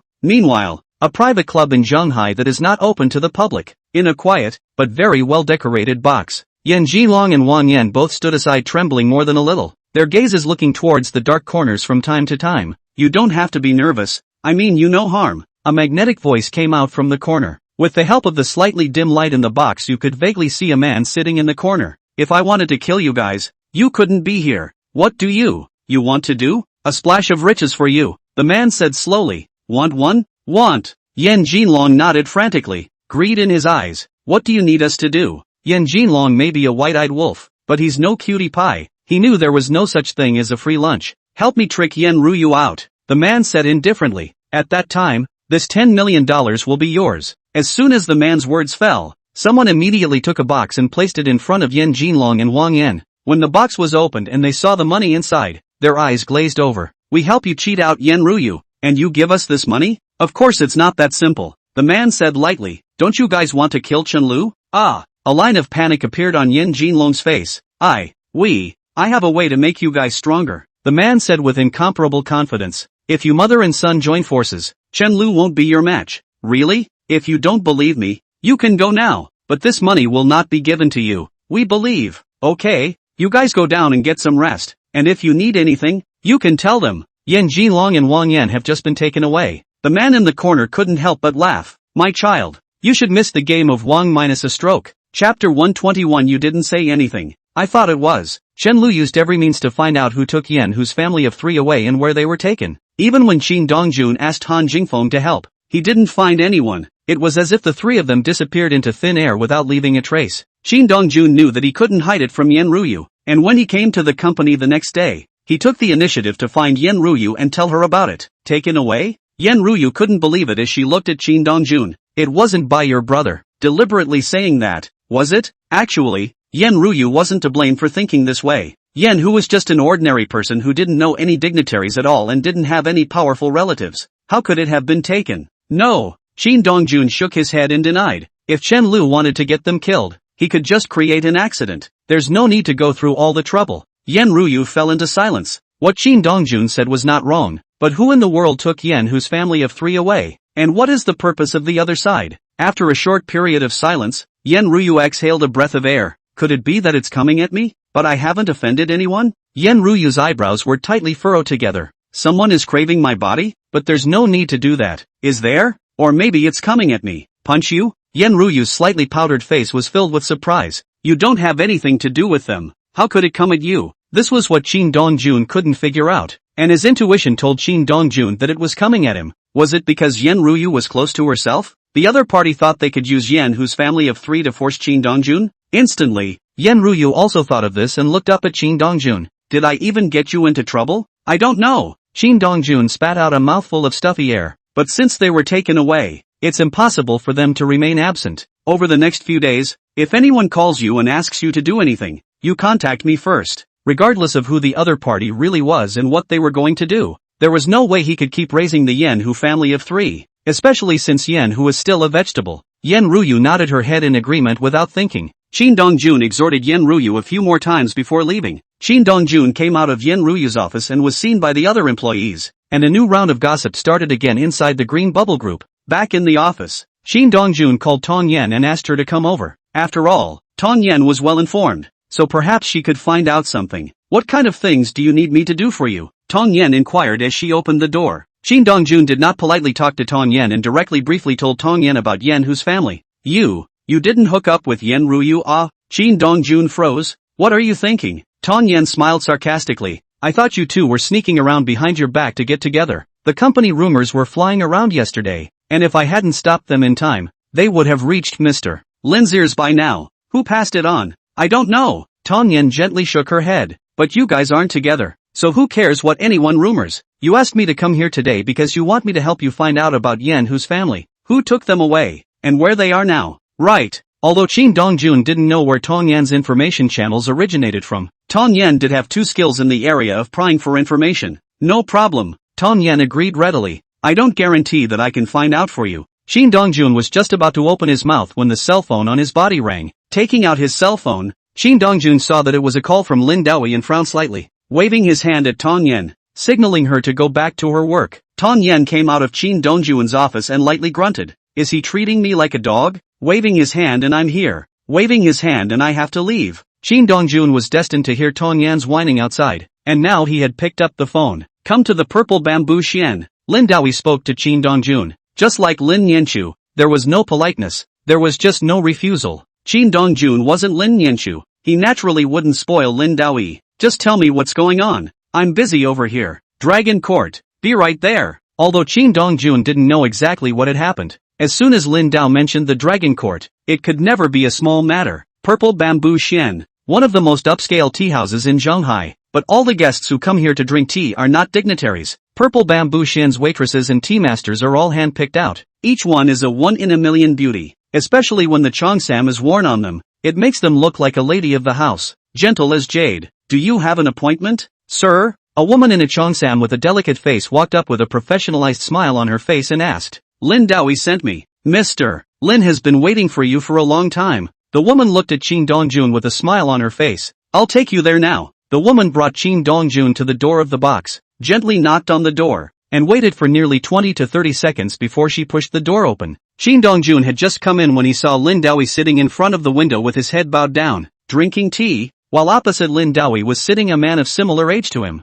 and the man had the cheongsam-clad tea lady sitting on his lap with a blush on her face. Coming. Lin Dawi glanced at Shin Dong-jun with a calm expression. Sit. Shin Dong-jun was not polite and directly walked over to sit down. Let me introduce you. This is Dragon Court Criminal Hall's Vice Hall Master Wu Jing. Wu Jing only glanced at Shin Dong-jun when he came in from outside. The rest of the time he was teasing the tea artist in his arms, especially that hands. Pressure is not idle ever, causing her arms in the tea artisan shell teeth lightly biting red lips. Want to make a sound but do not dare. Shin Dong-jun simply ignored Wu Jing and directly said to Lin Dawi, just let me have some tea? Wu Jing's disregard for Shin Dong-jun displeased Lin Dawi as well. Due to Wu Jing's status, Lin Dawi couldn't say anything. Drink tea first, Lin Dawi said indifferently. The tea here is good. Shin Dong-jun picked up his teacup and took a sip. The tea is indeed good, but I have other things to do, so I'll leave first. Shin Dong-jun had just stood up when Wu Jing's brows furrowed together. Dong Huang, are you treating me like air? If you hadn't said anything, I would have thought it was a next to you. Wu Jing's face sank. If you dare to speak harshly, I'll make you crawl out. A stern color flashed across Shin Dong-jun's eyes. For a while, the atmosphere became extremely depressing. Seeing this, Lin Dawi smiled at the corner of his mouth. Hall Master Wu, Dong-jun is young and impetuous, so don't get on his bad side. Wu Jing knew that Lin Daoi was giving himself a step. If he didn't go along with it, he could only humiliate himself. Still, Wu Jing snorted coldly. Dong Huang, if you want to chat, let go of the girl. Qin Dongjun directly interrupted Wu Jing. Either I give you 3 minutes, and you settle it. If you think 3 minutes is too long, I'll give you 1. Chapter 122 The Long Ting Who Keeps People in Guesswork. Originally, Wu Jing thought that Lin Daoi was here and wanted to give Qin Dongjun a hard time. After all, Lin Daoi is Qin Dongjun's old husband, so he should be more or less restrained. Never expected humiliation in return. Wu Jing's face completely darkened, and out of the corner of his eye, he even looked toward Lin Daoi, as if to say, Lin Daoi, don't you even care a little? Who had thought that Lin Dao would directly turn his head towards the window? Girl, why don't you go out? Qin Dongjun glanced at the woman. Waiting to hear something you shouldn't and be killed? The woman whose face was originally full of blush. When she heard this, she winced and hurriedly got up from Wu Jing and quickly left. The Eastern Emperor. People just come out to earn a buck. You're playing, but wanting someone's life is a bit much. Qin Dongjun directly interrupted Wu Jing's words. If you have a fart, I don't have time to play Tai Chi with you here. Wu Jing took a deep breath and forced down his anger. You kill our dragon court. Revenge is welcome. 10,000 grass mud horses began to gallop in Wu Jing's heart. He knew that Qin Dongjun was crazy, but he didn't think that he would be crazy to this extent. Lin Daoi on the side wanted to laugh, but he had to hold it in because Wu Jing was here. Laugh if you want to. Don't suffocate your internal injuries. Qin Dongjun once again sat down and looked at Lin Daoi. Wu Jing immediately looked at Lin Daoi, only to see that Lin Daoi's mouth carried a smile that was harder to suppress than an AK-47. Rin Doichi, Paul Master Wu. I told you before that this kid doesn't follow common sense and I don't recommend you to meet him, Lin Daoi said indifferently. But you didn't listen and had to talk to him face to face. If you two talk it out, or talk you out of it, none of it has anything to do with me. We've made that clear before. Wu Jing was annoyed in his heart, but he couldn't do anything about Lin Daoi. Ganryo Doichi? Qin Dongjun would definitely not agree. Wu Jing quickly adjusted his emotions. Eastern Emperor, I was rude before, so don't be general with me. Wu Jing knew that if he still put on his high and mighty appearance, Qin Dongjun would not be able to talk to him at all, and he can only choose to keep his head down and carry on the conversation. Otherwise, there was no way for him to go back and deliver. Say, what is it? The higher-ups have no intention of pursuing you. Wu Jing spat out a mouthful of sulk. We've already investigated. They were the ones who messed with you first and tried to kill you. They are to blame for their deaths. Qin Dongjun was not surprised by the Dragon Court's handling of the situation. The Dragon Court was certainly powerful, but it didn't get along with the Phoenix Palace. And now that Lin Nianchu had joined the Phoenix Palace, if the Dragon Court offended Qin Dongjun to the death, it would be like completely pushing Qin Dongjun to the side of the Phoenix Palace. This was not a situation that the Dragon Court hierarchy wanted to see. But they're from the Dragon Court after all. Wu Jing said heavily, we need a step. Tell us what you think. Let's get you out of here and put on a show. Yes. Qin Dongjun agreed painfully. Then let your Dragon Court's experts come out in full force. Wu Jing was still a bit confused when he heard Qin Dongjun agree. With their investigative understanding of Qin Dongjun was by no means such a good talker. It's only now that it's right. East Emperor, we can give you some compensation. What compensation? The information you want. Wu Jing said word for word. You only need to cooperate with us for half a day. Qin Dongjun frowned slightly as he began to weigh things up in his mind. Wu Jing didn't rush and waited quietly. I don't know how long it took, but Qin Dongjun slowly spoke. Yes, you'd better be true to your word, or else I don't mind going to your Dragon Court to make a scene. Don't worry, our Dragon Court has always been true to its word, Wu Jing assured with conviction. Now please come with us. Qin Dongjun wasn't afraid that Long Ting would play a catfight with them and directly got up to leave with Wu Jing. Lin Daoi didn't stop him. As if nothing had anything to do with him, he was just a spectator. Dragon Court? Lin Daoi muttered. What exactly is your plot? Lin Daoi didn't believe that Long Ting would simply reveal himself to Qin Dongjun, but he couldn't guess what Long Ting was going to do. But his intuition told him that Long Ting was never simply asking for a step down. Just when Lin Daoi was puzzled, a rather charming, cheongsam-clad woman walked in from outside. Although the woman looked exquisite and young, the crow's feet at the corners of her eyes betrayed her true age. The woman was tall, especially with a cheongsam on her body, presenting the classical beauty of Oriental women and warmth like jade perfectly. The woman was no longer young, but she was extremely fit and not out of shape. A rounded ass that you can't help but want to slap to see how it feels to the touch. Your son-in-law sure is a looker. The woman came across to Lin Daoi and elegantly sat down, extending her jade hand to pour herself a cup of tea. It's more than enough to match Nianchu. You saw him? Saw it on the way upstairs. The woman said lightly, and this girl of ours says your son-in-law has a human touch. Lin Daoi smiled. That girl just now. Right. I didn't expect this kid to let her go either. Lin Daoyi had a line of satisfaction on his face. He's not hard-hearted either. It was said that the Eastern Emperor killed without blinking an eye and had a heart of stone. After this incident, Lin Daoyi realized that the rumors were not to be trusted. If he hadn't asked, would you have bailed out my girl here? Try to bail out. Lin Daoyi spat out a mouthful of air. People are just out to earn a buck. There's no need to put their own lives on the line. Still counts on you having a bit of a conscience. The woman let out a light laugh. What is your son-in-law doing leaving with the Dragon Court's people? Long Ting wants to find a step down. Lin Daoyi's brows slowly furrowed. But I don't think this matter is that simple, said Lin Daoyi as he changed his tone. The guests that come to your place are all dignitaries. Have there been any unfamiliar faces lately? The woman pondered for a moment and her red lips flicked out. There's really one. What man? I haven't seen it. The woman gently shook her head. But the people downstairs said that the other party is a young man, 27 or 18, gentle and gentlemanly. To come here is to drink tea, gossip with the girls here, or read the poems of my girls here. Lin Daoyi frowned slightly. No other moves? No. Rindoichi fell into deep thought. Purple Bamboo Xian is a tea house is not false. At the same time as more sound and color place. But it's hard for any man to come here for tea and not touch the girls here. I'll keep an eye out for you next time? Forget it. Lin Daoyi shook his head and refused. If it's really someone from another power, you might suffer. Without asking more questions, the woman nodded. Are you staying here today? Or, I have other things to deal with. Lin Daoyi refused without thinking. A line of loss welled up on the woman's face. But she didn't say anything. I want to go see Nianchu in the next 2 days. The woman said lightly. I haven't seen her for a while, and I still miss her a bit. Lin Daoyi knew what the woman was playing at, and opened his mouth to say something, but in the end, he swallowed the words that came to his mouth back inside his stomach, turning them into a long sigh. Chapter 123 The Dark One appears. The news that Qin Dongjun had been taken away by the Dragon Court was like a whirlwind, instantly reaching the ears of all the major powers. However, no power had made a move, and they were all speculating. What was Long Ting doing taking away Qin Dongjun? The most important thing was that Qin Dongjun hadn't resisted and honestly went with them. Could it be that Qin Dongjun and the Dragon Court had reached some sort of cooperation? Or was it that Qin Dongjun's killing of the Dragon Court's people before had now led to the Dragon Court's judgment? When Tang Yan learned about this matter, she directly froze. Is this going to happen? The Dragon Court is under the official dasha, and Qin Dongjun is awesome, but even more powerful. Under the crushing weight of the state apparatus, they must die. For a while, Tang Yan's heart was filled with struggles and entanglements as to whether or not to tell Lin Nianchu about this matter. In the end, Tang Yan decided to tell Lin Nianchu, no matter what. Lin Nianchu has now joined the Phoenix Palace and has a backer behind her. Maybe through the Phoenix Palace we can figure out what the Dragon Court is really up to. When Lin Nianchu learned that Qin Dongjun had been taken away by Long Ting, her brows were furrowed together in a deadly frown. She was no longer a major power was now.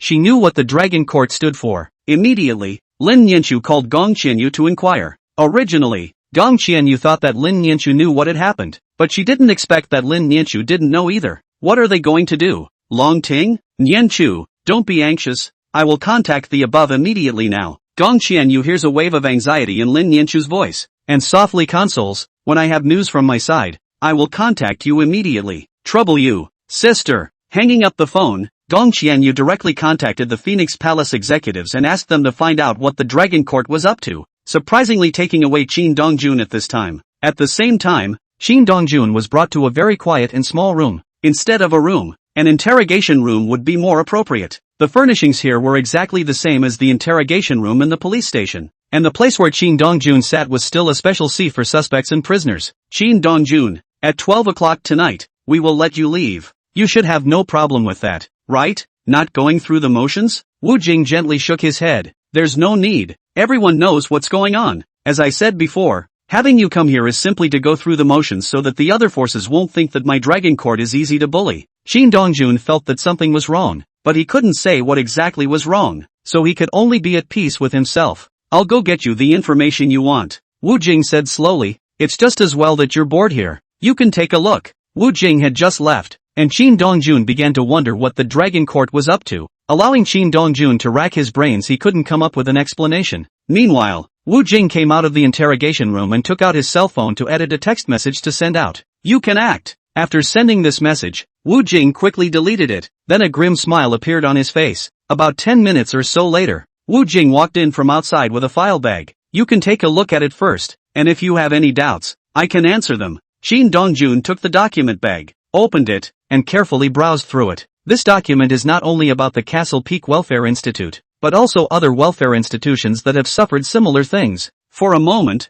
Qin Dongjuan's brows were furrowed together in a deadly frown. 1 or 2 dozen orphanages all have similar things going on, and you haven't suspected it, investigated it? Of course we suspect it. Wu Jing looked at Qin Dongjun with a serious face. Not only have we investigated, the Phoenix Palace has also investigated, but the other side is hiding so deep, we'll have a hard time finding it. As you can see, even if you find out something, the trail will simply break. It's no different than what happened to you in Shanghai. You guys give up? No. Wu Jing gently shook his head. It's just hard to advance. No one has given us any useful clues or any parties. Even if we wanted to move forward quickly, it's simply not possible. Qin Dongjun lapsed into silence. What Wu Jing said was not wrong. Just based on this information in his hands, he could see that the upper level of the Dragon Court attached great importance to this matter. But there are so few clues that they have no way to start. Even if you find some clues by pulling the strings and checking along, you will be interrupted. It was as if there was a pair of big invisible hands manipulating everything in the dark, as if everything was under their control. Qin Dongjun,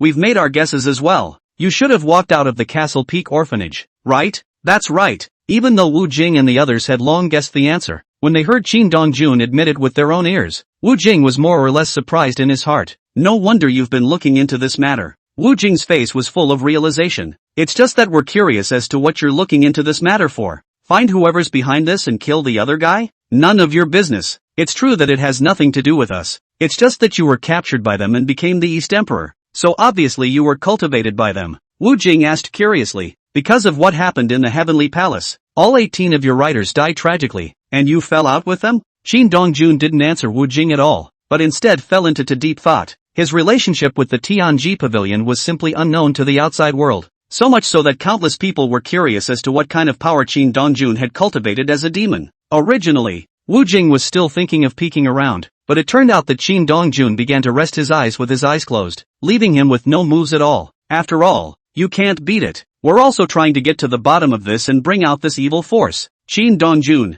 if you know anything, I still hope you can tell us. Qin Dongjun slowly opened his eyes. You can go and ask the highest echelons of your Dragon Court. They might have the answer. Wu Jing's brows furrowed together in a deadly frown. What do you mean by that? Suspecting the highest levels of our Dragon Court of doing it? That's what you said. Wu Jing's face completely darkened.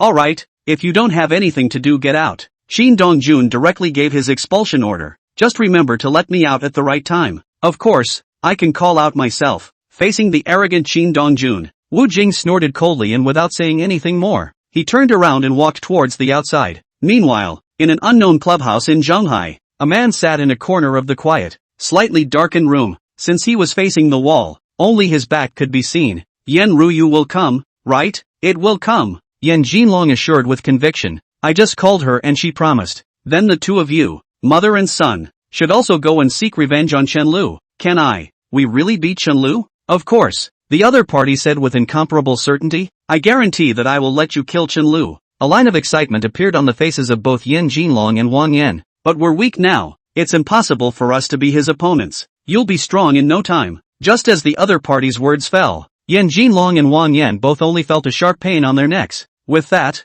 Yan Jinlong and the two of them instinctively turned their heads to look, only to see someone with a syringe unknowingly injecting something inside their bodies. This is something to make you stronger and able to kill Chenlu. Chapter 124. Beg me, and I'll let your father not die. At 12 o'clock in the morning, Qin Dongjun was released on time by Wu Jing and returned all of Qin Dongjuan's personal belongings that he had previously taken away. When Qin Dongjun came out, he still felt that something was wrong, but he really couldn't tell what was wrong, especially now that he had been released. If Long Ting really wanted to do something to him, it would be impossible to let him go so simply. Cannot understand. Qin Dongjun did not continue to think more, just ready to take a taxi on the phone. Found above the big dozens of missed calls, Lin Nianchu hit a few, followed by Yan Ruyu and Chen Lu. Yan Ruyu called the most. Did something happen to Yan Ruyu? Qin Dongjun was just about to dial back to Yan Ruyu when Chen Lu had already called. Little Six, brother, I can finally reach you. Chen Lu's voice was permeated with an unspeakable weakness, as if he had just gone through a great battle. What happened to you? Yan Jinlong and Wang Yan have appeared, Chen Lu said truthfully, but they are no longer them. What do you mean? They are like machines that have no feelings and only know how to kill, Chen Lu explained. And they don't know pain at all. Qin Dongjuan's heart trembled. It's them. Tenchi Kaku? That's right. Shin Dongjuan's face was full of iron. It's definitely them. Only they can make ordinary people become stronger in a short period of time and exert superhuman strength. How are you now? I'm okay, a few injuries, but nothing serious. You killed them? With Shin Dongjuan's understanding of the Tianji Pavilion, once they had used the drug on ordinary people, it was bound to be a do-or-die situation. Just solved it. Chen Lu spat out a mouthful of stuffy air. Brother, did you run into something? You haven't been answering your phone. Originally, Chen Lu did not want to kill Yan Jinlong and Wang Yan. He only wanted to stall and wait for Qin Dongjun to come over to see what was going on. The biased Qin Dongjun is out of touch. Being counted. Qin Dongjun twisted his head and glanced behind him. Find a place to hide first. Don't show your face until I contact you. Hanging up the phone, Qin Dongjun immediately called Yan Ruyu. Hey, my boy, you finally contacted me. The flat voice caused Qin Dongjun's face to change drastically, and even a line of fear appeared on his face. What did you do with Yan Ruyu? My child, do you speak to me like this now? Don't you make me kill you. The other party laughed crazily as if he had heard the biggest joke in the world. You were all trained by me. Do you think you can kill me? It just so happens that we haven't seen each other for such a long time. I also want to see if you've made any progress now. The other party directly interrupted Qin Dongjun. I'll be waiting for you at the Phoenix Ballroom. Come quickly, or I don't know what will become of Yan Ruyu. Qin Dongjun hurriedly took a cab and went straight to the Feng Dance House. The originally bustling Phoenix Ballroom seemed exceptionally cold today, with no guests at all. Qin Dongjun pushed the door and entered, and it was pitch black inside. Snap! The door to the room suddenly closed, causing Qin Dongjun's face to flush. My boy, you're finally here. I've been waiting for you for a long time. Get the hell out of here. Qin Dongjun let out a low shout. His eyes kept scanning around as he cautiously walked towards the front. Although the surroundings were pitch black, Qin Dongjun was not an ordinary person, and he could roughly see everything around him. Take it easy. The other party's voice sounded like it was coming through a megaphone, resounding throughout the clubhouse. Let's play a game first. What is the character for King -1? You. Qin Dongjun had just opened his mouth when a cold aura cut through. Pust. A narrow bloody gash appeared on Qin Dongjun's back. What is the character for King -1? The other party's voice became low and austere, and even carried a sense of anger. The voices ringing around, the pain in his back, caused a line of fear to appear on Qin Dongjun's face, and the lingering nightmare was even more present in his mind. It's 3, it's dirt, it's dry, it's work, it's. Qin Dongjun clasped his head with both hands, looking pained. Pust. Another cold aura slashed through, directly leaving a bloodstain on Qin Dongjun's arm. What is it? No, don't hit me. I'll think about it. Snap. This time it wasn't a cold aura, but a whip that lashed out. Qin Dongjun wanted to overcome the fear in his heart, but he simply couldn't do so, and he was already completely wrapped in fear within his heart. If you're told to study hard, and you don't study hard, answer out 3 words. Snap. Snap. Every time the whip struck Qin Dongjun's body, the skin immediately split open. The intense pain caused Qin Dongjun's forehead to be covered in cold sweat, and his entire body was even kneeling on the ground, begging for mercy non-stop. Just as Qin Dongjun begged for mercy, a ghost-like figure suddenly appeared. My child, it hurts, doesn't it? The voice filled with concern not only didn't make Qin Dongjun feel any warmth, but instead, he became even more afraid, and his body began to shake like crazy. The other party looked at Qin Dongjun's appearance and slowly stretched out his hand to touch out Qin Dongjun's head. Don't be afraid. As long as you're nice and obedient, I won't beat you up. In the next moment, a bloodthirsty color crossed the bottom of Qin Dongjun's eyes. Bang! Qin Dongjun threw a violent punch. Qin Dongjun's punch was not only unsuspecting but also extremely fast, but the other party seemed to have been prepared for it and closed his hand to block at the first opportunity. Worthy of being the best kid I've ever taught. The other party faded into the darkness. How dare you fight back even at this hour? Don't you let me find you. Qin Dongjun's face was full of grimace. Otherwise I will break you into pieces. My child, don't be so resentful of me. The other party laughed out loud. If it wasn't for me nurturing you, you couldn't have gotten to where you are now. Do you just know how to hide and not dare to show up? Let's play a game of hide and seek. The other guy didn't fall for it at all. I'll hide. You find. If you can find me, I'll let Yan Ruyu go. If you lose, then she dies. Knowing that the other party could do what he said, Qin Dongjun didn't dare to have the slightest hesitation and immediately started searching. Meanwhile, in a small room in the clubhouse, Yan Ruyu was bound and sitting on the sofa, and in front of her sat a man with a clown mask. How soon do you think he'll find you? What the hell do you want? Playing games. The man blinked up at Yan Ruyu. Do you think he'll find you first, or kill your father Yan Hu first?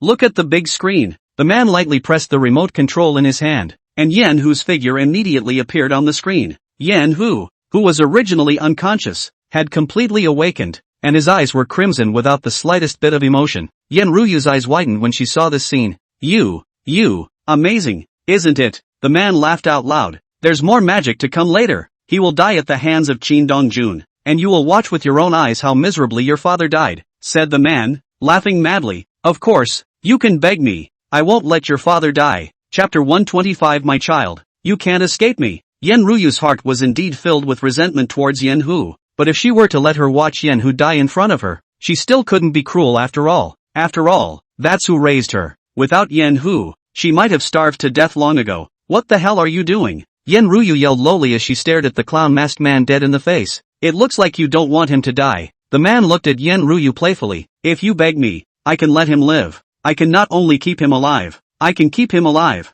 The man slowly lay on Yen Ruyu's shoulder, his voice full of compulsion. You've lived so long, you haven't properly experienced what a father's love is, have you? If you beg me, I can make you feel fatherly, said the man with a change of tone. By the way, Yen Jinlong and Wang Yen are both dead. You're the only daughter he has left, so if you beg me, you'll have your father's love all to yourself from now on, and no one will compete with you. A father's love, which almost any man can have, and which you have never felt. Don't you want to feel what a father's love is like? Don't you want to be held in the palm of your father's hand and feel what it's like to be pampered as a little princess? A complex color surged across Yen Ruyu's face. Does she want a father's love? Think. She longed for it beyond measure, but she knew that a father's love was an unattainable dream for her. Now that there was an opportunity in front of her, Yen Ruyu began to waver. If you beg me, you'll be able to feel your father's favor like everyone else. The man continued to compel. If you beg me, you can be spoiled by him as a little princess. Really? Really? Of course it's true.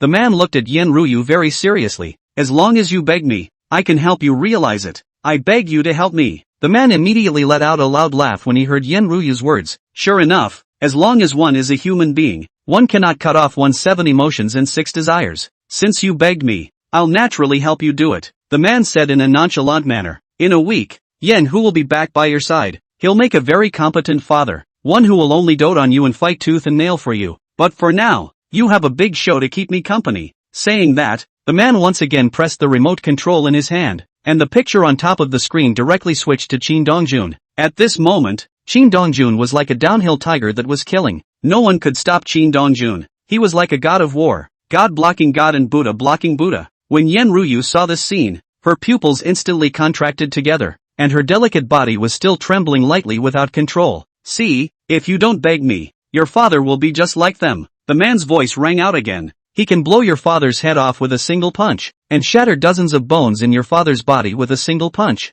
You, don't be nervous, he won't be in danger. The man softly interrupted Yen Ruyu. He is the child I raised. I know better than anyone how strong he is. As far as the people who are striking out at him right now are all dirtbags, they can only bring him some minor trouble, and they can't cause any fatal injuries at all. It's just that my boy hasn't fully realized his strength yet, making it hard for me to judge his current situation. The man's originally teasing gaze became grave. But with some more deaths, the show is about to begin. For some reason, Yen Ruyu's heart trembled violently when she heard these words, and a chill instantly swept through her entire body. What are you going to do to him? Don't be nervous, I can't kill him. The man twisted his head to look at Yen Ruyu. I'm just playing a game with him, and verifying my suspicions in the process. Suddenly, the picture in the screen turned, and a low voice came out at the same time. Brother, I'm in pain. Brother, I died a horrible death. You must avenge us. Brother, help us take revenge. Take revenge. A voice of grudge and anger rose and fell, resounding non-stop, while the face of Qin Dongjun in the screen showed an unprecedented pain and grimace. There really is a tendency to storm.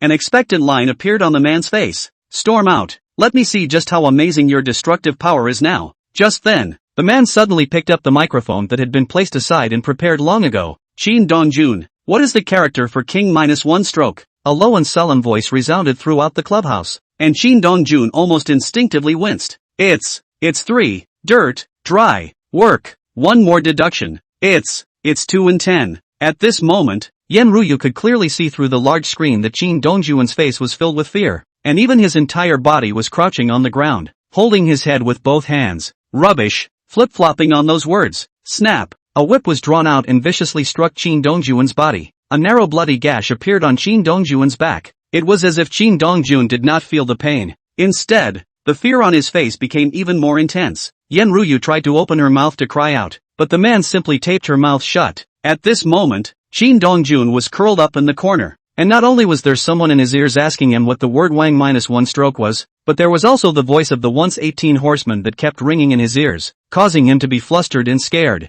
Chin Dongjun only felt as if he had returned to that cold, dark and narrow room more than 20 years ago. Inside this cold, dark and narrow room, every now and then someone will come to ask Chin Dongjun king word minus a word is what word, and then minus a word is what word, as long as the answer does not come up, or the answer to the repetition is a burst of whips dipped in water, pumped his back bloody. Slowly Chin Dongjun completely collapsed on the ground, his hands holding his legs curled up together. Inside his mouth kept murmuring, "No, don't hit me, don't hit me, I will work hard, I will work hard." Looking at Chin Dongjun in the big screen, Yen Ruyu burst into tears. She didn't know what was going on with Chin Dongjun. However, judging from Chin Dongjun's performance, he was afraid that he was stuck in a painful memory and could not get out of it. The man was staring at Chin Dongjun's changes through the large screen, not daring to blink at all for fear that he might miss something. After about 10 minutes or so, the man turned off the microphone and ripped the tape off Yen Ruyu's mouth. "What the hell did you do to him?" Yen Ruyu yelled hysterically at the man. Anxious, the man let out a hearty laugh. "You like him, don't you? You let him go, let him go. What, you have come at me?" Yen Ruyu struggled frantically, but no matter how much she struggled, it was to no avail. "Take it easy, I'm doing this for your own good." The man looked at the almost maniacal Yen Ruyu and smiled even more triumphantly. "You like him? But he has a wife. You are doomed to be impossible. If my guess is right, you guys have a possibility, and you'll be able to shake Lin Nianchu's position. In time he will be yours and yours alone." As soon as the man's words fell, the Chin Dongjun in the picture did not know what stimulus he had received again, and his gaze began to become scarlet beyond measure, exuding a gaze filled with killing intent, destruction, bloodlust, and other various violent negative emotions. "Ha ha ha, my guess was right. The death of the 18 writers really hit him hard." The man laughed madly. "My child, you can't escape me." Chapter 126. A lot of people will die. A lot of people. At this moment, Chin Dongjun was like an awakened bloodthirsty beast, with his eyes revealing nothing but killing and hatred for everything. "You're all going to die. All of you. All of you." Chin Dongjun moved. His figure was as fast as a ghost and as lightning. As long as he was allowed to touch someone, either their head would shatter, or their neck would be directly penetrated by their fingers, or their chest would be penetrated by Chin Dongjun's fingers that were as sharp as steel knives. No one can stop it. As more people died, the killing intent on Chin Dongjun's body grew thicker and more uncontrollable. At this moment, Chin Dongjun could only kill, only wanted to kill. He wanted to take revenge. He wanted to take revenge for the 18 writers. He wanted to kill all the people who killed the 18 writers. Let everyone give the 18 horsemen a burial with him, and he will kill anyone who dares to stand in the way. The man couldn't help but draw in a breath of cold air as he saw Chin Dongjun getting fiercer and fiercer through the large screen, worthy of being the finest complete product. "It's truly terrifying. You stay here well and you'll have him." The man glanced down at Yen Ruyu. "The man is available, and fatherly love is immediately available to you. Remember to repay me when the time comes." Dropping the words, the man quickly departed from the room. He knew that he had to leave quickly, or else when Chin Dongjun killed his way up, he would never have the chance to leave. However, the man was still a step too slow, or he had underestimated Chin Dongjun, who had relapsed. He had just come out of his room when he bumped into Chin Dongjun head-on. The man's heart fluttered and he turned to go back inside. In the next moment, Chin Dongjun appeared in front of him with a whoosh, his right hand whistling and drawing out. Bang! The terrifying force directly jerked the man out. "You, death, all of it," Chin Dongjun muttered, while not forgetting to take a shot at the man. Faced with the storming Chin Dongjun, 10,000 grass mud horses raced in the man's heart. How did he get up here so fast? This is a big game. My child, you need to calm down. Calm down. Bang! Chin Dongjun kicked the man so hard that the man was unable to resist the violent force and flew backwards again and spat out a mouthful of scarlet blood. At this moment, the man only felt as if his internal organs had shifted, abnormally painful, but he also knew that he had to counterattack or distract Chin Dongjun for a split second. Otherwise he would definitely die today. My child, you calm down. You're too impulsive now. No matter what the man said, Chin Dongjun ignored it and struck out frantically. Even though the man resisted, he did not have any power to fight back and was completely brutally beaten by Chin Dongjun. Bang! The man had just smashed against the wall when Chin Dongjun crossed in front of the man in a single step, his right hand tightening like a sharp steel blade, penetrating the man's chest. The man's eyes were filled with pain.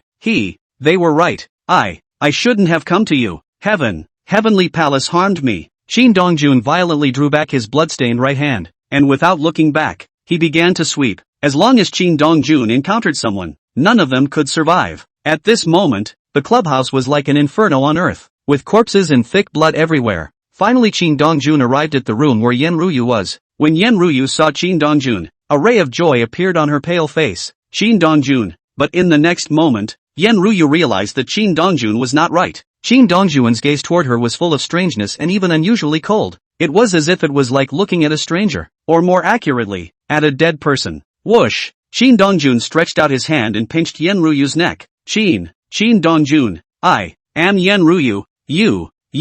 Shin Dongjun was just about to kill Yen Ruyu, but as if he sensed something again, he turned around violently, then quickly disappeared. At that moment, Yen Ruyu only felt a violent lightness all over her body, and the oppressive and piercing coldness she had just felt instantly disappeared. Shin Dongjun!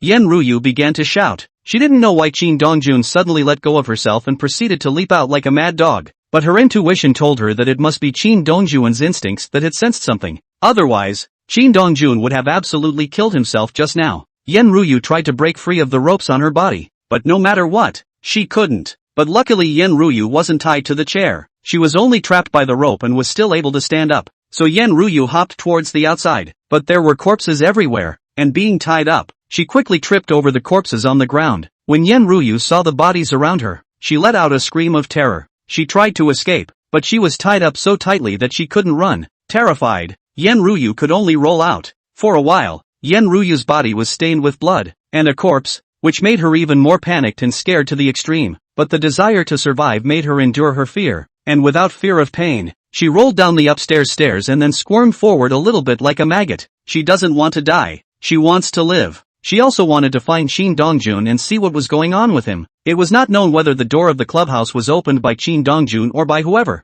and it was not closed, or else Yen Ruyu would not have been able to come out of it at all. Finally, Yen Ruyu came out of the clubhouse after a lot of effort. Help! Help! Yen Ruyu shouted hysterically, while also taking a step towards squirming and rolling away. Perhaps it was God's mercy that Yen Ruyu met a Big Brother cab driver. The Big Brother driver helped Yen Ruyu untie the rope. Beauty!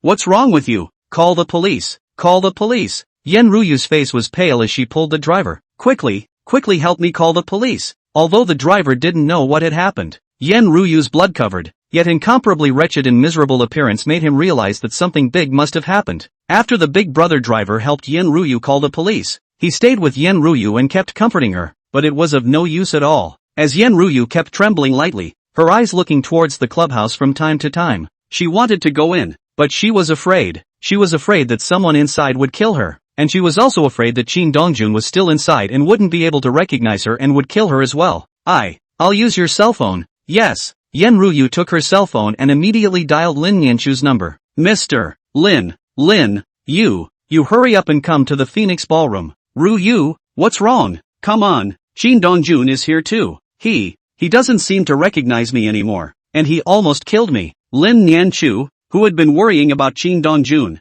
heard these words and it was like a thunderclap, her delicate body trembling wildly. I'll be right there. Lin Nianchu hung up the phone and immediately called Lin Daoi, telling him to hurry up and go to Phoenix Ballroom, and also telling him that Shin Dongjun might have had an accident. Sister Lin, what happened to brother Shin? What happened to him? Quickly tell your father to call out for someone. Tell him to hurry over as well. Lin Nianchu yelled lowly. Hurry, said Lin Nianchu and dialed Gong Qianyu's number. Elder sister, quickly take someone to the Phoenix Ballroom. It has to be quick. Nianchu, what's wrong? Quick, we can't let him have an attack, or we'll die hard. A lot. Chapter 127. O Tantai Mingyue a favor. Tonight is destined to be a sleepless night. The Lin family was out, the Han family was out, and even Gong Qianyu of the Phoenix Palace was out, causing countless forces to wonder what in the world had happened that even Gong Qianyu of the Phoenix Palace had come out. All the forces had speculated and poked around, but they found nothing, and no one knew what had happened at all. Or rather, apart from Lin Daoi and Lin Nianchu,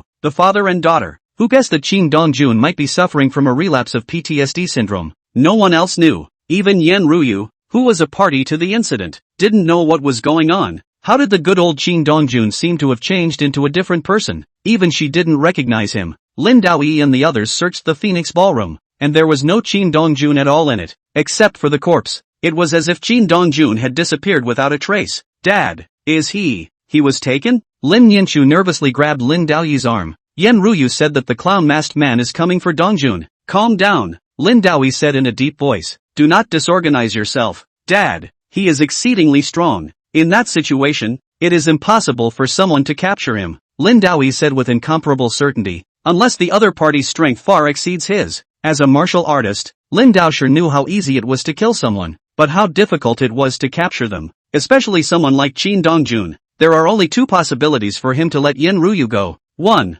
He can control himself, and 2. He found someone else and the other person is dangerous. But according to Yen Ruyu, it obviously can't be the former. Lin Daoyi had never had PTSD syndrome, but he knew that people had an instinct for self-preservation and an awareness of danger no matter what. Lin Daoyi's guess was not wrong. Chin Dong-jun did not kill Yen Ruyu at that time, not because he was able to control himself, but because he sensed danger. Meanwhile, in a shadowy corner not far from the Phoenix Ballroom, a fair-looking but somewhat sickly man was staring at Lin Daoyi and the others with unblinking eyes, and there was resignation in his gaze. Little master, they're all dead. Suddenly a dark shadow appeared silently beside the man as if it had burrowed out of the ground. Worthy of being the Eastern Emperor, it's truly terrifying. The man withdrew his gaze, scorn in his eyes. I'm actually not even a match for him. If they hadn't stepped in and helped stop me, I would have been the one to die, said the man as he took a deep breath. Still too careless. How can the Eastern Emperor be so easy to deal with? Little master, so what do we do next? Any idea where the Eastern Emperor went? I don't know, the man replied hastily.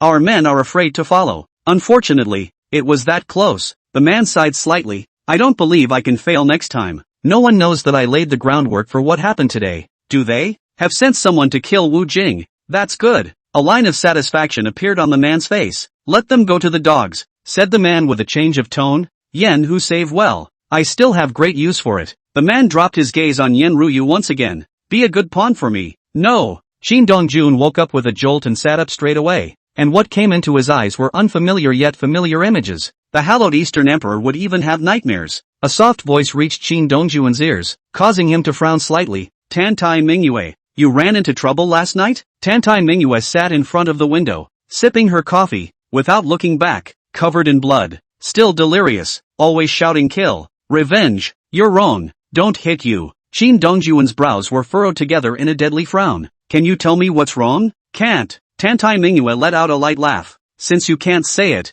then shouldn't you be thanking me properly? The first time, I picked you up on the beach, and this time you were picked up by me again. Saying that, Tantai Mingyue got up and walked to Chin Dong-jun's side, staring straight at him. Do you think the two of us are destined for each other? Whenever something happens to you, it gets picked up by me. Coincidence. Coincidence is also a kind of fate. Tantai Mingyue sat directly beside Chin Dong-jun. The Lin and Han families as well as the Phoenix Palace have been looking for you. I didn't tell them about you being here. Now that you're awake, it's up to you to decide whether or not to contact them, said Tantai Mingyue as she took out her cell phone and handed it to Chin Dong-jun. The password is 1 to 6. Knowing that Lin Nianchu must be worried about himself, Chin Dong-jun picked up his cell phone and dialed Lin Nianchu's number. Hey, the wife is me, Tokuan. Lin Nianchu, who was originally in a low mood, immediately became incomparably excited when she heard this familiar voice. Where are you? You now. Are you injured? I'll be right there to pick you up. You, with Lin Nianchu's concern ringing in his ears. Chin Dong-jun's heart was filled with warmth. I'm fine. I'm elsewhere. I need to take care of a few things at the moment. You don't have to worry about me. I'll be back when I'm done with it. Hanging up the phone, Chin Dong-jun looked at Tantai Mingyue. How did you save me? You don't remember? Don't remember. No impression at all? Tantai Mingyue suspiciously scanned back and forth over Chin Dong-jun. No, it seems that you were indeed delirious at that time. Tanyu spat out a breath of air. You were knocked out of my car, and then you got right back up off the ground, and then you got hit by a car. But I have to admit, you have a great body. Being knocked away twice in a row, you managed to stay alive and just pass out. Chin Dong-jun was unable to recall anything at all. He only knew that he had gone to the Phoenix Ball house to save Yen Ruyu and met the clown later. He played the game of king minus one stroke with himself again, and he seduced himself into thinking of the 18 horsemen, and then he seemed to start getting a little out of control. Thanks for bumping into me. Tantai Mingyue looked at Chin Dong-jun with a face full of confusion. You have a fever? Said Tantai Mingyue as she reached out and touched Chin Dong-jun's forehead. It doesn't burn either. I didn't hit you in the head, and neither did the other car. Why are you talking nonsense? Chin Dong-jun smiled. You don't need to know. Thank you no matter what. From the bottom of his heart, Shin Dongjun was very thankful to Tantai Mingyue. If it wasn't for Tantai Mingyue bumping into him first, I'm afraid that he would have caused a big trouble yesterday. Can't figure you out. Tantai Mingyue got up and walked towards the floor-to-ceiling window once again. You're awake now, and I had someone check your body yesterday, and there's nothing wrong with it. You can go to the hospital for a checkup if you feel uncomfortable about something. I'm fine. Shin Dongjun got off the bed. I owe you a favor this time. If there's anything you need my help with, contact me. Tantai Mingyue froze. She was truly surprised that after she bumped into Shin Dongjun not only thanked herself, but also took the initiative to say that she owed herself a favor. Are you sure you owe me a favor? Chapter 128 The Mysterious Tianji Pavilion Master. Shin Dongjun left, but Tantai Mingyue remained in a state of confusion. Just picking up a favor from Shin Dongjun for nothing? While Tantai Mingyue was puzzled, Lu Xingjie walked in from outside. MS. You're just in time. Tantai Mingyue directly interrupted Lu Xingjie. What do you say we find a chance to drive over Shin Dongjun again? Lu Xingjie looked at Tantai Mingyue with a face full of confusion. What's wrong with my lady? Bullied by Shin Dongjun? It doesn't look like it either. Miss, you're not talking nonsense, are you? Shin Dongjun said that he thanks me for bumping into him and owes me a favor. Tantai Mingyue said seriously, do you think he would owe me 2 favors if he bumped him again? Shall we try? Shin Dongjun had no idea that Tantai Mingyue had already started planning to bump him again. If Shin Dongjun knew, he was afraid that he would slap Tantai Mingyue to death. Shin Dongjun left Tantai Mingyue's place and went straight back home. Just returning home, Lin Yanchu ran over quickly and hugged Shin Dongjun. At this moment, Lin Yanchu hugged very, very tightly, as if the moment she let go, Shin Dongjun would disappear from her world. Even if Lin Yanchu didn't open her mouth, Shin Dongjun could feel the worry in Lin Yanchu's heart. It's all in the past. Shin Dongjun gently stroked Lin Yanchu's hair. I didn't come back properly. Lin Yanchu slowly let go of Shin Dongjun, very seriously scanning back and forth on Shin Dongjun. Are you injured? Shin Dongjun gently shook his head. I'm fine. With that, Shin Dongjun turned his tone. What about Yen Ruyu? How is she? She suffered some shock. Nothing serious, Lin Yanchu said softly. What exactly happened to you guys? Being counted. Shin Dongjun brought it up lightly. I'll have a chat with him, said Shin Dongjun as he took a step towards Lin Daoyi. Where's the dragon court? Wu Jing is dead, Lin Daoyi said simply. Died in the early hours of the morning. Shin Dongjun's brows furrowed together in death. Dead? Right. Where are the rest of the dragon court? Not at the moment, Lin Daoyi said indifferently. You suspect that it's the dragon court that's counting on you? Can't get away from them. I'll let you know when they contact me. Lin Daoyi slowly stood up. Since you're fine, I won't stay here. Watch yourself. Someone's making a play. Lin Daoyi didn't say anything and left with big strides. When Lin Daoyi left, Shin Dongjun chatted briefly with Lin Yanchu again and then told Lin Yanchu that he had to go make a phone call. Shin Dongjun first called Chen Lu to make sure that Chen Lu didn't have anything going on, and then dialed a number that he didn't really want to dial. East Emperor, you finally contacted us. A low and authoritative voice came out. Did you send the clowns? No, the other party directly denied.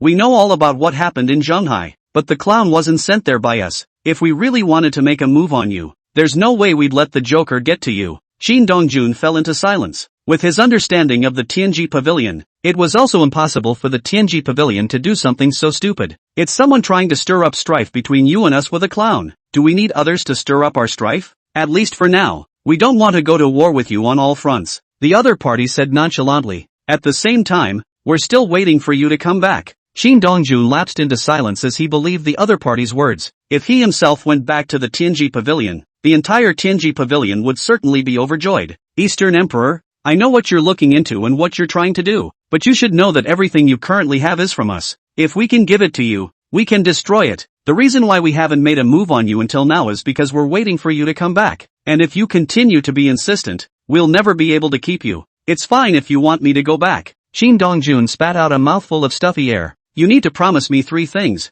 We'll give you a satisfactory explanation for what happened at the Castle Peak Orphanage. That's just the first one. You say, I'm going to be the vice principal. I need to ask the pavilion master what he means. The other party didn't rebuff or agree. What about the third thing? Tell me where the other 8 palaces of the Heavenly Palace are. I need to ask the pavilion master too. Okay, I'll wait for your news. I may tell you about the Heavenly Palace, but Vice Pavilion Master, I'm afraid that may not be the case, the other party reminded. If possible, you'd better change your request, so it's non-negotiable? I'll try. Hanging up the phone, Shin Dongjun fell into deep thought. Originally, He didn't want to get too entangled with Tianji Pavilion, but now he had to contact Tianji Pavilion. It was like what Xiaolin had said. Only by making peace with Tianji-gu on the surface could he have more time to investigate everything, to see if the Heavenly Palace and Tianji-gu were related or not. Meanwhile, in an unknown forest in Daxia, an underground palace, an old man with a head full of silver hair hung up the phone with his brows furrowed together in a deadly frown. Who in the world is so bold as to compel a clown? The old man muttered. Could it be that little scumbag from the Heavenly Palace? The old man couldn't be sure who exactly had even put their hands on Tianji Pavilion, but he knew that it wasn't a good thing for Tianji Pavilion. Now Qin Dongjun was even using this matter to contact them and make excessive demands on them. He had no choice but to go and contact the Tianji Pavilion's pavilion master. The old man picked up the cell phone he had just put down and dialed a series of numbers directly. Pavilion master, the East Emperor is calling. I have known about the clown. A low middle male voice came out. It's that little guy from the Heavenly Palace who's not being honest. Pavilion master, should we kill him? Forget it, a little guy can't make any waves. The Heavenly Chance Pavilion master said gently. Besides, it's not bad to keep him and let him have fun with the Eastern Emperor. Otherwise the world is so big and we have nothing to do. Wouldn't that defeat the purpose? The old man didn't believe in their pavilion master's words. And whatever the Tianji Pavilion master did, there must be a reason and a plan. Yes, what did the Eastern Emperor say? The old man did not dare to hide anything and reported truthfully. To ask for the position of Deputy Pavilion Master, he's got a big mouth. Pavilion Master, with his strength, he is indeed capable of sitting in this position. The old man said carefully, it's not a big deal for us to give him this position, as long as we don't give him real power and don't let him access our core stuff. This Deputy Pavilion Master position is just for show. He is now Sun Monkey. What did Sun Monkey do when he realized that Chi Tian Deshan was just a pose? The old man was sweating profusely. Pavilion Master. Alright, it's impossible to promise him this matter. The Tianji Pavilion Master had a very strong attitude. Tell him to come back honestly, and the previous matter will not be blamed. If he insists on being bent on having his way, then let him try. The Tianji Pavilion Master's tone slowly intensified. Find some people and let him know that he doesn't have any qualifications to negotiate with me. Then arrange who. It's time for Kane's left hand to meet everyone. The old man's pupils instantly contracted together. He knew that the Pavilion Master was going to ruthlessly target Qin Dongjun this time, so that Qin Dongjun would know who was the Buddha. After hanging up the phone, the old man's brow furrowed. Could it be that the little scumbag from the Heavenly Palace was arranged by the Pavilion Master, and the clown as well? When these words came out, the old man's face changed drastically. Pavilion Master, what exactly are you going to do? Chapter 129. It's not a drug, it's a disease. The old man did not intentionally delay Qin Dongjun and told him the decision of the Heavenly Hall Pavilion Master in the first instance. This did not surprise Qin Dongjun. It would be strange if the Tianji Pavilion Master really agreed to him directly. Eastern Emperor, I told you before that it's impossible for the Pavilion Master to agree to you, the old man said in a serious tone. But I can help you fight for something else. Tell me about it. Let you enter the real Tianji Pavilion. The old man said forcefully. Understand all the business of the Heavenly Hall of Chance. Qin Dongjun's heart stirred. Although it was not true that he was a member of the Tianji Pavilion, he knew very little about the business of Tianji Pavilion. Not enough, Eastern Emperor, don't get too carried away. The old man's tone became cold. Don't forget that you can have what you have today entirely because of what the Tianji Pavilion gave you. If Tianji-gu wants to take it all away, it's not impossible to do so. You may be able to do it, but the price you pay is bound to be not small. Qin Dongjun said heavily. If I can use this life to completely bring down your Tianji Pavilion, I think it's a good deal. I just don't know. Will you guys give it up? The old man lapsed into silence. Previously, the Heavenly Chi Pavilion had anticipated that Qin Dongjun had gone out of control, which was why they had allowed him to deal with the Heavenly Palace, wanting to use the Heavenly Palace to get rid of Qin Dongjun, so as not to bring trouble to the Heavenly Chi Pavilion. Never thought that this group of losers from the Heavenly Palace would just take out 18 riders. Now that the 18 horsemen had been killed, Qin Dongjun had become completely alone and was not in control at all. If he really pushed Qin Dongjun to the brink, it was inevitable that he would create some big battles, which would not be favorable to Tianji Pavilion at that time. Eastern Emperor, you're right. Quite a few people would indeed have to die if the Heavenly Hall of Fortune were to deal with you. The old man took a deep breath, trying his best to keep his voice calm. But you should also know that the Pavilion Master has never been threatened by anyone. Really falling out with the Pavilion Master won't do you any good. But remembering that you've done so much for Tianji Pavilion, I can help you fight in front of the Pavilion Master to get Tianji Pavilion to do one thing for you. Qin Dongjun fell into silence, knowing that this was already the other party's bottom line. I want Kane's left hand. Qin Dongjun said word for word. If you can do it, I'll still be a member of the Tianji Pavilion. I can talk to the Lord of the Court, but I can't guarantee that the Lord will agree. Qin Dongjun's heart fluttered. Kane's left hand was indeed in Tianji Pavilion. Where did they get Kane's left hand from and what do they want? I'll wait for your call. Hanging up the phone, Qin Dongjun fell into deep thought. What were you thinking? Hanging up the phone and not going to sit on the couch? Lin Yanchu couldn't help but walk over when she saw Qin Dongjun standing motionless on the balcony. There are some things I can't think about. Qin Dongjun smiled at Lin Yanchu. Forget it, don't think about it. Lin Yanchu knew that Qin Dongjun didn't want to tell himself, so he didn't ask more questions and directly diverged from the topic. Why don't you go see Ruyu? Qin Dongjun looked at Lin Yanchu in confusion. What am I going to see her for? She seems intimidated by you. Qin Dongjun's brows were furrowed together in a deadly frown. Am I going to kill her? Right. Lin Yanchu nodded. Ruyu said that you almost strangled her. Only for some reason. You suddenly let go, said Lin Yanchu curiously scanning back and forth over Qin Dongjun. Don't you have any impression at all? Qin Dongjun shook his head in bewilderment. He could be certain that he was definitely not curbing his thoughts of killing at that time. Otherwise he couldn't have no memories at all. Just what the hell happened? Forget it if you can't think of it. Lin Yanchu took Qin Dongjun's arm. Let's go see Ruyu together. Yes. Originally, Qin Dongjun hadn't wanted to go see Yen Ruyu, but now he had to. Maybe Yen Ruyu could know something. Yen Ruyu was in shock and didn't go to work. Originally, Lin Yanchu wanted Yen Ruyu to be observed in the hospital for a few days so that she wouldn't be left with any after effects. But Yen Ruyu insisted that she refused to be hospitalized, saying that there was nothing wrong with her, and returned home. Yen Ruyu opened the door of her room, saw Qin Dongjun, and was just about to jump into Qin Dongjun's arms when she saw Lin Yanchu on the side, causing her to stop her movements almost instinctively.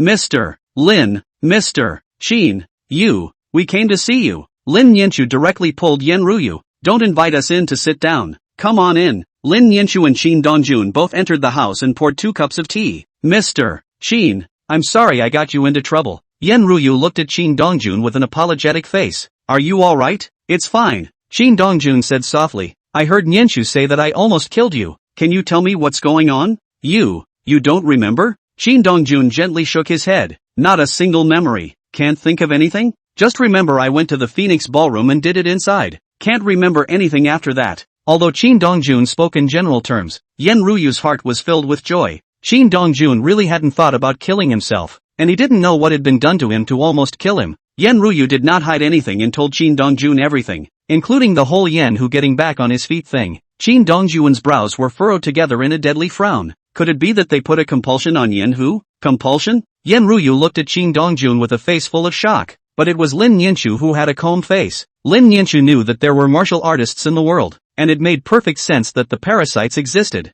Right. Qin Dongjun nodded. As far as I know, both the southern border and the Miao border have a kind of parasite that can manipulate people. You just said that Yen Hu's eyes were scarlet without the slightest bit of emotion, and he also appeared to be very dull, so it's very likely that he's been bewitched. If he comes back, whatever he does, don't be the least bit surprised. Just remember that he's not the same person he was. At that moment, Yen Ruyu's scalp was numb. She was really not expecting Yen Hu to be controlled by the parasites. Is it true what you say, that there really are people who can put parasites to control people? Right. Qin Dongjun nodded seriously. There are many things in this world that are beyond your imagination. Remember, if he comes back, you contact me first. Good. Yen Ruyu nodded her head in agreement without hesitation. But that clown-masked man, who exactly is he? He seemed to know you and said you were his child? Qin Dongjun's face changed slightly, and his fists were even clenched together. Lin Yanchu noticed the subtle changes in Qin Dongjun's body and immediately reached out her hand to pull Qin Dongjun's hand, which allowed Qin Dongjun to slowly relax.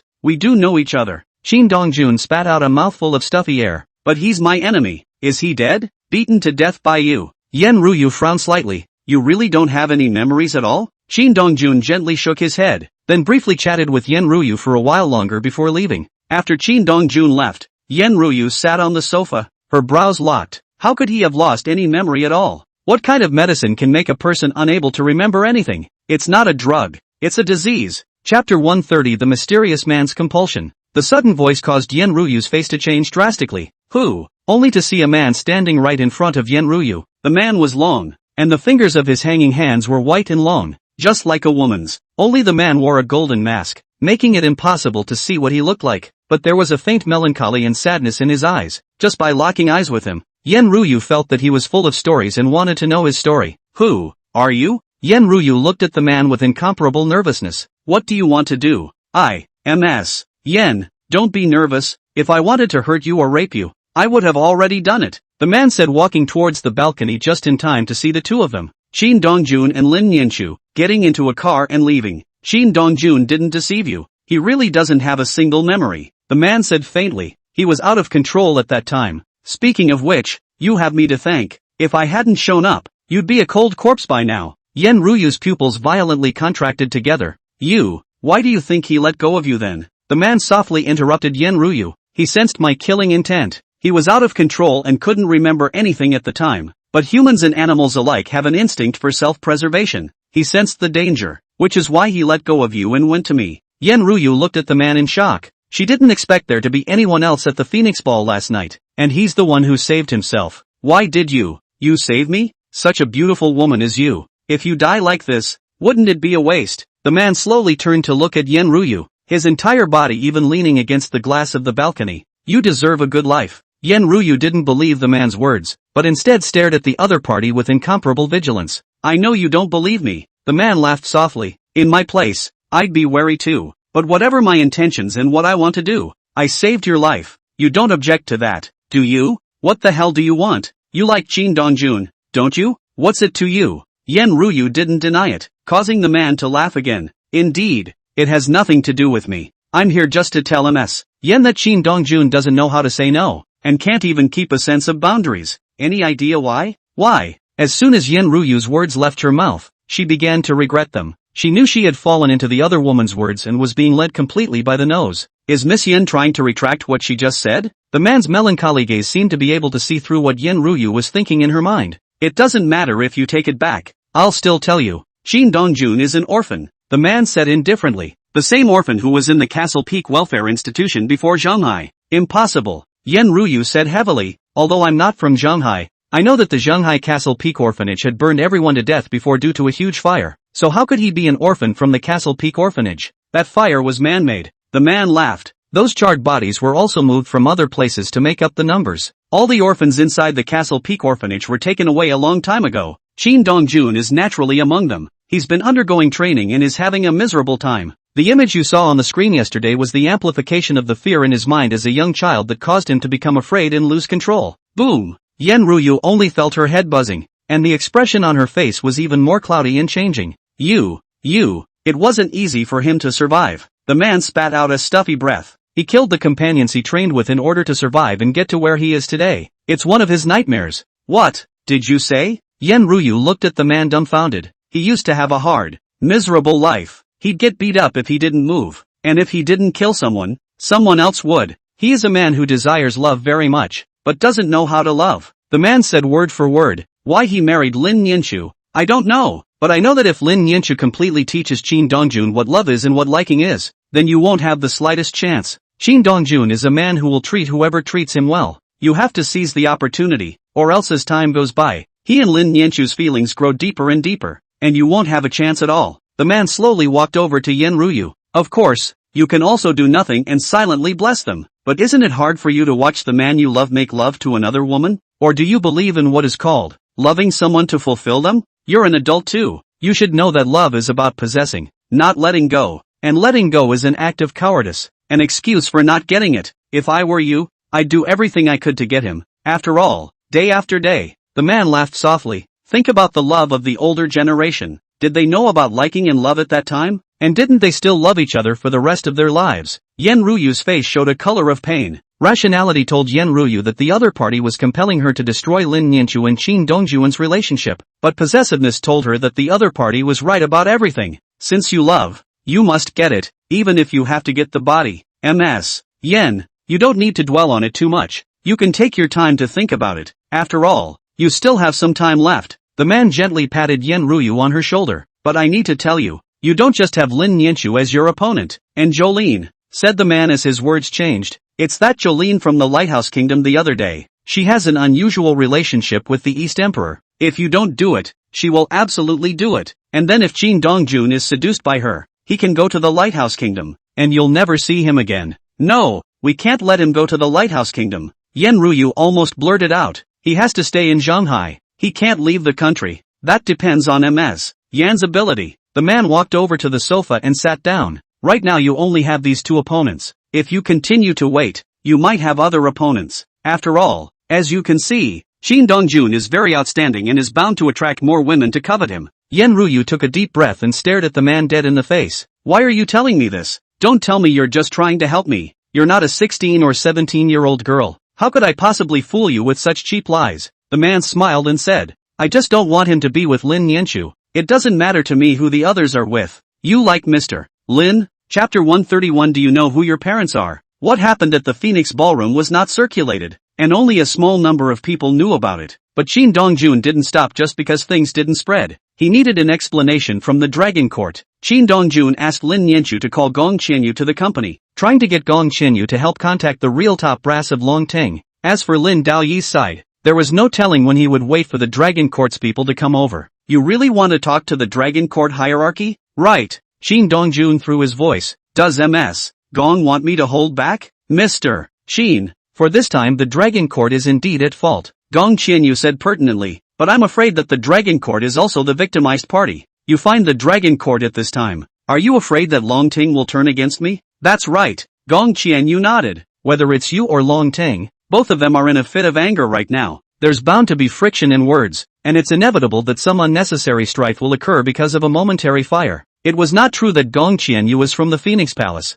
and it was also true that the Phoenix Palace and the Dragon Court did not get along. However, she did not want Shin Dongjun and the Dragon Court to have strife in the true sense of the word. After all, once the strife started completely, there might be some kind of chaos, and at that time, the Phoenix Palace might even be pulled down. That's why I told Ms. Miyagi to find someone with a clearer head. Seeing how tough Shin Dongjun's attitude was, Gong Qianyu knew that even if she didn't help Shin Dongjun would use her own methods to find the higher-ups of the Dragon Court. Now that they are looking for themselves, I'm afraid that they are also looking at Lin Nianchu's face, so that their Phoenix Palace hearts are prepared. Since Mr. Shin insists, I will contact the Dragon Court. Gong Qianyu exhaled a mouthful of stuffy air. I just hope that Mr. Shin will exercise a little restraint when the time comes. Trouble. Gong Qianyu sighed helplessly and directly went to contact the Phoenix Palace Palace Master, asking her to communicate with the Dragon Court. The Phoenix Palace did not let Shin Dongjun down, and quickly told him that the people from the Dragon Court would definitely arrive in Shanghai before dark today.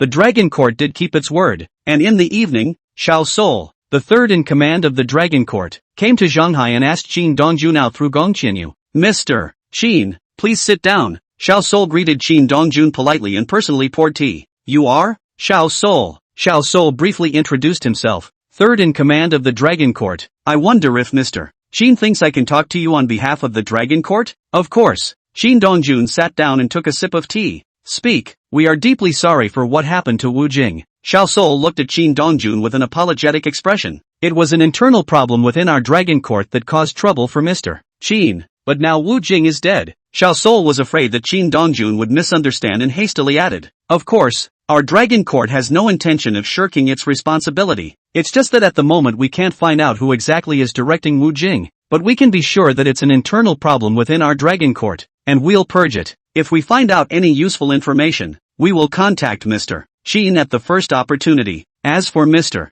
Shin's previous injuries, if you have any requests, feel free to mention them. The Dragon Court was good this time, not sending in an overeyed fool. Xiao Sol smiled. Mr. Shin, even though you are not a member of the Dragon Court, we in the Dragon Court still have immense admiration for what you have done. If you hadn't led the 18 riders to sweep away the forces of darkness, there wouldn't have been so much peace within the Great Xia. For that I am grateful to Mr. Shin and the 18 riders for their dedication to Great Xia, and after we, the Dragon Court, learned that all 18 riders died in battle because of the Heavenly Palace, the first thing we did was to set up a monument for the 18 riders at the Great Xia Heroic Soul Mound. Xiao Sol looked at Shin Dongjun with a face full of sincerity. It's just that we don't know what the 18 riders are called. If it's possible, please let Mr. Shin know. Shin Dongjun's face changed slightly, and a complexity also emerged between his brows. The people buried in the Xia Soul Mound are all those who have shed blood for this country, and it is a place where countless people dream of burying their bones. He didn't expect Longting to erect a monument to the 18 horsemen at the Soul Mound of Valor. Shin Dongjun took a deep breath. Worthy of being the third in command of the Dragon Court, he specializes in picking my soft underbelly to pinch.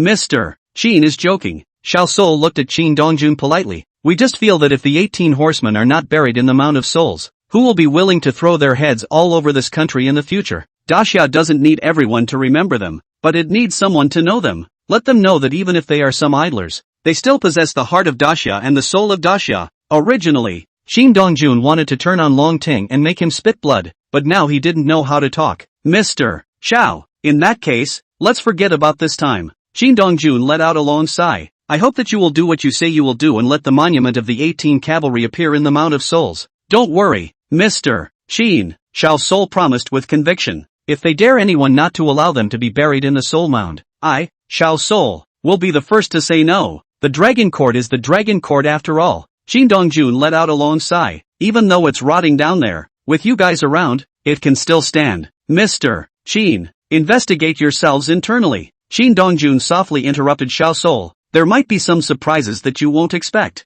The investigation has already begun. Xiao Soul didn't hide it from Shin Dongjun. It's still our boss personally investigating, said Xiao Soul as he turned his tone. Does Mr. Shin know something? If Mr. Shin knows anything and can tell us, we at the Dragon Court are grateful. Shin Dongjun pondered slightly for a moment. Do you know where I come from? I don't know. Xiao Soul gently shook his head. Our Dragon Court also investigated Mr. Shin, and we simply couldn't find out whose senior disciple Mr. Shin really is. Tianji Gu. Xiao Soul's pupils instantly contracted together. You say Tianji Pavilion? You're surprised? Xiao Soul took a deep breath. Mr. Shin, you're not joking with me? What do you think? If Mr. Shin is from the Tianji Pavilion, doesn't that mean that what happened to the Castle Peak Orphanage in Shanghai back then was the handiwork of the Tianji Pavilion? And even other places where orphanages were shipwrecked were also the handiwork of the Tianji Pavilion? Right. Shin Dongjun nodded. But can you fight? I don't know. Xiao Soul gently shook his head.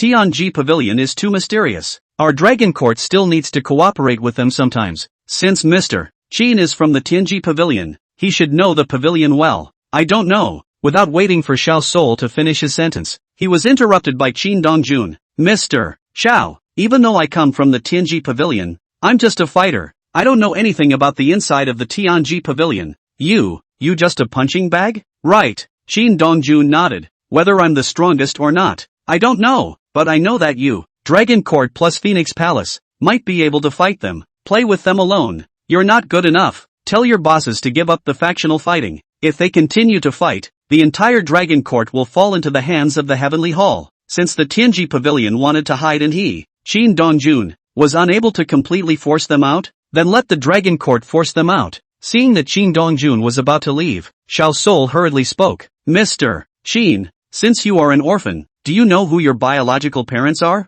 Chapter 132 Brother-in-law. Do you have a son? Shin Dongjun glanced at Xiao Soul as if he was looking at an idiot. Don't you feel like asking a nonsense question? Mr. Shin, what I mean is that since you are an orphan, with your current status, it shouldn't be difficult to find your real parents. Xiao Soul smiled sarcastically. Could it be that Mr. Shin has never searched for them? No. Shin Dongjun gently shook his head. What am I looking for them for when I was born and abandoned? Up the pole to pension them off? Mr. Shin doesn't want to know where he came from? Not interested. Shin Dongjun stared at Xiao Soul dead in the face. Mr. Xiao is interested in my life. Is it possible that Mr. Xiao doesn't see me as looking like one of your deceased friends? Right. Xiao Soul nodded. You do resemble a deceased person of mine, especially those eyebrows. They're so similar. Shin Dongjun laughed. The world is so big. There are people who are exactly the same. I only have eyebrows and eyes that look like each other. What's the big fuss about that? Well, I have other things to do, so I'll go ahead. Looking at Shin Dongjun's departing back, Xiao Soul's brows furrowed together in a deadly frown. Could it really be that I'm overthinking it? Xiao Soul muttered. How could he be his son? And there isn't any rumor that he has a son. If he does have a son, even if he's illegitimate, there's no way he'd put it out there. After Shin Dongjun and Xiao Soul parted ways, Xiao Soul's line about resembling his deceased's eyebrows kept echoing in his mind. Did you come from some rich family? But is it possible? Who would have a child from a powerful family show up at an orphanage? And Shin Dongjun had never heard of any powerful family losing a child. Shin Dongjun continued to ponder this question as he returned home. Lin Nianchu and Han Jiaying looked at Shin Dongjun with a soulful look and glanced at each other. Sister Lin, why do I feel like Brother Shin is being cooked? Lin Nianchu glared at Han Jiaying without any good humor, then asked Shin Dongjun, did you have a bad talk with Long Ting? Not bad. Shin Dongjun sat up straight. Wife, today, Xiao Soul said that I have a resemblance to the eyebrows of a deceased person of his. Keeps asking me if I've been looking for my own parents. Do you think he knows something?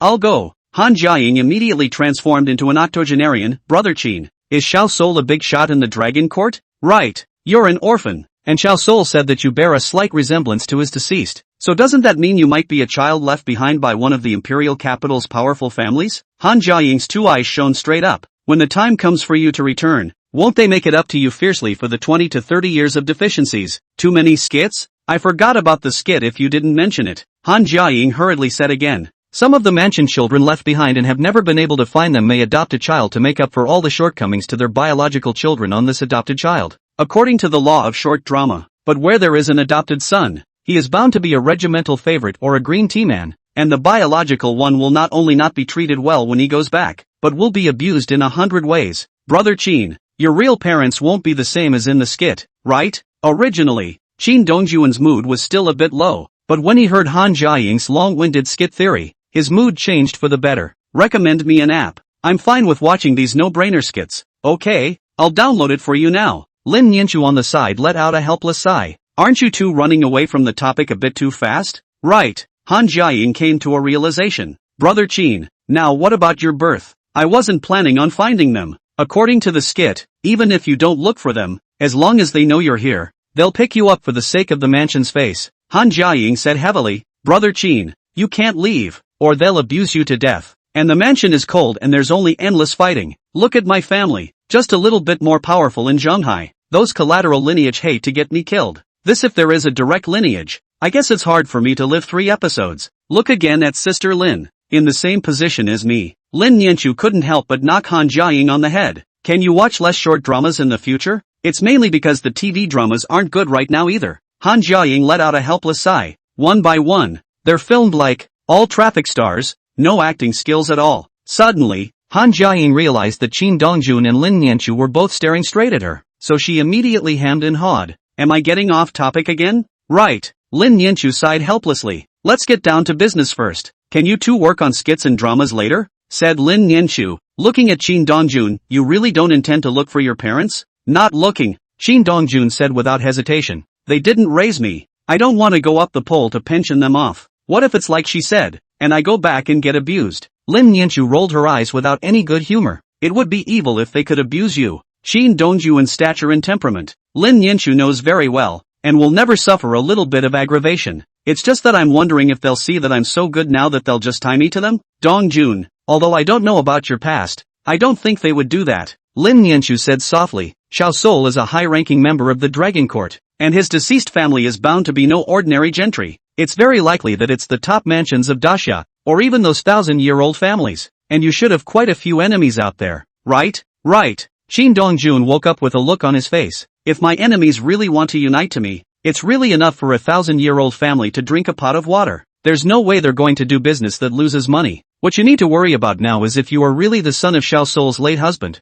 Will they come straight for you? Lin Nianchu said heavily. Even splitting with the family to bring you back. It shouldn't be. Qin Dongjun frowned. They should care a lot about their own interests. As for blood relatives, they should be very thin. Meanwhile, Xiao Sol returned to the hotel and tossed and turned, unable to sleep, with Qin Dongjuan's figure all over his mind. No, I have to call and ask. Xiao Sol picked up the cell phone that was placed on the bedside and directly dialed a number. Hey, something's up. A cold voice reached Xiao Sol's ears, causing Xiao Sol to be speechless for a while. Brother-in-law, how am I your brother-in-law? You, toodaloo, grass. Xiao Sol directly burst out of foul language, then dialed again. Do you have a son? Xiao Sol, if you weren't my brother-in-law, believe it or not, you would have died 100 times less. Great uncle, I'm not joking with you, Xiao Sol quickly said. I saw the Eastern Emperor today. This kid's eyebrows are too similar to yours. Even his speech and demeanor are very similar to yours when you were young. Did you sleep around with some girl when you were younger and accidentally planted the seed?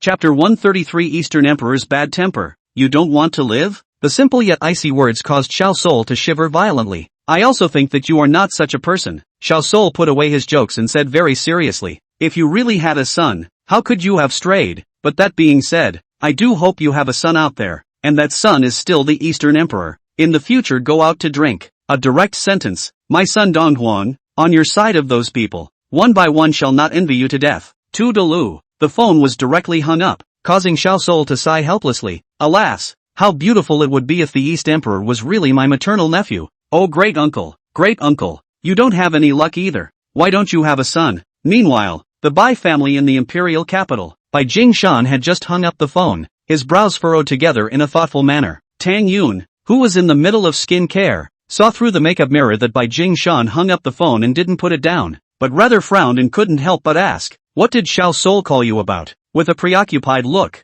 "Honey, I didn't get laid when I was young and drunk, did I?" When Tang Yun heard this, she immediately turned around and looked at Bai Jingshan. "Bai Jingshan, wife, don't get excited. It's Xiao Sol who saw someone and said that his eyebrows look a lot like mine." Bai Jingshan saw Tang Yun's face go cold and hurriedly explained. "Asked if it was me who fooled around outside when I was young and let someone else have a son. Are you blaming me for watching you too closely? For not giving you the chance to spend your time and have a son?" Tang Yun and Bai Jingshan have known each other since high school, fell in love in college, and then got married, and have been together for more than 30 years. No matter what he did, Baek Kyung-san would always take Tang Yun with him. Since then, Bai Jingshan had the title of a wifely man in the imperial capital. "No, I didn't mean that." Bai Jingshan hurriedly walked over to Tang Yun and hugged her. "I just think that this kid and I are kinda related. You want to go meet him? There is this idea." Bai Jingshan smiled sarcastically. "Why don't we go out for a walk together? And together we'll see just how much his eyebrows resemble mine." "Fine. I'll accompany you on your journey." Tang Yun stared at Bai Jingshan dead in the face. "I also want to see if this person Xiao Sol called you about in the middle of the night is the child you had with another woman outside behind my back or not." Tang Yun said so on her lips, but in her heart, she knew that it was impossible for Bai Jingshan to have an illegitimate child outside. It was just that she was also curious as to how much Qin Dongjun and Bai Jingshan's eyebrows resembled each other. At noon the next day, Bai Jingshan brought Tang Yun to Zhonghai and contacted Xiao Sol. Xiao Sol's heart trembled when he learned that his great-uncle Bai Jingshan had come to Zhonghai. Brother-in-law wouldn't really be having a baby with someone else behind his sister-in-law's back, would he? For a while, Xiao Sol's heart panicked a batch. Although he wanted Qin Dongjun to be his nephew, he was more than aware of how much of a mess would be made if this matter was true. However, once he thought that his wife Bai Yushi was also coming to Zhonghai, he breathed a long sigh of relief. Xiao Sol came to the airport and after receiving Bai Yushi, he told Bai Yushi about Bai Jingshan also coming over. You said that my brother is also coming?" Bai Yushi looked at Xiao Sol with a face full of disbelief. Bai Jingshan has always been clear-minded. In addition to Tang Yun and his daughter, cannot be interested in anyone, always cold, do not speak and smile. Could it be that Qin Dongjun is really a child of the Bai family? Whisperer, did Big Brother really fool around back then? There's no way he'd tell me even if he was fooling around. Bai Yushi glared fiercely at Xiao Sol. Remember, if Qin Dongjun is really my brother's son, you must hide it from your sister-in-law and say nothing to let her know. Originally, Bai Yushi was just curious and wanted to come to meet Qin Dongjun. And by the way, she found an opportunity to secretly help Qin Dongjun do a paternity test to see if Qin Dongjun was Bai Jingshan's child or not. Never thought that Bai Jingshan would personally come to Zhonghai. Don't worry, I will definitely not tell sister-in-law about this matter. Xiao Sol swore an assurance. Just can it really be hidden? He is now the son-in-law of the Lin family. Xiao Sol lowered his voice. Lin Daoi will definitely use him to fight his way back to the imperial capital and write his lineage. For a while Bai Yushi was distracted. If Qin Dongjun was truly a child of the Bai family, it was naturally impossible to let him stray. But if Qin Dongjun was allowed to go back, the Bai family would surely go haywire. Moreover, Qin Dongjun was the Eastern Emperor and was being watched by countless forces. Once Qin Dongjun returned, he would inevitably draw hatred to the Bai family. You sure, Big Brother seems to have brought his sister-in-law along. Xiao Sol looked at Bai Jingshan and Tang Yun, who were walking step by step, and his entire body was completely numb. Originally, he had thought that Bai Jingshan had come alone, but he hadn't expected to bring Tang Yun alone. Bai Yushi twisted her head to look, only to see Bai Jingshan and Tang Yun walking towards them step by step. With that, Bai Yushi quickly adjusted her emotions and quickly stepped forward to welcome her. Sister-in-law, you're here too. Whispering Shields, why did you run to Zhonghai as well? Tang Yun greeted Bai Yushi with a smile on her face. Xiao Sol came to Zhonghai to do some business. I happen to have nothing to do, so I thought of coming to Zhonghai to play for 2 days. Bai Yushi said without thinking. Sister-in-law, are you and my brother here to play too? Come and see his bastard son outside. Bai Yushi and Xiao Sol both froze on the spot, staring daggers at Bai Jingshan. The two of them were still trying to hide it from Tang Yun, but they didn't realize that Tang Yun already knew about it. Sister-in-law, my brother likes you so much. You two have been together since high school. How could he have an illegitimate child outside? Bai Yushi hurriedly helped Bai Jingshan explain. Don't listen to other people's nonsense. Are you sure you came to Zhonghai to play? Not to see if Qin Dongjun is your maternal nephew or not? Under Tang Yun's unblinking gaze, Bai Yushi's scalp tingled for a moment. She knew Tang Yun wasn't easy to fool, but she didn't expect Tang Yun to pick it apart directly. Alright, Bai Jingshan suddenly spoke. I've told your sister-in-law everything. This time I came to meet Qin Dongjun and see what kind of person he really is. Still, sister-in-law is generous. Xiao Sol hemmed and hawed. Great uncle has an illegitimate child outside, and he still managed to come along. Xiao Sol, if you can't talk, you can cut out your tongue. Bai Jingshan's icy gaze swept over Xiao Sol, causing Xiao Sol to violently shiver and hastily shut up, fearing that he would suffer an undeserved disaster if he said the wrong thing. Xiao Sol, did you make an appointment with Qin Dongjun? No. Xiao Sol gently shook his head. He doesn't have a very good temper, and he still has some gaps with the Dragon Court, so he may not give me face. Yushi, since you're here in Zhonghai as well, the two of us will go around the Hao Yue group first. Tang Yun immediately clapped. Just let the two of you, your brother and Xiao Sol, go back to the hotel first. Xiao Sol looked in the direction Tang Yun and Bai Yushi had left and couldn't help but ask Bai Jingshan. Eldest brother, the Eastern Emperor has a bad temper. If sister-in-law provokes him, he won't refrain from doing anything because she's a woman. Chapter 134 Drunkenness. Bai Yushi sat in the car, looking at the calm-faced Tang Yun, but her heart had already set off huge waves. Tang Yun wouldn't give Qin Dongjun a hard time in public, would she? Qin Dongjun was the Eastern Emperor, so he wouldn't be an opponent at that time, right? Whisperer, you seem nervous. Sister-in-law, why don't we go back to the hotel first and rest? Bai Yushi looked at Tang Yun nervously. We'll go back to him tomorrow. When the time comes, you can use the name of the Hangtai group to meet Lin Daoyi's daughter first. Before I came here, I already had someone contact Lin Nianshu in the name of Hangtai group. Tang Yun directly interrupted Bai Yushi. She should be waiting for us now. Bai Yushi opened her mouth, wanting to say something, but after seeing that Tang Yun was already looking at her, still slightly unkind, it made her not dare to say much at all. Are you afraid that I will turn on Qin Dongjun directly? Sister-in-law, I know that this matter would be hard to accept on any woman. Bai Yushi took a deep breath. But things have already happened. We still have to deal with it calmly. Besides, Qin Dongjun didn't know about this matter, and in a sense, he is also a victim. You seem to have a lot of heart for this unseen nephew of yours? Sister-in-law, aren't you afraid he's not your nephew? Bai Yushi froze. Sister-in-law, what do you mean by that? It's impossible for your brother to have an illegitimate child. Tang Yun assured with conviction. You should be clear about that. Then why did you come to Zhonghai, having nothing to do in the imperial capital? Tang Yun said indifferently, if Qin Dongjun is truly similar to your brother, I think it would be a good match for us. It just so happens that I don't have a son, and I'd like to recognize him as my son if I could. Bai Yushi looked at Tang Yun with a shocked expression. Sister-in-law, you're not kidding me, right? Do I look like I'm kidding you? Bai Yushi was silent. The way Tang Yun looked, it didn't seem like a joke at all. Could it be that Tang Yun merely came to meet Qin Dongjun and wanted to recognize him as her son?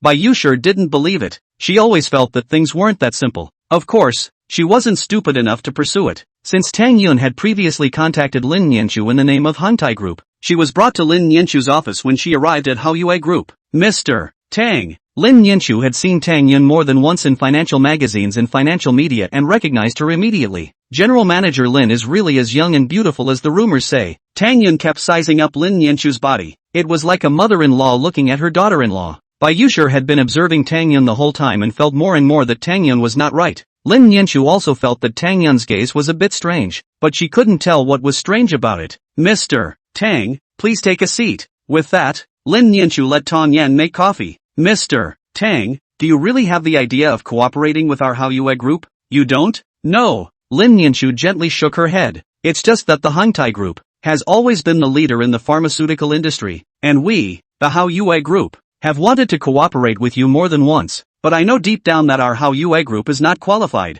and now that Mr. Tang has come personally, it makes me wonder. It's nothing really, it's just that I think that the Hao Yue group has great potential. Tang Yun spoke the polite words of a shopping mall. We, Hangtai group, want to invest and cooperate, said Tang Yun, turning her tone. Mr. Lin doesn't need to think much. If I really want to do something against Hao Yue group, I can just run over with the Hangtai group and directly crush it with the momentum of Tarzan. There's no need to set you up at all. The blunt words made Lin Nianshu feel slightly uncomfortable in her heart, but she knew that what Tang Yun said was the truth. With the Hangtai group's system, and Hangtai group's background, it would indeed be easy to clean her up, and there was no need to lay a trap at all. But whether or not we can cooperate, I still need to examine the Hao Yue group properly. Tang Yun turned her tone. This is something I think Mr. Lin should be able to understand, right? In business, if she were Tang Yun, she wouldn't be able to come up and sign a contract. I'll show Mr. Tang around our company first, then take a walk to the factory? With pleasure. For the rest of the day, Lin Yanchu was almost always accompanying Tang Yun, introducing Hao Yu Group to her. It seems that my vision is indeed good. Tang Yun looked at Lin Yanchu with an appreciative expression. The Hao Yui Group does have great potential, and it has the potential to become a giant in the future. It's just that I'd like to ask Mr. Lin, what is your original intention in the pharmaceutical industry? If I were to say that all the people should have access to conscientious and affordable medicines, would Mr. Tang think that I am out of my depth? No. Tang Yin gently shook her head. Everyone who sets foot in the pharmaceutical industry, at the very beginning, wants to save lives and make patients suffer less, and even more so, they don't want to see pots and pans smashed because they are sick. But no one can change that. Capital wants profit. Yes, capital wants profit. Lin Yanchu let out a bitter laugh. If you don't go with the flow, you'll be targeted until you go bankrupt and liquidate. Lin Yanchu has seen too many people afflicted by the virus, and has seen too many people smashing their pots, pans and families because of a serious illness. There are even some who can't afford their medication and are quietly waiting to die. She wanted to change, but she knew that she couldn't. Capital is not going to allow her to break the rules. Lin Yanchu took a deep breath. I like what you said in your previous interview. What's the word? You said, we can't change the market, and we can't fight against all the capital. So we'll do our best to come up with some conscientious medicines, so that the people will spend less money, and so that the people will all buy as many medicines as possible that are efficacious. Is Ms. Lin trying to learn from me? Right. Lin Yanchu nodded. Even Mr. Tang can't fight against the market's capital. It's even more impossible for me. But I don't want to go with the flow either. Money I need to make. After all, R&D needs money. All I can do is try to bring the price down so that sick people suffer less. Mr. Lin, I'll have someone come and finalize the contract with you in the next 2 days, as well as the patent cross-use and so on. Tang Yun looked at Lin Yanchu appreciatively. I just hope that Mr. Lin won't let me down. Mr. Tang, you really want to cooperate with me? You don't want to? No. Lin Yanchu hurriedly shook her head and looked at Tang Yun excitedly. I just didn't expect it to be so fast. Since we're sincerely cooperating, there's no point in dragging it out. It'll only delay each other. Tang Yun said faintly. It's just that Mr. Lin, Zhenghai is still too small after all. Haven't you ever thought of going over to the magic capital or the imperial capital to develop a bit? The water is too deep. I'm afraid of drowning. Tang Yun smiled. It seems that Mr. Lin has a clear perception and positioning of himself. It's no wonder that Rindoichi was able to trust you with the company. Don Nu and my father don't know each other. Tang Yun gently shook her head. But our family has some connections with your grandfather and the others. Lin Yanchu looked at Tang Yun in surprise. Mr. Tang isn't kidding, right? You'll know later. Tang Yun purposely sold a lie. Mr. Lin, I heard you got married? Right. In that case, call up your husband and let's have dinner together tonight. Chapter 135. Be my son. I can help your wife. Lin Yanchu's brows furrowed. Why did Tang Yun suddenly want to let herself call out to Qin Dongjun? What does she want? Could it be that this cooperation was because of Qin Dongjun?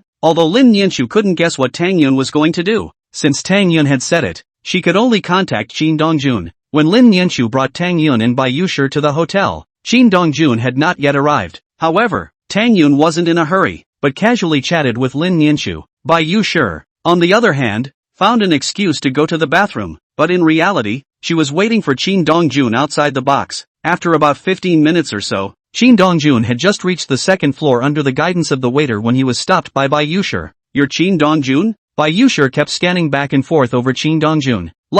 Eyebrows and eyes do look like Bai Jingshan, like they were carved out of the same mold. Is it really Baek Kyun-san's illegitimate son? Qin Dongjun looked at Bai Yushi in front of him suspiciously. You are? Qin Dongjun could be certain that he had never met Bai Yushi before. Otherwise it was impossible that he had no impression. Although Bai Yushi was no longer young, she usually paid close attention to her maintenance and didn't look old at all. At first glance it looks like early 30s. Only the crow's feet at the corners of the eyes let Qin Dongjun know that Bai Yushi is at least 40. Moreover, Bai Yushi had a noble and elegant temperament from the inside out, so it was obviously impossible for her to be an ordinary person. My name is Bai Yushi. Bai Yushi stared at Qin Dongjun with interest. One of the ones you had dinner with today. So it's Ms. White. Hello, Miss Bai? Bai Yushi let out a light laugh. You don't even call me Aunt Bai much. From now on, don't call Miss Bai. Call Aunt Bai. Got it? Although Qin Dongjun didn't know what was going on, Bai Yushi was Lin Yanchu's guest and nodded. Aunt Bai. A thick smile appeared on Bai Yushi's face.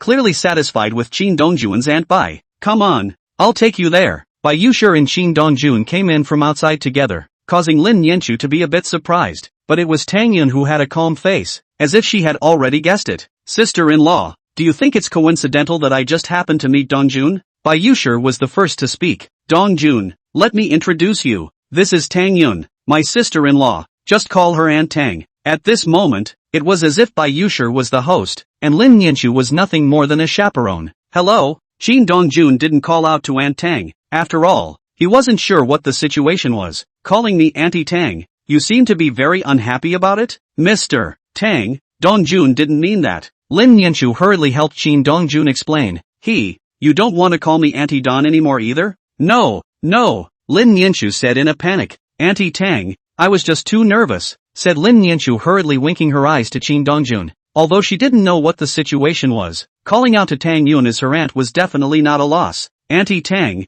that's not what I meant. Qin Dongjun understood Lin Yanchu's words in seconds. I just see that you're so young and beautiful, and I don't think it's appropriate to call out to Auntie. There was no woman who didn't want to hear others complimenting her youth and beauty, and Tang Yun was not immune to the cliché. A thick smile appeared on Tang Yun's face. Just kidding with you little two. Tang Yun smiled and said, sit down. After Qin Dongjun sat down, Lin Yanchu let someone serve the food. At the dinner table, Tang Yun and Lin Yanchu talked and laughed, but it was Bai Yushi who kept staring at Qin Dongjun like a brain-damaged fan meeting his idol, making Qin Dongjun uncomfortable. Dongkuan, I heard you're an orphan? The moment Tang Yun's words came out, Bai Yushi's heart instantly rose to her throat. Right, Qin Dongjun nodded. Auntie Tang seems to know me well? I just heard Nianchu say that. Tang Yun said lightly. I was thinking about which son of a family could marry Nianchu, so I asked. I quite like you and Nianchu. It just so happens that I only have one daughter. I wonder if you'd be interested in being my godson? Tang Yun's blunt to the extreme words caused Lin Nianchu and Qin Dongjun to all freeze. Lin Nianchu, in particular, was full of doubts as to what Tang Yun was up to. Auntie Don, you don't have to rush to answer me. Tang Yun directly interrupted Qin Dongjun. You can think about it. Of course, I also know you're trying to say why I want to recognize you as my godson when it's only our first day meeting. Right, Qin Dongjun asked as he opened the door. I don't believe that you feel like throwing in the towel with me. You're a lot like my husband, said Tang Yun, taking out her cell phone and finding a picture of Bai Jingshan. Your eyebrows look like they were carved from the inside of a mold. Lin Yanchu and Qin Dongjun glanced at Bai Jingshan on the photo, and both of them immediately frowned together. Vaguely they had all guessed what was going on. I know what you guys are thinking. Tang Yun spoke again. You're thinking whether you, Qin Dongjun, are my husband's child. I can tell you unequivocally. No, Tang Yun said forcefully. If you don't believe me, you can go for a paternity test, so you don't have to think about what you have to do with us. I made you a godson because I don't want you to recognize your ancestors. It's impossible for a child of the Bai family to stray. Even if he's a bastard, the Bai family won't allow him to be alone out there. I can testify to this point. Bai Yushi followed up with, there are a few scumbags in the Bai family, and there are illegitimate children right outside, but they recognize their ancestors. Qin Dongjun took out his cigarettes, lit them and took 2 puffs. So the deceased person Xiao Sol said yesterday was your husband. Xiao Sol is Yushi's husband. My brother-in-law. Tang Yun didn't hide it and told him frankly. I came to Shanghai this time because I wanted to work with Nianchu, and secondly, I wanted to see just how much your eyebrows resemble my husband's. Of course, I want you to be my godson, and I have other purposes too. You say, I only have one daughter. She needs a companion. Tang Yun spat out a mouthful of sulk. There are quite a few members of the Bai family, but I can't look at any of them. You don't want me to protect your daughter too, do you? Did someone ask you to protect his daughter? Tang Yun asked curiously. Yes. Qin Dongjun exhaled a mouthful of thick smoke. If that's what you want to. I'm sorry, I'm afraid I can't oblige. Tang Yun couldn't help but laugh. Dongjun, my daughter doesn't need anyone to protect her. She's capable enough to defend herself, and my mother's family will help her and take care of her. I just want her to have a brother with no interests involved, just brotherly love. Why did you pick me? You're the Eastern Emperor. Tang Yun picked up her wineglass and gently shook it. Your identity destines you to look at nothing from the Bai family, and you don't need to let the Bai family do anything for you. And since you and my husband were similar when we were younger, I thought that it would be a great choice to pick you. Of course, I also know that you'll probably refuse. Tang Yun took a sip of wine. But you should know that once you become my godson, not only do you not need to pay anything, Miss Lin will still be able to get my help when she goes to the imperial capital in the future. The corner of Tang Yun's mouth sketched out a thick smile. After all, my daughter-in-law, whoever bullies, will have to weigh up what the consequences will be. I also know that Nianchu is already the shut-in disciple of the Phoenix Palace's palace master, but there are some things that the Phoenix Palace isn't able to intervene in. On the contrary, anything I can intervene in. Chapter 136 Mother-in-law coming to town. Shin Dongjun was silent as he admitted that what Tang Yun said was true. The Phoenix Palace was, after all, an official organization of the Grand Xia, and some strife could not be interfered with at all. But Tang Yun was different. She doesn't belong to an official organization, and she won't be bound by anything as long as she doesn't do anything illegal. But for some reason, he always felt that Tang Yun was up to something. I'll think about it. There's no rush. Tang Yun was filled with calmness, as if she had already guessed that Shin Dongjun would not be able to agree on the spot. I'll be staying in Shanghai for the next few days, so if you consider it, you can contact me, Tang Yun added. Of course, even if I leave and you consider it, you can still contact me. After the wine and dinner were finished and Shin Dongjun sent Tang Yun and Bayushi away, Lin Nianchu couldn't help but ask Shin Dongjun, "You deliberately let Bayushi take the cigarette butts away, didn't you?" "Right." Shin Dongjun nodded. "I don't know if I'm related to them or not, but since they're looking for them, they're bound to find a way to do a paternity test. It would be better for me to fulfill them. If Tang Yun is really your mother, I don't recognize it." Shin Dongjun didn't even think about it and blurted it out directly. "An intuition tells me that she didn't lie to me." "You believe her?" "Right." Shin Dongjun nodded. "I know her, the president of Hungtai Group, strong woman, only one daughter, always protective. Her husband, Bai Jingshan, is even the backbone of the Bai family, the imperial capital's notoriously ruthless and wife-favoring fiend. It's impossible for Bai Jingshan to do anything to wrong Tang Yun, and if Tang Yun really had a son, she definitely wouldn't have let him stray. And what does she mean by this today? Can't figure it out." Shin Dongjun gently shook his head. "But don't pay any attention to it. I can sense that she currently holds no ill will towards you or me." Shin Dongjun couldn't figure out why Tang Yun didn't recognize Lin Nianchu as her goddaughter. Doesn't she realize that it's easier than making herself her godson? Not only Shin Dongjun couldn't figure it out, Bayushi couldn't figure it out either and had asked Tang Yun. Son-in-law and son are two different things. Tang Yun opened the car window and blew in the breeze. "I have a daughter. I don't want to find another daughter. I just want to find a son. Sister-in-law." What a far-fetched explanation. Your little action is also obvious enough. Tang Yun rolled her eyes, taking Shin Dongjun's cigarette butt. "Do you think the two of them can't see it? Or I can't?" "Sister-in-law, you can do the paternity test if you want." Tang Yun softly interrupted Bayushi. "But I need to remind you that this paternity test will pull up some unnecessary old stories. My father-in-law may not be able to bear it." Bayushi direct sentence. ********. Sister-in-law, you do not tell me that he is my brother? If he were your brother, would I dare make him my son?" Tang Yun had the urge to strangle Bayushi. Besides, how old is the old man? Do you think he might go outside and get a child out of it? According to Shin Dongjun's age, my father was only in his 60s back then. Bayushi analyzed it very seriously. "It's not impossible. You go and say that to your father, and you see if your father can beat you to death." "Sister-in-law, don't ask. Do the paternity test and think for yourself." Tang Yun directly interrupted Bayushi. "No matter what you think of, you can't tell anyone. Not even Xiao Sol can say that." Bayushi nodded when she saw Tang Yun's serious face. At the same time, Bayushi's mind became even more puzzled. If he is not Bai Jingshan's son, then whose son would he be? Why would he be involved in old stories? And the old man might even be irritated. The next day, Bayushi went to do a paternity test without Xiao Sol's knowledge, and Bayushi also used the power in her hands to directly expedite the test. When Bayushi got the paternity report that afternoon and saw that he and Bai Jingshan were indeed not father and son, her brows were furrowed together in a dead frown. What Tang Yun said is right. Shin Dongjun is not Bai Jingshan's son, but this paternity report above. Suddenly, an aura flashed through Bayushi's mind, and then her face changed drastically.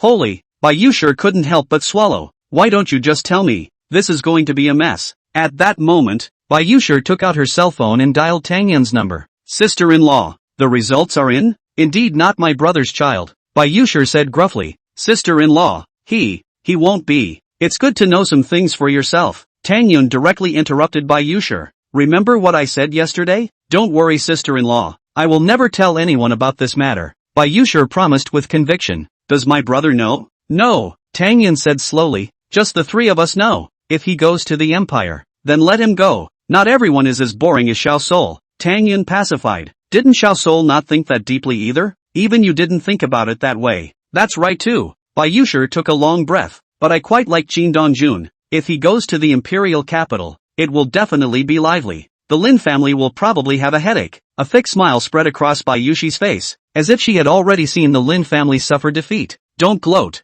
If he finds out, there's no chance he'll demolish your Bai family. Tang Yun reminded. Get along with him now, and when he demolishes the Bai family later, he'll still have a place for me to sleep. You too, or you won't even have a place to stay back at your mom's house. The thought of Qin Dongjun tearing down the Bai family made Bai Yushi's head spin, but she was also clear that she couldn't stop it. She couldn't stop it at all. What a sin! Qin Dongjun and Lin Nianchu had just returned home from work when they saw a woman standing at the door. Auntie Cheng. When Lin Nianchu saw the woman at the door, a ray of joy appeared on her face, immediately asking Qin Dongjun to stop the car and walk down with a smile on her face. Who did I say? So it's her. No wonder Sister Lin is so happy. Han Jiaying glanced at the woman. It's been so many years, and it's infatuation enough. What do you mean? She likes Uncle Lin. Han Jiaying said faintly. Many people in the whole of Zhenghai know that she hasn't married for Uncle Lin until now. You're not kidding me? How could I possibly joke about such a thing? Han Jiaying said slowly. I've heard that after Sister Lin's mother passed away, Sister Lin's closest relative besides her grandmother is the one in front of her. Don't you see that she looks gentle as water? But this gentleness is only for Uncle Lin and Sister Lin, said Han Jiaying with a twist of words. It might be more than one you now,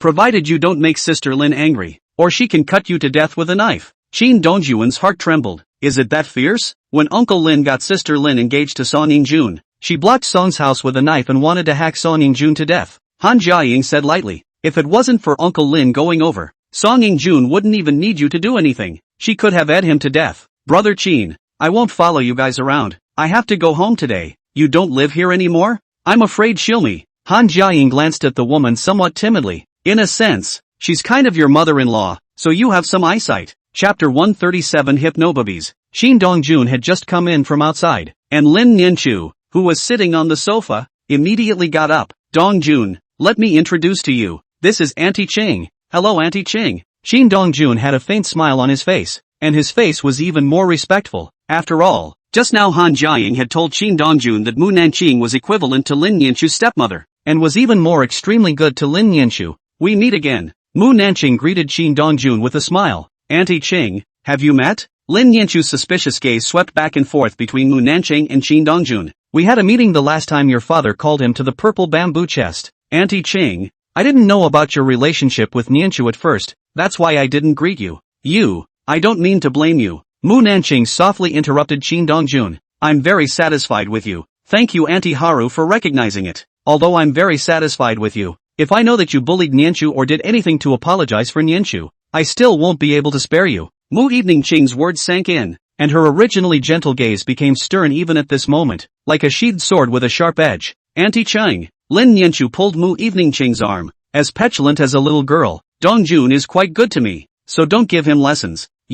Mu Nanqing angrily reached out and poked Lin Nianchu. Now the elbows are turning outward. Lin Nianchu smiled sarcastically. Auntie Cheng, I haven't eaten your cooking for a long time, so you must make me more delicious food today. Okay. Mu Nanqing looked at Lin Nianchu with a doting face. I'll go do it for you now. Why don't I cook? Qin Dongjun suddenly spoke. Let Auntie Cheng rest. You can cook? Mu Evening Qing suspiciously scanned back and forth over Qin Dongjun. A little bit. Qin Dongjun said humbly. Auntie Cheng, this is the first time you've come to the door since we got married, so take a break, said Qin Dongjun as he walked towards the kitchen. Mu Wanqing was considered her mother-in-law and had to behave herself. He cooks for you a lot? Make it for me when you have time. Lin Nianchu said without thinking. Auntie Cheng, Dongjun's cooking is also very good. I super like it. Mu Nanqing blankly glanced at Lin Nianchu without any good reason. Any fart he lets out right now would smell good to you. Stinks too. You just know how to be poor with me. Mu Nanqing shook her head helplessly. Tell me, how are you two doing? Quite good. Lin Nianchu glanced towards the kitchen. He cares a lot about my feelings, and if I run into any trouble, he'll find a way to help me out. That's good. Mu Wanqing took a long breath. But Nianchu, he's no ordinary person. Eastern Emperor, Lin Nianchu said lightly. I've been hearing those two words a lot lately. Then you keep an eye on him. Mu Evening Qing had a serious face and earnestly urged. He's very good and will definitely attract many women to covet him. If you come across a vixen who scratches her head, don't be polite to them. Just slap them out and let them know who is Mrs. Qin. Understand? Understood. Also, Qin Dongjun has definitely seen all kinds of women. Mu Evening Chang once again admonished. Although you are very pretty, you have to realize that being pretty is the most worthless thing in this world, and likewise the most seductive thing. You must take the initiative when you should. Don't ever be reserved. You must feed him or drain him, preferably without a drop left, so that even in the face of a vixen, he has a heart. Lin Nianchu made a big flowery face. What's all this with I'm draining him? He drained me more or less. I know you guys are thin-skinned, but you also have to realize that times are changing, and the youngsters out there are playing with flowers. What with their role-playing and uniform seduction? Lin Nianchu's face was rolling hot, like it was roasted on fire. Auntie Ching, let's talk about something else. This is business. Mu Evening Ching looked at Lin Nianchu with a serious face. Your mom died early, and your dad, an asshole, was always strict with you. Plus he's a man and there's no way he can talk to you about this stuff. Auntie Ching, I've memorized everything you said. Lin Nianchu hurriedly interrupted Mu Evening Ching. I promise to keep an eye on him. Definitely don't give him a chance to go out and fool around. And even if he could go out and fool around, let him have a heart. A look of satisfaction appeared on Mu Evening Ching's face. That's fine. You rest first. I'll go to the kitchen to see if there's anything I need to help with. Looking at Mu Nanqing's back, Lin Nianchu took a long breath. Auntie Ching shouldn't be talking nonsense with Dongjun, right? When Mu Wanqing came to the kitchen, Qin Dongjun was frying vegetables. Auntie Ching, why are you coming in? Qin Dongjun turned his head to look at Mu Evening Ching. Go sit outside. I'll make dinner and yell for you. You're very fond of Nianchu? Aha! Then you must treat her well. Mu Evening Ching stared at Qin Dongjun with a serious face.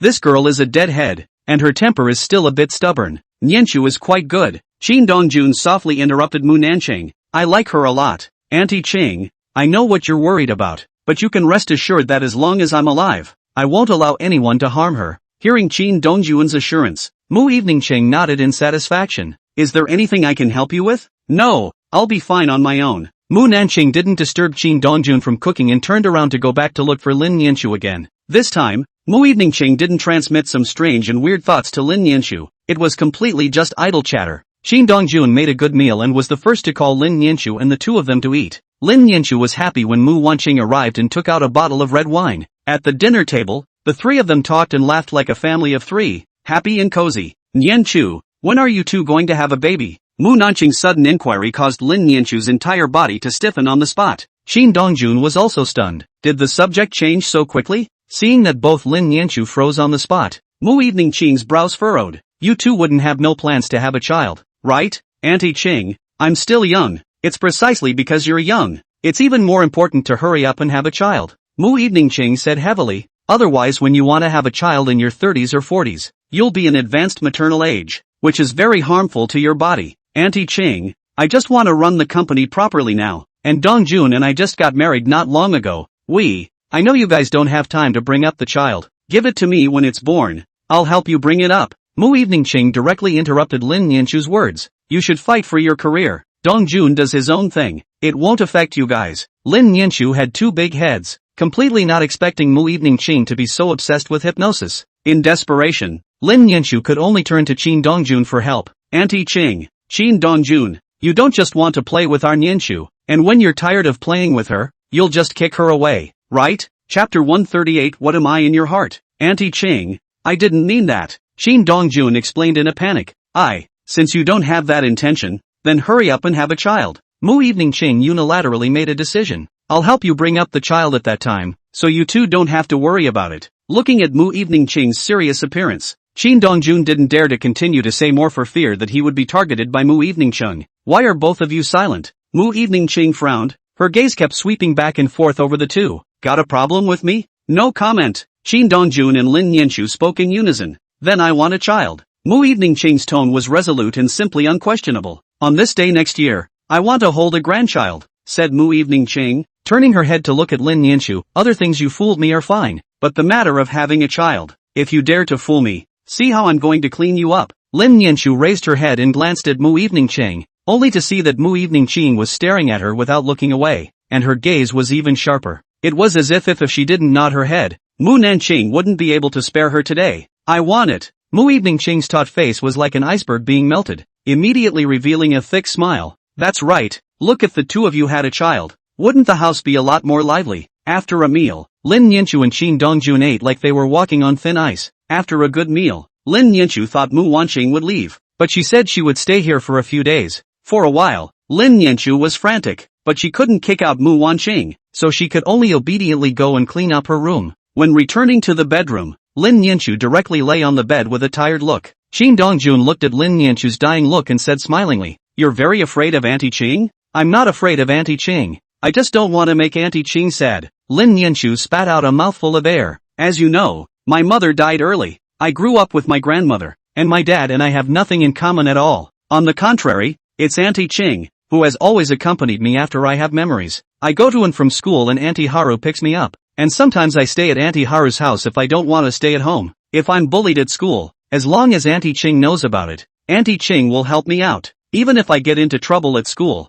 Auntie Qing won't scold me. She'll only worry about me and be afraid that I'll get hurt." A light smile slowly appeared on Lin Nianchu's face, and her eyes were overflowing with happiness. "When I was in high school, Auntie Qing accompanied me, and when I was in college, Auntie Qing was afraid that I would be bullied on my own, and that I would be cheated by the bad boys inside the school. So she secretly found a house near the college to live in, and secretly kept an eye on me. I don't have any memory of my mother, but Auntie Qing showed me what it means to be a mother and made me feel motherly love. I call her Auntie Qing all the time, but in my heart she's my mom. As long as I've been growing up, Auntie Qing has never pushed me to do anything I didn't like, and even when my dad made me do something I didn't like, she stood up for me. Now Auntie Haru just wants me to have a baby, and if I say no, Auntie Haru will definitely be sad." From between Lin Nianchu's words, Qin Dongjun could feel Lin Nianchu's feelings for Mu Evening Qing. "If you don't want a baby, I can go talk to Auntie Qing." "No way." Lin Nianchu sat up hurriedly. "If you go to Auntie Qing and tell her that you don't want a child, Auntie Qing will definitely get even more angry and think that you don't really like me and are just playing with me.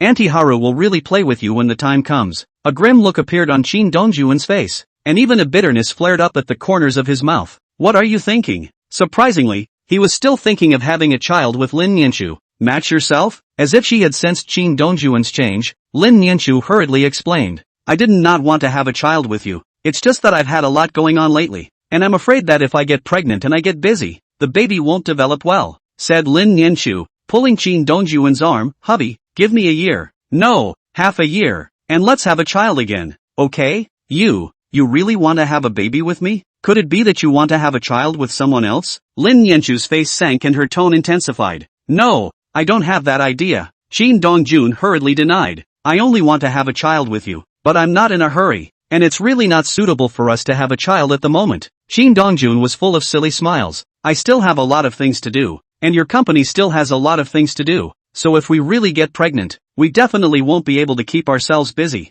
Maybe Auntie Qing will even let you just stay home to nurse your fetus and not let you do anything. Definitely let me raise my fetus at home," Lin Nianchu said with great certainty. "But what should we do now? How can we drag this half year through? Let's just say I'm sick." Lin Nianchu stared at Qin Dongjun with wide eyes, full of disbelief. "What? Do you have a better idea? Auntie Qing is not a cutie. I don't think she'd believe you if she did. I'll just say that I fought with someone else before and got hurt," Qin Dongjun said with a serious face. "If she really doesn't believe me, let's make a fake certificate to show her. When the time comes, let's say, with the doctor's treatment, we'll be cured in 6 months. It's just as well that we'll still be able to tone up our bodies in these 6 months, and we'll definitely have a healthier baby by then. Auntie Haru can't still have an opinion, can she? What you said is somewhat reasonable." Lin Nianchu thought seriously for a moment. "Let's do as you say. It's just going to be aggravating. I'm fine. It's really okay? It's really okay. Dongjun, you're not really injured and in need of treatment, are you?" Lin Nianchu's gaze kept scanning over Qin Dongjun's body. "It's just as well that I'm utilizing this opportunity. So you're good for healing." Qin Dongjun's face was completely blackened. "If I'm good or not, let's try it tonight and find out," said Qin Dongjun as he lunged towards Lin Nianchu. "Stop it. Better not wait 6 months, just ask for it now, and maybe you'll get a shot right in the heart tonight. Stop it. You haven't showered yet. Wash it later," said Qin Dongjun directly kissed Lin Nianchu. At that moment, Lin Nianchu was like an electric shock. Her body lightly trembled, completely gave up resistance. Her eyes slowly closed, and her face was a cloud of spring. It was a night of spring, and spring thunder rang through the room. However, neither Lin Nianchu nor Qin Dongjun knew that at this moment, Mu Nanqing was standing in front of both of them. When Mu Nanqing heard the voices in the room, a thick smile slowly appeared on her face, looking content. "It's good to be young." Mu Nanqing turned around and returned to the bedroom, standing in front of the window and looking at the dark night, her gaze deep and mesmerizing. "Lin Daoyi, what exactly am I in your heart?" Mu Nanqing muttered. "Is the second best choice not even worthy?" Chapter 139. Mu Wanqing is not easy to fool. Mu Wanqing had liked Lin Daoyi for more than 30 whole years. From her college days, Mu Evening Ching had adored and liked Lin Daoyi. On the contrary, Lin Daoyi liked Lin Nianchu's mother, and apart from her, Lin Daoyi simply couldn't look at any other woman. Mu Evening Chang wanted to go over to fight for it, but she didn't dare. She was afraid that if Lin Daoyi knew that she liked him, she wouldn't even be able to be friends by then. She buried this love deep in her heart, not daring to confess it, let alone show the slightest bit of it. They say unrequited love is bitter, but she's been unrequited for over 30 years. She had once thought that it was impossible for her to be with Lin Daoyi in her life. Favorably, Lin Nianchu's mother died after giving birth to Lin Nianchu. That day Lin Daoyi went crazy. He alone killed the entire Middle Sea, trembling with fear, making the entire Middle Sea sky nearly red with blood. Countless dignitaries were terrified, fearing that the mad Lin Daoyi would implicate them. She was afraid that Lin Daoyi would get hurt, and she would go to help Lin Daoyi even at the expense of breaking up with her family. She thought that Lin Daoyi would be touched by herself, thought that Lin Daoyi would slowly fall in love with herself, so she always stayed with Lin Daoyi and was the silent woman. Even if she opened the purple bamboo xian, it was so that when Lin Daoyi wanted to know a certain thing, she could say it. She even treated Lin Nianchu as if she were her own daughter. Day after day, year after year, but after more than 20 years, Lin Daoyi still hadn't given her a name. Even so, she willingly stayed by Rindoichi's side. All she asked was that when Lin Daoyi turned around one day, he would see her at first glance and say, "I'm sorry for making you wait so long." Even now, she was longing for this day to come, longing to walk into the Lin family in a dignified manner and become Lin Daoyi's wife. "Lin Daoyi, can I really not cover your heart?" Mu Evening Ching's gaze was filled with sourness. "She's been dead for so many years. Can't I even be a substitute?" The room was silent and there was no response. After a long time, Mu Nanqing slowly sighed. "Ah Hung, I really envy you. It's been so many years, and he still only has you." Tears silently slid down from Mu Nanqing's eyes. The next day, Qin Dongjun and Lin Nianchu had just come downstairs when Mu Nanqing greeted the two over for breakfast. "Auntie Qing, you're still good. You just got up and you get to have breakfast." Lin Nianchu was not polite at all and sat directly on the dining table to eat. "Auntie Qing, isn't your tea house busy? Someone is taking care of it. I can go or not." Mu Wanqing said faintly. "Don't you want me to live here?" "No." Lin Nianchu hurriedly shook her head. "I can't wait for you to live here for the rest of your life. That way I can get up every morning afterward and have a delicious breakfast. Then you hurry up and have the baby, and I'll stay here and cook for you every day." "Okay, I'll try my best," Lin Nianchu said with conviction. "Today I'll go to the hospital with Dongjun for a checkup and start preparing for pregnancy." Mu Evening Ching suspiciously scanned back and forth between Lin Nianchu and Qin Dongjun. "You two won't tell me that the inspection failed when the time comes, right? Or, one of you can't have children." At once, the hearts of Lin Nianchu and Qin Dongjun both tightened. They've just planned it, and they're going to die in the womb? "Auntie Qing, how could we possibly lie to you? Everything is possible." Mu Evening Chung hummed softly. "I'll contact the hospital and accompany you for a checkup today." "Auntie Qing, are you guys lying to me? Purposely trying to cheer me up?" Lin Nianchu looked helplessly at Qin Dongjun, hoping that Qin Dongjun could break the situation. But in this current situation, even if Qin Dongjun racked his brain, he could not think of a way to break the situation. "Auntie Qing, Qin Dongjun, you have the most crooked ideas." Mu Wanqing directly interrupted Qin Dongjun. "I don't believe a single word of your words." Qin Dongjun was silent. With the words having been said, what else could he say? He could only let Mu Evening Ching arrange it. Lin Nianchu also didn't dare to disobey Mu Evening Ching and could only follow Mu Evening Ching's arrangement, led and supervised by Mu Evening Chung. Qin Dongjun and Lin Nianchu had a checkup at the hospital. Everything was fine and they could have a baby at any time. "Now you guys can rest assured that you want a child." Mu Nanqing was full of smugness. "You guys go to work? I'm going to go tell your father the news now." Lin Nianchu and Qin Dongjun let out an unanimous sigh as they watched Mu Nanqing leave. "Is Auntie Haru so difficult?" "Right." Lin Nianchu looked helpless. "She has a lot of hard eyes. Now there's nothing I can do about it." Qin Dongjun took out a cigarette and lit it for himself. Originally, he thought that he could easily fool over Mu Evening Ching, but the result was directly taken by Mu Evening Ching completely. "You turn around and tell Auntie Ching that you smoke and you need to quit first." It's a deal." Lin Nianchu directly interrupted Qin Dongjun. "Auntie Ching will leave it to you to take care of. I'll go to the company first." Sinning, Qin Dongjun's face was depressed. He had already learned the power of Mu Evening Ching. If he went to Mu Evening Ching and said that he wanted to quit smoking before having a child, Mu Evening Ching would probably be able to scold him. Just as Qin Dongjun was worried, Tantai Mingyue happened to come out of the hospital. "Mr. Qin, what a coincidence." Tantai Mingyue looked at Qin Dongjun in surprise. "You came to the hospital to see a doctor?" "No." Qin Dongjun gently shook his head. "Running some other errands. I have acquaintances at this hospital, so if you need them, you can contact me." Are acquaintances reliable? Reliable. Tantai Mingyue nodded. What's wrong? Do me a favor. With that, Qin Dongjun briefly explained the matter to Tantai Mingyue. You're asking me to mess with Mu Wanqing? Tantai Mingyue stared at Qin Dongjun with a face full of incredulity. Are you crazy? Or am I crazy? Didn't tell you to mess with her. Stop. Tantai Mingyue immediately interrupted Qin Dongjun. If she knew that I was behind this, she could block my doorstep and play with me. You're afraid of her? Do you know who the two most unoffendable women in Zhonghai are? Don't tell me one of them is Auntie Haru? Right. Tantai Mingyue nodded heavily. They say I'm a snake and scorpion, but Mu Eveningqing is ruthless. As long as you dare to offend, she will bite a piece of flesh off you even if she has to give up her death. You wouldn't be unaware that when Lin Nianchu wanted to get engaged to Song Yingjun, Mu Nanqing wanted to hack Song Yingjun to death, right? I just heard about it yesterday. Alright, Tantai Mingyue let out a light laugh. You should have thought of that when you married Lin Nianchu back then. But Mu Wanqing didn't force you to do anything. Just have a baby. There's nothing to do with it. And it's just a throwaway inside a small umbrella. So why not get a kid out to play with it?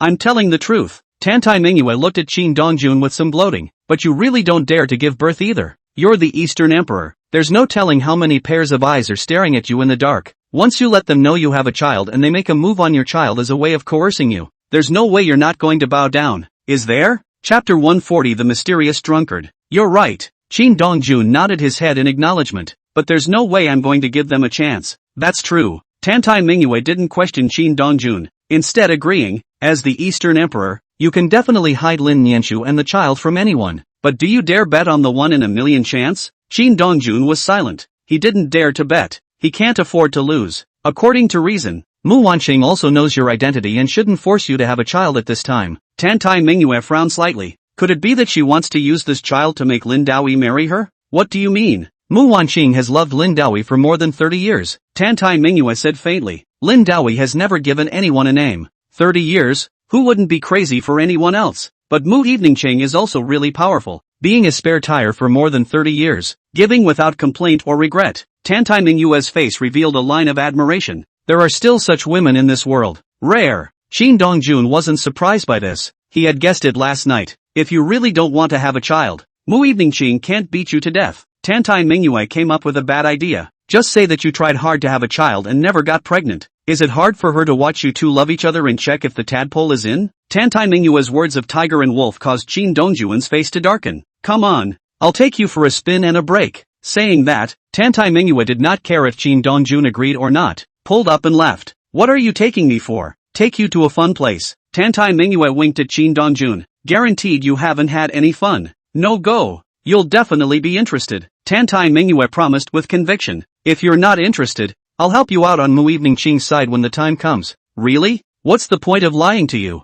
Qin Dongjun never expected Tantai Mingyue to bring herself to the orphanage as a volunteer. You're still coming to volunteer? Couldn't I come? Unlike. Qin Dongjun glanced at Tantai Mingyue. The outside world says that you're not a good person, that you're ruthless, that you don't have any empathy, and that you'll do whatever it takes to achieve your goals. So I've come to do some good. Nothing to burn incense in the temple again. Are all you rich people like this? Pretty much. Tantai Mingyue said indifferently. Sin's a bit too much. Seeking a psychological comfort. As the two of them, Qin Dongjun and Tantai Mingyue, were talking, 3 or 5 children ran over. Auntie Akatsuki, Auntie Akatsuki. When Tantai Mingyue saw these children, a thick smile appeared on her face. Chi-Chi, have you guys been good lately? Very well behaved. The little girl known as Chi-Chi looked at Tantai Mingyue with an innocent face. Uncle Dean even praised us. Auntie Mingyue, is he your boyfriend? No. Tantai Mingyue gently shook her head. He's my good friend. I brought him to see you guys today. So do you like him? Don't talk nonsense. He has a wife. Tantai Mingyue explained with a smile. I brought you guys a lot of delicious food and toys this time. Qin Dongjun looked at the children in front of him as if he was dreaming back to the Castle Peak orphanage. At first he was as innocent and lively as these children in front of him. Long ago memories were touched. Qin Dongjun slowly squatted down his body and initiated a chat with these children. Perhaps it was because of Tantai Mingyue, or perhaps it was because of Qin Dongjun's kindness. These children did not recognize life with Qin Dongjun. Qin Dongjun and Tantai Mingyue appeared to be having a great time as they played around with these children and told them stories. Happy times were always short, and without realizing it was already afternoon. Qin Dongjun and Tantai Mingyue planned to leave. Just coming out of the orphanage, a man who smelled of alcohol and was scruffily dressed wobbled toward the orphanage with a wine gourd. Mingyue girl. The man looked at Tantai Mingyue and grinned. revealing a mouth full of large yellow teeth. You've come to give these little ones something again? You drink less. Tantai Mingyue sighed softly. The way you drink. Sooner or later you'll drink yourself away. Someone has to die in life, and if you don't want to die, then I'll have to do it. The man didn't care about Tantai Mingyue's concern. Did you bring me wine? Mr. Shin, why don't you go to my trunk and bring me the wine? Shin Dongjun glanced at the man before walking over to the car and taking out 2 bottles of wine from inside. Good guy, Mao Tai. When the man saw the wine, his eyes glowed green, and as soon as he snatched it from Shin Dongjun's hands, he directly opened it and started pouring it towards the inside of the wine gourd, pouring all the wine into the gourd. The man took a straight swig. Cool, that's the flavor, said the man as he looked towards Tantai Mingyue. He's the first man you've brought here. Fancy? Well, you two don't get along. He doesn't deserve it, does he? Think what good thing it. The man laughed softly. Don't climb up the ladder. You'll cry. Tantai Mingyue gasped. The wine you drank was mine. Then I have to tell the truth too. The man glanced at Shin Dongjun. Not bad lad. Very handsome. Just a bit too many rotten peach blossoms. The man heatedly smiled at Shin Dongjun. Do you want me to help you cut down the rotten peach blossoms? You still know arcane magic? It has to be. The man was rampant. Need it or not? How to chop? Go get me 2 bottles of wine. I tell you. Alright, MS. Tantai. I'll lend you 2 bottles of wine. Intuition told Shin Dongjun that the man in front of him was not simple. I'm afraid that Tantai Mingyue's real purpose for bringing herself to the orphanage today was not to volunteer, but to find this man. When Shin Dongjun brought 2 bottles of wine again, the man looked very happy. Guard your heart and control your body. The man took the wine and laughed out loud. Fong can cut off rotten peach blossoms. The corners of Shin Dongjun's mouth twitched. What the hell is there to say? With that said, one of the man's hands darted over Shin Dongjun's body like a poisonous snake. At that moment, Shin Dongjun's face changed drastically. He tried to dodge, but no matter how much he dodged, the man's hand was able to touch him. Who the hell is he? How can you be so terrifying? Interesting. The man stared at Shin Dongjun with interest. You're an interesting little fellow and a blessed man. I just don't know if this blessing has been cultivated. What do you mean? It's no fun. The man slowly turned toward the orphanage. Don't be too obsessed with hate. Sometimes it's better to take a step back to see more. If you hesitate in a matter, do not do it, lest your life hang in the balance, said the man with a loud laugh. Walk, swim, sweep away the bitter sorrows of the world. The words fell. The man slammed a mouthful of wine. Little fellow, come to me in case of trouble. Pay for 2 bottles of wine and I'll show you the way. Shin Dongjun looked at the man's departing back and frowned. Who is he? I don't know. Tantai Mingyue gently shook her head. But he's very powerful, especially the bone-touching technique. Did he just touch his bones? Right. Tantai Mingyue nodded. I was hoping to hear what he would tell you. I didn't expect him to be so abnormal today. Tantai Mingyue's brows followed suit. What did he find out from you? Meanwhile, the man's cloudy gaze cleared instantly when he entered the orphanage. I had thought this kid was dead, but I didn't think he was still alive. White family, you're going to be in bad luck, said the man with a loud laugh. Serves you right.